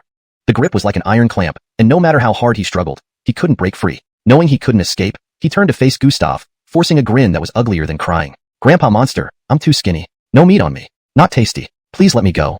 I like skinny meat, Gustav replied, opening his mouth to reveal sharp canines. Mommy, stop talking and get refined already. Terrified, the crab-like man fainted, and Gustav dropped him, turning to chase the others. However, Raphael stepped in front of him. No need to chase them. But they bullied. Gustav gestured toward the fleeing men and then to Elena. Raphael waved a hand. It's fine, let them run. Those who are meant to die will die anyway. His gaze fell on the 2 men lying unconscious on the ground. 1. Likely. Chapter 280. Interested. Part 2. At the Shuiyang service area, inside the supermarket, Elena saw the crab man lying on the ground, and her eyes filled with undisguised disgust. She then looked at Raphael and asked in puzzlement, why didn't you kill those beasts, Brother Luo? People who are destined to die will surely die, without our intervention, Raphael replied. Elena still couldn't understand and pointed at the crab man on the floor, asking, then what about this one? Why not kill him? Why bring him into the supermarket? Are you afraid he'll catch a cold or something, Brother Luo? Of course not, Raphael directly denied and then asked, do you remember Wuyang village, Xiao Rue? Elena thought for a while, nodded, and said, I do. The troublemakers that day with Gracie's group were from Wuyang village. Raphael nodded and continued, if I'm not mistaken, the weapons used by those people just now are exactly the same as those used by the people from Wuyang village before. Angel surprised by this, Elena immediately asked, are you saying that those people and this guy on the ground are from Wuyang village? 80% sure, Raphael nodded and smiled. Wuyang village has been a menace everywhere. I'd like to pay them a visit. Though it sounded casual, his interest in Wuyang village was piqued the moment Freddy informed him that its population numbered 10,000. There was also the Wuyang technique. He had to find out if it was real or not. Time waiting for him to regain consciousness. The crabman ceased knocking and lay on the ground, mumbling, spare me, sir. Raphael spoke, you can live if you answer my questions honestly. I might consider sparing you. Hearing this, the crabman clung to this hope desperately. I will answer everything truthfully. After a moment's consideration, Raphael asked calmly, are you from Wuyang village? Without hesitation, the crabman nodded vigorously, yes. Good. Raphael was pleased and followed up, How many evolved humans are there in Wuyong village, and how powerful are they? Evolved humans? The crabman was puzzled and after some thought, cautiously asked, do you mean practitioners? This was likely the term used within Wuyong village. Raphael nodded, yes. Relieved, the crabman answered, the exact number of practitioners within the village is unknown to someone of my status. However, publicly known information states that Chief Carl and Deputy Chief Justin are both practitioners and powerful ones at that. Rumors have it that the chief is a late-stage warrior and the deputy chief is also a late-stage warrior. Additionally, there are 7 elders. First, second, and third elders are warriors, though their exact stages are unknown. The 4th, 5th, 6th, and 7th elders are near warrior level, but the 5th elder was killed on an outing. Besides these, the disciples of the chief and elders, I don't know much about.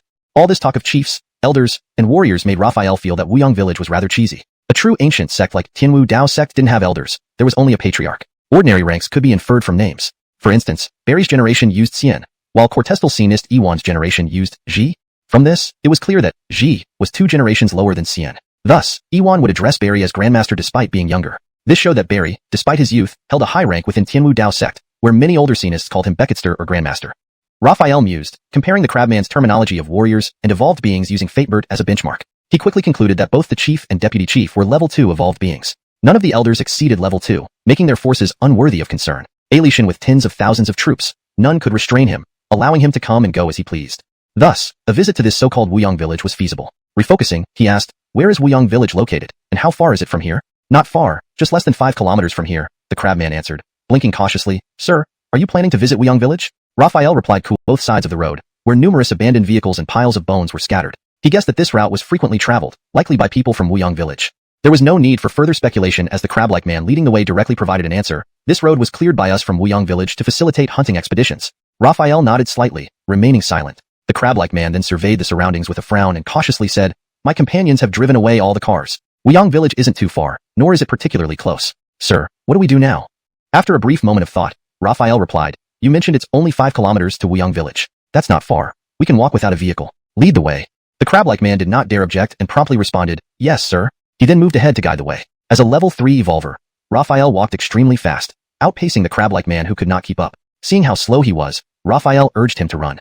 Daring not to disobey, the crab-like man immediately picked up his pace. After about 20 minutes, they had covered half the distance. Engelatedly, Raphael heard the roar of engines. Looking ahead, he saw a convoy approaching, led by a military-grade SUV painted in pure gold, presumably modified later. The man's arms were thick with bulging muscles. This casual push contained at least 500 to 600 pounds of force, but when his hand made contact with the other person's shoulder, it felt like pushing against a wall. The other person did not budge, and the backlash caused numbness in his hand. A practitioner? Angel surprised. The man noted that although the person in front of him wasn't frail, he wasn't exceptionally built either. To withstand such force and remain stationary, he was certainly no ordinary person. Moreover, an ordinary person wouldn't stand stupidly in the middle of the road blocking a car. Putting away the contempt in his eyes and retracting his hand, the man scrutinized the figure in front of him and asked, who are you? And why are you blocking the road?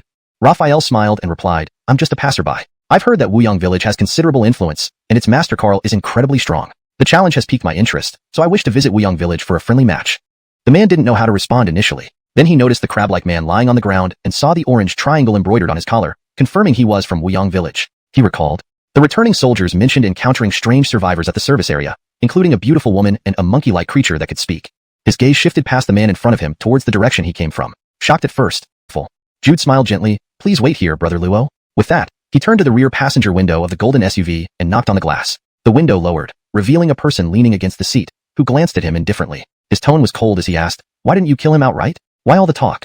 This was none other than the 4th elder of Wuyong village, Tommy. Facing his master, Jude showed utmost respect and dared not relax, replying, Becketster, the man is a practitioner. Moreover, based on my analysis, he is likely the creature the soldiers spoke of at the service area.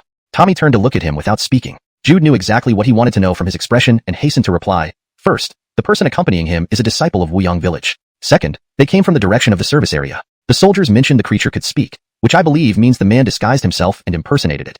4th elder Tommy retracted his gaze and nodded slightly. Your analysis makes sense. Since that's the case, subdue him and find out the whereabouts of Ember. Jude hesitated, not moving. Tommy glanced at him again with the same questioning gaze. Jude explained hurriedly, Becketster, the man's strength surpasses mine. I cannot subdue him. Pausing briefly, he added, also, normal handshake rapidly intensified to nearly level 2 evolutionist strength within seconds. A sneer crossed Raphael's mind as he thought, so, this is a test? Well, let's see. Tommy was inwardly startled. He knew the strength of his grip. Even a late-stage Beketrial artist would be sweating cold beads under it. But Raphael appeared completely relaxed. Engelatedly, Raphael's lips curled into a slight smile. Moments later, Tommy felt an immense force envelop and squeeze his hand. He heard faint cracks, a sound of bones breaking. Agonizing pain shot through him, causing large sweat droplets to bead on his forehead despite his efforts to maintain composure. His expression changed visibly. Seeing the sudden change in Tommy's demeanor, Raphael felt immensely satisfied. After a few seconds, he smiled indifferently, released Tommy's hand, and asked solicitously, "Are you all right?" Tommy's face flushed red, his right hand trembling from pain. He could clearly feel that his hook bone was shattered beyond repair and would likely take 2 to 3 months to heal fully. At this moment, he felt furious, not at Raphael but at himself and Jude. If not for Jude, he wouldn't have gotten out of the car and tried to test Raphael. Thinking this, he turned to look at Jude with a dark, murderous gaze. Seeing his master's flushed face, Jude immediately turned around and head back to the manor. In no time, replies came in succession via the radio. Understood. The convoy started moving again, with the transport vehicles turning first, followed by the golden SUV carrying Raphael. The convoy set off grandly, leaving behind the paralyzed, drenched crabman lying helpless in the middle of the road. Inside the golden SUV, Tommy's hand still trembled from pain, yet his flattery remained undiminished. He cautiously asked, "Where does Sir come from?" Raphael glanced at him and replied, "If I say I descended from heaven, would you believe me?" "I believe." Tommy nodded earnestly, his face full of sincerity. "Sir, you carry the grace and talent of a celestial being. At first sight, you seemed like an exiled immortal." Raphael paused, momentarily speechless at the excessive flattery. If he wasn't immune to such things, he might have been delighted. Seeing Raphael silent and unresponsive, Tommy grew anxious, thinking, "Did I misstep? Did I hit the wrong spot?" With each passing second of silence, Tommy felt more desperate and mentally pleaded, "Beckety Raphael, not be angry." After nearly a minute of silence, Raphael finally spoke. "I've heard your Manor Lord Carl is in the late stage Beketrial." Before the world became this way, the Manor Lord persistently pursued the Deputy Lord without success. After the world changed, for some reason, she agreed. Rumors suggest that the Manor Lord risked his life to save the Deputy Lord from a horde of zombies, leading her to accept him due to the debt of gratitude. The driver, driving and looking ahead, felt somewhat disappointed upon hearing this familiar story. Raphael remarked, "It sounds like your Manor Lord is a man of integrity." Tommy laughed, just about to respond when he saw they had arrived and exclaimed, "Sir, we're here." Chapter 283, Harsh Reality. Gazing through the windshield, they approached a city. While it was far smaller in scale than Qiang City, it was not much worse off compared to the Kingdom of Wasteland's Shelter City No. 1. Given this observation, the fact that Wu Haldang village had a population of over 100,000 didn't seem exaggerated at all. Raphael's lips curled upward slightly. He reluctantly complimented, "The city walls are towering and thick, surely as solid as iron. The soldiers stand tall with high morale. Their combat power must be formidable. Truly worthy of Wu Haldang village's name. It's indeed well deserved." Angelic praise brought elder Tommy immense comfort, his smile growing broader. Still maintaining humility, he was with listless expressions, their faces marred by spots due to lack of nutrition. They lay or sat, but no one stood. Raphael asked, "These people are skin and bones, seemingly starving. Why don't they find food?" "These commoners either have problems with their limbs or health. In short, they can't work. Sending them to find food would be a burden," replied elder Tommy casually, with a clear disdain visible on his face as he looked at the inhabitants inside the house. He continued, "If it weren't for the vice chief whispering into the chief's ear, I believe these non-labor capable people should be expelled from the village, saving us space." Raphael found Tommy's words harsh, but kept his reactions in check. He then asked, "Do you provide food for those unable to work?" "Food?" Tommy shook his head instantly. "It's already a great fortune for them not to be driven out. Expecting us to provide them with food? Alation, if the vice chief creates a tornado in the chief's ear, it would be impossible." Raphael cast a deep glance at those listless souls before turning away. From Tommy's tone, he understood that the ruling class of Wu Haldang village didn't value the lower class people. Cannibalism might indeed exist here. The car passed through the residential area and arrived at the midsection, a hill where numerous small buildings lined the slopes. The most eye-catching was a luxurious villa on the top of the hill. It seemed unfinished, with people still transporting bricks and stones up to continue construction. Tommy introduced voluntarily, "The villa on top of the hill is the chief's residence. Both the chief and vice chief reside there. Sir, when you wish to meet the chief, I will lead you to the villa to see him." Raphael nodded. "Very well." Upon reaching the entrance to the hill, they saw a massive gate adorned with the words Wu Hill, beneath which stood several robust, heavily armed soldiers. Unlike the soldiers at the city gate, these did not immediately allow passage but blocked the road instead, sending one forward to question. Inside the vehicle, Tommy pulled out a gold-silver badge with intricate engravings around its edges and Elder written in the middle. Having been here multiple times, the driver quickly lowered all windows and handed the badge over to the guard checking it. After inspecting the badge closely, the guard returned it to Tommy, saluting respectfully, "Greetings, Fourth Elder." Tommy nodded slightly, uttering a Usually, permission would follow immediately. However, this time the guard looked at Raphael, asking, "Fourth Elder, may I ask who this person is?" "This is my guest," Tommy stated, fixing his gaze on the soldier with a deliberate emphasis, adding, "How dare you question whether I can have friends?" "Of course, sir, you're free to make friends with whomever you choose," the soldier smiled. "This is my guest," Tommy replied. Chapter 284, Commodities, Women, Guest. Thorne scrutinized Raphael closely. He had a handsome face and smooth skin, which gave Thorne some ulterior thoughts, and he smirked meaningfully, saying, "Cortestal 4. I didn't expect you to have this kind of taste aside from liking beautiful things." "What nonsense!" Tommy scolded Thorne angrily before hastily apologizing to Raphael. "Sir, Thorne is always babbling nonsense. Please be lenient and don't get angry. Let me apologize on his behalf." Sorry. Thorn was a genuine warrior realm practitioner, so Tommy dared not make him apologize to Raphael, despite calling him Cortestal for affectionately. Tommy knew that Thorn treated everyone the same way and wasn't doing it out of familiarity. Sir? Upon hearing Tommy's respectful address to Raphael, Thorn immediately became interested. He knew well that Tommy only showed respect to those stronger than himself. His gaze shifted down to Tommy's right hand, which was visibly twisted and swollen, clearly injured. He then glanced at Raphael, wondering internally if this young man could be responsible for Tommy's injury. Tommy was at half-step warrior realm. If he were beaten into submission by someone seemingly in his 20s, that person dare offend Thorn and, seeing no change in Raphael's expression, assumed he had no objections. He ordered the driver to pull over slightly to let Thorn pass. As the yellow pickup drove past, Raphael noticed something odd. Several women locked inside metal cages in the back of the truck, their faces filled with fear as they huddled in one corner. These women are quite beautiful, just a bit skinny, but it's no big deal. Feeding them for a few days will solve the problem. We might even get a good price for them, Tommy explained casually. Raphael frowned slightly. You can still buy and sell these women? Tommy replied, Sir, what we do isn't a monetary transaction but more like bartering. For example, 2 of these women, once fattened up, could reach third-grade quality and trade for dozens of pounds of food. How do you conduct these transactions? Privately or through a designated place? Raphael asked. Private deals are possible, but they're troublesome and time-consuming. Usually, we use the barter building established by the chief. We can list items for sale there, and when someone is interested, the building will notify us. So, there's a specific market platform. Raphael felt disgust. It seemed Freddy was right. Wuyang Village did indeed treat women as commodities. And Chief Carl not only allowed it, but also set up the barter building. Glanced at Raphael, and quickly walked to the rear car, whispering something to the occupant. Soon, the driver's door opened, and a man in black trousers and shirt stepped out.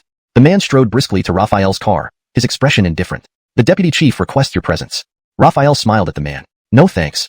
The deputy chief requests your presence, the man repeated, his tone heavier and less patient. Raphael smiled again. No thanks. The man's eyes turned cold. He abruptly yanked open the door and grabbed Raphael by the chest. The sudden movement and immense strength indicated that this man was likely a quasi-grade 2 evolved like Tommy. Fate! Raphael snorted. Reacting quicker, he grabbed the man's wrist, stopping any further movement. Then he squeezed tightly, and the crackling sound of bones echoed. The man's face turned red, but he gritted his teeth and remained silent despite the pain.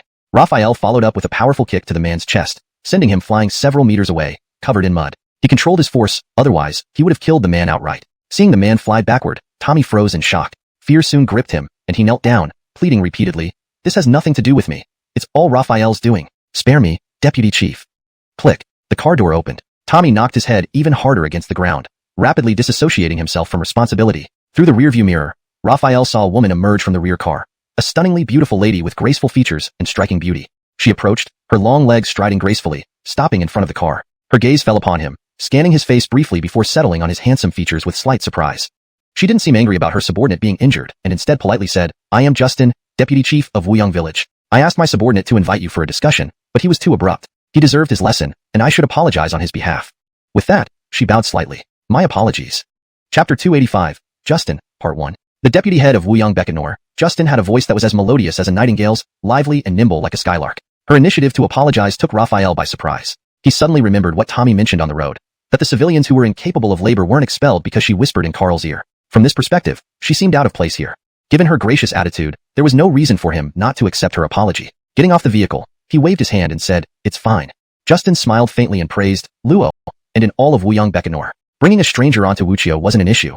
Beyond the gate lay a winding concrete road. Under these circumstances, asphalt was unattainable, making a concrete road already quite luxurious. On both sides of the road were tea plants and fruit trees, which had just passed their blooming period, bearing small green fruits.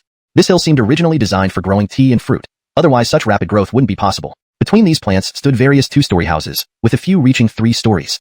Inside the car, Justin observed Raphael for a while before asking, You subdued old Cortez with 2 moves, and the 4th elder said you shattered his hand. Are you at the warrior level? Raphael nodded and said, Something like that. What does something like that mean? Dissatisfied with his vague response, Justin pressed for a precise answer. This woman. Raphael glanced at Justin and thought for a moment before saying, In my place, we don't have the concept of the warrior level. People like us are called evolvers. Based on what I understand, your warrior level is equivalent to level 2 evolvers. I see. So Luo must be a level 2 evolver, Justin deduced, concluding Raphael was a level 2 evolver, or what she termed the warrior level. However, she didn't know which of the initial, intermediate, or, as they neared the mountaintop, the car slowed down, turned left onto a side road, and stopped in front of a 3-story house. Raphael was once again puzzled. Didn't Tommy say that Beckett nor head and deputy lived in the mountain villa? Why stop here? Justin said suddenly, We're here. Please come in, Luo. Is this woman hinting at something? Despite his suspicions, Raphael nodded and got out with Justin. Before entering, she ordered Elder Thorn to open the cages and bring the women inside. At the doorway, Thorn suddenly reminded her, Deputy Head, you haven't paid yet.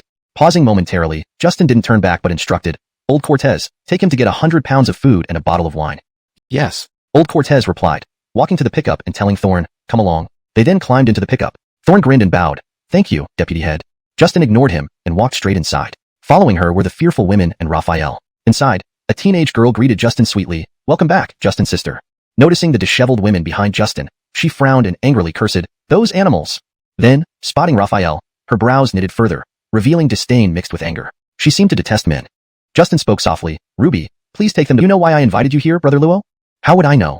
Raphael shook his head and said, I don't know. Justin stood up to pour Raphael a cup of water, then sat back down and explained, to be honest, I have taken a liking to you. Upon hearing this, Raphael almost spat out the water he had just sipped, thinking, did I guess right? She really does have feelings for me. From Raphael's reaction, Justin realized he had misunderstood and hurriedly clarified, Brother Luo, you misunderstand. To be precise, I admire your combat abilities. Ah, that's how it is. Raphael felt relieved but also oddly disappointed, possibly a trait of being male. He immediately asked, what do you mean, Deputy Head Justin? Justin continued, honestly speaking, I believe Wu Young Bekanor is facing an immense crisis. If we don't change, our downfall is inevitable. Please enlighten me, said Raphael. Justin sighed and explained, you are not from Wu Young Bekanor, so you wouldn't know. The structure of Wu Young Bekanor is like a pyramid. At the top is the Bekanor Lord Carl. Below him are myself and the elders. The third layer consists of the elders' disciples, followed by soldiers and guards in the fourth layer. The lowest layer is the majority of the ordinary populace. Answered firmly, yes. She elaborated, to solve this issue, those at the top need enlightenment to revise the system, ensuring fair distribution of resources for sustainability. Raphael nodded, agreeing with Justin. Rubbing his chin thoughtfully, he asked, why not directly advise Bekanor Lord Carl to reform the current system? Justin replied, theoretically, that's the best option. Then she smiled bitterly, shaking her head, but in reality, it's the worst choice. Bekanor Lord Carl is completely lost. In his view, he is above all, a god who looks down on everyone else as mere ants. Angelic words made Raphael understand what kind of person Carl was, and he had already decided on his fate. He chuckled, so, what plan do you have to break this deadlock and make Wu Young Bekanor sustainable? Justin locked eyes with Raphael, as if trying to read his thoughts. He met her gaze unflinchingly. Her clear, gentle eyes differed from those of Carl and the elders. She took a deep breath and said, there is no other way to break this deadlock except through force. Angelotantly, she left her seat, kneeling on one knee before Raphael, and spoke earnestly, Brother Luo, I beg for your assistance. Force. Raphael repeated, a smile playing on his lips. I like it. However, he still needed to calculate the risks and didn't agree immediately. He helped her up and asked, I've heard that Carl is nearly at the warrior level, equivalent to a quasi-third stage evolver. Not to mention the elders, can you succeed against him? Justin's expression darkened. Indeed, a near warrior level was beyond her capabilities as a late-stage beketrial artist, but she quickly regained her determination, saying, what does it matter if he's a near warrior? For the tens of thousands of people here, I must try regardless. Seeing Raphael remain silent, she leaned closer, her eyes filled with allure, whispering softly, Brother Luo, if you assist me, I am willing to pledge my life to you. Her hand brushed his chest, and her seductive eyes sent flirtatious glances. A beauty trap?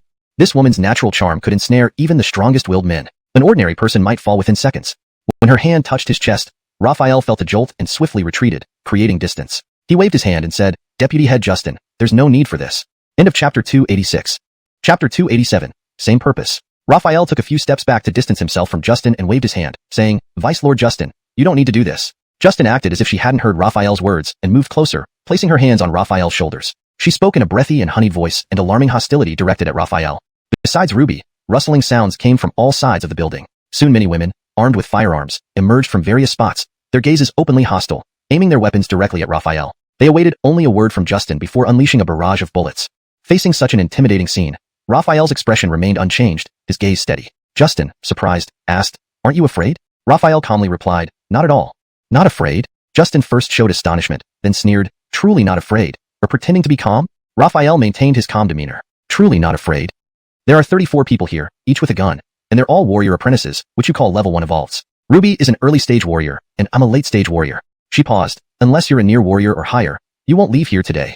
Raphael let out a bitter smile. Though he hadn't agreed nor refused, merely speaking 2 extra sentences led this woman to escalate matters. He sighed and asked, Do you not fear that making a move here might attract suspicion from others? Justin laughed coldly. Angela, suspicion? Once you're dead, it will still be up to me to tell the story. True, Raphael nodded, out a dagger, ready to strike at any moment. Raphael laughed. Don't be so tense. Since you've said that, I can only sign and fingerprint. Justin hesitated, then put away her dagger, her icy stare dissipating. She gestured, Ailey Sherion, you may go. Then she instructed, Ruby, bring over the roster. Her smile returning, Justin invited, Please sit, Brother Luo. Raphael sat down, observing this unpredictable yet principled woman, a fitting ruler. Besides these traits, one more quality would make her perfect. Soon, Ruby brought the flower roster, a pen, and red ink pad, placing them before Raphael. Justin gestured invitingly. Please. Raphael glanced at Ruby, his eyes twinkling briefly before focusing on the roster. First name on the list was Justin, followed by Cortez.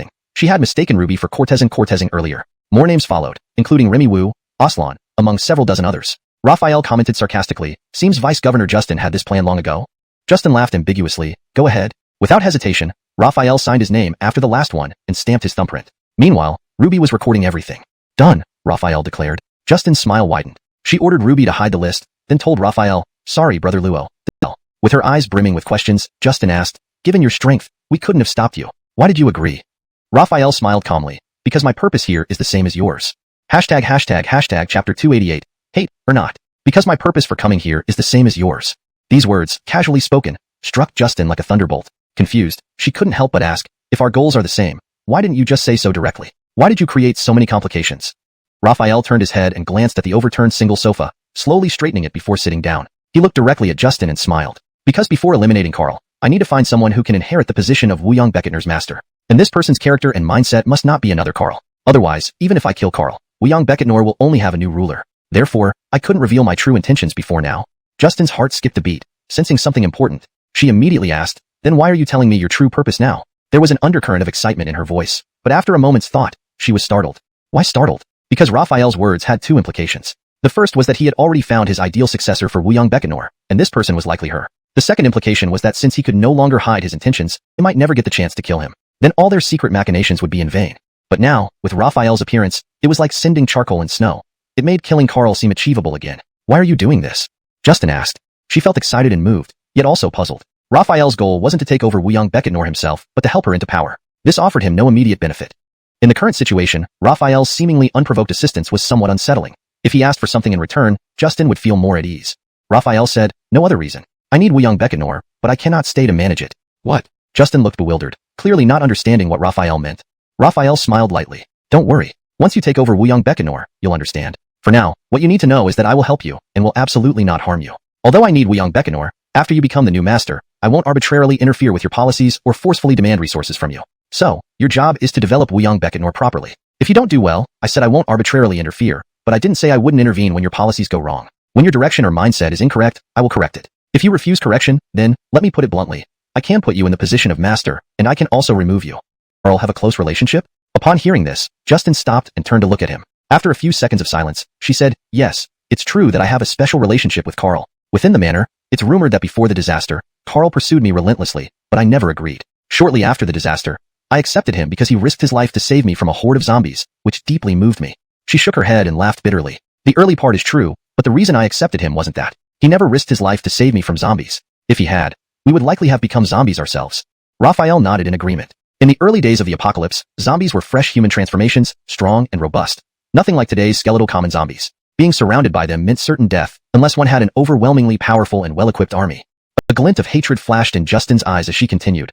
All tales of a hero rescuing a beauty and winning her heart are false. I agreed to him because a few days after the disaster, he dropped his gentlemanly facade and forcibly engaged with me. Afterwards, I realized that having a man to rely on was better than being preyed upon by many men. To be honest, after that, he treated me relatively well, providing food so I wouldn't starve, and giving me spirit stones first, though it still lingered. It was really unknown why she disliked men so much. Raphael picked up the teacup from the table, sipped a little of the tea, which tasted bitter initially but then sweetened. Although Raphael was not an expert on tea, he knew this was high-quality tea. Looking at Justin, he saw that she was staring straight at him without averting her gaze. Smiling, Raphael fished out a blue-covered booklet from his pocket. It was the Wu Haldang Gong obtained from the fifth elder, Steve. Justin felt somewhat surprised to see the Wu Haldang Gong, unsure how Raphael could have obtained it since it belonged exclusively to Wu Haldang Becketner and was only possessed by elders.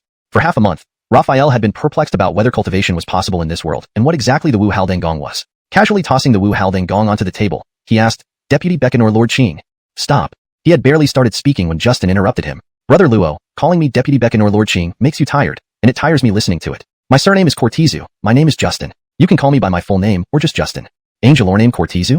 Raphael exclaimed in surprise. Justin asked, puzzled. What's wrong? Raphael waved his hand, saying, nothing. I just remembered a friend who also has the surname Cortizu. After something Carl made up to deceive others. Raphael frowned. Beckett up? But when I fought Steve, I could clearly feel he was faster and stronger than an ordinary level 1.5 evolver. This has nothing to do with Wu Haldang Gong. It's just about physical training, which improves speed and strength, but there's a limit. To become stronger, one needs spirit stones from zombies' brains, Justin explained straightforwardly. However, this truth confused Raphael, as he had never heard the system mention this. Immediately, he silently asked, System, is what she says true? Can strength and speed be improved through training? She's correct. Evolvers are similar to ordinary humans. Regular humans can enhance their strength, speed, and endurance through various exercises, surpassing the average human level. Evolvers can do the same. At each level, an evolver's physical attributes correspond to the average for that level. Appropriate training can elevate these attributes beyond the average for that level. However, there is a cap, never exceeding the current evolutionary level. For example, a level 1 evolver can improve their strength and speed through appropriate training to surpass the average for that level and even reach the maximum, but they will still be inferior to the lowest level, 1.5 evolver. After hearing the system's explanation, Raphael understood. This was indeed strange. Are you curious why Aslan appears on this list? Justin's eyes flashed with a chilling glint. Aslan holds the position of First Elder and is at the intermediate warrior stage. His actions are worse than Tommy's and Thorn's combined, so he deserves death too. Why he appeared on the joining list is because he is a significant asset at the intermediate warrior stage, and I needed him. I understand. Raphael realized this woman was indeed suited to be a ruler. He wondered how Justin convinced such a person to join forces with her. Though he didn't ask, Justin could tell he was curious and took the initiative to explain. Aslan agreed to assist me because this translation maintains the structure and tone of the original text, ensuring the story remains coherent while adapting naturally to English language conventions. Chapter 290. Ants, Part 2. Justin cast a flirtatious glance at Raphael. Raphael instantly understood, realizing it was the same tactic used on him. Still, he was curious and asked, I wonder if you told him you'd pledge yourself after success, or did you do so right away? Justin froze, suddenly finding Raphael's behavior very improper. She snorted and said, I'm not that easy of a woman. Indeed, men are all the same. Ruby suddenly cursed from beside them. At this moment, her disgust seemed even stronger. Raphael looked at Ruby and said, if we act then, we can strike Carl and capture everyone on the list at once, saving us a lot of trouble. 3 days. Raphael nodded, knowing he could spare 3 days. However, Elena and Amon would have to wait in the service area for those 3 days, which would be hard on them. He needed to return to the service area to inform Elena of the reason, so she wouldn't worry. After agreeing, Raphael chatted with Justin briefly before excusing himself to notify Elena. Raphael moved so fast that he vanished in front of Justin almost instantly. His speed clearly demonstrated his considerable strength, causing Justin to smile involuntarily. She walked out of the small building, gazing into what she believed was the direction Raphael had left, lost in thought. Then she boarded the Dragon Phoenix carriage, driving up the concrete road toward the mountaintop villa. Soon, the vehicle stopped in front of the villa at the top of the mountain. Justin stepped out and stared at the villa, her eyes flashing. Taking a deep breath, she entered the villa and went straight to the second floor. The second floor was spacious, with no partitions or furniture, except for a person sitting cross-legged in the center. This man had short brown hair, bare-chested, revealing explosive muscles. Upon hearing the noise, his eyes slowly opened, saw Justin, and then closed again. He was Carl, the master of Wuyang Beketnor. Worry, you'll be a special one. I won't. Thud. He suddenly stomped his foot, startling Justin, then smiled wickedly. Step on you. Ha ha ha ha. Then he burst into crazy laughter like a madman. Seeing his appearance, Justin clenched her fists, feeling the scent of blood from her shoulder. Turning around, she walked downstairs, muttering under her breath only she could hear. Gods and ants, how laughable. If so, let this ant show you what god-killing means. Raphael's speed was extremely fast, and he soon arrived at Shuiyang service area. Other than the rain having stopped, nothing else had changed. Standing in front of the supermarket, he called out, I'm back. Immediately, footsteps came from inside, followed by Elena running out with Iman scratching himself behind her. Elena's sweet voice exclaimed in surprise, Big brother Luo, you're back. Did everything go well at Wuyang Beketnor? Raphael smiled, let's go inside first. They entered the supermarket, and Raphael summarized the events at Wuyang Beketnor and explained them to Elena. Stunned, Elena exclaimed, Big brother Luo, you're amazing. In such a short time, you got close to the vice master and now plan to kill the master. Raphael felt Elena's wording was inappropriate and corrected her. What kind of talk is that? How can you say getting close? That's called sharing a common cause. Rears. Seeing these sweet potatoes, her little mouth pouted pitifully as she looked at Raphael and said, Big brother Luo?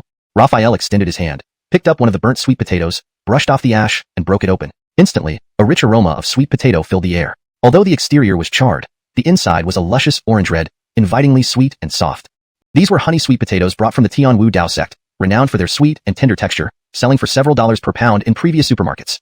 Wilfred stared intently at the sweet potato in Raphael's hands, eyes wide and drooling profusely. Raphael handed the 2 halves to Elena and Wilfred, smiling, no worries, just the outer layer is burnt. The insides are still edible. Being monkeys, Wilfred hastily grabbed the sweet potato and took a large bite, immediately wincing from the heat. In contrast, Elena, despite being chatty, ate elegantly. She carefully peeled off the blackened crust, blew on it for a while, and then took a small bite. Watching them eat, Raphael felt a bit envious and reached for another sweet potato, about to break it open when the system voice suddenly interrupted. Alert! Alert! Alert! Self-propelled anti-aircraft system has detected an aerial target rapidly approaching the base. Should I authorize firing? An aerial target? Curious eyes pleaded. Tell us, tell us. Within 3 seconds, before Raphael could answer, she continued, Big brother Luo, you don't seem like you were thinking. You look like you were thinking of someone. Raising an eyebrow with a sly smile, she leaned closer and added, You're not thinking of Deputy Chief Ching from Wuyang Beketnor, are you? Rubbing her chin and looking upward, she wore a worried expression. If Big Brother Luo falls in love with Deputy Chief Ching from Wyong Bekanor, what will happen to Sister Shishue? Raphael's mind was boiling. Where did all this come from? When did he ever say he liked Justin? And what was this about Joyce? They had only spent a few days together. How did it lead to this? AZ-10 attack helicopter flew through the light drizzle. Inside the cockpit, there were 3 seats, the captain in the front, and the co-pilot and Germain in the back. Nonchalantly, the captain reported, Deputy Commander, we will arrive at Chiyang City in 3 minutes. Germain nodded. Be steady. Try not to alarm the civilians. The captain responded affirmatively. Understood. Chiyang City, mobile base. Wailing sirens suddenly blared throughout the mobile base, along with electronic warning sounds. Air raid alert. Air raid alert. Air raid alert. Mira immediately put down her materials and rushed out of the mobile base, gazing skyward. Seeing no. Chapter 292. We can endure. I am Deputy Commander Germain from H City Military District. I request permission to land. The roar of the Z-10 attack helicopter's engine had already caught the attention of many residents in Chiyang City. The announcement echoed across the entire city. Joaquin turned his gaze from the helicopter and looked at Mira, asking, Sandra Angelo, you have been tasked by the commander to oversee Chiyang City. This armed helicopter does not seem to be on an airstrike mission. Should we permit it to land? Please make the decision. Mira deliberated for a moment before replying, allow it to land in the open area of the new district. Understood. Joaquin responded and immediately picked up the radio, pressing the communication button and ordered, grant them permission to land in the new district's open area. The radio crackled with an acknowledgement. Copy that. Inside the Z-10 cockpit, the captain glanced down at the ground where he saw a large circle formed by dozens of people in the new district of Chiyang City. Each person held a red flag, clearly signaling their intent. The seasoned pilot understood immediately and said, Deputy Commander, they've agreed to our landing. Hearing this, Germain also looked down, seeing the circle and promptly gave the order, land. After issuing the command, Joaquin, Reed, Mira, and others got into their vehicles and sped towards the designated landing site. When they arrived, Germain nodded. That's right. Zombies have become more active recently. Just today, we've faced 3 major zombie attacks. They aren't using the usual attrition tactics, but are launching direct assaults. Mira continued, 3 major zombie sieges, all led by near-level 3 zombies? Yes, each zombie horde is led by a near-level 3 zombie and numbers in the thousands. I don't understand how these zombies could gather such a force 3 times in such a short period, Germain elaborated. Mira tapped her fingers on the table, then suddenly looked at Joaquin. Being straightforward, Joaquin replied, you're temporarily in charge of the city. You decide about the ammunition. Retracting her gaze, she considered for a while before a phone rang, ding-ling. The sound came from Germain, attracting everyone's attention. Under everyone's watchful eyes, Germain pulled out a palm-sized satellite phone from his pocket and apologized to Mira, Joaquin, and others. Excuse me, I need to take this call. This satellite phone was not the one used by Drake, but was provided by the military region to facilitate communication when delivering weapon supplies. Mira nodded slightly. Please go ahead. With everyone watching, Germain pressed the accept button and put the phone to his ear. Hello, Commander. Put aside the matter of borrowing ammunition for now. You and the Z-10 must return immediately to assist the evacuation of the military district. Before Germain could respond, he heard Drake's anxious voice through the phone. He realized something urgent must be happening, but he needed more information to prepare properly. Germain asked, I'm currently in Chiyang City. What's the situation on your end, Commander? I've just received news from the military region that zombies are rioting in H City's urban areas and continuously moving towards the outskirts. The zombie hordes attacking us have come from the city. There are roughly millions of zombies in the urban areas, continuously flooding out. Borrowing ammunition and holding out alone is no longer feasible. Evacuating the military district to save the lives of thousands of soldiers is paramount. Drake kept his message brief, conveying only the key points. Germain felt a wave of shock. Millions of zombies continuously pouring into the outskirts. The wasteland military district couldn't hold out against such a relentless onslaught. Evacuation seemed like the wisest choice. But where would the thousands of soldiers go after evacuating? He glanced at Mira, Joaquin, and Reed, recalling the towering, fortified walls and well-equipped, morale-boosted soldiers of Chiyang City. It seemed that Chiyang City might be the only place capable of enduring such a severe challenge within H City. He retracted his gaze and continued, Commander, where do we go after evacuating the military district? Attrition. And we can endure that. Translation completed as requested. Please confirm if any adjustments are needed. Hashtag Chapter 293. Raphael did not courtese. Azariah's confident words gave Mira a great deal of encouragement, significantly reducing her worries. Germain heard this and chimed in, Sandra Azariah is right. Chiyang City's walls are solid, its soldiers powerful, and its defense is astonishing, far surpassing the Wutu military district's capabilities. Resisting a horde of zombies numbering in the millions would be no problem. As he spoke, he suddenly paused, carefully observing the expressions and gazes of Mira, Azariah, and others. He saw that Myra's expression was somewhat surprised, clearly not expecting him to agree so readily. For Mira to show surprise did not catch him off guard. After all, as someone from the military, praising a local power by flattering them indeed seemed unusual. He felt a bit uncomfortable inside, but for the sake of thousands of his comrades in the military district, he was willing to risk his pride. He continued, actually, there was one thing I didn't mention during our conversation earlier. The others looked at him expectantly, and he said, Commander Cortezu has already decided to abandon the military district, evacuating all troops. After the evacuation, we need somewhere to take refuge. He suddenly stood up and bowed 90 degrees to Mira, Azariah, and Harrison, solemnly saying, Please allow us into Chiyang City for temporary shelter from the crisis. Mira now understood why Germain had been flattering them earlier. It turned out he had something crucial to ask, matters of life and death. Logically speaking, her brother worked for the military, and Drake was Beketrigo's father. Moreover, Raphael had once sent troops to save the Wutu military district and fought alongside Germain and his men. With these connections, allowing the Wutu military district's troops to enter Qiyang City for temporary refuge was not impossible. However, the Wutu military district's personnel were not ordinary civilians but professional soldiers, each with higher combat proficiency than the average soldier, almost on par with the guards. Having such a group of professional soldiers enter the city posed significant risks. If Raphael were here, he could make the decision without opposition, even if it were wrong. However, the key point was that Raphael was not in Qiyang City, and the decision fell to her. After much hesitation, she said, "This matter is too significant to give an immediate answer. We need to hold an internal meeting to discuss it." Germain understood that this kind of decision wouldn't be made immediately, but given the urgent situation, he quickly thought and said. Raphael looked outside the door. It was night, but the rain hadn't stopped. He heard the steady sound of raindrops. He stood up, stretched and instructed, "I'm going to Wuyang village. Stay here and wait for me, little sister." "Okay," Elena nodded. Without further ado, Raphael rushed into the rain, disappearing into the darkness.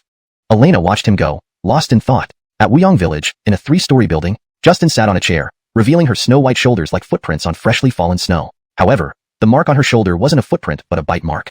Ruby, the young girl, was applying medicine to the wound while muttering curses under her breath. "That despicable Carl. That damned Carl. Sister Justin, we shouldn't wait 3 days. We should kill him tonight." Hearing the girl's cursing, Justin remained silent, staring at her reflection in the mirror. In just a year, she had changed so much. Ruling over Wuyang village, changing everything. It's all new territory. Can I really do it? She sighed heavily, filled with worry. He said he'd help me defeat Carl and take over Wuyang village. Is he truly that benevolent? And what does he need from Wuyang village? This feels like a dream. He left and hasn't returned. Has he run away? Was everything he said a lie? Close. Seeing Raphael hadn't fled, Ruby felt a bit better towards him. Hearing Justin's order, she hesitated and stammered, "Well, we don't have any men's clothing here." Justin frowned, looking apologetic towards Raphael, preparing to apologize. But Raphael waved it off, saying, "It's fine. My clothes dry quickly." Hearing this, Justin felt more remorseful and quickly apologized. "Sorry, brother. I only have girls' clothes here. Didn't prepare for a man." Raphael waved it off again, saying, "It's all right," then looked at Justin, noticing her red eyes and asked, "What happened to your eyes?" Justin quickly replied, "Oh, nothing. Just got some sand in them," rubbing her eyes and adding, "Ruby, arrange accommodations for brother." "Yes," Ruby replied and left, leaving Raphael and Justin alone. Raphael scanned the room, unsure of what to say next. Justin moved gracefully, approaching behind Raphael. She reached out to help him take off his soaked jacket, saying, "Let's wring out the water from your clothes so they'll dry faster." Raphael felt 2 soft hands touch his shoulders and, as if electrocuted, quickly took off his jacket himself with a laugh. "Thank you." Justin's hands were still suspended in midair for a moment before she withdrew them. She smiled faintly and said, "Brother run, please sit." Hashtag Chapter 294. Tensions at the brink. The sky was azure, with the sun high and bright, a day that should have been scorching hot. However, this wasn't the case due to puddles from the heavy rain of the past 2 days still scattered across the ground. Standing atop the eastern city wall of Qiyang City, one could see an endless array of tents stretching out beyond the city gates. Soldiers holding rifles patrolled between the tents. Despite this sight, the skyward army soldiers on duty remained vigilant, but did not assume a combat posture. The soldiers outside were not enemies. They were Xia Kingdom soldiers evacuated from the Wasteland military district. Angelotantly, footsteps echoed as several people ascended the steps onto the city wall. The nearby skyward army soldiers instinctively turned around and, upon seeing the arrivals, immediately saluted. "Greetings, officers." Among those who arrived were Mira, Zinnia, Joaquin, and Reed, with Germain and Drake also present. Mira glanced over the scene outside the city, then looked at Drake. "Commander Cortezu, now that everything is agreed upon, please get your men ready." Drake smiled faintly and nodded. "Germain, you go and tell the brothers to surrender their firearms, to be temporarily kept by our guard brothers." "Yes, sir," Germain replied, turning quickly and hurrying down the wall to convey the order, in shaped like a fighter jet, which left them amazed. The storm-armed helicopter hovered over the eastern part of Qiyang City, and the pilot announced, "A massive zombie horde has been detected 5 kilometers away, estimated to number between 30 to 40,000. They are expected to arrive in 1 to 2 hours." The pilot repeated the message 3 times, its echoes lingering over Qiyang City. Mira frowned, thinking, "It seems the military's intelligence is accurate. The zombies from H City are indeed moving toward the suburbs." She gazed into the distance, silently pleading, "Almost a month has passed. When will you return, Brother Halden?" Regaining her composure, she turned to Drake. "Commander Cortezu, the zombie horde is coming soon. Have your men move faster and get into the city quickly." Drake nodded. In reality, he didn't need to prompt them. Germain had already begun urging the soldiers, who moved faster under the new urgency. Mira then addressed Joaquin. "A horde of 30 to 40,000 zombies is too much for just the skyward army. I suggest we deploy additional guards for defense. Additionally, with Brother Halden not in the city, the strongest individual here is only a peak tier 2 evolved being. Angelok, a large-scale horde likely includes tier 3 zombies. Standard light weaponry won't be effective against them. We should fully deploy heavy armaments like individual arts besides their large size and obvious strength, also included smaller, faster types hidden among the horde, making them hard to detect."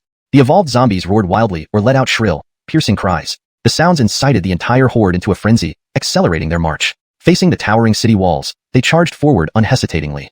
The defending soldiers did not hold back. At Joaquin's command, Gunfire erupted like the relentless rain of the previous 2 days, showering the advancing zombies. Heavy explosions filled the air as multiple storm-armed helicopters took to the skies, surveying the ground below. Large-caliber cannons blazed with brilliant flashes, firing bullets that drew luminous lines through the air, striking the horde below. At this moment, the battle was about to commence. Translation completed. Chapter 295. Taking Action, Part 1. A beam of sunlight streamed through the window, falling on Raphael's body. The light was blinding, making his eyelids twitch as he raised his right arm to shield himself. Knock knock knock. Angelaudinely, a knock on the door interrupted the moment. At that very instant, Raphael wished he could grow a third arm, to shield him from the light and cover his ears, sparing him from the insistent knocking. During the journey, she handed him a note. Raphael read it. It said, "Smash the cup for the signal." After understanding its content, he crushed the paper into bits with his fingers, expressionless. The vehicle drove onto the main road of Wuqiu, heading towards the mountain peak. Clearly, the main event of Wuyang Festival was being held there. It wasn't far, so they arrived quickly. The mountaintop was lined with variously decorated carriages, one of which was familiar to Raphael, a completely golden one, unforgettable for its distinctiveness.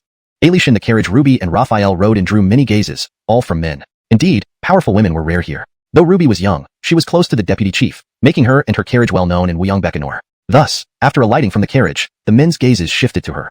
To these men, a powerful woman like Ruby sparked intense desires to conquer her. Their looks were filled with hidden fervor. When they saw Raphael step out of the carriage with her, their brows furrowed in suspicion. Ruby's eyes revealed unmasked disdain for these men. She glanced at Raphael, then suddenly brightened, grabbing his arm and resting her head on his shoulder. Raphael was bewildered by this action, as were the men who watched with open mouths, starting to whisper among themselves. Who's this? Hell, he dared to take a woman I had my eye on. Nobody stop me. I'll kill him today.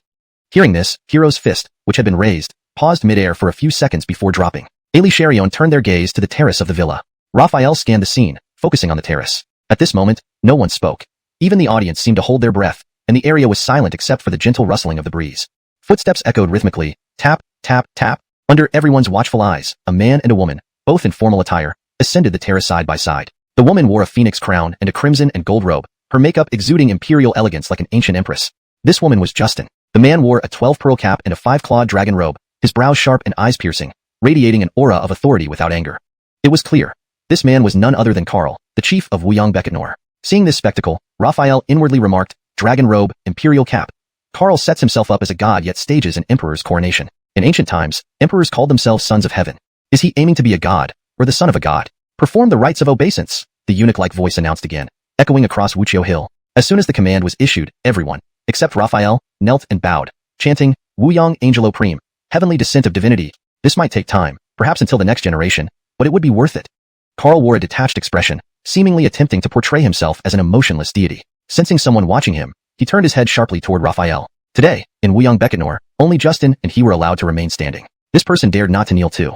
He said indifferently, "Is this the man you brought in?" Though he did not specify, Justin knew the question was directed at her. Facing the questioning tone, she felt no fear because what they planned today necessitated her courage. Her voice was equally cold. "Yes, his name is Raphael, my man." Emphasizing the last 2 words intentionally to provoke Karl. A flicker of anger crossed Karl's eyes before dissipating immediately. His face remained impassive. In front of everyone else, he must appear emotionless since gods were above human emotions. But Justin could tell that Karl was furious by the increasing pressure he applied to her hand. She continued, "Do you know why he is my man? Because today, he will help me kill you." Her voice was low, audible only to Karl. Thus, the crowd below saw Deputy Becketster Karl open his mouth but couldn't hear what he said. Karl turned to look at Justin. Hearing this, Justin frowned. Clearly, Aslan was not just bloodthirsty but also brainless. If not for his strength and Raphael arriving late, how would she have enlisted him? Aletian self-proclaimed as a god, Karl couldn't contain his fury being publicly humiliated. A murderous intent surged in his eyes. Attack! Unexpectedly, Justin reacted quickly, commanding sternly. The kneeling crowd rose immediately, rushing towards the enclosed figures. Ruby joined the fray instantly, turning the situation into chaos. However, Justin's frown didn't fade. Her gaze wasn't on the fight or Raphael, but beyond them. "Don't you find it odd that the women haven't moved yet?" Karl smiled coldly. "You have hidden forces. Do you think mine are all out in the open?" "You!" Justin stared wide-eyed at Karl. Karl looked intently at Justin, saying coldly, "You are my woman. I didn't want to kill you, but you associate with ants, and even..." His gaze suddenly fell on Raphael, the killing intent palpable in his eyes. Simultaneously, he grabbed Justin's white neck, intending to kill her in front of Raphael. Sensing Karl's intent, Justin tried to dodge, but his grip was too firm. Her strength was no match for his. Facing the murderous intent, Raphael smirked, leaped onto the terrace, facing Karl sarcastically. "You call yourself a god? Yet you can't even respect women, huh?" Although Karl couldn't dodge, as Raphael's fist loomed large in his terrified eyes. Bang! Raphael's fist struck Karl's face, causing it to cave inward. A sickening crack indicated his neck bone snapping instantly. Without support, his head flopped backward, followed by his body collapsing face up. Note: I've retained the structure and line breaks as much as possible while ensuring natural English flow. Names like Raphael, Justin, Carl, Aslan, and Ruby are kept in their original form, reflecting their pinyin spellings accurately. Hashtag Chapter 297. Execution, Part 1. A gentle breeze stirred, making the thousands of worries flutter and dance. Beneath the terrace, people were still locked in a chaotic brawl. Above, the sound of Carl hitting the ground drowned out all other noises. Raphael retracted his fist, which was still stained with fresh red blood. Thud, thud, thud. Justin rushed forward several steps. Seeing Carl on the ground, unrecognizable and devoid of life, she could not help but hold her breath. Her heart felt as if a glass bottle had fallen from a great height, shattering into pieces on the ground. At the same time, it felt like a bird breaking free from its cage, spreading its wings to soar through the sky. But there were still many people down below. If they died, Wuyong Village's strength would inevitably diminish. Unnecessary losses should be avoided if possible. The way to avoid this was through Carl's body. If those below saw their leader, their god, dead, coupled with some promises, most, if not all, would surrender. Walking forward, he tilted his head to look at Justin. Feeling better? Now isn't the time to be dazed. There's a problem downstairs that needs your attention. Sigh. Justin took a deep breath, steadying herself. Raphael was right. Now wasn't the time to be dazed. She tried to force a smile but failed, managing only to nod. I know how to resolve this. With that, she lifted Carl's body and walked step by step to the edge of the terrace. Due to the arrival of the tanks, the power imbalance on the battlefield below became even more pronounced. Originally at a disadvantage, Justin's faction was now heavily suppressed. Hence, no one dared to make a move. Alishan Aslan, who was arrogant, bloodthirsty, and ignorant, instinctively knew not to act rashly. As the temporary ceasefire dragged on, those on Carl's side remembered the terrace and Carl. Becketney couldn't help but look up, only to see two people on the terrace, but they weren't the familiar Justin and Carl. Instead, pausing to let everyone ponder, she continued, let me tell you the end result in 8 words. Complete collapse, utterly destroyed. Therefore, I resolve to execute Carl to bring about a new era for Wuyong Village and establish a sustainable, developmental system. Her tone softened slightly. I understand that many of you did terrible things because of Carl's rules. If you refrain from such acts in the future, I will not hold you accountable. But, her gaze sharpened, and her tone grew cold. Some did evil not out of necessity under Carl's policies, but by nature. So, let me be clear. These people must die today, here and now. She looked at Ruby. Ruby, give me the list. Ruby immediately leaped onto the terrace and pulled out the execution list. The crowd below watched nervously, wondering if their names were on it. Observing their reactions, Justin glanced at the list but didn't read the names aloud right away. Instead, she smiled faintly and stared at everyone. Under her intense gaze, the crowd grew increasingly uneasy and tense. After a long while, someone finally snapped, shouting, brothers, we outnumber them, and we have tanks. Rather than waiting to be judged, let's fight them. Silence followed. No one responded. They had gathered around Carl because Raphael looked at Justin, smiled, and asked, are you angry? He then comforted her, saying, to accomplish our goals, we must be patient. We can't kill Aslan yet. Otherwise, it will affect the morale of our people and in turn, influence the overall situation. Justin slowly unclenched her fist and replied, I understand. I will first eliminate those who are not on our side but deserve to die, and then I will deal with those within our ranks who need to be eliminated. Chapter 298. Execution, Part 2. Justin's tone was calm, showing that she had taken Raphael's words to heart. At this moment, Aslan and Thorn had already begun their fight. Initially, it was an even match, with Thorn holding his ground. However, after 20 or 30 exchanges, Thorn quickly fell into a disadvantage. As expected, on the 40th move, Aslan's muscles bulged, and his sandpot-sized fist slammed directly into Thorn's chest. A series of crack sounds followed, the sound of ribs breaking. Thorn was sent flying backward, crashing heavily into the thick wall beneath the terrace. As he slid down, chunks of brick and debris crumbled from the wall, revealing cracks where he had hit. Thorn lay against the wall, gasping for breath. Aslan pursued, seeing Thorn still alive, his eyes flashing with murder to evolved beings. Thus, it was easy for the young girl Ruby and Aslan to deal with him swiftly. Once these threats were eliminated, Justin spoke again. Congratulations to all of you. Since your names were not called, it means that you acted under duress by Carl. Therefore, I will not punish you. But if you repeat past transgressions, I will not be lenient. Seeing former equals or even higher-ranking officials die before their eyes, everyone was filled with dread. Hearing Justin's words, they all responded in unison. Please rest assured, Becketster Ching. From now on, we will follow your lead and never repeat our past mistakes. Justin was satisfied with their response. Her eyes twinkled as she looked at Raphael and spontaneously announced, from now on, I will remain Deputy Becketster, and the new Becketster of Wuyong Becketnor will be Raphael. The crowd fell silent instantly. Becketney had just met Raphael and hadn't seen him kill Carl, so they were momentarily speechless after hearing Justin's announcement. Alishan Raphael was caught off guard. His face, previously smiling warmly, widened with surprise and confusion. He could never have anticipated this announcement. This wasn't about intelligence or foresight. It was completely unexpected unless he had some divine ability to predict events. This, I object. Angeladonly, a loud shout came from below, followed by someone leaping onto the terrace. It was the menacing-faced Aslan. Pointing at Raphael, Aslan yelled, what kind of thing are you to be fit for Becketster? Then he turned to Justin, his voice softer. Ching Ching, you promised that after the deed was done, we would co-rule Wuyong Becketnor together, with you as Becketster and me as Deputy Becketster. We would be like immortal lovers, living freely and happily. He He tried to grab Justin's hand, but she dodged, her eyes now filled with killing intent. She had planned to settle matters first before taking action, but now, she looked to Raphael for approval. Having been insulted by Aslan, Raphael was also annoyed. This man really lacked sense. If he wanted to die sooner, Raphael would oblige him. However, Justin shouldn't do it herself as it would affect her image among the people.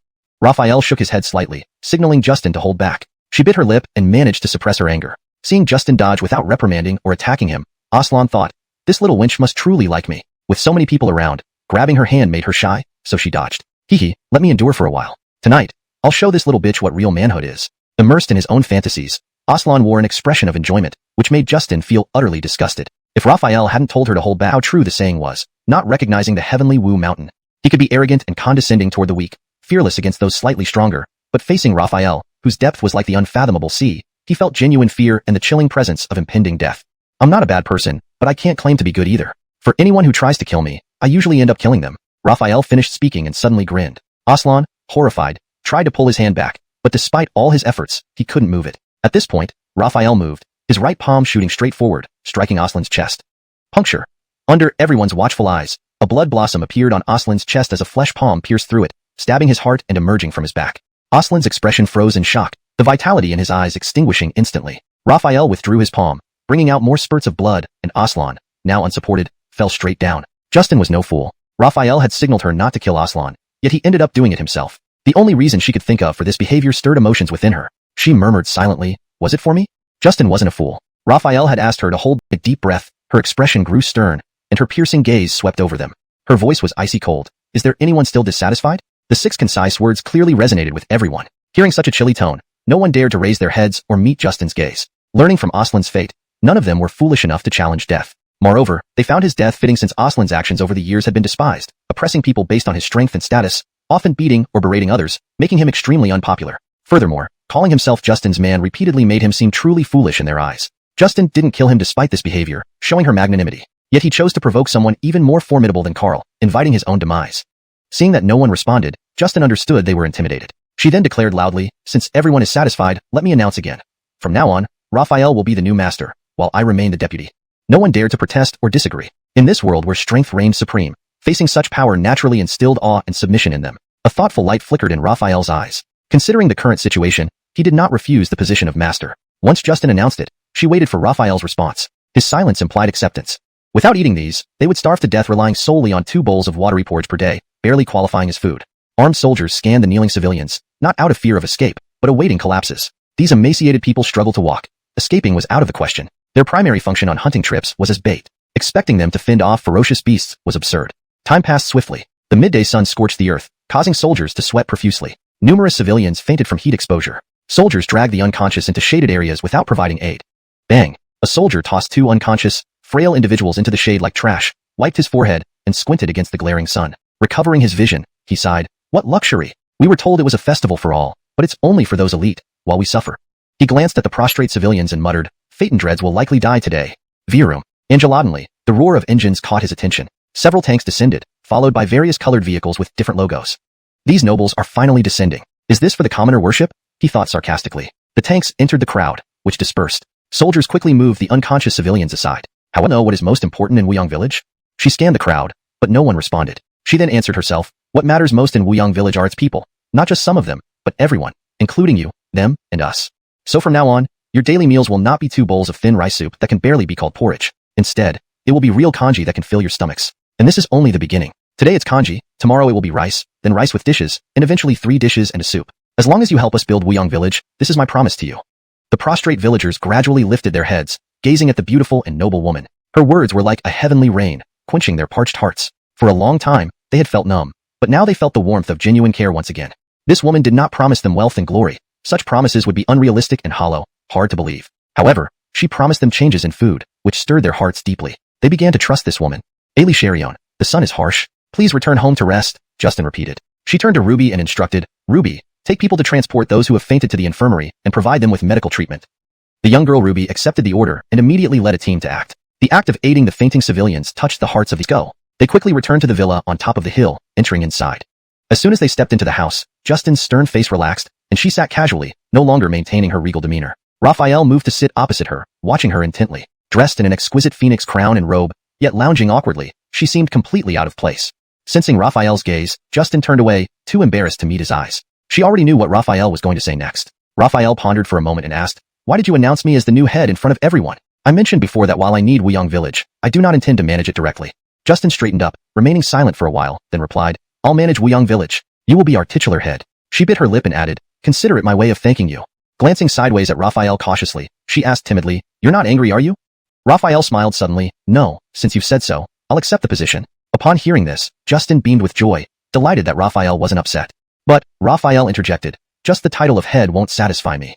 Justin's heart raced as she pondered his words. Her cheeks flushed red, and she lowered her head shyly, saying softly, "Whatever you want, I will agree." Angelotinely, she felt a dizzying spin. Opening her eyes wide, she found herself in a strange space, surrounded by nothingness.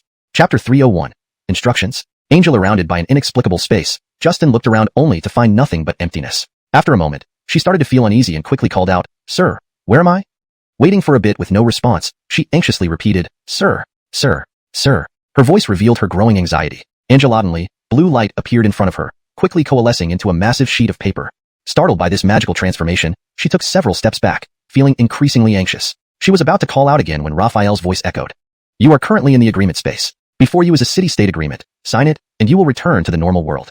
Hearing Raphael's voice, Justin looked around frantically but saw no one. "Sir, where are you? Don't scare me. Rest assured, you're not in danger here. Please read through the agreement first. If there's anything unclear, feel free to ask me," Raphael said calmly. Justin breathed deeply several times to calm herself down, then began to read the huge sheet before her. City-state agreement. Those who sign this will. City-state agreement you signed has taken effect. So now, Wuyang Bacanor is an affiliate city under Qiyang City. He smiled, jokingly asking, "Are you regretting it?" Justin shook her head vigorously. "The benefits of this agreement for Wuyang Bacanor far outweigh the drawbacks. Why would I regret it?" Angelotinely blushing, she lowered her gaze. "Moreover, you're the new Bacanor lord. I am your subordinate." Raphael was momentarily stunned, then stretched lazily. "We shouldn't delay. Find a flat area to start constructing the 3 production buildings, city-state base, armory, and war vehicle factory." Justin nodded slightly, scanning the room. After a brief thought, she said, "Wuqiu is the heart of Wuyang Bacanor. Let's build the city-state base at Wuqiu Mountains Peak." "But the villa almost occupies the entire peak. Where's the space for the city-state base?" Raphael asked, surprised. Justin responded calmly, "Let's dismantle the villa." Raphael was momentarily stunned but then laughed. "Angelor, we don't need manual demolition. Let's go outside first." Justin nodded and followed Raphael out. Looking at the villa, she couldn't help but bite her lip, reminiscing about past events. "Building permissions are already granted. Do you want to do it, or should I?" "Raphael, this must be divine work. Are you a god, sir?" Justin excitedly asked. Raphael teased, "Don't flatter me. If I were a god, you'd probably try to kill me." Justin's expression changed, pondering for a long while. "If you are a god, you are surely humane, and I would be your most devoted believer." Meeting Justin's gaze, Raphael coughed lightly and promptly shifted the topic. "What needs to be done has been done. It's time for me to leave." Hearing this, Justin felt a pang in her heart. "Can you stay a few more days?" Raphael gently shook his head. "I have important matters to attend to back in Qiyang City and can't stay longer." Justin fell silent, but eventually managed a bright smile. "Then tell me the location of Qiyang City. I'll visit when I can." Raphael gazed into the distance. In today's world, beyond the city walls is extremely dangerous. Inside the walls is the place for survival. Qiyang City is not far from here, located in H City. Turning to Justin, he solemnly instructed, "Your task now is to develop Wuyang Bacanor, restoring and expanding it. Also, strive to reach level 3 evolutionary status." He turned to stare intently at her. "Before reaching level 3, never stray far from Wuyang Bacanor. Remember that?" Justin bowed slightly. "I remember." Translation complete. She then looked at Casimir, raising an eyebrow. "Sigh, big brother Luo, do you think Sister Xue misses you so much that she can't eat or sleep?" Casimir felt helpless. What deep relationship could he have with Cortez Zusno, to the point of losing appetite and sleep? He responded, "Fadery up and get in the car." Elena couldn't stop talking and curiously asked, "Big brother Luo, didn't you feel bad leaving Justin alone at Wuyang Bacanor? And if you leave, what if she gets lonely and cold by herself, and then?" Casimir gave Elena an exasperated look before opening the car door and sitting inside. Elena looked innocent, stuck out her tongue, and then called out to Amon, "Cortestal monkey, hurry up, let's go back to hall dancing." Amon bounced over, skillfully opened the back door, and quickly slid in, lying down on the seat. As the car started moving, accompanied by the rumble of the engine, his eyes gradually closed, and soon he was snoring softly. The bright moon ascended into the sky, surrounded by countless stars. The cold moonlight sprinkled down like a layer of frost covering the earth. Following the same route they came, they finally arrived at the familiar tree-lined path. In the car, Iman's snoring had continued throughout the journey, even infecting Elena, whose eyes kept fluttering shut as she fought off sleepiness. After driving for some distance, suddenly a light appeared ahead. As they got closer, the light spoke to Zusno. "Please wait a moment." These Guardian Army soldiers were quite perceptive, notifying the Cortez siblings without needing his command. "Wow, so high, Angelotinely, Iman jumped out from the sunroof onto the roof, gazing at the tall city walls in amazement. The surrounding soldiers, upon seeing this humanoid beast suddenly appear and hear it speak, were stunned and instantly on high alert. Someone immediately sounded the alarm.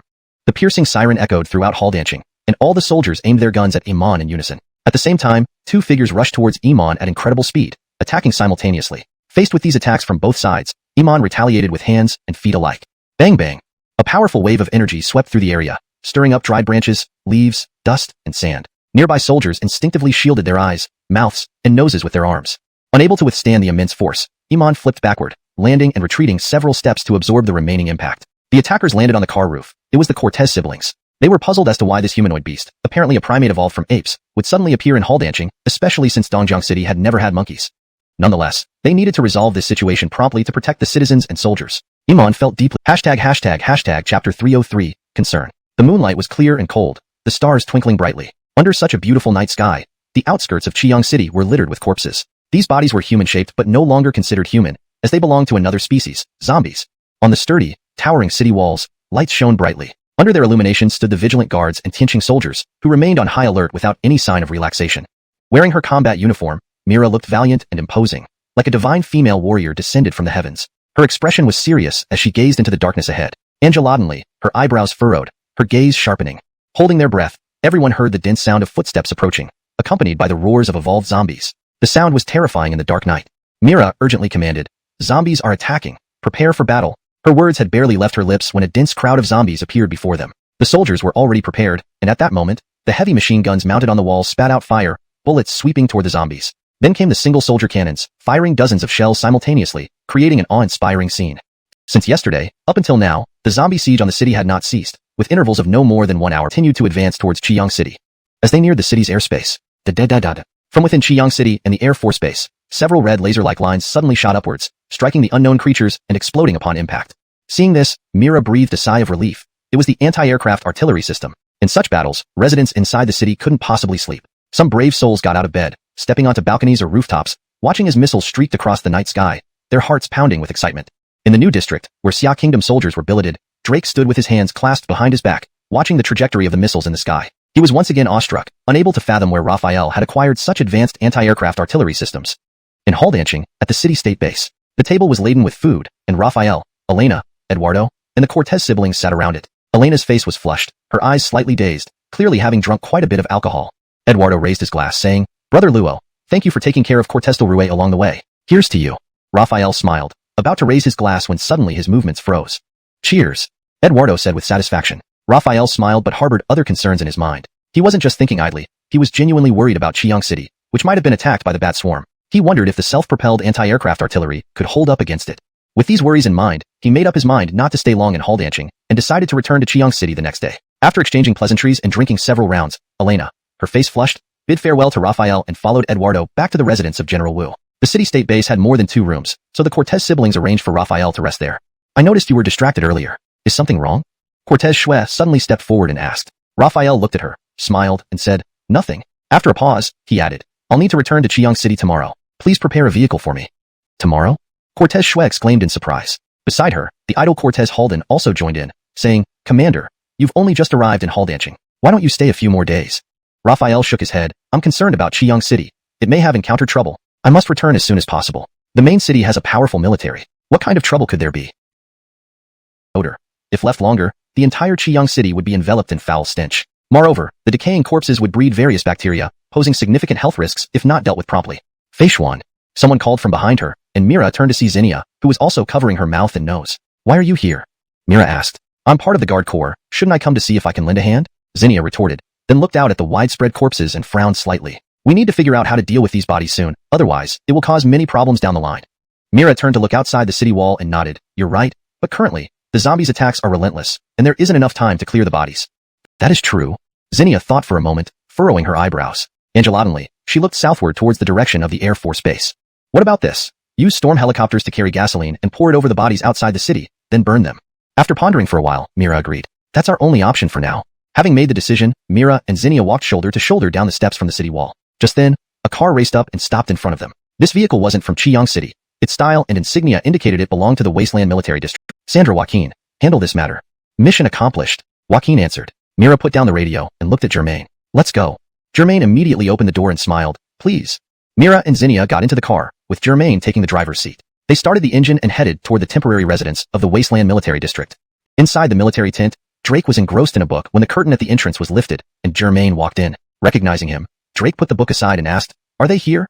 Germain nodded. "They're here." Drake quickly stood up and walked out of the tent to see Mira and Zinnia waiting outside. "Dad," Zinnia called out. Drake gave a slight nod and heard Mira address him, "Commander Cortezu." "Sandrangelo, please come in," Drake said with a smile. Once inside the tent, without any pleasantries, Mira got straight to the point. "Commander Cortezu, why did you ask me to come here?" Drake chuckled. "Please sit." Mira waved her hand. "With the war ongoing, my time is limited. Please get straight to the point." Since Mira put it that way, Drake didn't hesitate to be direct. "Just now, I received a message from Higher Command." He paused briefly. Seeing Mira wasn't speaking, he continued. "The message is that Higher Command will send someone to City H soon." Mira furrowed her brows. "Do you mean reinforcements are coming?" Drake mused. "In a way, it can be considered support." Confused, Mira asked, "Why in a way?" Drake explained, "These reinforcements will enter the center of City H, focusing on eliminating high-level evolved zombies. Clearing out the high-level evolved zombies will benefit City H, hence it can be seen as support." "Clearing high-level evolved zombies," Mira murmured, still frowning as she stared at Drake. "If so, it seems like an internal military matter. Why must you inform me and even consult me? It doesn't make sense." "Ah," Drake laughed warmly. "Alation with the massive influx of zombies in the outskirts, the city zombies are still numerous, presenting danger. The major military districts need to secure provincial key points and cannot mobilize a large force to City H. Therefore, Higher Command instructed me to negotiate with you, whether you can lend us troops." "Lend troops?" Mira shook her head and firmly refused. Qiyang City faces imminent threats too. Diverting troops to you is not feasible. Sandrangelo, please don't outright reject it. Clearing the city of high-level evolved zombies is crucial to removing hidden dangers for both City H and Qiyang City. It's for everyone's safety, Drake persisted. "As you said, the large military district won't send anyone to City H, nor will they eliminate the so-called high-level evolved zombies in the urban area." Drake shook his head and said, "During our previous conversation, Higher Command clearly mentioned they would send people. Whether it's true or not, I'm not too sure. Perhaps if Qiyang City agrees to lend troops, they will come. Otherwise, they won't. We'll only know after I report Myra's refusal." After saying this, he looked at Zinnia and Germain, seeing both were deep in thought, and waved his hand, saying, "All right, Commander Angelo must have his own considerations. Don't overthink or meddle too much in this matter. You both should attend to your own business." Germain and Zinnia exchanged glances, and Germain said, "Commander Angelo has always been foresight and acts rightly. This time, he must also have his reasons. Let's not speculate needlessly." Zinnia, now part of the Guard Corps, had considered matters from Qiyang City's interests. Since Mira had refused, no harm had befallen Qiyang City's interests, so she ceased pondering and exited the tent with Germain. After the two left, only Drake remained in the tent. He took out a satellite phone and dialed the contact number for the Jiangnan Military District. Beep, beep, beep. After a few electronic tones, the call connected, and a voice came from the other end. Old Cortez drawing all attention. Facing the snarling and terrifying zombies, the SUV didn't swerve. It charged straight into them. The distance between them closed rapidly, and then, bang. It was no contest between a skeletal zombie and a powerful, steel-reinforced vehicle. The zombie splattered into pieces, while the SUV only bore some bloodstains on its hood. Inside the vehicle, the sudden jolt woke up Gustav, who looked around and, seeing that the car was still moving normally, promptly fell back asleep. Xuanhuan, sitting in the passenger seat, glanced out the window. It was getting darker, and the moon was already hanging in the night sky. They had been traveling for a whole day, and based on their speed, they should have reached Qiyang City by now. But in reality, they had no idea where they were.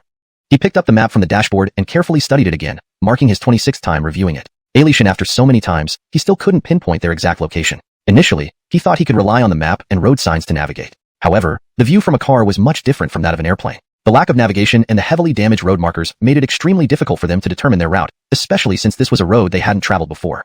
The car continued onward. After an unknown period, the moon in the night sky became even brighter, and more stars appeared around.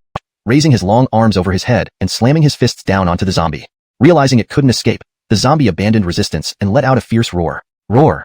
The chilling, ear-piercing scream echoed like the cry of a demon from the deepest hell. Then, Gustav's fists smashed into its skull with a splat, causing its head to explode like a watermelon being split open.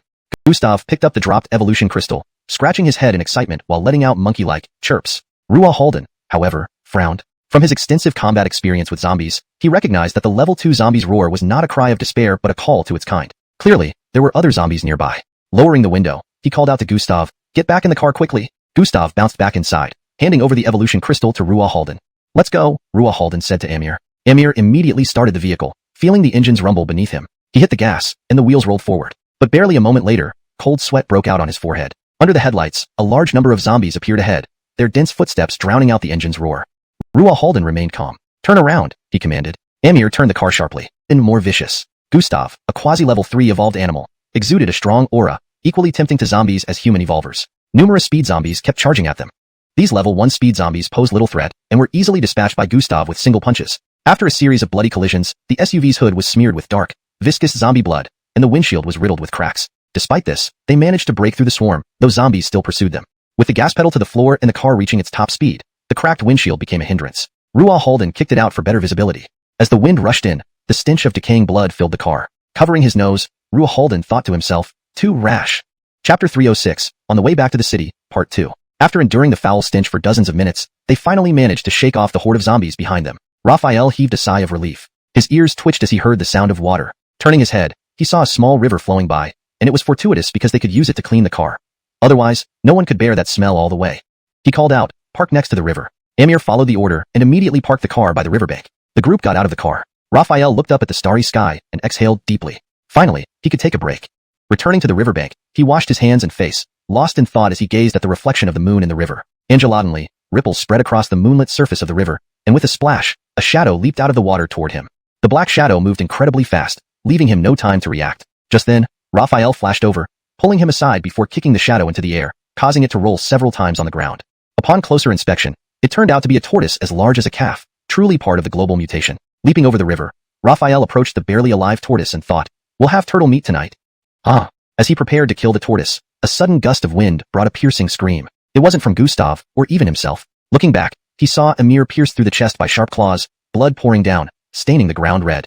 The attacker was lean but with sharp claws and gleaming eyes full of agility and intelligence. A level 3 speed zombie. This zombie withdrew its claws from Amir's chest, holding a still twitching heart, and defiantly tore into it in front of Raphael. Raphael clenched his fists tightly, burning with rage. With a powerful thrust from his feet, he rushed forward to attack. Raphael flashed to Amir's body and pushed it into the river. Better it sink to the bottom than be devoured by zombies. Completing this, he shouted, "Gustav, follow me." Without hesitation, he leaped toward the horde coming from the west, with Gustav quickly following. Alien, if there were numerous level 1 zombies, they couldn't impede his path. Half an hour later, looking back, the horde was nowhere in sight. Scanning the surroundings, he saw a tall tree and decided, having faced 2 hordes already, we shouldn't encounter another. Let's rest here for the night and decide the next move tomorrow. Gustav nodded vigorously, seemingly understanding completely. In reality, it only grasped the concepts of rest and mourning, but since Raphael spoke, it fully agreed regardless. Noticing the thick branches of the tree, capable of supporting several people, Raphael jumped onto one and found a comfortable spot to lie down. Gustav, being a monkey, was more adept at sleeping in trees. Climbing up, it found a random branch, lay down, and balanced perfectly without any risk of falling. Leaning against the tree trunk, gazing at the stars, Raphael pondered.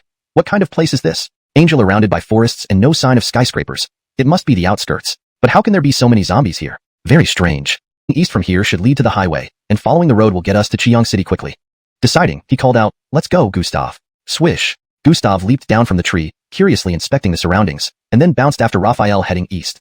Xuanhuan City, temporary quarters of the Wasteland military. Ring, ring. Note. Xuanhuan City translates to Scarlet Ungulon City. The sound of the satellite phone drew Drake's attention. He put down the book he was reading, picked up the phone, glanced at the screen, and then chose to answer it. "Hello, this is Drake." The person on the other end of the line said, "Old Cortizu, the military district has already dispatched personnel to City H. Get ready to receive them." Drake asked in surprise, "They really sent people?" But Xuanhuan City isn't willing to lend troops. "You don't need to worry about that. Just make sure you're prepared for their arrival." Drake responded, "Since the major military district is sending people deep into the city center, why do they need me to host them? You know I'm not at the military division, but in Xuanhuan City." "Yes, we know you are in Xuanhuan City, which is why we asked you to host them. They are going to City H, but will first stop over in Xuanhuan City before proceeding deeper into the city center. This is Commander Angelo's order. As for the reasons, I also don't know. Don't ask too many questions." 2 meters 50 tall. Obviously a quasi-level 2 strength zombie. Picking up the evolution crystal, Raphael surveyed the area. Before him lay hundreds of zombie corpses. Most were regular zombies, while there were also level 1 evolved zombies, but only one quasi-level 2 evolved zombie. Swish. A golden red figure flashed in front of Raphael. It was Gustav. Becketster. They are all dealt with. Upon hearing this, Raphael didn't feel much joy. Instead, he frowned and murmured to himself, "This place is not far from Xuanhuan City, so why are there so many zombies?" Rubbing his chin, he pondered for a moment and muttered, "Looks like I need to get back to the city as soon as possible." He took a few steps forward, bypassing Gustav, then waved his hand. "Let's go." One man and one monkey sprinted rapidly, akin to F1 racing cars. They encountered a large number of zombies en route, but all were below level 3 and could not impede their progress in any way. After 10 minutes or so, a towering wall that stretched endlessly came into view. Raphael punched away a zombie in front of him excitedly, sighing with relief, "We're finally back." Looking around, he noticed heavy machine guns placed every 20 to 30 meters along the wall. Between them were single soldier artillery pieces, and soldiers equipped with... In their excitement, the 2 figures leaped effortlessly onto the nearly 10-meter high wall, landing with a thud and kicking up dust. All soldiers stared, their hearts swelling with emotion, repeatedly calling out, "Sir." Raphael smiled faintly, his gaze sweeping over everyone. Seeing their excited faces, he couldn't help but be moved. Meanwhile, Another golden-red figure attempted to leap onto the wall as Raphael had. Clearly, it lacked the power, managing only to reach above the wall height with its upper body. However, it reacted quickly by grabbing the edge of the battlements to prevent falling. This movement drew attention, and someone shouted, "Enemy attack." The trained soldiers didn't forget their duties even amid the excitement. Hearing this, they immediately raised their guns, aiming at the hairy, human-like creature hanging on the wall. "Hold your fire," Raphael urgently called out. "It's not an enemy. You don't need to worry." Given Raphael's credibility, the soldiers believed him without hesitation and redirected their weapons. Gustav climbed onto the wall, scratching its ears. "Becketster, too high. I almost couldn't make it." Its sudden speech surprised everyone. They had seen zombies, and evolved animals, but never such a fully furred, humanoid creature that could speak human language. Was it a wild man? Of zombies outside Xiang City. Attacks occurred almost hourly. In such a short time, we couldn't afford to gather all the bodies together for unified burning. I see, that does make sense. Why did the number of zombies suddenly increase? Raphael rubbed his chin, asking. I know, Luo-sanbai nodded. According to military intelligence from the Xia Nation, urban zombies have been surging into suburban areas. That explains the surge in zombies, but how did you receive military intel? Raphael was puzzled. He hadn't maintained contact with the military when he left, unless it was the Wasteland Military District. Could it be that the Wasteland Military District received intelligence from the Central Command, and specially sent someone to notify Xiang City? If so, Drake from the Wasteland Military District seemed to show some sentimentality. Of course, it might also be due to concern for his daughter. While he was pondering, Luo-sanbai continued. The intel came via Xuanhuan from the Wasteland Military District. On that day, he visited our Xiang City to borrow ammunition and happened to receive Drake's intelligence. He informed Sandras Angelo, Azariah, and Ibrahim. He also requested that Drake's troops from the Wasteland Military District temporarily take refuge in our city to ride out this wave of zombies. After a 2-day discussion, yes.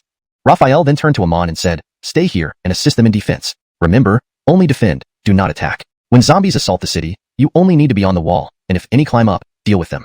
Stay, deal with? With such a barrage of instructions, Amon barely understood a few words. Raphael, finding it futile, had to repeat himself several times using gestures, until Amon finally comprehended and nodded. Becketster. Don't worry, it's under control. Raphael patted Amon on the shoulder, and then descended the staircase off the wall. He grabbed a random vehicle and sped towards the East City at an incredibly fast pace. Over several days, the frequent zombie attacks on the city were nothing new. Alishan and the Tianqing army warriors had lost all internal anxiety, filled only with the firm belief to defend the city and eliminate zombies. Mira stood directing her troops, her cold eyes fixed on the dense crowd of zombies outside the walls. Report. A level 2.9 strength zombie detected. Request dispatch of the storm-armed helicopter. A soldier rushed forward, his words unembellished but crystal clear. Time was of the essence in battle. Without hesitation, Mira ordered, dispatch the storm-armed helicopter. Upon hearing this, the soldier promptly pulled out his walkie-talkie and pressed the talk button, bombing zombies into pieces and piercing through level 1 strength zombies effortlessly. Alishan level 2 strength zombies were left with torn skin from the machine gun bullets. Inside the cockpit, the pilots remained relaxed. Despite frequent and massive-scale zombie attacks, including level 3 and level 2.9 zombies, none managed to breach Xiang City's defenses. Each assault proved futile, like offering easy kills. Additionally, helicopters flying high above made them invulnerable to wingless zombies below, making the mission truly effortless. One pilot took a sip of a drink from the right side of his cockpit, sighing in satisfaction. Smooth. Alert. Alert. Alert. Unknown object approaching rapidly. Angelotantly, the cockpit's alarm lights flashed, accompanied by electronic warning tones. The pilot was taken aback and hurriedly set down his drink, gripping the control stick. Looking ahead, he saw a dark shadow hurtling towards them at an astonishing speed. There was no time to evade. Bang! A violent collision echoed in midair. Mira turned to see a storm helicopter struck by an unknown black creature. Its cockpit glass shattered. The creature clambered along the fuselage before landing on the landing gear, pulling it downwards with tremendous force. The pilot inside was killed. And without control, the helicopter tilted and plummeted toward the ground. At this moment, Mira clearly identified the creature. A body covered in black fur, arms like a human running from armpits to hips, with a black membrane-like wing extending from the back. Below, its feet resembled humans, but with nails nearly 5 centimeters long and spurs of 7 to 8 centimeters on its heels. Its face had enormous eyes half again the size of a human's, an indented nose with holes on the cheeks, and ears with long, sharp tips. It looked like a demon from Western legends. The creature suddenly turned its gaze to her. Feeling its stare, Mira shuddered with unease. It grinned malevolently, baring its sharp teeth. Mira sensed impending doom. Angelotantly, the creature released its grip on the landing gear and dove downwards, spreading its wings like a cannonball aimed directly at her. Its speed was incredible. Alishan Mira, at peak level 2, could not match this. The creature was undoubtedly beyond level 2. She raised her heavy sniper rifle, aimed, and fired. Bang, bang, bang, bang.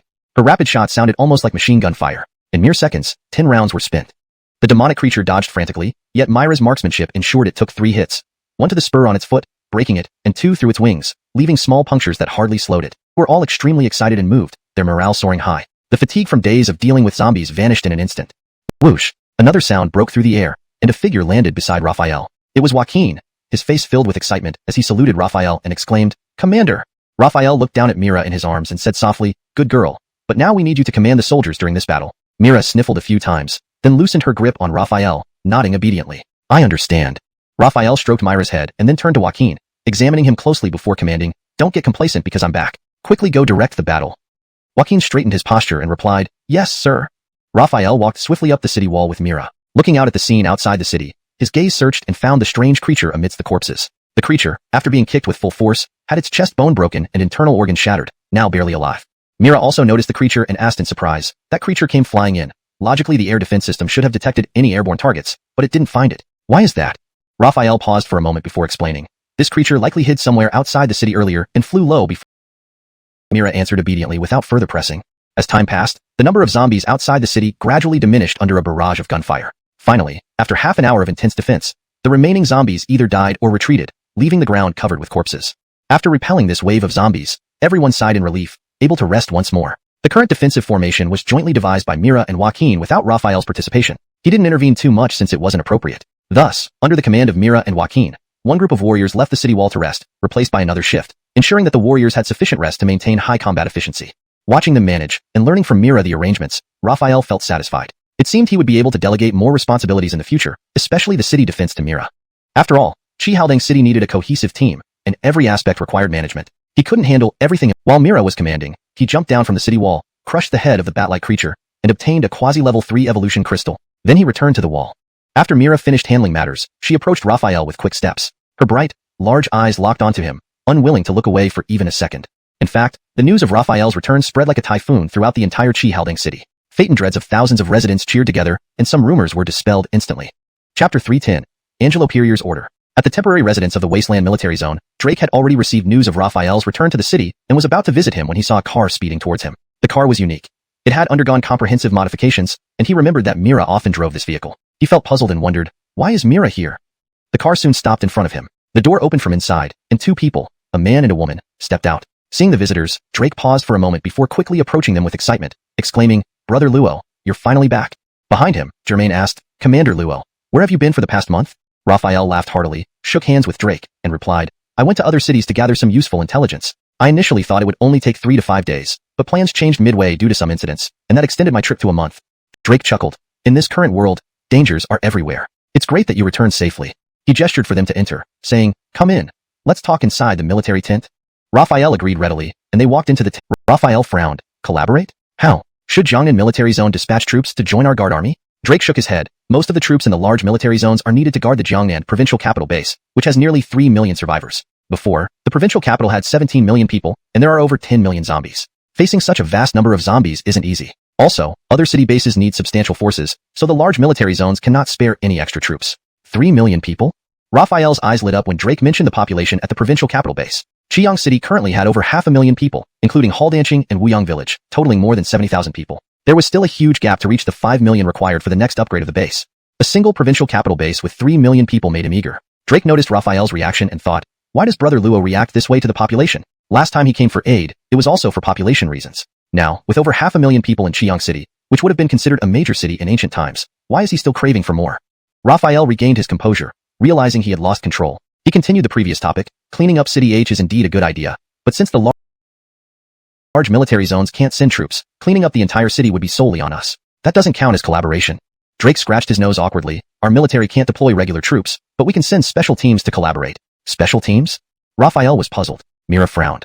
While Raphael was confused, she had an inkling of what was going on. This special teams likely referred to the dispatched personnel mentioned yesterday. Could Drake, upon seeing Brother Haldan back, be asking for troops again?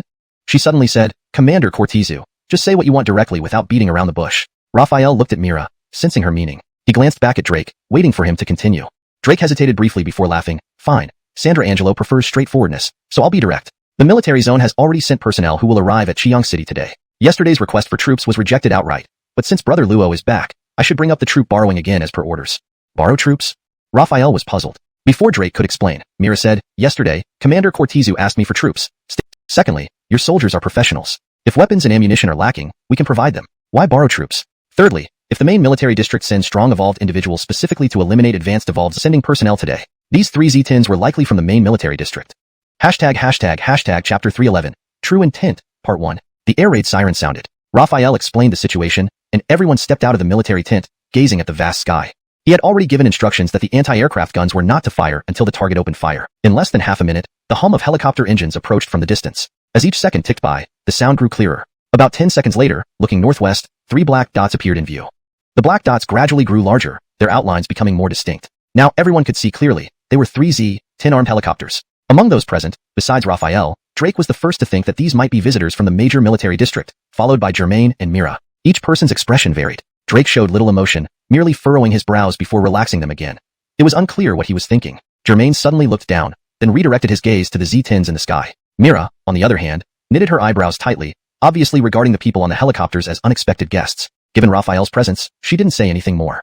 The 3 helicopters hovered over the western outskirts of Chiang City without launching any missiles or firing their cannons. This confirmed that they were indeed visitors from the major military district.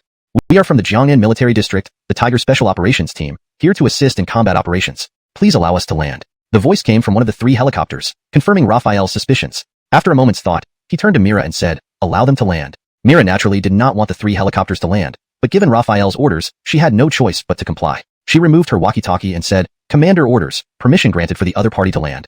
Upon receiving the command, 30-plus Saiyans military personnel on the new city grounds held up small flags, forming 3 large circles. The Z-10 soon spotted this and flew to the designated landing points above the new city. At the same time, Raphael, Mira, Drake, and others quickly arrived on the scene, just as the helicopters touched down and their rotors stopped turning. Under close observation, the doors of the 3 Z-10 cockpits opened simultaneously, and 9 individuals in Xia Kingdom military uniforms descended. Among them was a familiar face. Raphael whispered, "Cameron. How can Cameron be part of this so-called Tiger Special Operations Team?" He asked all boarded vehicles heading for the conference building. With nearly a dozen people, including the 9 guests, the reception room was too cramped. The meeting room was spacious and more comfortable, so they proceeded there instead. Once inside, they took their seats. After a moment of contemplation, Raphael said, "I am a straightforward person who doesn't like beating around the bush. I'll get straight to my questions." Alf responded, "Commander Luo, please ask." Raphael asked bluntly, "Before you arrived, Commander Cortezu received an order to borrow troops from me, which I refused. My reasoning was simple. His unit already has several thousand soldiers. Why would he need to borrow more?" That does seem puzzling. In fact, it's precisely because Commander Cortezu's several thousand troops are insufficient that we needed to borrow troops from your city. We did not aim to preserve our strength, but to avoid unnecessarily depleting Chiang City's forces. Alf answered without hesitation. However, his words left Drake quite surprised. His troops numbered well over 2,000, and were professional soldiers, far superior to hastily assembled militias. Were they still insufficient? Alf glanced at Drake and explained, "Currently, H City is flooded with zombies moving into the suburbs. Chiang City is located in the southern suburbs, and satellite images show that nearly 1 million to 2. Leader Angelo, please be honest. What is in that city worth such a massive effort, risking thousands of lives, to retrieve?" Translation complete. Chapter 312, True Intentions, Part 2. Raphael's analysis was based on a simple principle. No one would willingly invest such a significant cost in something without a practical purpose. If someone were willing to invest that much, it was because they expected returns many times over the initial investment. Alf and his companions remained silent, but Cameron stared at Raphael with a calm expression. Both Raphael and Mira knew he must be harboring unfavorable thoughts inside. Sigh. Alf sighed deeply, then smiled when he saw Raphael's serious expression. He said, "Since Commander Luo has put it plainly, I won't keep anything hidden either. Half a month ago, our satellite detected a peculiar structure in the center of H City. This building did not adhere to the aesthetic symmetry and angles typically found in human architecture. It was chaotic and had no visual appeal. We referred to it as the Corpse Temple." Corpse Temple? Raphael looked puzzled. Alf continued, "Actually, this wasn't the first time we discovered a corpse temple. Our satellites had previously detected a similar structure in Shopping City's downtown area. Shopping City is vast but sparsely populated, so there weren't many zombies in the downtown area. Moreover, we still had 1/5 of our military force available at the time, allowing us to enter the city. Upon reaching the downtown area and getting close to the corpse temple, many evolved zombies emerged from within even before we entered. Most of them were grade 2 or higher, forcing us to retreat under their onslaught. After retreating, we didn't give up but sent small reconnaissance robots into the corpse temple. They discovered a strange zombie inside, which our military identified as having reached level 4 and called it a mother zombie." Level 4 zombie? Raphael was startled by this revelation. Alf added, "Actually, what defines the mother zombie as level 4 isn't just its speed or strength. Rather, it possesses an even more terrifying ability. Can you guess what it is, Commander Luo?" Raphael frowned, guessing aloud. Could it be that the mother zombie can create new zombies through reproduction? Alf replied, "You're half right. The mother zombie can indeed produce new zombies, but not through mammalian reproduction. Instead, it does so through division." He paused briefly, explaining, "The mother zombie is extremely large, about the size of this conference room. Its body, except for its head and chest, randomly grows fleshy tumors all over. When these tumors reach the size of a barrel, they detach. Inside each tumor is a newborn zombie that breaks through the outer flesh within 24 hours and rapidly grows from much stronger cell quality compared to ordinary humans. There's also the evolution crystal inside the zombies' heads. Scientists have discovered that it enhances cell quality due to a unique energy stored within it, though the nature of this energy remains a mystery. Now, today's zombies are no longer just animated corpses devoid of life. High-grade evolved zombies exhibit intelligence, self-awareness, and biological traits. Recent studies show that zombies of level 2 and above display emotions like happiness and anger, making them genuine biological entities. Thus, low-level zombies remain zombies, but level 2 and above are an entirely new form of life. Upon discovering the mother zombie, we learn that this new species reproduces not through live birth or egg-laying but through division, which holds immense research value. As the saying goes, know thy enemy and know thyself. We need to fully understand zombies to eradicate them completely. Courtesaning intently and analyzing as Alf spoke, Raphael finally grasped the full picture. The mother zombie could divide to produce level 1 zombies, who carried evolution crystals in their heads. Alien though they were only level 1, they represented renewable resources. Given time, tens of thousands of soldiers could potentially evolve into level 1 beings. Imagine an army of tens of thousands, all at level 1. What an astounding force. With certain methods, even level 1 zombies could be Chapter 313. An exorbitant demand. The profound smile on Raphael's face seemed to exude an aura of crafty experience that had weathered many decades when seen through Alf's eyes. Just as Alf was contemplating how to start, Cameron beside him spoke in a sarcastic tone. I say, Commander Luo. He deliberately emphasized Commander Luo, catching Raphael's attention before continuing. As a citizen of Xia, serving the country is your duty. Why are you even asking for conditions? He sneered and leaned forward slightly, adding, or, are you not a Xia citizen? At this remark, Alf glanced at Cameron but did not reprimand him. Instead, he fixed his gaze on Raphael, awaiting his response. Raphael hadn't yet spoken, but Myra's face had already turned grim. As she was about to rebuke Cameron, Raphael stopped her with a glance. Raphael's gaze fell on Cameron. Feigning surprise, he exclaimed, oh, isn't this Commander xuanhuan? So, your bones have healed? Cameron's face immediately flushed with anger, his eyes filled with fury. Damn this guy, why does he have to rub salt into the wound? He clenched his hands under the table, the clicking of his knuckles audible to everyone present. Soon, he suppressed his anger and said sternly, let's not bring up the past. Among those who came with Alf, 5 people including Cameron showed open anger, while 3 others were more contemplative. Observing everyone's reactions, Raphael kept his focus on Cameron and said, don't put words in my mouth. I didn't deny the country. I just think the core of the country shouldn't be the military. Why do you say that? Alf asked. Raphael sat up straighter, scanning the room and stopping briefly on Mira before settling his gaze on Alf, saying, have any of you heard this phrase? Stop playing coy. Spit it out. Cameron snapped. Raphael paused, then looked at Cameron, his expression unfazed but making Cameron feel uneasy. Alf reprimanded, Deputy Commander xuanhuan, remember our etiquette. Sit down. Cameron felt aggrieved after being scolded. Only then did Raphael retract his gaze and continued, have you heard this phrase? The world belongs to all people. Hearing this, Drake's lips curled into a smile, his approving look unmistakable. Germaine initially looked startled, then nodded in agreement. Myra's surprised expression turned calm. Cameron's face became even uglier. Alf suddenly laughed, praising, Commander Luo is right. The world indeed belongs to all people. The core of the country isn't just the military, but also its people. By changing not to not just, Alf subtly altered the meaning. Raphael noticed that. Let's return to the main topic. Commander Luo, what kind of benefit would you require to lend us troops? Raphael responded, I'm not greedy. We'll split the evolved zombies from the mother zombie 40 to 60, with me taking 60. Upon hearing this, Cameron slammed the table again, angrily shouting, Raphael, you're asking too much. A 40 to 60 split. Before he could finish, Alf stopped him, forcing Cameron to sit down grudgingly. Angelocking in a deep breath, Raphael, irked by such treatment, glared coldly at Cameron. The hand pressing on the table exerted more force, producing a crunching sound. Commander Luo is generous. Deputy Commander xuanhuan doesn't know how to speak. Please accept my apology. Alf interjected apologetically. Continuing, he added, your request will be reported to the military district. Commander Angelo is always fair and ensures no one who contributes is wronged. He should agree. Raphael maintained his posture for a while before considering Alf's sincerity, withdrew his gaze, and pulled back his hand, leaving a palm print on the table. Hashtag Chapter 314. Extraction, Part 1. Alf's gaze fell on the palm print on the table, silently estimating Raphael's current level of evolution. Raphael noticed these details. Considering his relationship with Mira and Alf, he had to suppress his anger. Mira sneered at Cameron's deflation and said, brother, follow me. I'll arrange accommodations for you. All right, Alf agreed, immediately calling out to his subordinates, let's go. They followed Mira out of the conference room. As they walked, Mira explained, currently, the city's housing resources are severely insufficient. The construction teams are working hard, so the accommodations we've arranged won't match the comfort of previous hotels. Alf replied, that's fine. Back when we were new recruits, we all slept outdoors and on floors. In the inner city's military zone, at the Research Institute, Raphael retrieved the dragon pattern crystal from Tianmu Mountain's peak and handed it to Carlo.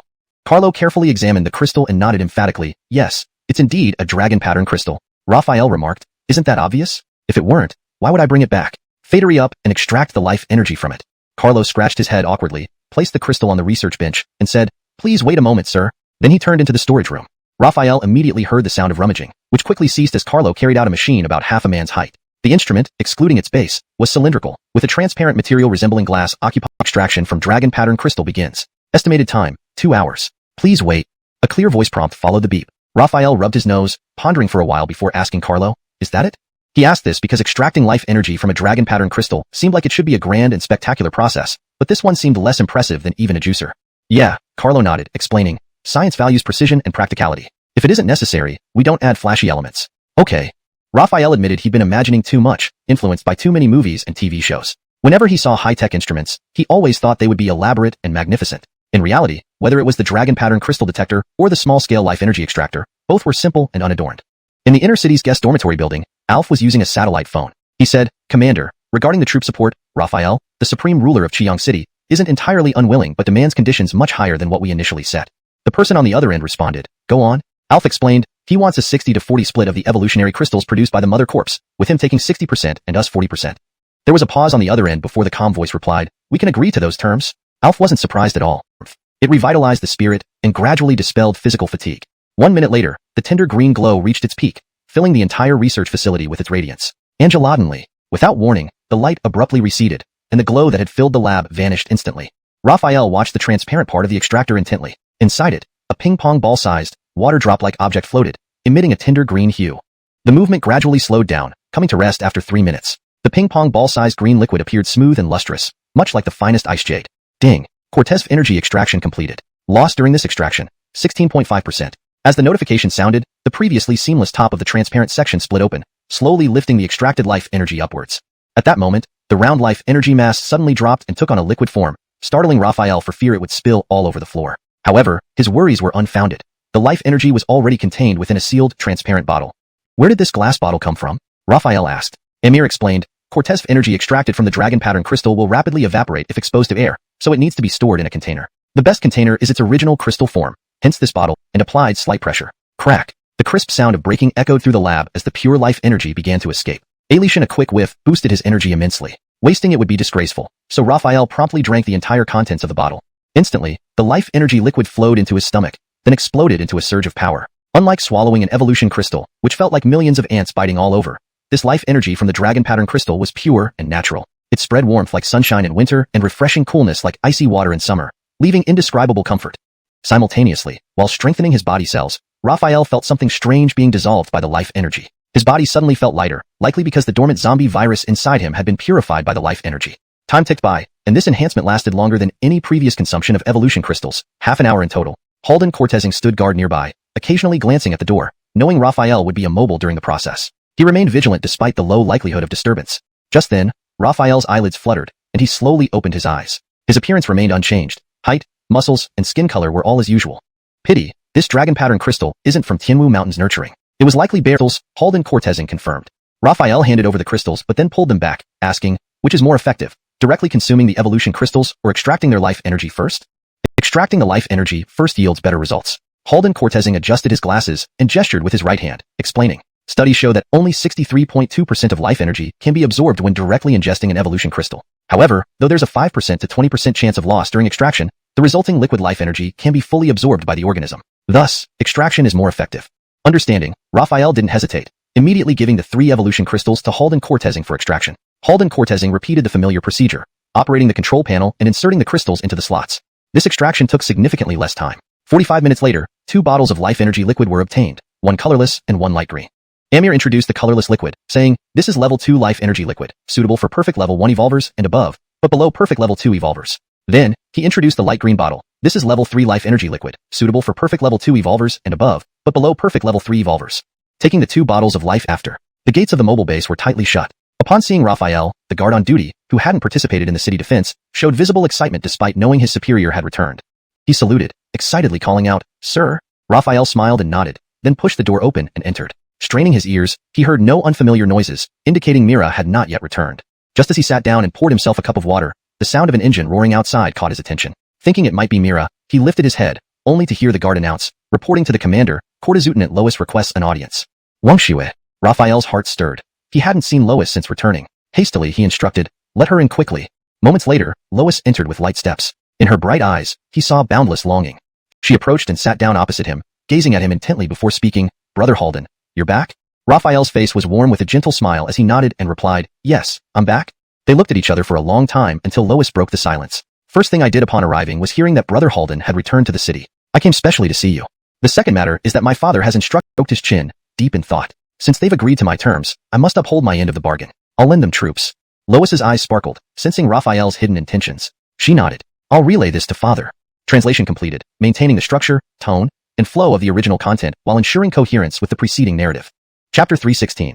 Evolution of Two Women, Part 1. Tap tap tap. Raphael's fingers tapping on the wooden table echoed clearly in the mobile base. He stared at Beketrigo for a moment before suddenly reaching towards his body. The life energy liquid, something so crucial, was stored in the inner pocket of his clothes. At that moment, it looked like he was about to undress himself, causing Beketrigo's cheeks to instantly turn crimson. She shyly said, Brother Halden, what are you doing? Raphael paused and replied, lifting his head, I have something good for you. After saying that, he continued searching while murmuring under his breath, where did I put it? Why can't I find it? Something good. Beketrigo thought to herself, her cheeks turning even redder. So sudden and unexpected, she felt increasingly embarrassed and whispered, I'm not ready yet, and the door isn't even closed. Raphael waved his hand, it's fine. The sentries are guard army soldiers, there are people. Fusion. What life energy liquid? Here, this, Raphael held up the bottle and explained. This is refined life energy extracted from evolution crystals. It's much better than directly consuming the crystal. I remember you're at the mid-level 2 stage. This level 2 life energy liquid is perfect for you. Taking the bottle, Beketrigo recalled her inappropriate thoughts and felt awkward and embarrassed. Raphael couldn't help but say, why is your face so red? Cortesca ripe apple. Pausing, he asked, Beketisi, why were you angry just now? I didn't call you that kind of woman. Lowering her head, Beketrigo wished the ground could open up or a pile of sand could bury her head. It was too embarrassing. Seeing her silence, Raphael waved his hand and generously said, forget it. If you don't want to talk about it, I won't ask. Blushing deeply, Beketrigo stood silently for a long time before sitting down again. Looking at Raphael, she immediately averted her gaze and spoke softly, Brother Halden, how do I use this life energy liquid? Is it the same as the evolution crystal, to be consumed directly? Yes, just consume it directly, Raphael replied. Beketrigo nodded slightly, lowering her eyes to the bottle. Seeing it had no cap, she looked at Raphael in surprise. Raphael mimicked breaking the seal with his hands and made a sound, crack. Understanding immediately, Beketrigo crushed forward. Seeing Raphael and Beketrigo, with Beketrigo's blush still visible, she paused. Glancing between Raphael and Beketrigo, she walked closer, frowning slightly. What are you two doing? Raphael replied seriously, Beketisi told me the military district has agreed to my conditions, so I'm considering lending troops. The military district agreed? Nero was surprised. Brother Halden, are you really going to lend troops? These days are different from before. There are numerous zombie attacks every day, all large scale. The city of Qiyang is vast, and zombies attack from all directions unpredictably. We need plenty of manpower to defend the city. If we lend troops, I'm worried about the city's defense. Beketrigo agreed. Carmelo is right. City defenses require manpower. If we send a large number away, it will definitely affect our safety. Raphael furrowed his brows. How many troops are currently deployed for city defense? Give me the details. Mira fetched a chair and sat down. Currently, all city defenses are handled by the guard army, 10,000 strong. 8,000 are stationed across the 4 cardinal points of the city. The remaining 2,000 take care of logistics and ammunition transport. As for Tianqing army, with daily zombie attacks, hunting and gathering teams cannot operate outside the city. Moreover, matters should only be between the two of us. Found it. After rummaging through his shirt pockets for a long time, Raphael finally remembered that he had placed it in his trouser pocket. Angel or enough, he found the bottle of colorless level 2 life energy liquid when he reached into it. Meanwhile, listening to Beketrigo's mumbling and seeing her head shaking like a rattled drum, her face flushed, Raphael asked with surprise, what's wrong with you? What thing can only be done between us two? Aya. Beketrigo shyly scolded, the thing you want to do. What I want to do. Raphael looked at the life energy liquid in his hand and quickly clarified, there's no need for that. You can do this yourself while I watch. You, watching. Each word burst out of Beketrigo's mouth, short but laden with shame, grievance, and heartache. She suddenly stood up and spoke with a quivering voice. I'm not that kind of woman. I will never do those kinds of things. Having said that, she turned around and headed straight for the door. Raphael, baffled, instinctively got up and held Beketrigo back, hurriedly saying, Hey, Beketisi, forget about the life energy liquid if you don't want it. Why are you angry? Beketrigo stopped, turning back with confusion still evident on her aggrieved face. She asked, what life energy liquid? Here, this, Raphael waved the life energy liquid in his hand and explained. Raphael mimicked breaking the seal with a gesture and a sound, crack. Realizing this, Beketrigo immediately snapped off the bottle's top, and the life energy began to waft out. She inhaled deeply, feeling refreshed, and then tipped her head back to drink it all down. Gulping, swallowing the entire bottle, she closed her eyes, feeling her body undergoing a strange transformation. After about 10 minutes, she slowly opened her eyes. A blue light flashed in her eyes and disappeared after a few seconds, marking the level of a peak level 2 evolved. Sighing deeply, she felt an unprecedented comfort. She looked at Raphael with gratitude and bowed slightly. Thank you, Brother Halden. Raphael said, you are part of the guard. Becoming stronger also means enhancing the guard's strength. I didn't do this just for you. Though she heard these words, Beketrigo still felt warm inside. With tens of thousands of guards, including Joaquin and Reed, who were also level 2 evolves, this life energy liquid would allow them to reach peak level 2 evolved as well. Thus, in some way, Raphael seemed to favor her. Fataming sounds from outside indicated an engine had started, followed by car doors closing and footsteps approaching. Recognizing the steps, Raphael knew Mira had returned. Angel or enough. Mira walked in with her slender legs, noticing Raphael and Beketrigo, causing unrest within the city. Thus, military patrols are needed to maintain order, which the Qingqing army handles. Chapter 317, Two Women Evolve, Part 2. After hearing Myra's words, Raphael rested his chin on his hand and fell into deep thought. Moments later, he asked, have the people spreading pessimistic views been arrested yet? Myra shook her head and replied, not yet. Then arrest them directly. Also, anyone causing trouble at this time should be punished more severely. Those spreading rumors should all be arrested. Set a rule of 3 strikes and you're out. The first offense, spreading rumors or pessimism, will result in a 1-day detention with verbal education. The second offense, 7 days detention with labor reform. His expression turned cold as he said, the third offense, expulsion from the city. Both Myra and Zinnia shuddered. Expulsion from the city was essentially a death sentence. This punishment had only been applied to intentional murders and attempted murders before. Alienation intentional injuries were handled with labor reform and ideological education. But now, just spreading rumors 3 times would lead to expulsion. Myra couldn't help but ask, is this punishment too severe? In troubled times, severe measures are necessary. These people spread such views at this critical moment, disrupting public order and causing the military to divert resources to maintain this. After a long silence, Raphael's expression softened, and he said, let's return to the main topic. The Heavenly Army has 7,000 soldiers, and the Guard Army has 10,000. Now, maintaining the city defenses and ammunition transport uses up all 10,000 Guard Army troops. He thought for a while and continued, I think we can withdraw 5,000 soldiers from the Heavenly Army to replace 5